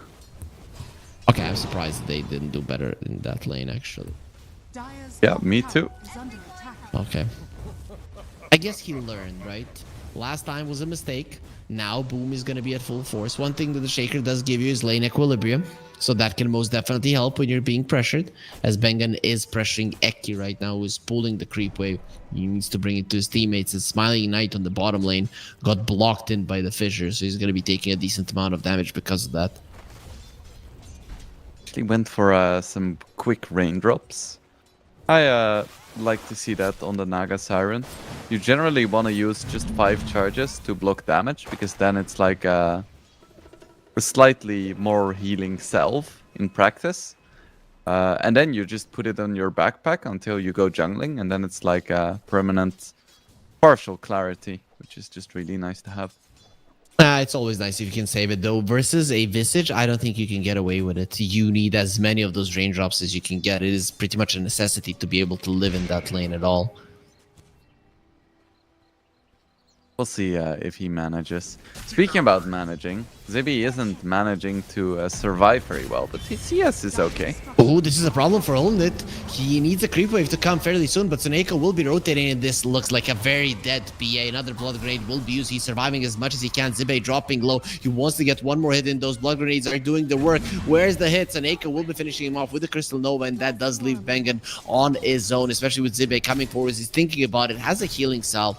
Of course, so much HP on the center. He's gonna have to back those bracers. Bengen is playing with fire a bit. And this felt like a 2007 Modern Warfare lobby with the amount of grenades being thrown. Yep, and actually Wind Ranger still has one more blood grenade, so we're gonna be seeing even more of those. Still, that rotation does leave the Naga alone. Didn't suffer too much through it though. Still farming okay-ish. But this time, Visage 28 and 9. I spoke about how with this facet you generally want to kill instead of farming, but you know, he's flipping the script. Oh, Narman almost dying, and Mikey, now he wants to turn that almost into death as he's coming with a haste, very, very speedy. The shackle shot will connect, and Mikey coming forward. Better just to get Narman. Is that gonna be an earn charge? No, he doesn't have it just yet. Trying to go for the Visage, who should be fine, especially with Supreme being in the vicinity under the tier 2. He's gonna get the tornado, but look at that, the Gravekeeper's Cloak actually keeping Boom alive. And Supreme's rotation is gonna be perfect, making sure that Mikey goes down and actually securing that Wisdom Rune for his teammates. Yeah, very nicely timed there. So far, so good for Mouse. Dude, that 1 point of Gravekeeper's Cloak, making all the difference in the world. I hope that Visage being meta doesn't mean that he's gonna get nerfed soon, because I'm enjoying this way too much. Narman is not enjoying himself at all. Team T, they need to ramp up the aggression. This is what their lineup does. They can be very aggressive with every single one of their heroes, and they need to do it.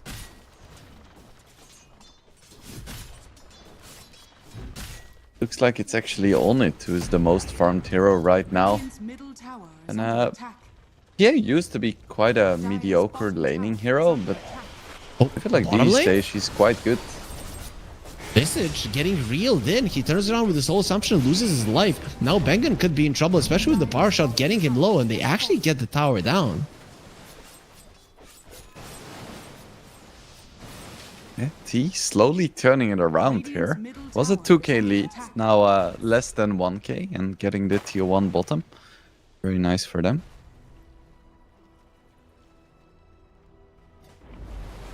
That is a sub 1k gold lead, but the PA and the Lina are still doing quite well. And we all know PA, actually he's rushing the Battle Fury, not even getting the boots on it. That is how confident he feels. When you get the first blood on this hero, I mean, why not?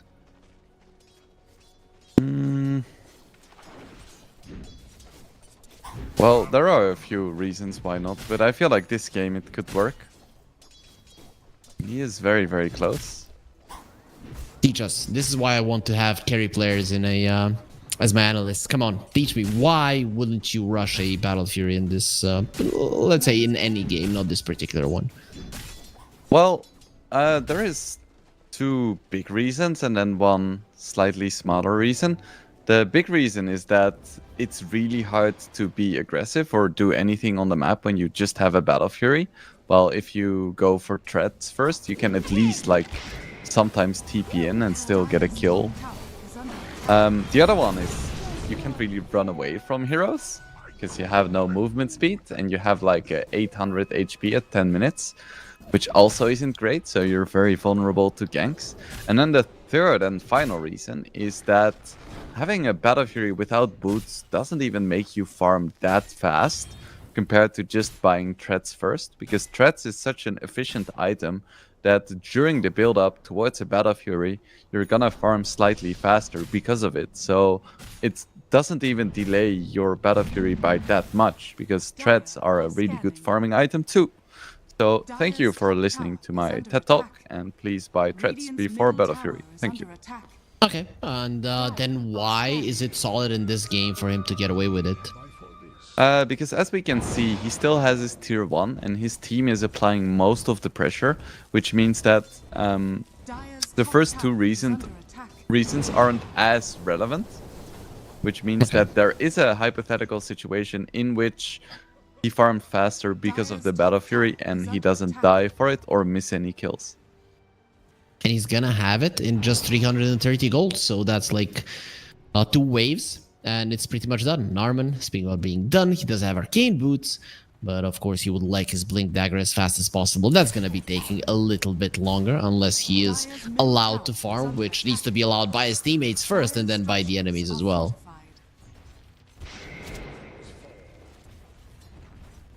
This blink dagger on Shaker, I feel like should be a big timing, but you never know. And there will be the shackle shot for Focus Fire as well. They have the frostbite. He turns around with the stun, and that fissure will be isolating him. Supreme actually lives because of it. And we had our doubts about the Shaker. Well, not any longer. Narman secured the lane for the Visage. Now he secured that this Lina lives. Yeah, proving the haters wrong, me being one of them. But you did say that you wanted to see him win. You actually went with Mouse with your predictions, so you believed in it more than some people who say they like the Shaker and then don't predict that Mouse are gonna... Okay, I'm gonna change the subject right now. I don't like the ending of that one, as there will be a smoke from Team T going towards the top lane. Dangan going for a solar crest. Pretty popular item these days. Is she tanky enough to survive this though? I doubt it. Oops. He's doing his Very best. slow. Stampede gonna be used. They need to trample over him, and in the end, another double edge will get the kill. Dire's top tower has fallen.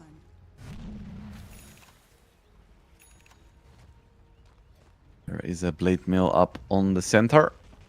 He went for this build last game as well. He's like, yeah, I'm just gonna stand in your face with my blade mill. I mean, you This need game that is armor. actually top net worth. Yep. A different kind of a situation. This is why Dota is so great. Lately, same hero, the different circumstances. Now, instead of being at the very bottom in terms of gold and experience, he's at the very top. But the PA with a Battle Fury, of course, is going to be the top contender now. Her boots are being delivered, so we'll be able to go from camp a lot faster. That kind of illustrates my point, right? Where she got the Battle Fury really early, but didn't really spike really hard in terms of net worth. Like, the center was keeping up because you don't really farm that fast with just Battle Fury. But now she has boots as well, so the farm train can really start. Yep, that is quite nice. Lina reaching level 10, so he's going to be having more damage. There's it is, going for a Maelstrom. Told you, nobody wants to go for the magic damage Lina any longer, as Boom is being attacked on the bottom. I'm just going to guess it's because Leipnir is just such a stupidly good item. Zeki will lose his life being a bit too aggressive on the bottom lane. These fissures from Narman have just been on point. He's actually going to have a very early Blink Dagger. I think she tried to go for a solo kill on Boom, right? She used Focus Fire and Boom was quite low. But there was a Naga at the start of that engagement, so wouldn't have been a complete solo kill, but yeah, I guess... Oh, actually, it would have been... Naga did more damage to the Visage than the Windranger, actually. I love solo kills together with teammates. They're the best. Yep, for sure, for sure. Oh, Echo Slam from the Shaker. That... No, it wasn't an Echo Slam. What? Why did it look like one? I'm gonna guess it's because of the Arcana. Probably. Dire's middle tower has fallen. So I was game's still surprised. very even. For sure. It still says 72% win probability for Team T. Why is that so? Why does Dota Plus favor them? Is it because of the towers? Dire's middle tower is under attack. I think it's because earlier Supreme disappointed the Machine Spirit. And Dota Plus assistant is still salty about that. Radiant's top Okay. Zebe comes over, secures the kill. It was definitely needed, as now the freezing field will be used, and boom, gets absolutely demolished because it's very nice usage from Saneko. Bengen underneath the tier 2 is going to be protected by the extra armor and does run away. Zibe taking a lot of hits, has the healing lotus at 21 charges. He's not even close to dying with the frostbite, keeping them away. Boom, trying to be annoying even from the grave.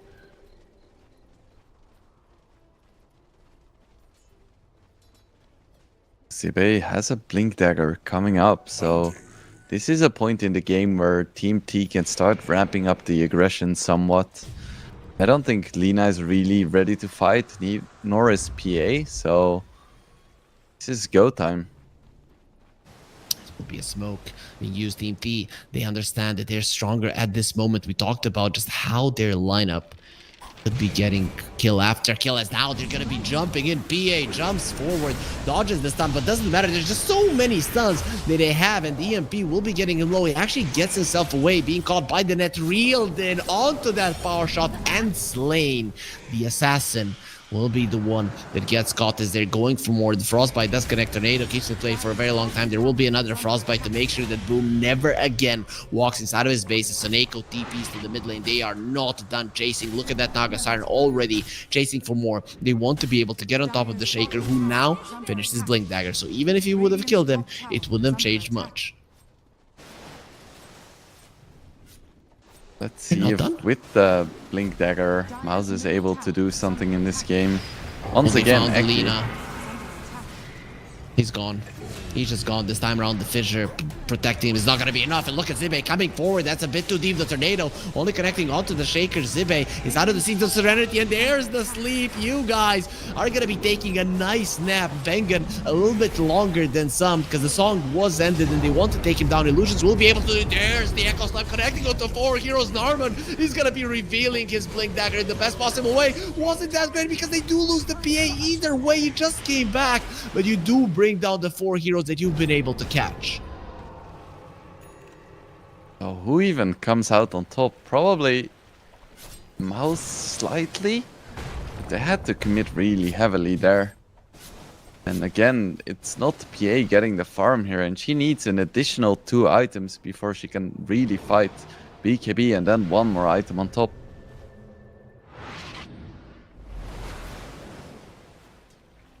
That was a reveal of the blink. That was just Narman showing us how good he is on the Shaker. But despite that, the game is still not looking that great. But it might be something that can change the game. Bengen, however, is going to be caught inside of the triangle. He's being healed up by the Nature's Attendants, but with Mikey coming over, Spirit Vessel active, it's really not going to help all that much. Pavis, not great versus magical damage, and Eki from afar gets the snipe. I feel like Bengen has been slowly dying all game. There was a bit of a faster one, but oh, they lost the Gleipnir on the Lina. The courier actually died with the recipe, so for the next 2 minutes, he's just not gonna have it. Okay, see, that's what you get for not going magic, Lina. What would even be your item build on a magic Lina? I think that's the main problem. It might not be the strength of the hero itself, but what's the first item? I think just straight Aghanims is really good. Getting the flying vision, magic resistance, and spell amplification. It's a pretty complete package. But it still doesn't give you farming speeds. I think that's the issue. The shard is nice though.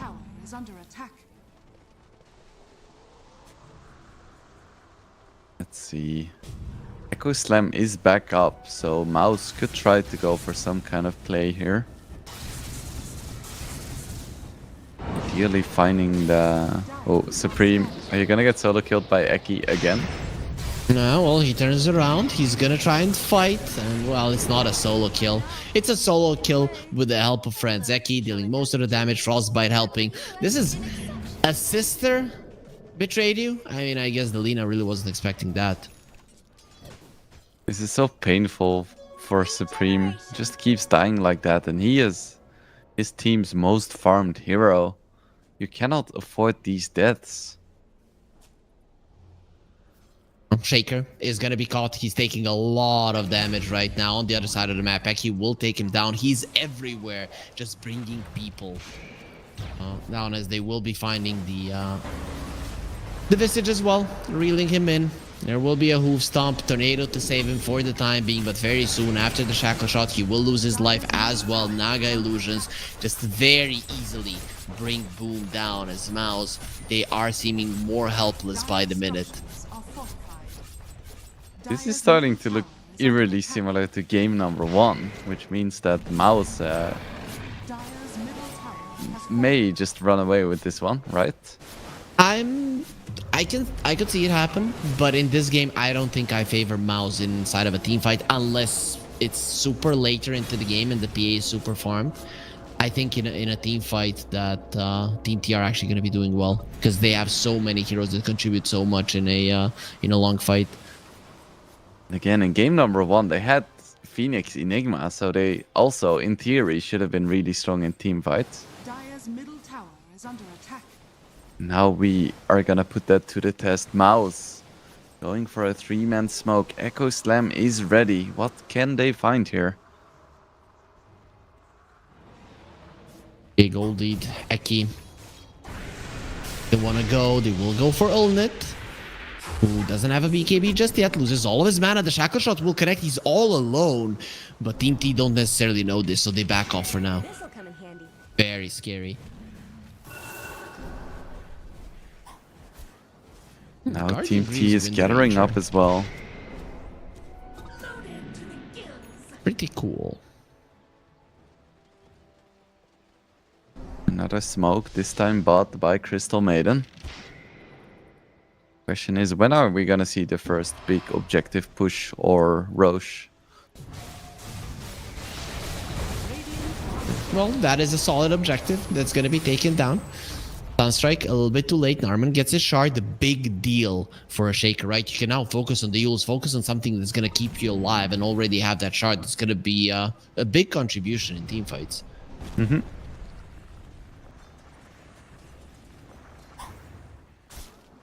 See, where are we on the BKB timings? We have Lina still being quite far away. Yay, a little bit closer, just needs 50 gold. Dire are scanning. You know what is an underrated part of the Shaker shard? That you can actually go over cliffs using your fissure, right? That is a part that people tend to forget, that once you do get the shard, that you can actually walk over your fissure even though it's over cliffs. Supreme gonna be caught, and Supreme probably going to be killed. They actually use a pipe. Here comes the Sunstrike. They just want to do this with as minimal of a commitment as they can. They will do it now. Stampede forward. Power shot slows them down even more. They have the ice wall. This little hero won't be moving. And this time around, it really will be a slow and painful death with the pipe. They're trying to save Bengal's life, and they just might be able to do it. There's the Fissure using the aftershock from the shard. In the end, it's not enough. There's just so much stuns.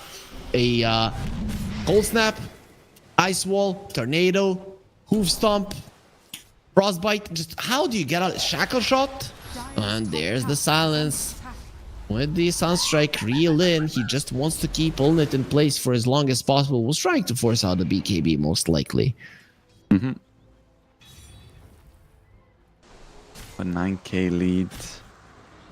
Feels like Mouse is just being choked.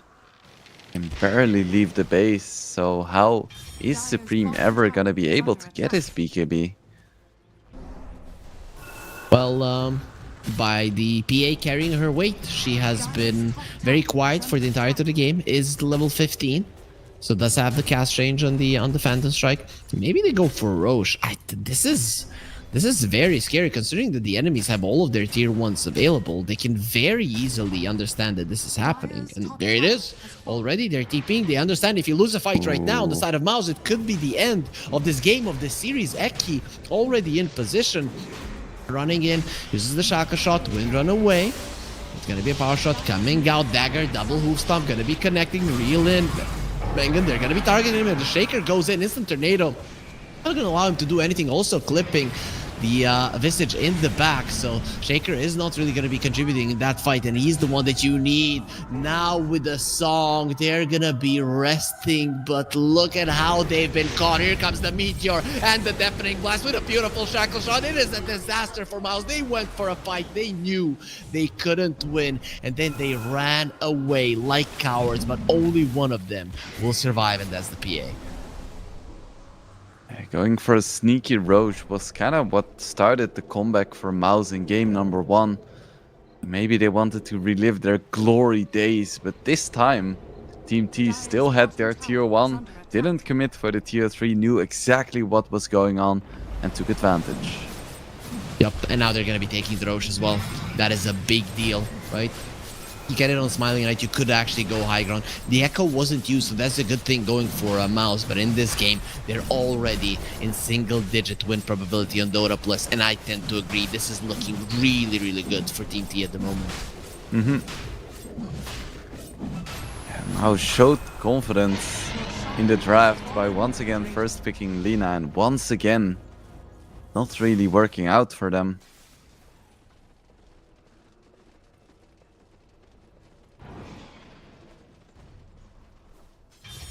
The Zibe wants to shove out the bottom lane. There's only one outer tower left. That's the one on bottom. You're gonna shove in the mid lane, top lane as well, and then the bottom tier 2 will be easily open to you, as Mouse will have to deal with the other lanes as well. Okay. They might be able to bring down the CM with the stamping. No way he runs away from this one. PA committing very long time. He already lost Boom. Olnix will go for a TP out. His 9-second BKB activation will allow him to do so. Was it worth it for a CM kill? Probably not. Yeah, Echo used and BKB, and then you trade 1 for 1. It doesn't feel great. Supreme still working towards his BKB. I've seen games where Lina had this amount of farm at 18 minutes. This hasn't been his series. They're gonna be finding Bengen once again. Focus far, getting him low. Mikey is gonna be coming over, uses the Alacrity on his Wind Rangers. They won't bang him down. The Aki, he does use the Shackle Shot. Doesn't really connect, but doesn't even need to. With the Power Shot, he'll get the kill. The Bambi has been hunted down. And with the CM coming back, it's time to continue hunting. I love how Eki is going for all these plays with his focus fire and solo kills and such, while holding a Philosopher's Stone, giving him minus 30 damage. It doesn't matter. You get the Alacrity from the Invoker, and that gives you something in return, so you're fine. Like the training weights, you know? Once he takes it off, he's gonna be like the strongest hero in the game. Exactly. That's how it works. That's how you want it to work. Narman, he has the Yules now, which is going to be quite good. So many spells that you can dodge. So many spells that you can purge. Oh, he can't get out. He got stuck. He does have a Blink Dagger, and once the fissure ends, he's going to be fine. Ooh, he's just outside of the scan. Now. Beautiful. Nice Yules as well. Narman has been playing out of his mind. Not gonna lie. He might still get hunted down. Nope, Team T are gonna decide that it's just not worth it to risk their lives to dive.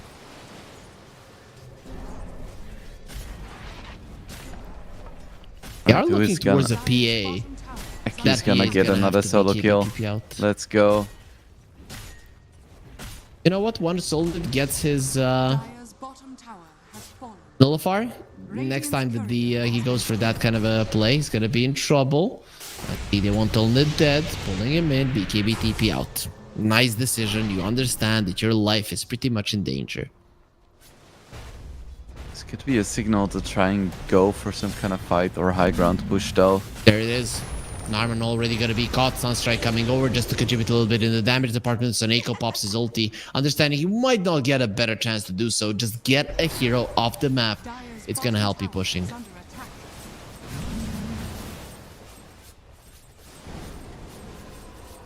Mighty Pushes Knight on, Wing almost Blade. 6 slotted.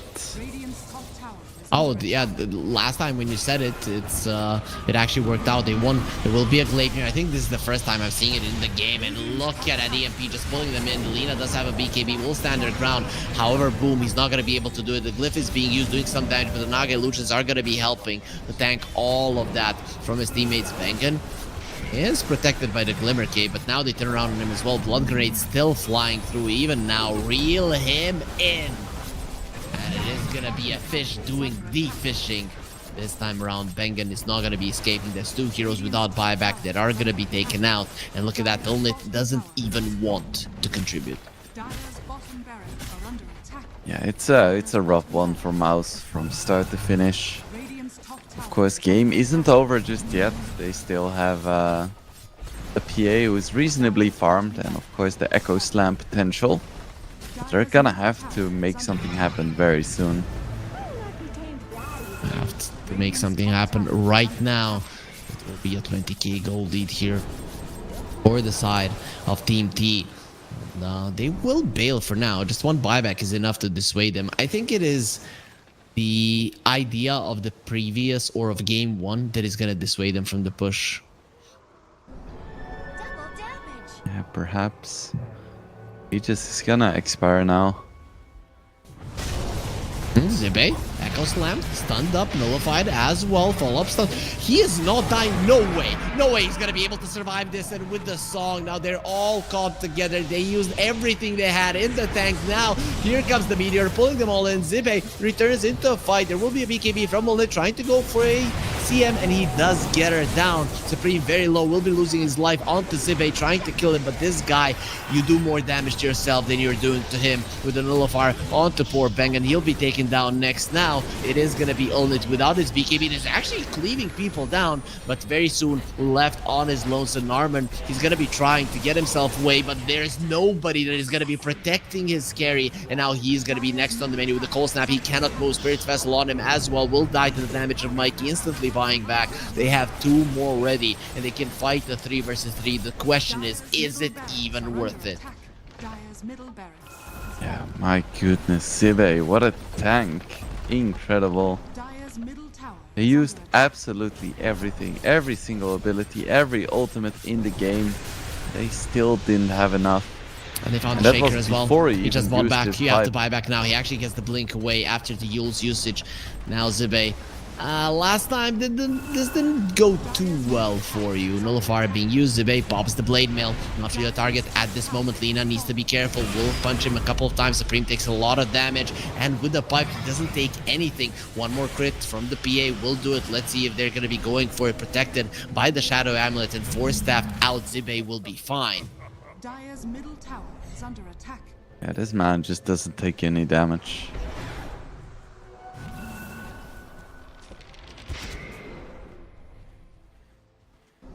Eki took off his training weights. So he's now officially ahead of Supreme. So him getting a solo kill would no longer be a surprise. I really wouldn't be a surprise at all with the Gleipnir. He's quite strong as well. So what are the chances of Mouse at this point? You're 2 racks behind. You were 2 racks behind in the first game. You're 27k gold behind. You weren't 28k gold behind in the previous game. And definitely their team fights are not looking strong. Is there a chance, and where does that chance lie? I think the chance lies in some weird, long, drawn-out engagement where PA can clean up the backlines. But honestly, the odds are less than 1% at this point. Does make sense. Doesn't look good for them at the moment. Oh, let's see if maybe something happens. Maybe the PA gets the rapier. For now, he's just going to be getting a BKB TP out of. I think the rapier would be the right call. He still needs so much gold, and I don't know where he's gonna farm it. I am thinking that Team T are coming for you. Roche is up as well, if they want to be safe, just in case. Dire's courier has been killed. Again, in game 1, they lost 5 racks before coming back. Okay, Currently, they only lost 4, so, you know. it's coming. AC on the Invoker. Not something we see too often, but versus a PA, this is the only hero that you're scared of. Zibe, however, he's not scared of anybody. Gonna be buffed up by the Solar Crest, by the Alacrity, goes for the Stampede. The backlines, they found the Invoker, but Narman is already taking so much damage. The Invoker will be able to run to the left, but still die in the end. It's gonna be two heroes dead, one on each side, but Zibe still running forward. He has the double edge there with the shard, will be nullified, so no longer will he be getting extra HP. However, Supreme without his BKB is gonna be taken down easily inside of the freezing field. Zibe dropping low, next hit will be a crit, but the PA doesn't have the guts to come forward. The Smiling Knight is just continuing to do the damage. There's the Frostbite onto Olnid. They have everything they need to control him. Jumps to the side, cannot even finish off Zibe, but guess what? Zibe can finish him off, and with that, Mouse as well in this upper bracket will be no more. Team T, what a performance in this series. They were undoubtedly the better team. Yeah, for sure. Throughout the series.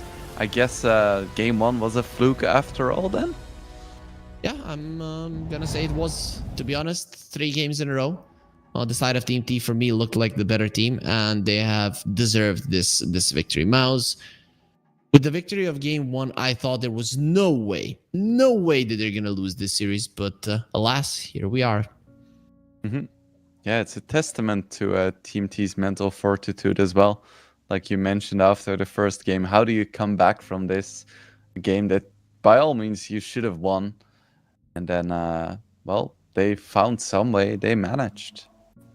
Yep, and they will manage. That leaves us with only one more series, Wingblade. We're already behind schedule, so we are gonna take a little bit of a break, right? A very, very small one for the teams to get ready. Then we're gonna be getting back into the lobby, getting back into the action with the 4th best of 3 of the day.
Dire's bottom tower is under attack.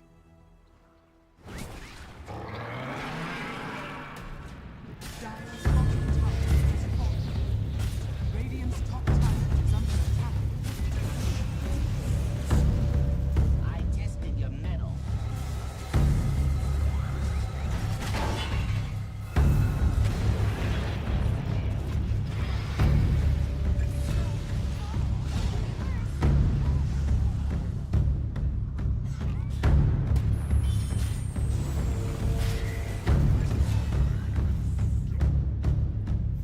Dire's middle tower is under attack.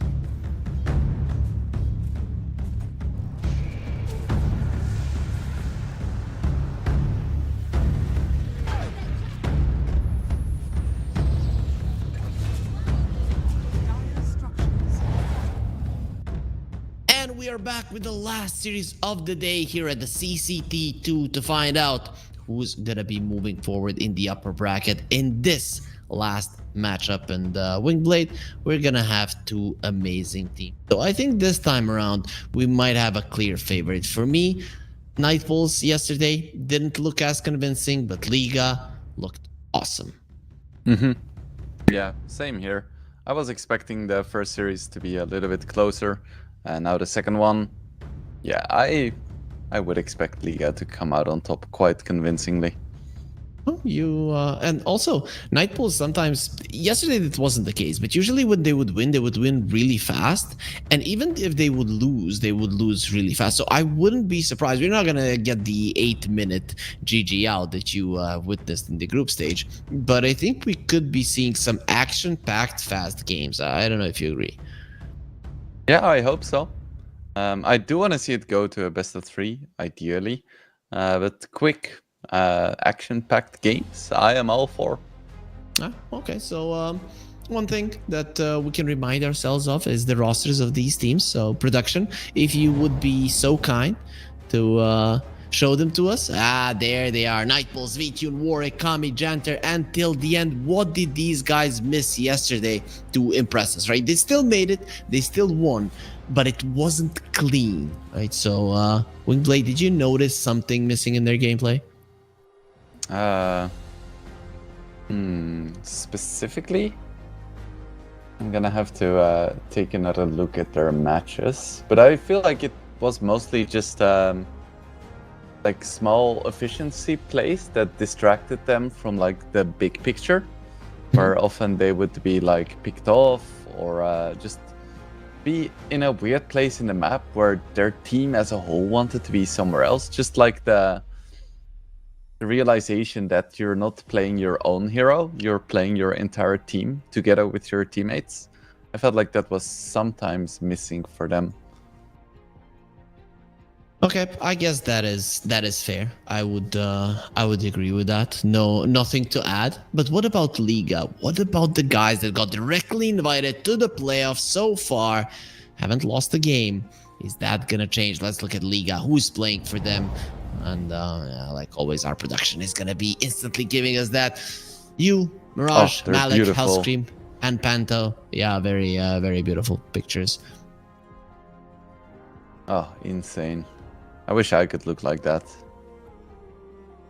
Green and transparent. Dude, if you looked like that, then on your green screen, you would be nothing. It would they would probably just use your silhouette for our sponsors, right? Greed, Gossip Gamers, and GX Studio. It would just be it would actually be cool, right? You would be hired by everybody because they could just use you as a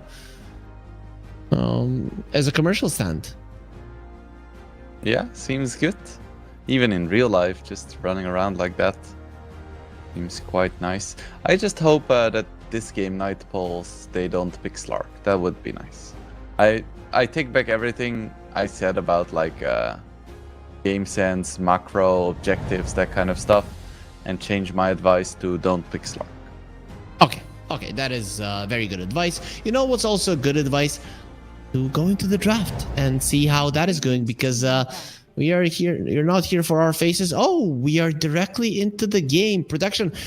We are not gonna be bringing in the female audience that way. Okay. They understood it. They understood that's gonna be the problem, and we need to be here to be to be beautiful as well as talkative. So thank you, production. So, are we gonna see any big surprises in the draft here, Harry?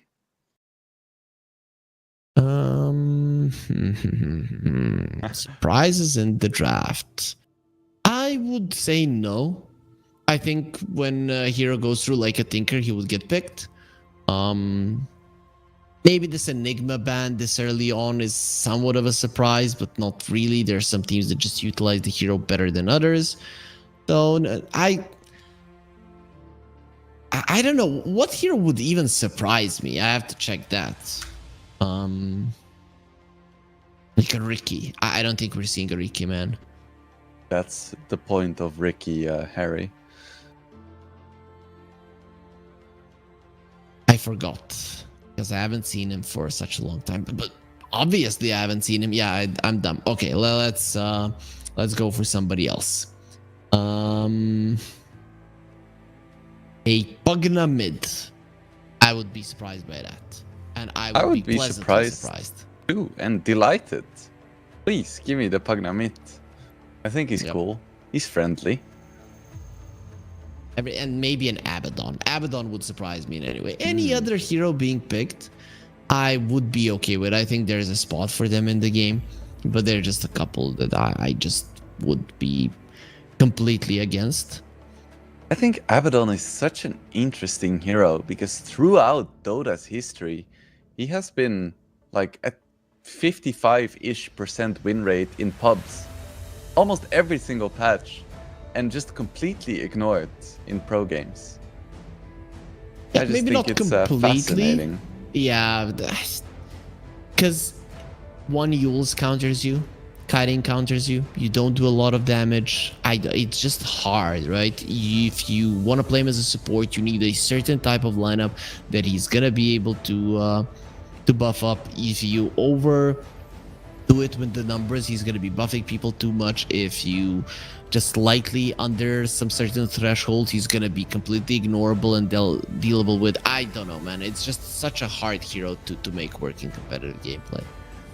Yeah, I just think it's so interesting because usually when something has like a 55% win rate, you're like, okay, maybe we should like try to make this work because women lie, men lie, but stats don't lie, Harry.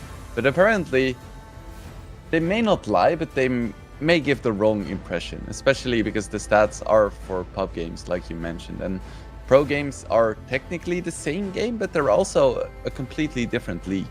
Still, I think there is potential in this hero, and I would love to see teams just take a leap of faith and try to see if they can delve deep, make him work.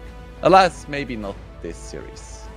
I like that they pick a Clockwork when they have a Primal Beast, right? And also Clockwork would have been great for the SF.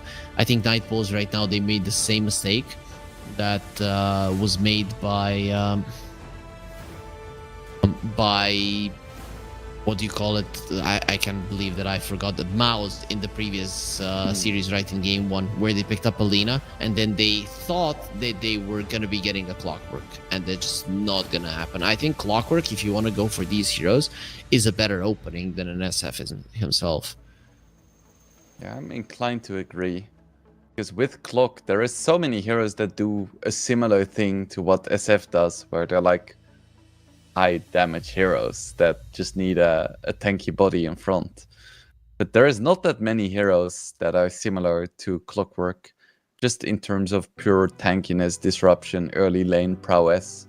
The one hero that used to be very similar to Clockwork in his role was Treant. Like, you would have this patch where one team got Treant and the other one got Clockwork, and they practically fulfilled the same role. But this patch and the previous patch as well, Treant just hasn't been that popular anymore. No, people just don't like trees no more, my friend. They're all about technology, so it just makes sense that a hero like a Clockwork will be dropping. I'm surprised. I wasn't expecting that. Yeah, well, that's another tanky melee hero, I guess. We're gonna see this dude smite some fools, Harry. I can't wait to see how this is gonna do. How dare you? How dare you not respect my religion? Look at him. Look at how awesome he is. How he's looking into the future, being all high and mighty. His new shard actually makes a lot of sense, right? So in that regard, he's actually quite nice. Do you think we're gonna be seeing him as a 5 in this game, or Bro. are we gonna see an off lane? I have no fucking clue what this hero does at this point. I haven't seen him for so long. I've seen him as an offlaner last time, and it wasn't that long ago. I'm gonna say it was like 7-8 days ago. I was casting a game where he was an offlaner. It did relatively okay.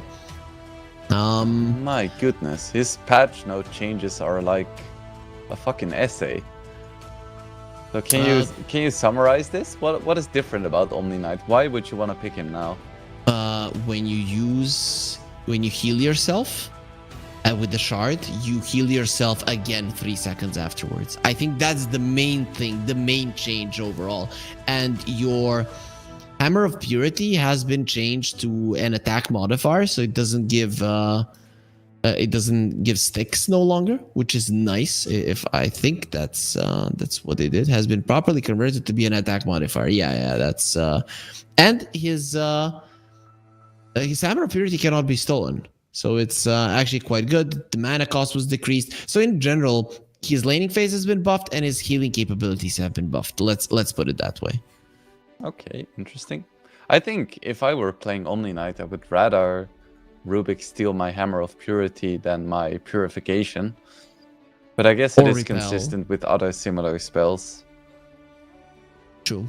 Really, when you look at the Guardian Angel, also is now backed to being AoE, right? So it's point target ability, right? It's still an AoE. It's not like what it used to be, you use it and everybody around you, but it has a radius of 400. Yeah, I think that is correct. But yeah, very interesting. I can't wait to see how this does. Instinctively, it doesn't look like it's gonna do too great against heroes like Clock and Razor. But I don't know. They might be able to make it work. If it's off lane, I feel like it's gonna be a very strong lane together with the Hoodwink. If it's 5, then I would like to see... then I'm not super sure, because he's tanky, but he doesn't have that much in the way of disables to provide some safety for this SF, aside from his pitiful degen aura slow. Yeah, I think they're just going to be running at this SF like madmen. You need an offlaner, you need a different offlaner, or maybe an Elder Titan to keep the enemies at bay. That wouldn't be too bad, right? Because you have a decent amount of mixture of magical and physical damage. The Elder Titan would actually be amazing here if you are willing to play an offlane Omni into Razor, and please don't. Yeah, that doesn't sound too great. And also, ET against Clock is always so awkward. You're like setting up for the most amazing Echo Stomp, and then Clock is like, no. Nope. No. Yep, exactly. But, remember the last time when Omni was popular as an offlaner, like in the meta, when No. you would still have tri-lanes? That was, what was that, 9 years ago, I think? Maybe 8 years ago. And then the main counter to the Omni Knight was Razor. I'm actually surprised that Liga remembered that. Yeah, it's interesting. Because Razor isn't like specifically super good against SF. Because SF has such high damage that stealing his damage doesn't matter as much. Plus, you need to be close, and if SF like triple raises you or just presses ulti, it's really hard to play against until you get a BKB at least. So yeah, it feels like a specific Omni Knight counter, which is a thing I wasn't expecting to say today. Yep, I mean, you could send him to the mid lane versus an Ember as well. That's not out of the question. This Primal Beast is still quite flexible, would lane well with Rubik. Is good versus the SF though, right? Primal Beast versus any of these weak, easy to kill position ones is gonna be amazing. Yeah, I hope the Primal Beast does better than it did last series. When he buys a BKB, I hope he goes together with his team. That's all I'm saying. Okay. That's actually some nice wishes here towards Liga. as Night Pulse. What's gonna be their last pick? It will be a Beastmaster, so I still wouldn't mind this Tracer going into the mid lane. Just send him versus the Ember, destroy the Ember Spirits game, and get something else that's gonna do well versus the Beastmaster. I don't know, like a Troll. I wouldn't mind a Troll. Anything like that would be quite nice. Yeah, I was thinking of the Troll too. Seems quite nice. Additionally, or alternatively, they can just pick Paganamit, you know? It's great. Great hero. No, this is a Troll pick. I understand that you're joking, but a Troll with an Aghanim Scepter is just so good versus the Omnilight, removing that Guardian Angel. You cannot remove it if the target is repelled or BKB'd, but you can if you're actually level 25, I think. Yeah, sounds good. I'm sold. Instead, they go for Quop. Yeah. Are you surprised by this? Is this a surprise pick? No, it's not as surprising as the Omni Knight. I think people have been going more and more for the Queen of Pain for the Masochist facet, and then getting a Dagon as well. So I would say this is in the realm of expectations. Plus, it does well versus the Ember Spirit in the mid lane. It's very hard to dodge the Shadow Strike. I mean, you as a core player should know that. You think the Quop is gonna level Shadow Strike? I feel like that's kind of a trap. Okay, place your bets now. Shadow Strike, yes or no? At least 2 points. He is gonna get 2 points, yes. Yes? I'm gonna say 0 points. 0. Absolutely 0 points. I mean, at least until he's like level 9 or something. You reminded me there's a YouTube channel called Coach Greg. It's about a screaming like guy. Zero. Yeah. Zero chance. Yeah, I cannot even say it like he does, but either way, for people who maybe want to learn something about bodybuilding, they could go and listen to him. I'm gonna say an ex-IVB pro because he's quite old, but maybe he's still competing. Either way, we're not talking about bodybuilding here. We're talking about Dota, building our heroes who are much stronger than some bodybuilders, muscly guys in the real world. We only care about the muscles of our hands, of our fingers, because that is what matters. Maybe brain a bit, but overall, we are going to be getting ourselves into game 1 of this best of 3 series to see who's going to be staying in the upper bracket, who's going to be dropping down below. Wingblade, what is your prediction for game 1? I think I'm voting for the team that doesn't have Omni Knight. Okay. Is that the only reason? Like, I don't like this hero, or I don't understand this hero, I'm not gonna go for them? Or is there something that you see in Liga's lineup? I think Liga's lineup just suits them really well. They have a lot of aggression, and I feel like with the way that Night Pulse was playing yesterday, I'm not sure if they're gonna be disciplined enough to deal with this degree of controlled aggression.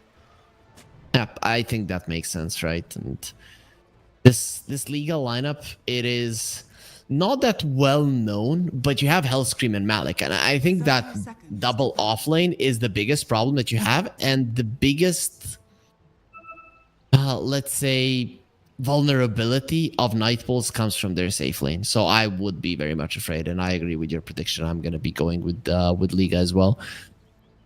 You don't believe in the grace of Omni Knight, of the Omniscious. So you're one of those people who likes heroes and then doesn't predict that they're gonna win? I see. Yeah, there's a couple of people like that in this cast, right? So that's I think that's fine. I feel like I'm at home, as there will be a 2-for-2 in terms of runes, no big surprises, and we will start off the laning phase quite even. No wards being taken down. Everything is gonna be fair. So tell me, in terms of that fairness, how are things going to be looking, let's say, in the mid lane? I think it's slightly Quop favored, but Ember, with all of the sneaky buffs that he's been getting throughout the years, is actually not that bad anymore against Quop. I think he's pretty decent in general, because I think Shadow Strike is actually really easy to dodge for Ember. So that's why Quop is not even gonna bother skilling it up, is my prediction. Yeah, I'm not sure where I was going with this, aside from just saying that we're just not seeing Shadow Strike just yet. I just wanted to point that out. he did skill up the blink, so I think now you might just be right, because usually we would see Scream of Pain and then into a Shadow Strike.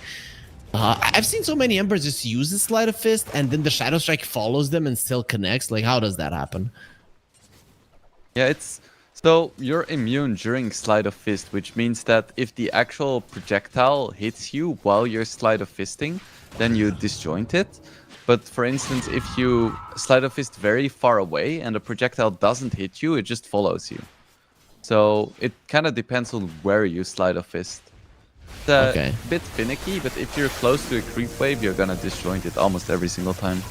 Oh, Kami is getting his damage taken away. Nice bushwhack coming out from Janitor. First, he opened up the cogs for his buddy to be able to escape, and then he used a very, very nice, very nice bushwhack. So, oh, Yu is actually Violent. Okay, then now I believe in this lineup even more. Violent is one of my favorite newish players.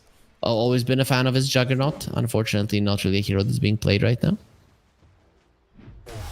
Would you call him Gort, which is greatest of recent time? Yeah, but it doesn't, like, a goat is much better because it's actually an actual animal that also climbs on peaks of the mountains. Sure. He's pretty good, right? Dire's top tower is I was a under big attack. Nemiga fan. Started off with Kiritich and Malrine. Then when Violent joined, instead of Kiritich, I was still a fan. So, you know, it's always nice seeing these players evolve. I mean, Malrine right now playing for arguably the best team in the world. Yeah, Nemiga has bred some good players. Oh, look at top lane. That's dangerous for Hellstream. What is happening here? In SF is diving you. So you are being mentally abused, really. That is what is happening, right? If you're a primal beast and the SF is diving you, that is a big hit to your manliness. Yeah.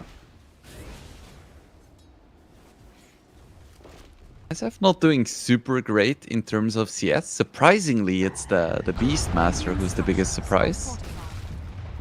He's doing well. V2 now, there's no repel. He's gonna be lifted up, and yep, well, you want to dive a primal beast as an SF, you should think twice. Still, the end is also quite low, so this flag bearer is most definitely getting denied, meaning no extra gold for you, which is kind of a disaster. And the SF, of course, dying every single time, losing souls is a problem for this hero. And I feel like Omni Knight just did absolutely nothing there. He just stood and watched. And this is one of the big reasons why people tend to not favor this hero. Because yes, he has a heal, but he has no stuns, no disables, nothing to protect you. Mirage dead. That's what happens when you don't get the Shadow Strike, and Warwick does take him down. Very nice usage of the Sleight of Fist to be able to get the double impact, and that is a solo kill of an Ember towards the Co-op. And I mean, look at the CS difference. The Co-op destroyed him, and this kill now changes everything. Yeah, that is rough. I think he wasted his blink trying to get the rune or something. So then Ember just ran out down.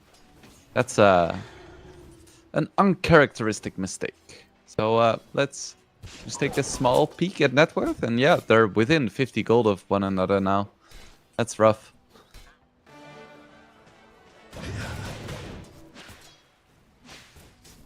It's gonna be Mirage in the mid lane. Warwick pushing him back.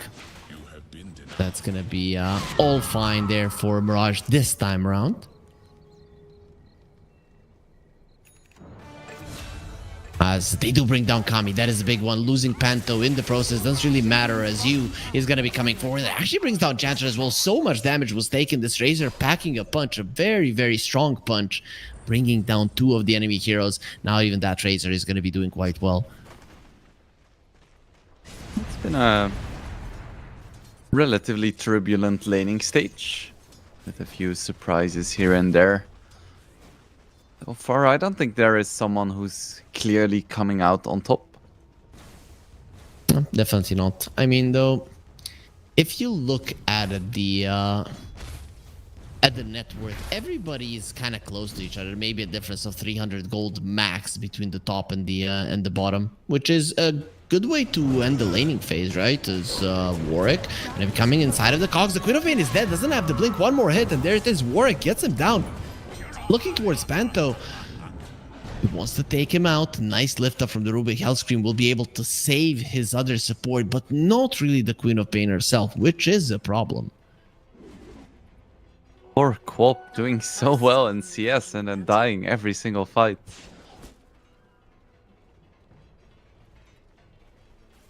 Does have ulti as well. She really wants to go for some kind of rotation, but where is she gonna go? Back to mid. Back to mid she goes. I was thinking he maybe rotates towards the SF and gets the kill, but the Primal Beast is not level 6, and Primal Beast is trying to kill V-Tune on his own, so maybe if there was a Queen of Pain there, this would be a dead SF, but unfortunately, he decided that farming in the mid lane was a better place to be. There's Janter. There's gonna be a fight for the Wisdom Runes. Panto, he really wants to steal this one. There is almost no chance that he survives before it does spawn. And Kami picks up the Wisdom Rune himself as misses on the plasma field, gets a little bit deep, has the ulti, gonna be draining some damage from Kami while till the end dies on the other side of the map. Is that 1 versus 2 that Malik got the kill? Even going for V-Tune won't be going down. The Primal Beast survives barely, however, so that kill on the support almost not being worth it in the end. It's gonna be fine. Meanwhile, Yu gets the kill on Kami, but Janter will be getting the revenge. That is a 5.5 level Hoodwink, which now might even get level 6 from this wave. And Liga is just exuding confidence with how they're playing. You have Razor like diving tier 2s, getting kills. You have Malik going for 1v2s and getting away with it. Oh. Nice dewarding battle. Yep, Warwick will get the war down, so no denies happening. Mirage won't be able to take away that gold. He's threatening with the Sonic Wave. This is very dangerous. Blinks out. It will be a AD rune on the top lane, allowing the Ember to get it. Mirage can do absolutely nothing about this. Nightfalls just doing a lot better in the mid lane this game. I'm curious to see when he's gonna start rotating on the Ember. I feel like his side lanes could use a little bit of help. That being said, Kami gets himself a nice little kill onto Panto. Dire's middle tower is under attack. Quite nicely done. Ooh, Mirage. There's Warwick. Let a fist. Ooh, no chance. With the AD rune. He's fine. He's fine. I think there are a few feelings in Dota worse than like trying to blink away and the blink being cancelled by Searing Chains. That is I'm not sure if you very can annoying. relate, but it's a terrible feeling. The sound and then being Radiant's stuck. middle Oh, tower is under attack. Before I started playing support, started playing Dota more seriously, I actually played quite a lot of mid lane, so I do get it. Though I'd say Ember Spirit was more my gist than the Queen of Pain, but I did know how good it feels to stop people from blinking. All three of the cores of Nightpulse are topping the network chart. From the other side, Malik just appears somehow. Wild Primal Beast is here, and there will be no roar to stop him. Panto, very deep in enemy territory and very low as well, so very easily could lose his life, but Malik pushing aggressively, it's going to be enough for the Clockwork to get himself away. yes, playing so aggressively, but Nightpulse is leading in terms of net worth. And all three of their cores are doing well. Mirage doesn't have a blink, now he has have it. 12-1 charges, will be hitting the Hammer of Purity, and you've gone too deep. Warwick will have to escape being pushed around by Cogs. Maybe they even chase forward on him. The Sonic Wave off the mark. Close. Warwick is faster than sound, but he's not faster than the Primal Beast himself. Radiant's top tower is under attack. Let's get started. Dire's middle tower is Malik under on this attack. Primal Beast is creating a lot of space here. Yeah, just didn't want to lane against SF anymore, and he was like, I'm gonna go on a bit of a world tour.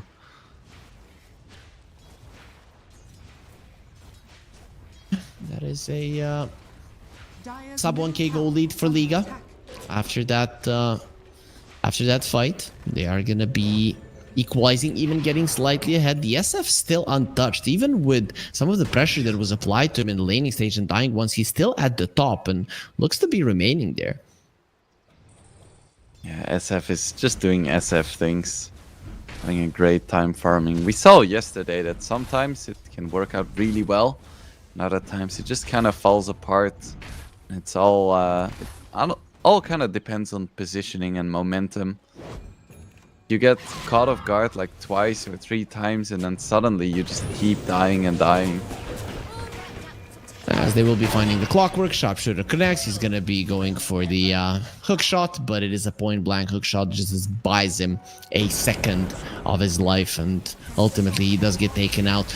Ember still falling to the 6th spot of the network chart, but still every single core is very close to the other one. Nobody is really shut down. Very rarely do we see games like this. I mean, all of the games that we cast together in the CCT so far, I think we had somebody who struggled. Here, nobody is. Everyone is happy. Dire's top That tower feels Or good. everybody is not happy. Could be, but I prefer to believe that everyone is happy. Just smiling at their PCs right now. Sitting here having a good time playing Dota. Flamecard stolen by the Rubik. Why is his cape not red? Why is it blue? It should be red. This is Arcana not working as advertised. Sonic Wave this time around. It will be connecting. Janter dropping low. There's the blood grenade, and to which he will die. Mirage, he probably wanted that kill. However, the Rubik has already dealt with a little squirrel. Now it is gonna be the Searing Chains that the Rubik does steal. Meanwhile, bottom lane, they're chasing down the Beastmaster. Actually, Malik diving in the tower super hard. Kami has no mana, has no roar. Inside of the cogs, they're gonna be caught. V-Tune threatening with the Requiem. He's not threatening, he's using it. Queen of Pain caught with the chains, and very soon we'll be going down to the double raise of V-Tune. Very nice response from Nightpulse. Very fast one at that. And still, what the hell was that dive? I think they just got a little bit excited there. Happens to the best of us. And then poor Queen of Pain. Even the 4 levels in Blink and the talent weren't enough for her to escape. Yep, with that dive and then the response from Nightpulse, they're just going to be opening up this tower to be taken down. Nightpulse were having issues opening up the map for themselves, but an opening did present itself. This is just something that happens in Dota from time to time. Sometimes the enemy teams just goes for a little donation. Malik using his colossal innate ability to make sure that the mid lane tower falls. So all in all, it's not too bad, considering that you brought down the mid lane tower yourself, and it's going to be opening up possibilities for you to go for plays, especially once the Queen of Pain has her Dagon and Primal Beast finishes off that BKB, from which he is far off at the moment. That mid lane tower being down is going to be a big deal.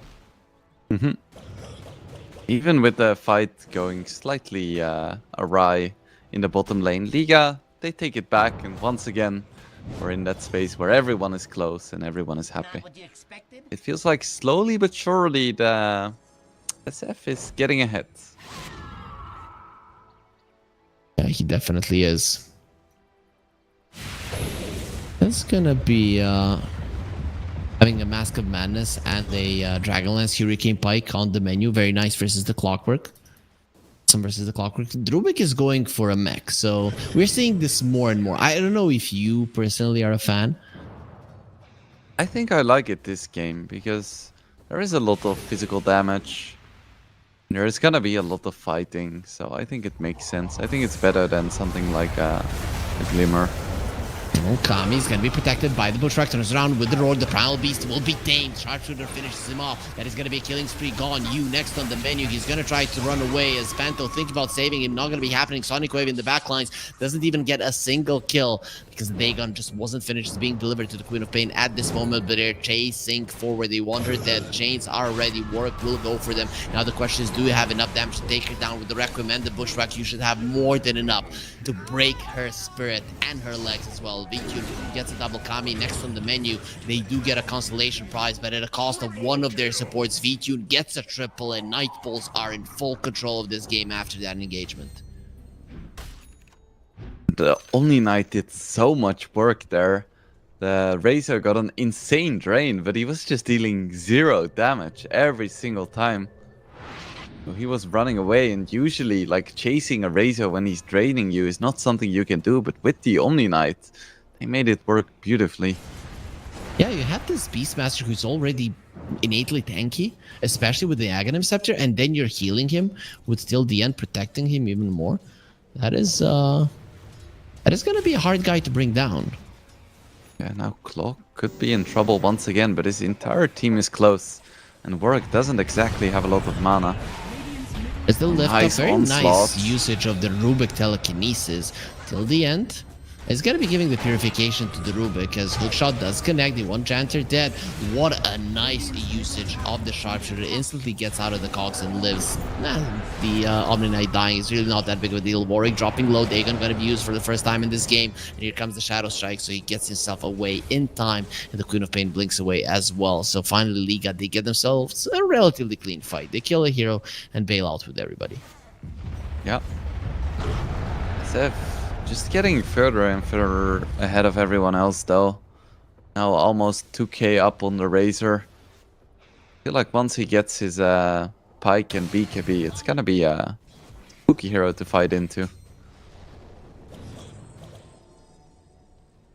Right, the SF is looking very scary at this moment. So how do you deal with him, right? Is this Razor with an SNY going to be enough once you get a BKB, let's say, to get into the SF's face and stop him from doing damage? Or is he just going to turn around and smack him to death? I think if you have the BKB and you can get the drain off without being roared, it could work out, but at the same time, Nightpulse just has so many tools to protect this SF. They have the Omni with both I don't know what it's called these days, but it's like free BKB practically, and then it's Guardian Angel. Repel. Yeah, it's back Repel. to being Repel. Okay. Yep. But when With it's his BKB, Repel it's and Repel. Guardian Angel. Yep. So let's see. That will be a dead Rubik. Instantly into the pit. Nightpulse are just... Even though the net worth is showing the game is even, it just doesn't feel that way. Nightpulse are the ones that are controlling the moves. Nightpulse are the ones that are winning the fights. Nightpulse are the ones that are getting the Roche. Yeah, it looks really good for them indeed. Dota Plus is 50-50 though. Do you agree that this is still anybody's game and the advantage of Nightpulse is just quite minuscule? I think they have a sizable advantage, but I think it's still anybody's game.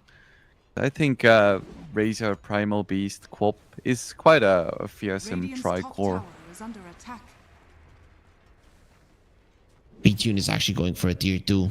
With the Mask of Madness, the Sport tier 2 will be taking a bit of a punch, at least forcing out the Glyph for now. I don't know if you continue with the push, but with the positioning of Nightpulse, I'm going to assume that the answer will be yes. Yeah, it's gonna be a free tier 2.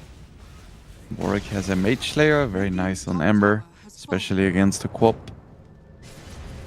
Liga want to go for a fight. They see the Ember TPing away. He did leave a Remnant back, so he can definitely rejoin the fight if he wants to. You see this Remnant, and they don't care. They're still coming forward. The Primal Beast is leading the charge. Ember coming back into the fight. And V-Tune in such a good position to destroy Phantom inside of his own cogs. He will die. This Kami is taking a lot of damage from being protected. Solar Roar by the Rubik Sonic Wave as well. Gonna be taking two of them down. Liga, have they finally found a fight? Warwick just came in with the Remnant. V-Tune just runs forward with the Aegis. He knows that he can fight for so long. But let's see. There's 3 of the enemy heroes. There's 3 of them as well. Going onto Chanter, want to get him down. Sleight of Fist, Chase. It is over, especially with the Requiem being used. Hellscream is quite afraid as well, and he should be. He's all alone in this world. Just let me go. You will not be let go. V-Tune will, for the second time in this game, secure himself a triple kill and an awesome fight for his team, wiping the enemy team. Yeah, if there was no Aegis there, that was a whole different story, but there was, and despite the beautiful Stolen Roar and the nice Sonic Wave, it just wasn't enough. There currently is no answer for the Shadow Fiend. I don't know what you do versus him. Once he gets the Manta, it's going to be even easier for him to play. He's actually being greedy, not going for the BKB, or do you think this is just fine? I think for now it's actually fine. Looking at Liga's lineup, almost all their important tools go through BKB. Like, BKB isn't gonna stop the Primal Beast ulti, it's not gonna stop the Razor Drain, it's not gonna stop the Hook Shot, it's not gonna stop the Sonic Wave, so you might as well just get generically tanky and strong. Makes I sense. feel like this might be the kind of game where he just skips BKB altogether. Okay. What are we gonna see then after the Manta? Is it gonna be straight up Satanic? Is that the way to go for an SF? Yeah, I think Satanic and Deadless is what you want to get. Okay. But it's gonna be fun to see if that's what they're gonna be going for. Night Pulls, they're 8k gold ahead. We expected Liga to do better than Night Pulls, but the guys on the Dire side have been performing. Really, this is up to their standards. This is the Night Pulls that I know and love. Yeah, I wasn't expecting this either. Look at Warwick, so cocky. Yep, and he's creating space for his team to go for that smoke, right? So maybe they can make something happen on another part of the map. It's just a two-man smoke bottom though. Are they? See what they can find. They did force out a glyph. This is going to open up a potential push in the mid lane and the bottom lane. Yeah, instantly they're going for the bottom where the roar was already used. The Malik will get caught and destroyed. Janter is the one who gets the kill with the sharpshooter. But it is the cores that actually contributed so much to the death of the Primal Beast. Nightfall's very fast to react on everything on the map. Ooh, and now Kami's gonna have a pipe as well. The Quap was already struggling to find the damage in these fights, but it's gonna get worse. Gonna get way worse. Before it gets better? Or does it ever get better? I would hope so. Otherwise we're gonna look like fools, predicting that Liga would win in this clearly unwinnable game. Yeah, it is getting to unwinnable territory at the moment, but the win probability is still in the 20-24% for Liga, so still quite possible according to Gaben, and he is our Lord and Savior that we will always trust with our hearts and with our lives, as the Razor will finish off the BKB. That is the big one that you're looking for that might actually allow you to sit on top of this SF, but I still think Roar and they just smash you. Yeah, I think so too. There is no clear response to a Roar. Warwick is just playing with his enemies. Shot to run away. Clockwork understands that he can very easily die if he's not careful. He's pretty speedy. Might kill a courier. Good job, Pentamum. Nicely done. Is he gonna get another? Get it. Get it. Ah, no, Omni Knight is smarter. He's gonna be taking care of his kitty cat. Bushwhack does not connect. Requiem gonna be used. The Queen of Pain with her Yule setting up for the SF Requiem. I don't even need to buy this. She can do it for me. Now you don't have Glyph because you used it to protect the tier T on top. And now this one in the mid lane is just gonna get smacked by the SF. Radiant's middle tower has fallen. No buyback for Quap. This should just be Rex. Dire's bottom Rubik took the Feast of Souls. Can he even use this spell? No, right? barracks has fallen. Radiant's I don't know. Never seen that interaction. bottom tower has fallen. Maybe Oh, he's gonna yes. be at -5 souls. There will be a roar being used. Primal Beast very much dead. Hookshot forward. Pantomime, I don't think you want to be there. He's gonna understand it after he has used the hookshot. He does go for a buyback. Wants to go into this fight once again. They're hoping that Violent with his BKB can change something, but the lane of Rax has already been taken out. You don't have the melee Raxes in the top lane. BTune even standing his ground a bit. And Liga with 2 buybacks, they will still not be able to chase.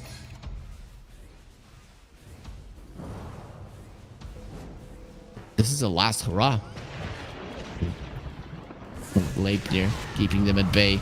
They just found them instantly, and Malik stops his onslaught. Warwick standing his ground. Vici standing his ground even more. Let's go, Violet. Nice drain. Now gonna be using the Manta. No pulverize for you. They go for a GG. 25 minutes. Night Pulls. They're looking like themselves today. Dire God victory. damn. Neither of us was expecting them to come in this strong. We were like, Liga is the clear favorite. Night Pulse, they looked shaky yesterday. But I think they've shaken off all that shakiness and they're bringing prime Dota here. Dude, Night Pulls, when they're at their best, they just look like a tier 1 team. And I love it. I love it, right? I don't like that they have these drops in form sometimes and they are struggling versus teams that you think they're gonna crush. But this is what happens when you make these guys mad. 25 minutes. here in the upper bracket. The second round of it versus Liga, directly invited team who just looked helpless. So I guess, can we judge the series from this one game? Can we just say right now that Night Bulls are going to destroy them, or does this one game mean nothing? I still think it was relatively even at the start of the game, but then I don't know, maybe it was a draft thing that we just didn't quite see, because it felt like Liga was just running into a wall, and no matter what they did, they couldn't quite break it. So maybe we just didn't evaluate the draft correctly, and it was just a draft thing, but I don't know. I don't know, man. They just look good. Wop dying solo to an Ember in the mid lane, diving with the Primal Beast on the bottom lane like a madman and dying. Those things don't seem like drafting issues to me, but it seems that teams really know how to utilize this SF. Quick question before we send it to a break. Are we going to see an SF, or is this hero just bye-bye? I think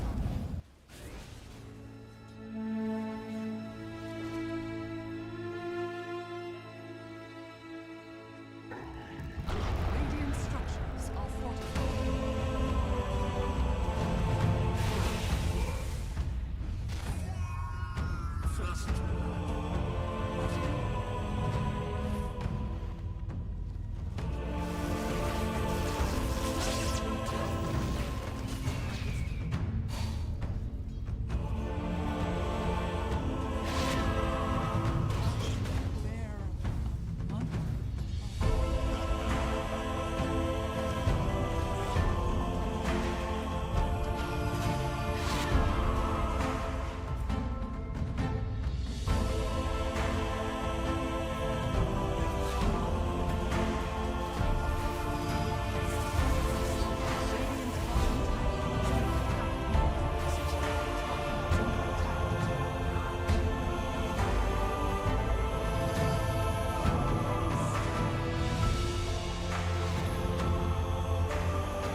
And the CCT continues here with Liga and Nightbulls. First game, 25 minutes. Nightbulls destroy Liga here with Harry and Wingblade and Wingblade. We kind of assume that the SF isn't going to be making it through, but thus far, no SF's bans have happened. Yeah. There it There is. we go. I was gonna say maybe we just don't know shit about Dota. But we do know some things. Like when you get destroyed by a certain hero, it might be nice to ban it next game. Kind of doesn't fit. I don't know. I look at these 4 bans and then I just look at the colors and the SF. Does it kind of strike your eyes and is the only thing that you can see between the other 3? What? Harry, do look at you it. smell toast? Are you okay? No. Look at it. It just doesn't fit. The ban doesn't fit there. They should have banned it out first or something along those lines. I just don't like that red color there. I would have wanted to see the SF picked up. Sure, Harry. Whatever you say, I agree. Yes, you're so right. Crazy. I hadn't Thank seen you. it, but now Thank I you. see it. Yeah, thank you. I just wanted to point that one out as there will be a Morphling ban. And we see a Sven as an opening. What are you thinking? Carry Sven? Support Sven? Where are we leaning? Probably supports Sven, even though it got nerfed into smithereens. Well, it wasn't that bad. But yeah, it's still mostly played as a support. And I think that's interesting. Every time Sven support pops up, I'm like, apparently his stun and his Warcry are good enough to merit his other 2 skills being complete dog shit. Yeah, they don't do anything. Literally. It's like you pick this hero to just have 2 skills, but apparently those 2 skills are good enough to still be viable. It's mind-boggling to me. Because you have other heroes that have like point-click stuns and some kind of team benefit, and then also 2 additional skills, but that doesn't matter. Well, yeah, I guess. It just, I think it's a bad way of conceptualizing a hero that with just 2 of his out of his 4 spells, he can be a relatively strong support. I don't think that Ice Frog intended it to be that way, and just us as Dota players have destroyed his plan. But isn't that kind of a nice thing about Dota, where a lot of heroes, they don't have such set roles? Like if you go, I'm gonna go back to League, but you have certain heroes that have like abilities that deal bonus damage to jungle creeps, or they have very specific purposes. And in Dota, you're just given a toolkit, you're given items, and you're given a playground. And Ice Frog is like, hey kids, do whatever the fuck you want, good luck. And then players, they come up with the craziest fucking shit. You have this hero that only has 2 abilities, and they're making it work in professional games, Harry. Isn't that amazing? I think it's just the illusion of choice. It's the illusion of choice, Wingblade, and very soon the frog will slap us on the wrist and show us that this hero is supposed to cleave and kill and not defend and such, right? He is a rogue knight, right? But he's a rogue knight, so he's not supposed to protect. He's supposed to use his powers to kill people. Sure, yes. But I mean, don't supports also kill heroes? No? Sometimes? A support Sven doesn't, man. A support Sven does no damage. He does 0 damage. So You mean 0? yeah, pretty much. That's I'm gonna have to listen to Coach Greg so that we get better at this. I think we're quite bad.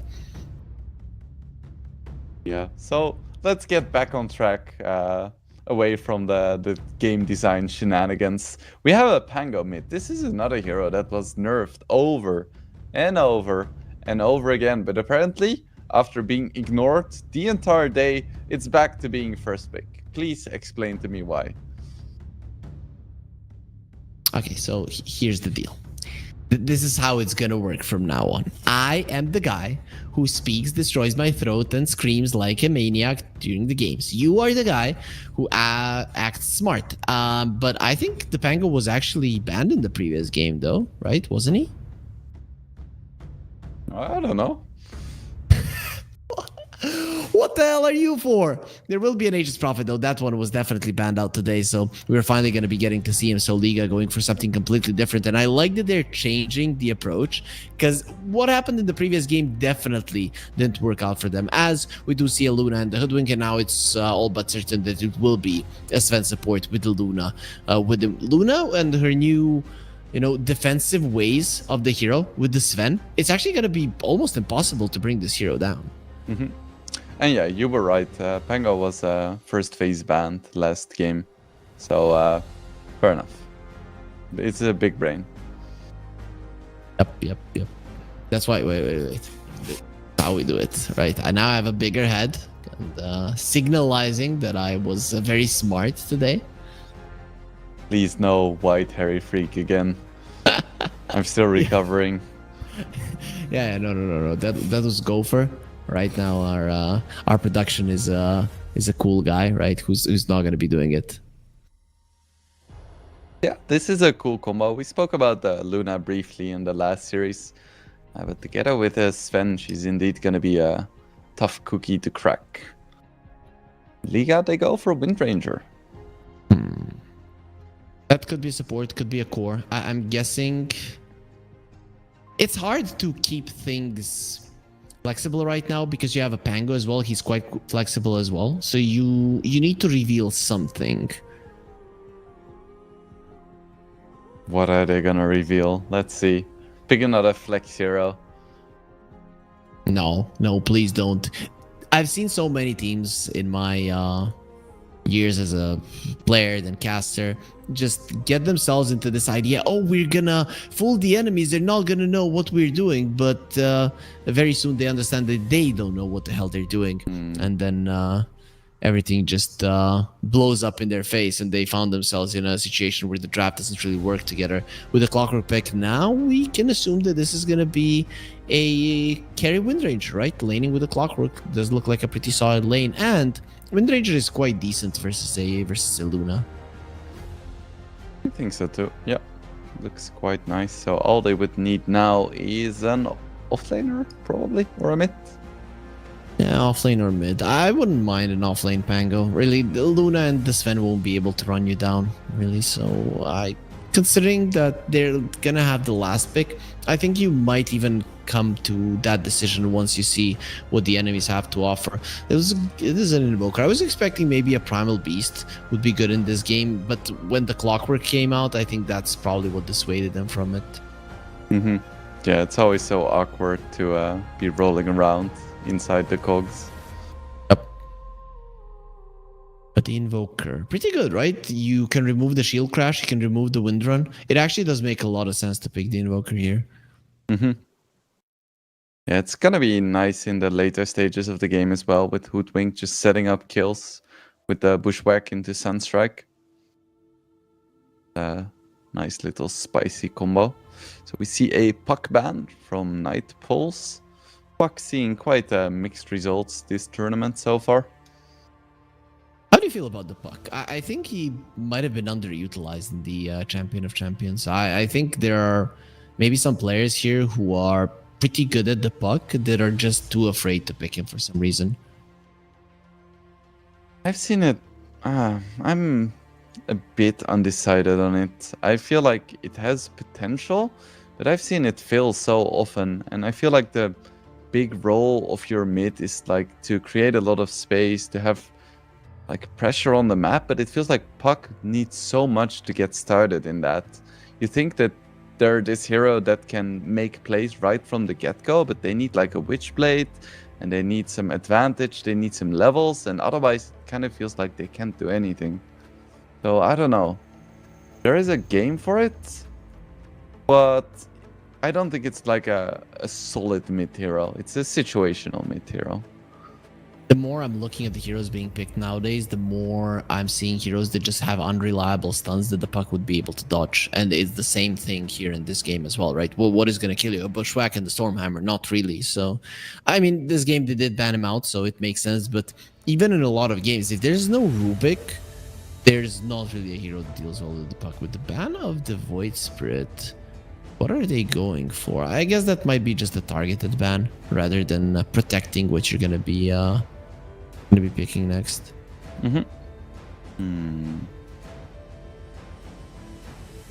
They probably want to have an offlaner as well to lane together with Goodwink.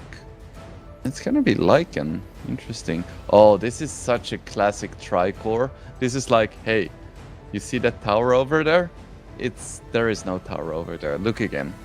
Yep, This is yeah. one of the most classic tricores in Dota, I wanna say. Just like their 25-30 minute power spike when Invoker has 2 items, Luna has 2 items, one of which is a BKB. It's just insanely strong. How do you deal with this? Pango can help keep the heroes alive. They're gonna go with the Naga Siren. That will put the Wind Ranger into the mid lane and the Pango in the off lane. I'm okay with this because really when you look at Night Bulls, they don't really deal with the Naga Siren. But the way that they played and the aggression that they shown in the previous game, I think that they might be able to keep this Naga Siren on the ground and actually win the game earlier, right? Because this is gonna be a fight of split pushing. Can Naga control the map, shove in the waves, or will it be the Alpha Wolves from the Lycan? To be honest, I somehow am leaning towards the Alpha Wolves, actually. Yeah. Yeah, I'm in general leaning towards that draft as well.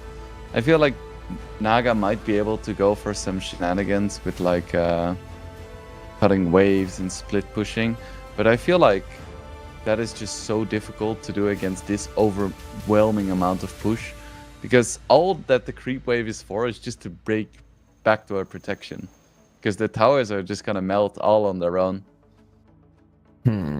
Though the more I'm looking at it, let's see which team actually capitalizes more on having the map open, right? Night Bulls are not bad at getting kills. Sven Hoodwink, a solid amount of lockdown and damage between the supports because of the Hoodwink. And then you have the Invoker to set it up. It's definitely not bad.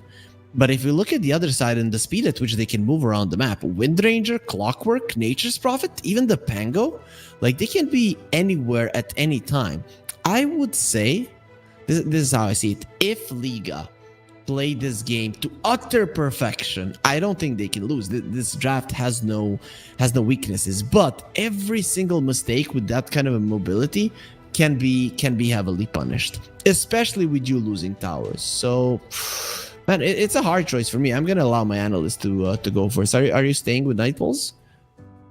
I personally just love this tricore, so I am inclined to go with them, even though some voice in me is still like, yeah, last game shit happens, but Liga is still the better team. I feel like this draft is just really nice, despite them playing a support hero with only 2 spells.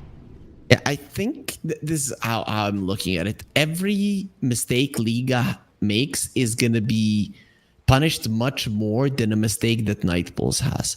And with this Liga lineup, you consistently have to position yourself properly, shove out the waves with the right heroes, and catch the enemies off guard. And despite you having tools to do so, I don't know if you can keep it up all the time for the next 30 minutes. It's just very hard to do, even for some tier 1 teams. 30 seconds to battle. It's very hard for me to call this one. I'm gonna go with Liga. I'm gonna trust in them. I think they're capable of pulling this off. They have the quality on their players.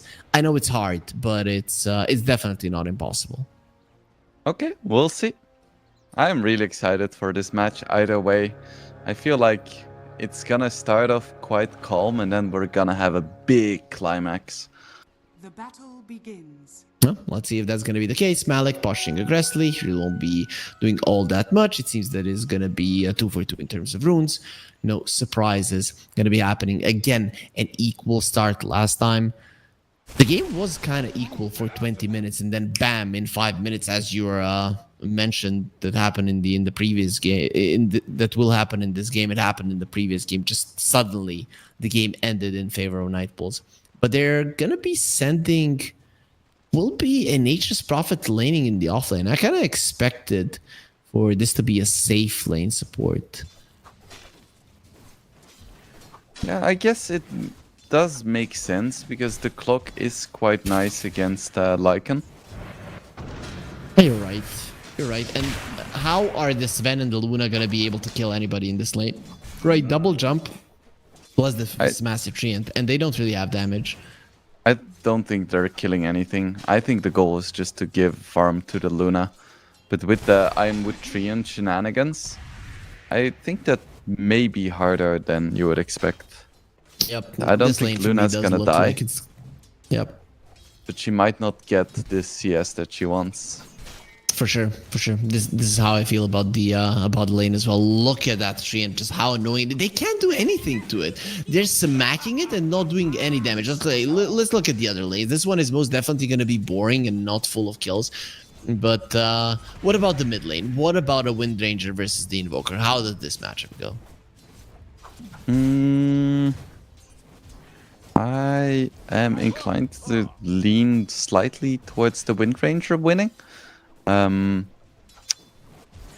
Because she has a really nice animation and Windrun makes for really nice trading. And of course, Power Shot is a more reliable tool to secure range creeps than something like Tornado or Sunstrike would be.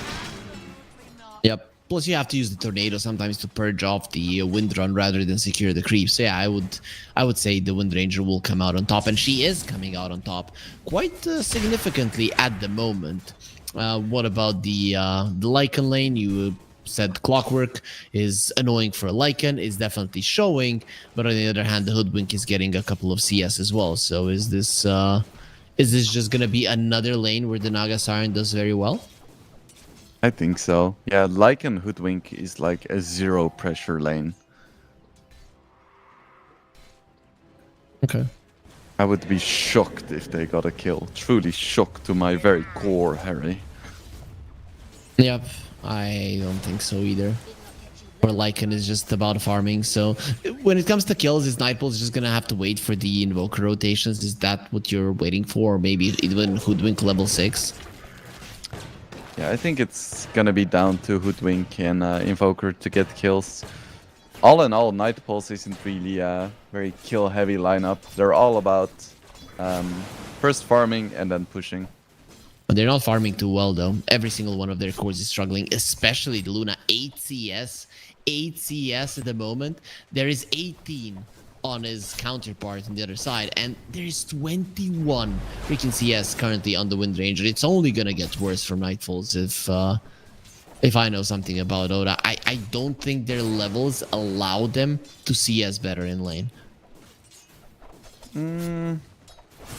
I think it helps a bit for a Luna, and of course she is one of the better heroes at recovering in the jungle. So as long as she can get like level 4, level 5, and then maybe work towards a Mask of Madness, then she's gonna be just fine. Why didn't they put the Lunar Orbit on the third spell and just left the Moonglaze on the second one? Like, why? Right? I don't understand. The Moonglaze have been a W forever, and now suddenly it's on my E spell. I don't like it. It's just the frog fucking with you, man. Don't let him get into your head. They do leave the Lycan alone here. Hoodwink is TPing to the top lane. Kami will survive, but on the top lane, we might see some 3 versus 3 action. I don't think the Nightfalls have enough damage to kill Malik. Maybe they can kill the Clockwork, but even that is going to be hard.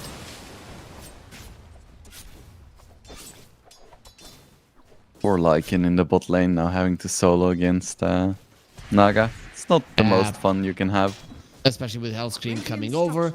Kami going for a TP out. He's actually tanky enough to survive. So Kami does get himself away. This oh, he got the kill. He blocked him in with the wolves and then killed him. What a play by Kami. My man. This is just insane. I love it when you have these micro plays in Dota. Yep. Don't happen that often. And now Mirage, a little bit of trouble. Doesn't have the mana for the Tornado because of that he's gonna live. If Warwick just had a little bit more in the tank, it would have been a different scenario and probably a dead Wind Ranger. Nice Tornado now to cover for his team rather than go for kills. Genter very low. There is no Rocket Flare on Pantomime as he does have cogs. Maybe he can get the kick onto Gentry, but he's dying himself. This time around the power shot won't connect till the end. Caught in the cogs. That's going to be a very nice placement of the Sprout. He's still trying to run away, but one more hit. There it is, Mirage. He gets himself and his team on the board and gets a double. What a snipe. Beautiful. He missed the previous snipe, but he got the one that counted. Very well played. I mean, if you got the previous one, that one would have Dyer's counted middle as well. tower is under attack. That's very Are true. fortified. It's I been left a. by- I want to say it's been a long day, but it hasn't been that long of a day. I have no excuses. Nah, no problem. We're fine with having excuses. VTune is level 4 in this Luna, and not the lowest net worth core. Actually, the Invoker is doing slightly worse than him, which is a bummer. If only they had killed that Wind Ranger, it would have been a completely different game. But alas, they did not. So it is a 1k lead right now, which isn't entirely unexpected to me, because this Nightfall's lineup doesn't really take off until later. They're gonna have a very strong timing, but they need to get there. Is Luna now gonna max out the glaives, right? I'm guessing that's gonna be the case, just to I be think able so. to farm the jungle as fast as possible. Anything else would be kind of griefing. Starting to Well, maybe you get the Lucent Beam and then you get the level 6 Eclipse, so you try to make something happen with that. And then you get a kill, you get like 200 gold, and then you can't farm and you lose. You can carry players, man. Only thing you care about is farm. What about killing the enemy's heroes and preventing them from farming? Well, if you prevent the Pango from farming, that's very cool. But you're then gonna lose to the Naga, who is farming. And there is no chance you really kill the Naga as a Luna. And she's gonna be the main battering ram to take down the buildings later on. Like both Lycan and Invoker, they exist to empower her. So she needs to make sure that she actually has like the Dyer's base bottom tower is to under carry attack. that empowerment. She is the win condition, and she needs to play like it. And did go for the glaives. Right now, though, she's being circled here, but help is coming. Cogs won't be connecting. Warwick is in the vicinity. Goes for the tornado, and Kami does rotate as well with a howl. There are wolves in these woods as Mirage goes to the focus fire. Will get stunned up. He's surrounded by enemy heroes. He's in so much trouble and goes for the power shot. Does a lot of damage with it. Not enough to get a single kill. You already lost 2, and you might even lose more. Janter going for more. You're going to see Pantomime in a second. Lucent Beam. V-Tune actually threatened with the Eclipse, but he needed the Lucent Beam to stop the TP and get the kill. Either way, it is the Dyer's big bottom victory for tower is under Nightfalls. attack. Yeah, very well done. And that's exactly what they need to get back on track. Just a small gold lead now, but this is just a little jolt of momentum that they needed to get started. Yep, this is exactly what they were looking for. Janter, though, TPing to the bottom lane to get some experience. It might cost him his life, especially not having the scurry on the hoodwink, but he's gonna be picking up some flowers. Instantly, he's the healing lotus. That's not something you see too often. Maybe he was just hungry. I'm hungry too, I get it. Man, my wife puts some flowers all the time in my salad. I don't get it. He's like, oh, it's edible, it's cool, right? Why do I have a flower with my tomato? Well, because it gives you 125 HP and mana. I never thought about it that way. You didn't feel it? No. Malik is gonna be in trouble. Very much dead. Cold snap with the Eclipse. More than enough damage. Warwick is the one who secures the kill and even more earned charges for himself.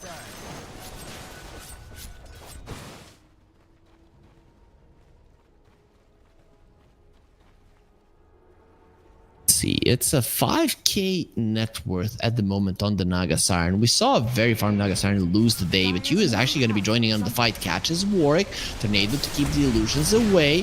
He needs a little bit of help. Will be going to the left. Doesn't have a Tornado. Actually, he kind of outpaced them there. Still, in the end, he will be going down. Mirage finishes him off there with the focus fire, still going strong. Now they want V-Tune, who will be turned into a piggy, my friend. Christmas is coming, and pigs, they don't live nice long. When sidestep. that does happen, Blood Grenade does connect, Shield Crash as well, reeling him in into a power shot till the end. They did pop the glyph just to be able to keep them away from the tier 2 tower. Janter basically dead, but somehow manages to survive, getting himself into the base. No resources whatsoever. Losing 2 of the biggest scores is a problem. Liga now definitely ahead.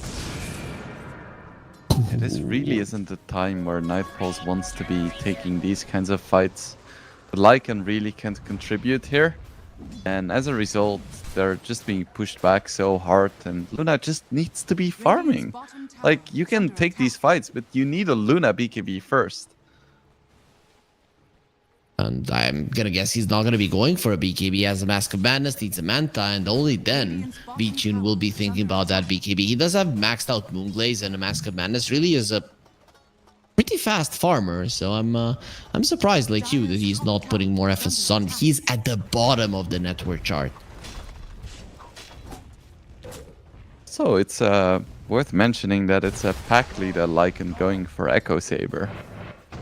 It's unconventional to say the least. Yeah, interesting.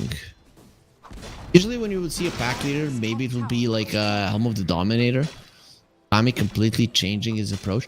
I saw the Alpha Wolf just before we got into the game, but then he changed it up. So I had a completely different idea into how Nightpulse wants to play this game. It's curious. So he's in trouble. He's already Even dead. feeds a few cogs. Yep.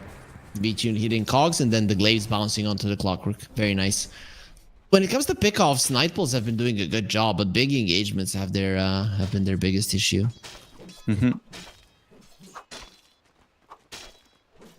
Naga just doing Naga things, but keep in mind she needs to be this farm to have impact. If she's even to the Luna, she's not gonna do jack shit.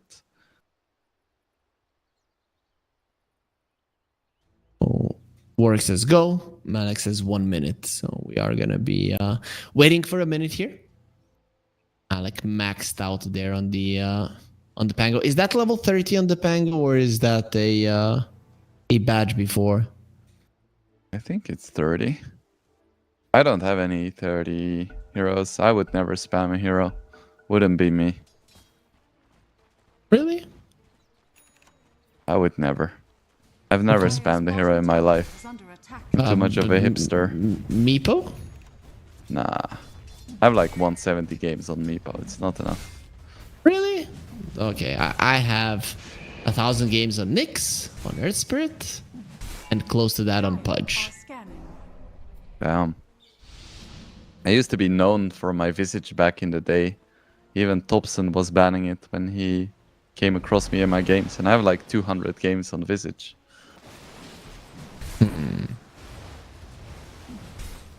Interesting. I never thought that you were. I thought you played Meepo like 1,000 games at least. I'll take that as a compliment. Yeah, of course. As there will be a Pango that is caught, Eclipse being used, even with the mech, Rolling Thunder never gonna be available. Nightpulse, with these speak-offs, they're getting themselves back into the game. It really is working out for them, especially with VTune being the one to actually get him. Minute ago, he was at the bottom of the network when it came to cores. Now he's fourth Kami. Let's see. Usually a red-headed girl versus a wolf doesn't go too well, but the shackle shot, and they need the bushwhack. Actually, that's enough heroes. He still has the haste going for him, and the Wind Ranger will be able to escape. You need to be careful of the tornado, but it's not even going to be used. And that was such a cool moment. Mirage just chasing down Kami there. Even got the shackle, but I think it was wise to not commit there. Yeah, the Ghost Walk of the Invoker actually clipping the creeps will be giving a signal. But the little Red Riding Hood to run away till the end, caught inside of the cogs. He can leave on the left side, but there is a creep there waiting to just get him shackled to it. So Yu actually joins in on the fight. I'm liking that the Naga Siren is always this deep. It does allow you to push the creeps deeper into the enemy territory, and you're also capable of fighting from time to time. Warwick went for a Midas. So Nightpulse really banking on that like 30-ish minute timing. Giving up a lot of map control right now as a result. I guess you just need to protect your tier 2s, which isn't gonna be easy. But that is your goal for the next, I'd say, 5 to 10 minutes. Dire's middle tower is under attack. Like, the bushwhack doesn't connect. He actually goes for the rolling thunder forward, especially with a clockwork in the vicinity. That's gonna be a full duration sharpshooter onto the clockwork, dropping low. Warwick tries to finish him off, and they will be able to do it. Kami is the one who does it, but in the end, losing the invoker, it is a small price to pay to give away our clockwork. Nice bushwhack though. Janter will be able to survive. There's the extra movement speed, and of course armor barrier from the Warcry. Luna approaching a Manta style. Big He's deal. consistently been 1.5k behind the Naga Siren, and I don't think that's gonna change too much in the near future. They're farming at very similar paces. Maybe once you get the Manta, you're gonna be farming a bit faster, but we'll see. I'm liking that the Naga isn't even going for an Orchid. Understands in this game it's just not gonna be as valuable. So you want to get her Butterfly, which is gonna be great. And again, Malik is caught. I just think he's not feeling like himself today. He is making some uncharacteristic mistakes and giving his life away, always in some super ultra aggressive positions. No reason for it at all. It's definitely a bit awkward. It's buying a lot of space for Night Pulse. Base is always nice. Till the end. Look at that. 4 points in the first spell, 4 points in the third spell. Nothing else is needed. Do you get a point in ulti, right? Not in the cleave. That's the way to go. I think you get a point in ulti, at least for like pushing or farming when it's uncontested. After that, probably just stats. Okay. No cleave at all?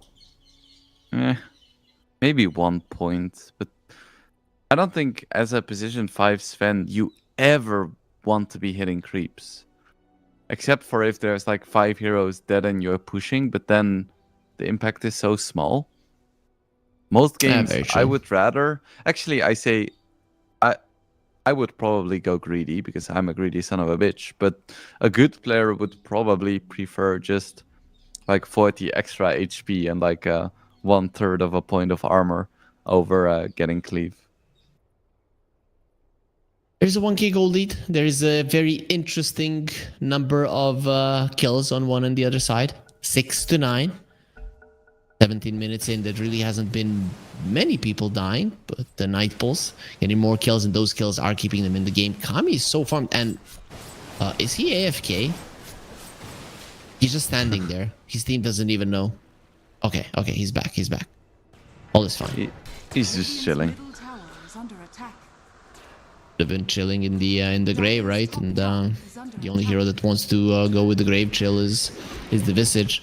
As they will be finding a Wind Ranger. That is such a big kill if they can get it, and they will be able to. Very huge pickup. Till the end is the one who gets the kill with the Stormhammer. But it is opening up a potential Roche. Let's see if they're just gonna walk into it with Lycan Luna. You actually should be able to take this one down quite fast. Yeah, this is a big strength for this lineup. Objective taking, and not just the buildings, but Roche too. You have Howl, you have the Luna Aura, you have Alacrity. But Clock is moving in. Roshing against Clock is always so spooky. Yeah, Roche, the Clock on one side, and then you have the Naga Siren. You're gonna be using the Sunstrike, and they see him. Okay, it's just gonna be a bonus kill. Nicely done. That does buy time. Oh, Tornado. Stops the sharpshooter, but Warwick, he just wanted a kill for himself. Won't allow his support to get it. Naga didn't rotate. They didn't want to use the sleeve for the Roche, and that is going to allow Vichun to get the Aegis. Really big deal. Night Pulse, they're really doing a good job in this game. But let's see how the tier 2s are standing. Top one, taking a lot of damage. Mid lane one, maybe losing a third of its HP. And the bottom one is already dead. So Liga, it's not like they haven't been doing some work around the map. Warwick's Midas is starting to pay off slowly but surely, and he desperately needs it, because even with the Midas, he's the lowest farmed core right now. Just 83 CS at 19 minutes. That's an oof. Yep, doesn't look too good, but I guess you will scale with the Midas, and it is the levels that you're looking for. With Kami being this greedy, I mean, look at his items. He went Echo Saber Manta going for a Harpoon, and then he wants a Nullifar. Sure, it's... I'm not saying it's bad items, but it is a lot of greed that the Invoker is going to be suffering from for sure. Yeah. He's anticipating some later fights, I guess. He doesn't wanna fully commit for like a 30-minute timing going for like Vlad's AC, Boots of Bearing. He's like, okay, this might go later and I might need to pull my own weight. Are Liga happy with the current state of the game? I mean, they are shoving in the waves, they are controlling the map, but that is just naturally what their lineup does rather than them just playing out of their minds. Is this good enough of a lead for them to feel confident? I think they're okay with this because Naga is farming well and they haven't lost too many outer towers just yet. Not a single one, actually.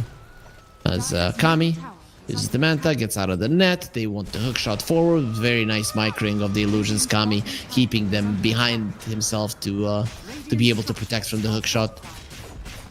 It's such a silly build, but I really like this Manta on Lycan. I mean, those Mantas are going to be strong, right? Because he knows that net is the biggest issue, and BKB as an item isn't that amazing this game. So he's like, might as well buy Manta. Hookshot into the Sven. He will be going for his ulti stun onto the Naga Siren. The Bushwhack does connect with the Eclipse. They might be able to get her down. Sunstrike also did connect. They need those Lucid Beams. The Tornado still flying through, getting her up into the air. Curse of the Old Growth. He's going to be getting a vision. Vision dropping low. He's still sporting the Aegis. Will lose it. As Kami. Oh, what the hell is with those crits? He 3-shots Mirage in a second in the Deafening Blast. Gets their skill. That's going to get out. Nope. He's not going to get out because the teeth and the claws on this guy are super sharp. Oh my goodness. I thought Naga made it out there, but then somehow got stunned and didn't get off the song. That is huge. And now we're gonna see those buildings fall. That is huge, right? And they're gonna be opening up the map quite a lot. They haven't been able to take down a single tower for 20 minutes now. 2 of them are gonna be dropping down, allowing Night Pulse to get themselves in a position where they're ahead of the enemies. And this is all happening with Naga Siren being at the top of the network chart and the Nation's Prophet being ways ahead of any other support. And you are still losing this game in terms of net worth. Mm-hmm. At least they got the Aegis. That's nice. That means that Luna cannot keep pushing. And they probably need to wait for the next Aegis before really making their big high ground attempt. But we are approaching that scary timing that I've been repeating every 5 minutes. Yep, we are getting there. And Lycan does have his harpoon. And I don't know what the damage was on the Wind Ranger. Like, how did she die in 3 hits? It wasn't even the illusions. It was just double hit from the Echo Saber and one other. He critted 2 of those 3 hits and he just killed her. Yeah, Lycan deals quite a bit of damage. That's what you get when your hero gets 40% damage for free and built-in crit. Yep. Universal hero with 40% bonus damage. So it's like a billion bonus damage, basically. Yep. Luna is generally known as a hero that has pretty decent damage, right? She's like at 190. And Lycan is just casually walking around with 300, not even taking into account the crit. Luckily, the Wind Ranger has BKB before the Nullifier comes out. If the Nullifier comes out first, it's game over for the Wind Ranger. Literally, Kami would just run at him, and even his illusions could be killing her, because when you have this pack leader aura, your illusions can actually crit. Nice. Phantom It's a little bit spooky. Get harpooned. Kami just... At this point, he doesn't even need to have his ulti. Like, what the hell? Next to a Luna? His damage is like 320, 330. Or more. Yeah, he doesn't care. It's a big wolf, and he's at your door. And he'll huff and he'll puff.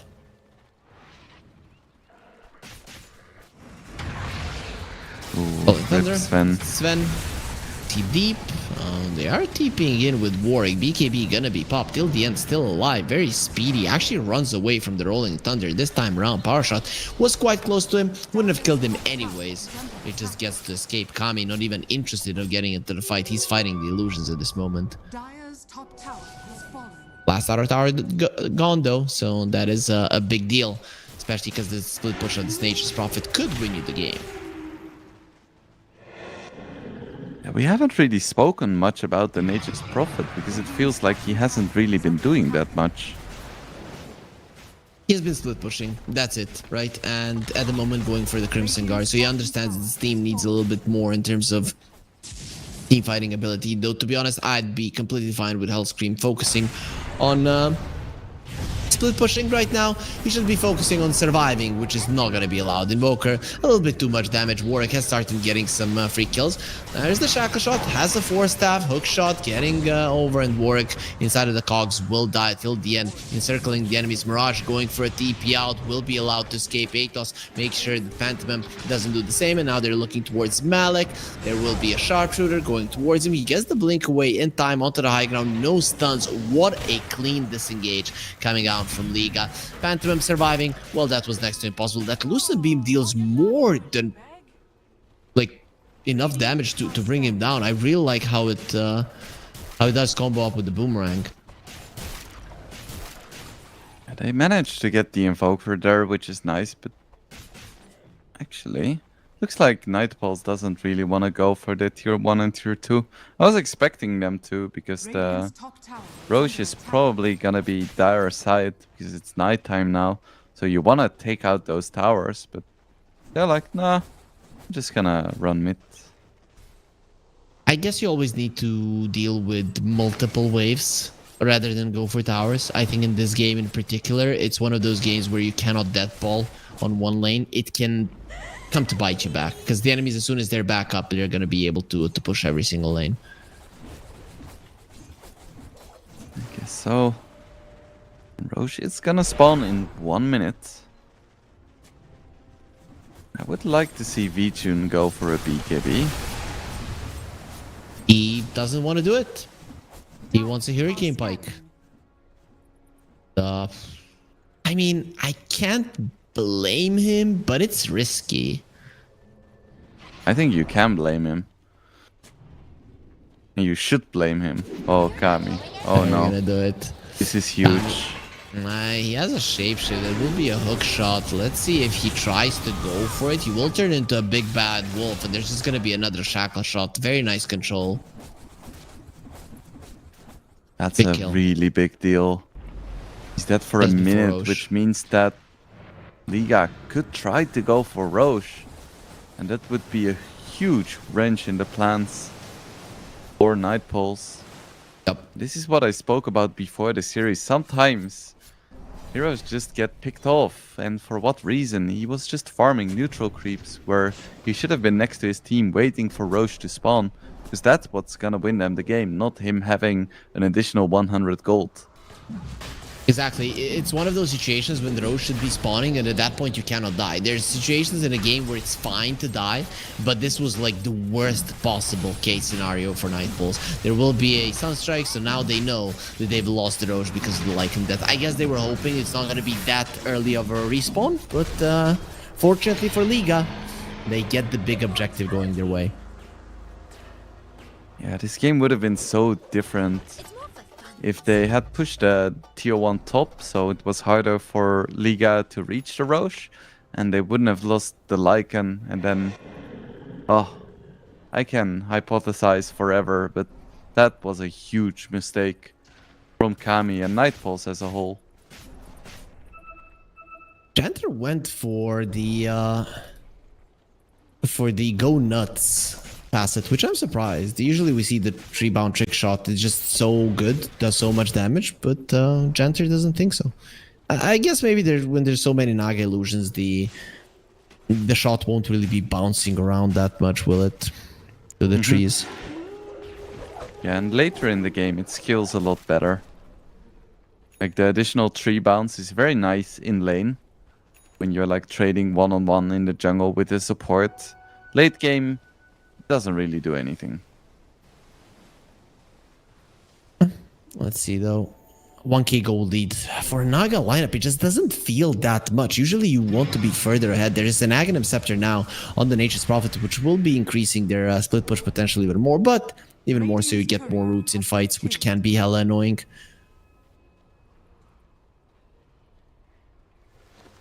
Hellscream is slowly but surely, and I want to emphasize slowly, turning into a core, as all Nature's Prophets do at some point. Or Mirage lost a career with all three of his components for an Aghanim Scepter. So instead of having it now, he's gonna have to wait for another 2 minutes to be able to get it. That's not ideal. Malak Night Bulls almost are in has a a Shivas. smoke. The Night Bulls want to fight into the Aegis? Yeah, they just don't care. They think that this is a good time to go for an engagement. However, Yu is going to be the first one to find the Manta immediately to get out of the ensnare. And Kami goes for the ulti, running forward. They will be keeping it in place, already losing Janter.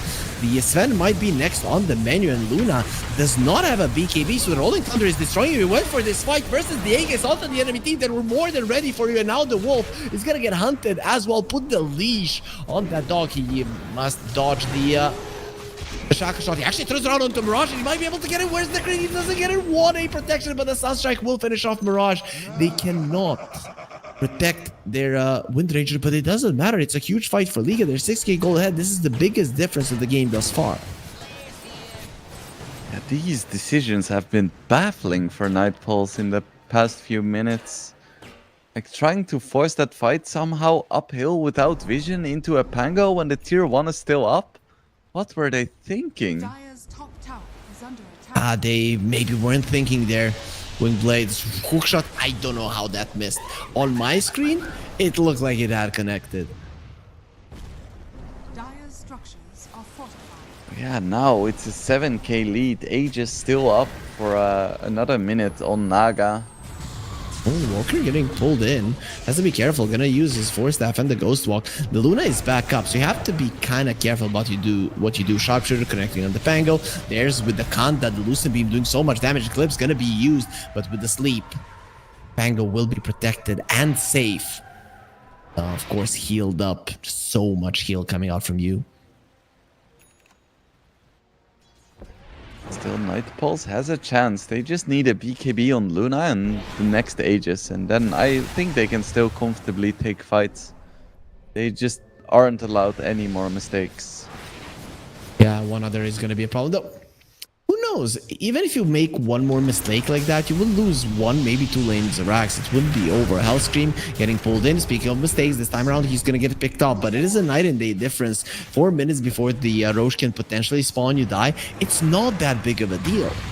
Oh, Luna, her dying is a big deal. He does have a Hurricane Pie. He's going to have to use it. Oh, the Cogs! The Cogs actually pull him away. He's gonna have a Manta, dodges the Rolling Thunder. No, doesn't manage to do it. V-Tune getting into the base, and even with the added armor, he's not gonna be enough to survive. That is a big hero that you just lost for 70 seconds, and there's gonna be a base in shambles right now for them. Oh my goodness, I feel so bad for Night Pulse. This was their game. Dire's middle barracks. Yep, I have to say, Liga haven't even played that perfect. There were a couple of mistakes that they made as well, and Night Pulse just didn't capitalize on them, even though when they were on the aggressive, they were looking decent. Invoker, using his spells, only killed 1 Naga illusion with it, and the push is continuing. They do have a glyph, so can buy a little bit more time without the shapeshift. So how much can you do? Janter, giving his life away, trying to buy time, has a buyback, and the big bad wolf is just pushing on the bottom lane. He has his BKB, forced to use it already. Nice stun from the Sven. You have a glyph, you can still bait this one up. There is a shapeshift on the Lycan. Dire's top barracks. They are still thinking about it. Shapeshift being used. Going for you. That's just an illusion. How will be used? Shackle shot only onto the wolf, but that means that they will lose their Sven, who does have a buyback. Not using it just yet. Neither him nor Janter. He's gonna wait for the 10 seconds. There's the sleep. Rax is still surviving, but maybe the illusions can finish off the job. Because there will be Tornado trying to catch them on the backlines, only connecting onto the Clockwork. Q still waiting. They want to turn this fight around, losing the Clockwork in the process. He will buy back immediately. Mirage pops the BKB. Kami focusing on him, loses the shapeshift, so it's going to be a problem. Invoker instantly buying back, but the rolling thunder will destroy him. This could be the end of the game. V-Tune also taken down one more time. You don't want to buy the BKB, and you're going to be regretting it in this game to Night Pulse. Maybe they could have gotten the victory, but it is going to be slipping away from them in every single series today. Went the full length. It will be full 3 games here between Liga and Night Pulse. Very well played by Liga in the end, and we spoke about it in the previous series, but I definitely think this is a game that Liga didn't win, but Night Pulse lost. They had all the tools, they had everything they needed, but they just squandered it completely. Yep, I think so as well. At one point in the game, they were looking like they were in control. They were getting the kills. They were getting the right moves. And ever since Kami died, just before the roach spawned, everything went to hell, right? At that point, they decided to smoke when they weren't ready. They lost 4 heroes. It was just mistake after mistake until ultimately they just lost the game. But that means we've got a decider, Wingblade. After what you have witnessed in game 1 and 2, do you have a favorite, or do you think it's anybody's game? I think it's anybody's game. Because in the first game, Night Pulse looked super dominant. Then now in the second game, they looked like the Night Pulse that we saw previously. That was just completely unreliable. So for the third game, I'm not sure which version we're gonna see. It is gonna be very hard to understand. But first, we're gonna take a break, and then we'll be back with the draft of Game 3.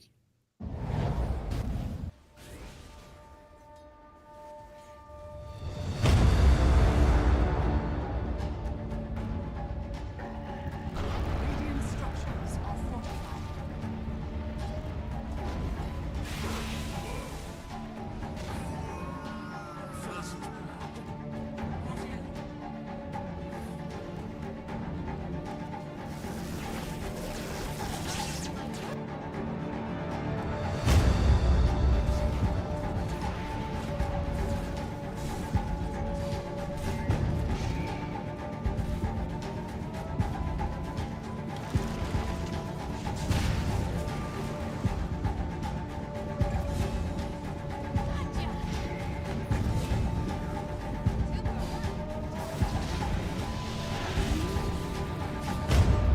Dire's bottom tower is under attack. Dire's bottom tower is under attack.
Dire's structures are fortified.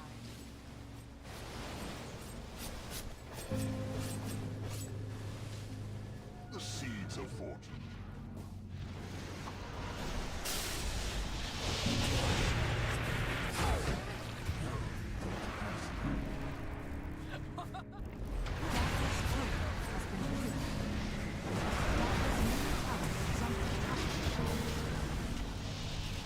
Another phase begins.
under attack.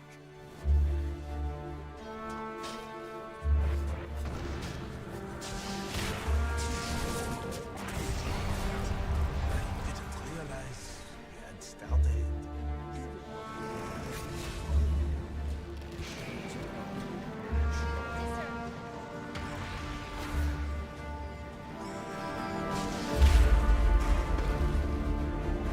Dark structures. More for your money. Structures are fortified.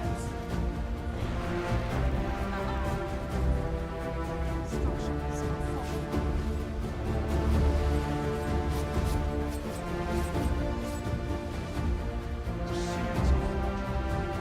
of fortune.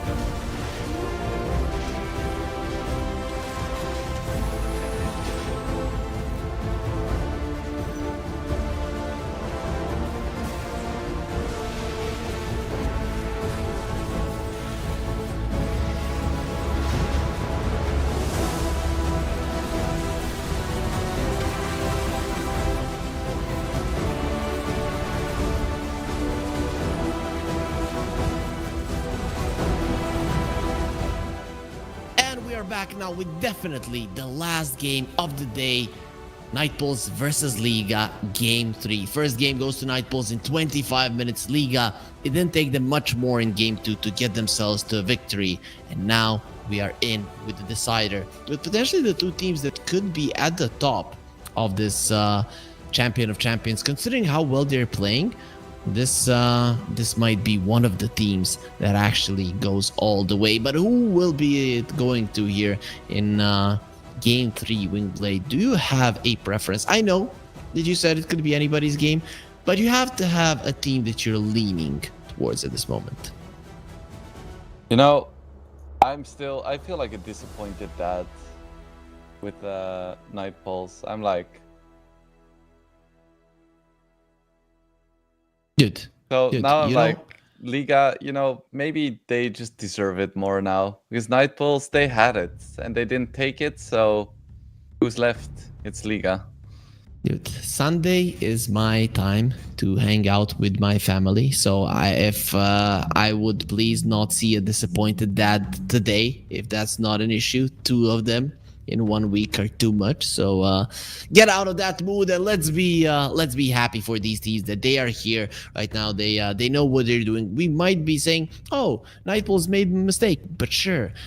Liga is a team that's going to capitalize on those mistakes. Maybe if it was some other team, we wouldn't even notice that the mistake has been happening. So both of these teams capitalizing on enemy mistakes means that you just have to be extra careful when playing versus teams of this caliber. Mm-hmm. So once again, we're not gonna see Shadowfiend, and we're also not gonna see Visage. What are we gonna see then? Probably. I mean, I Clockwork. see them on the screen though. Right there. There's the SF right there. True. Ooh, DK.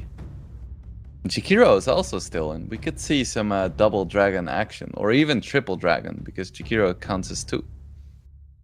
Before the Dota animated series, I seriously thought that the Dragonite was supposed to be black, because there is a set underneath his mask. It kind of shows that he has a blackened face, but it seems that this is like an older Dragonite that got scorched or something or whatever. And then when the animated series came out, I'm like, oh, okay, that Davion is white. He's supposed to be white. I really thought that the idea behind the hero was that he's a black guy, but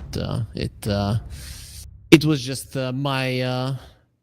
my interpretation, it seems. But you can see it, right? You can see it that he kind of looks like he's darker skinned under the mask, right? I'm not crazy. Come on. I have never looked at this before in my life. I don't know, man. It looks just kind of shaded. It's kind of hard to tell. Right? He has a helmet on, sir.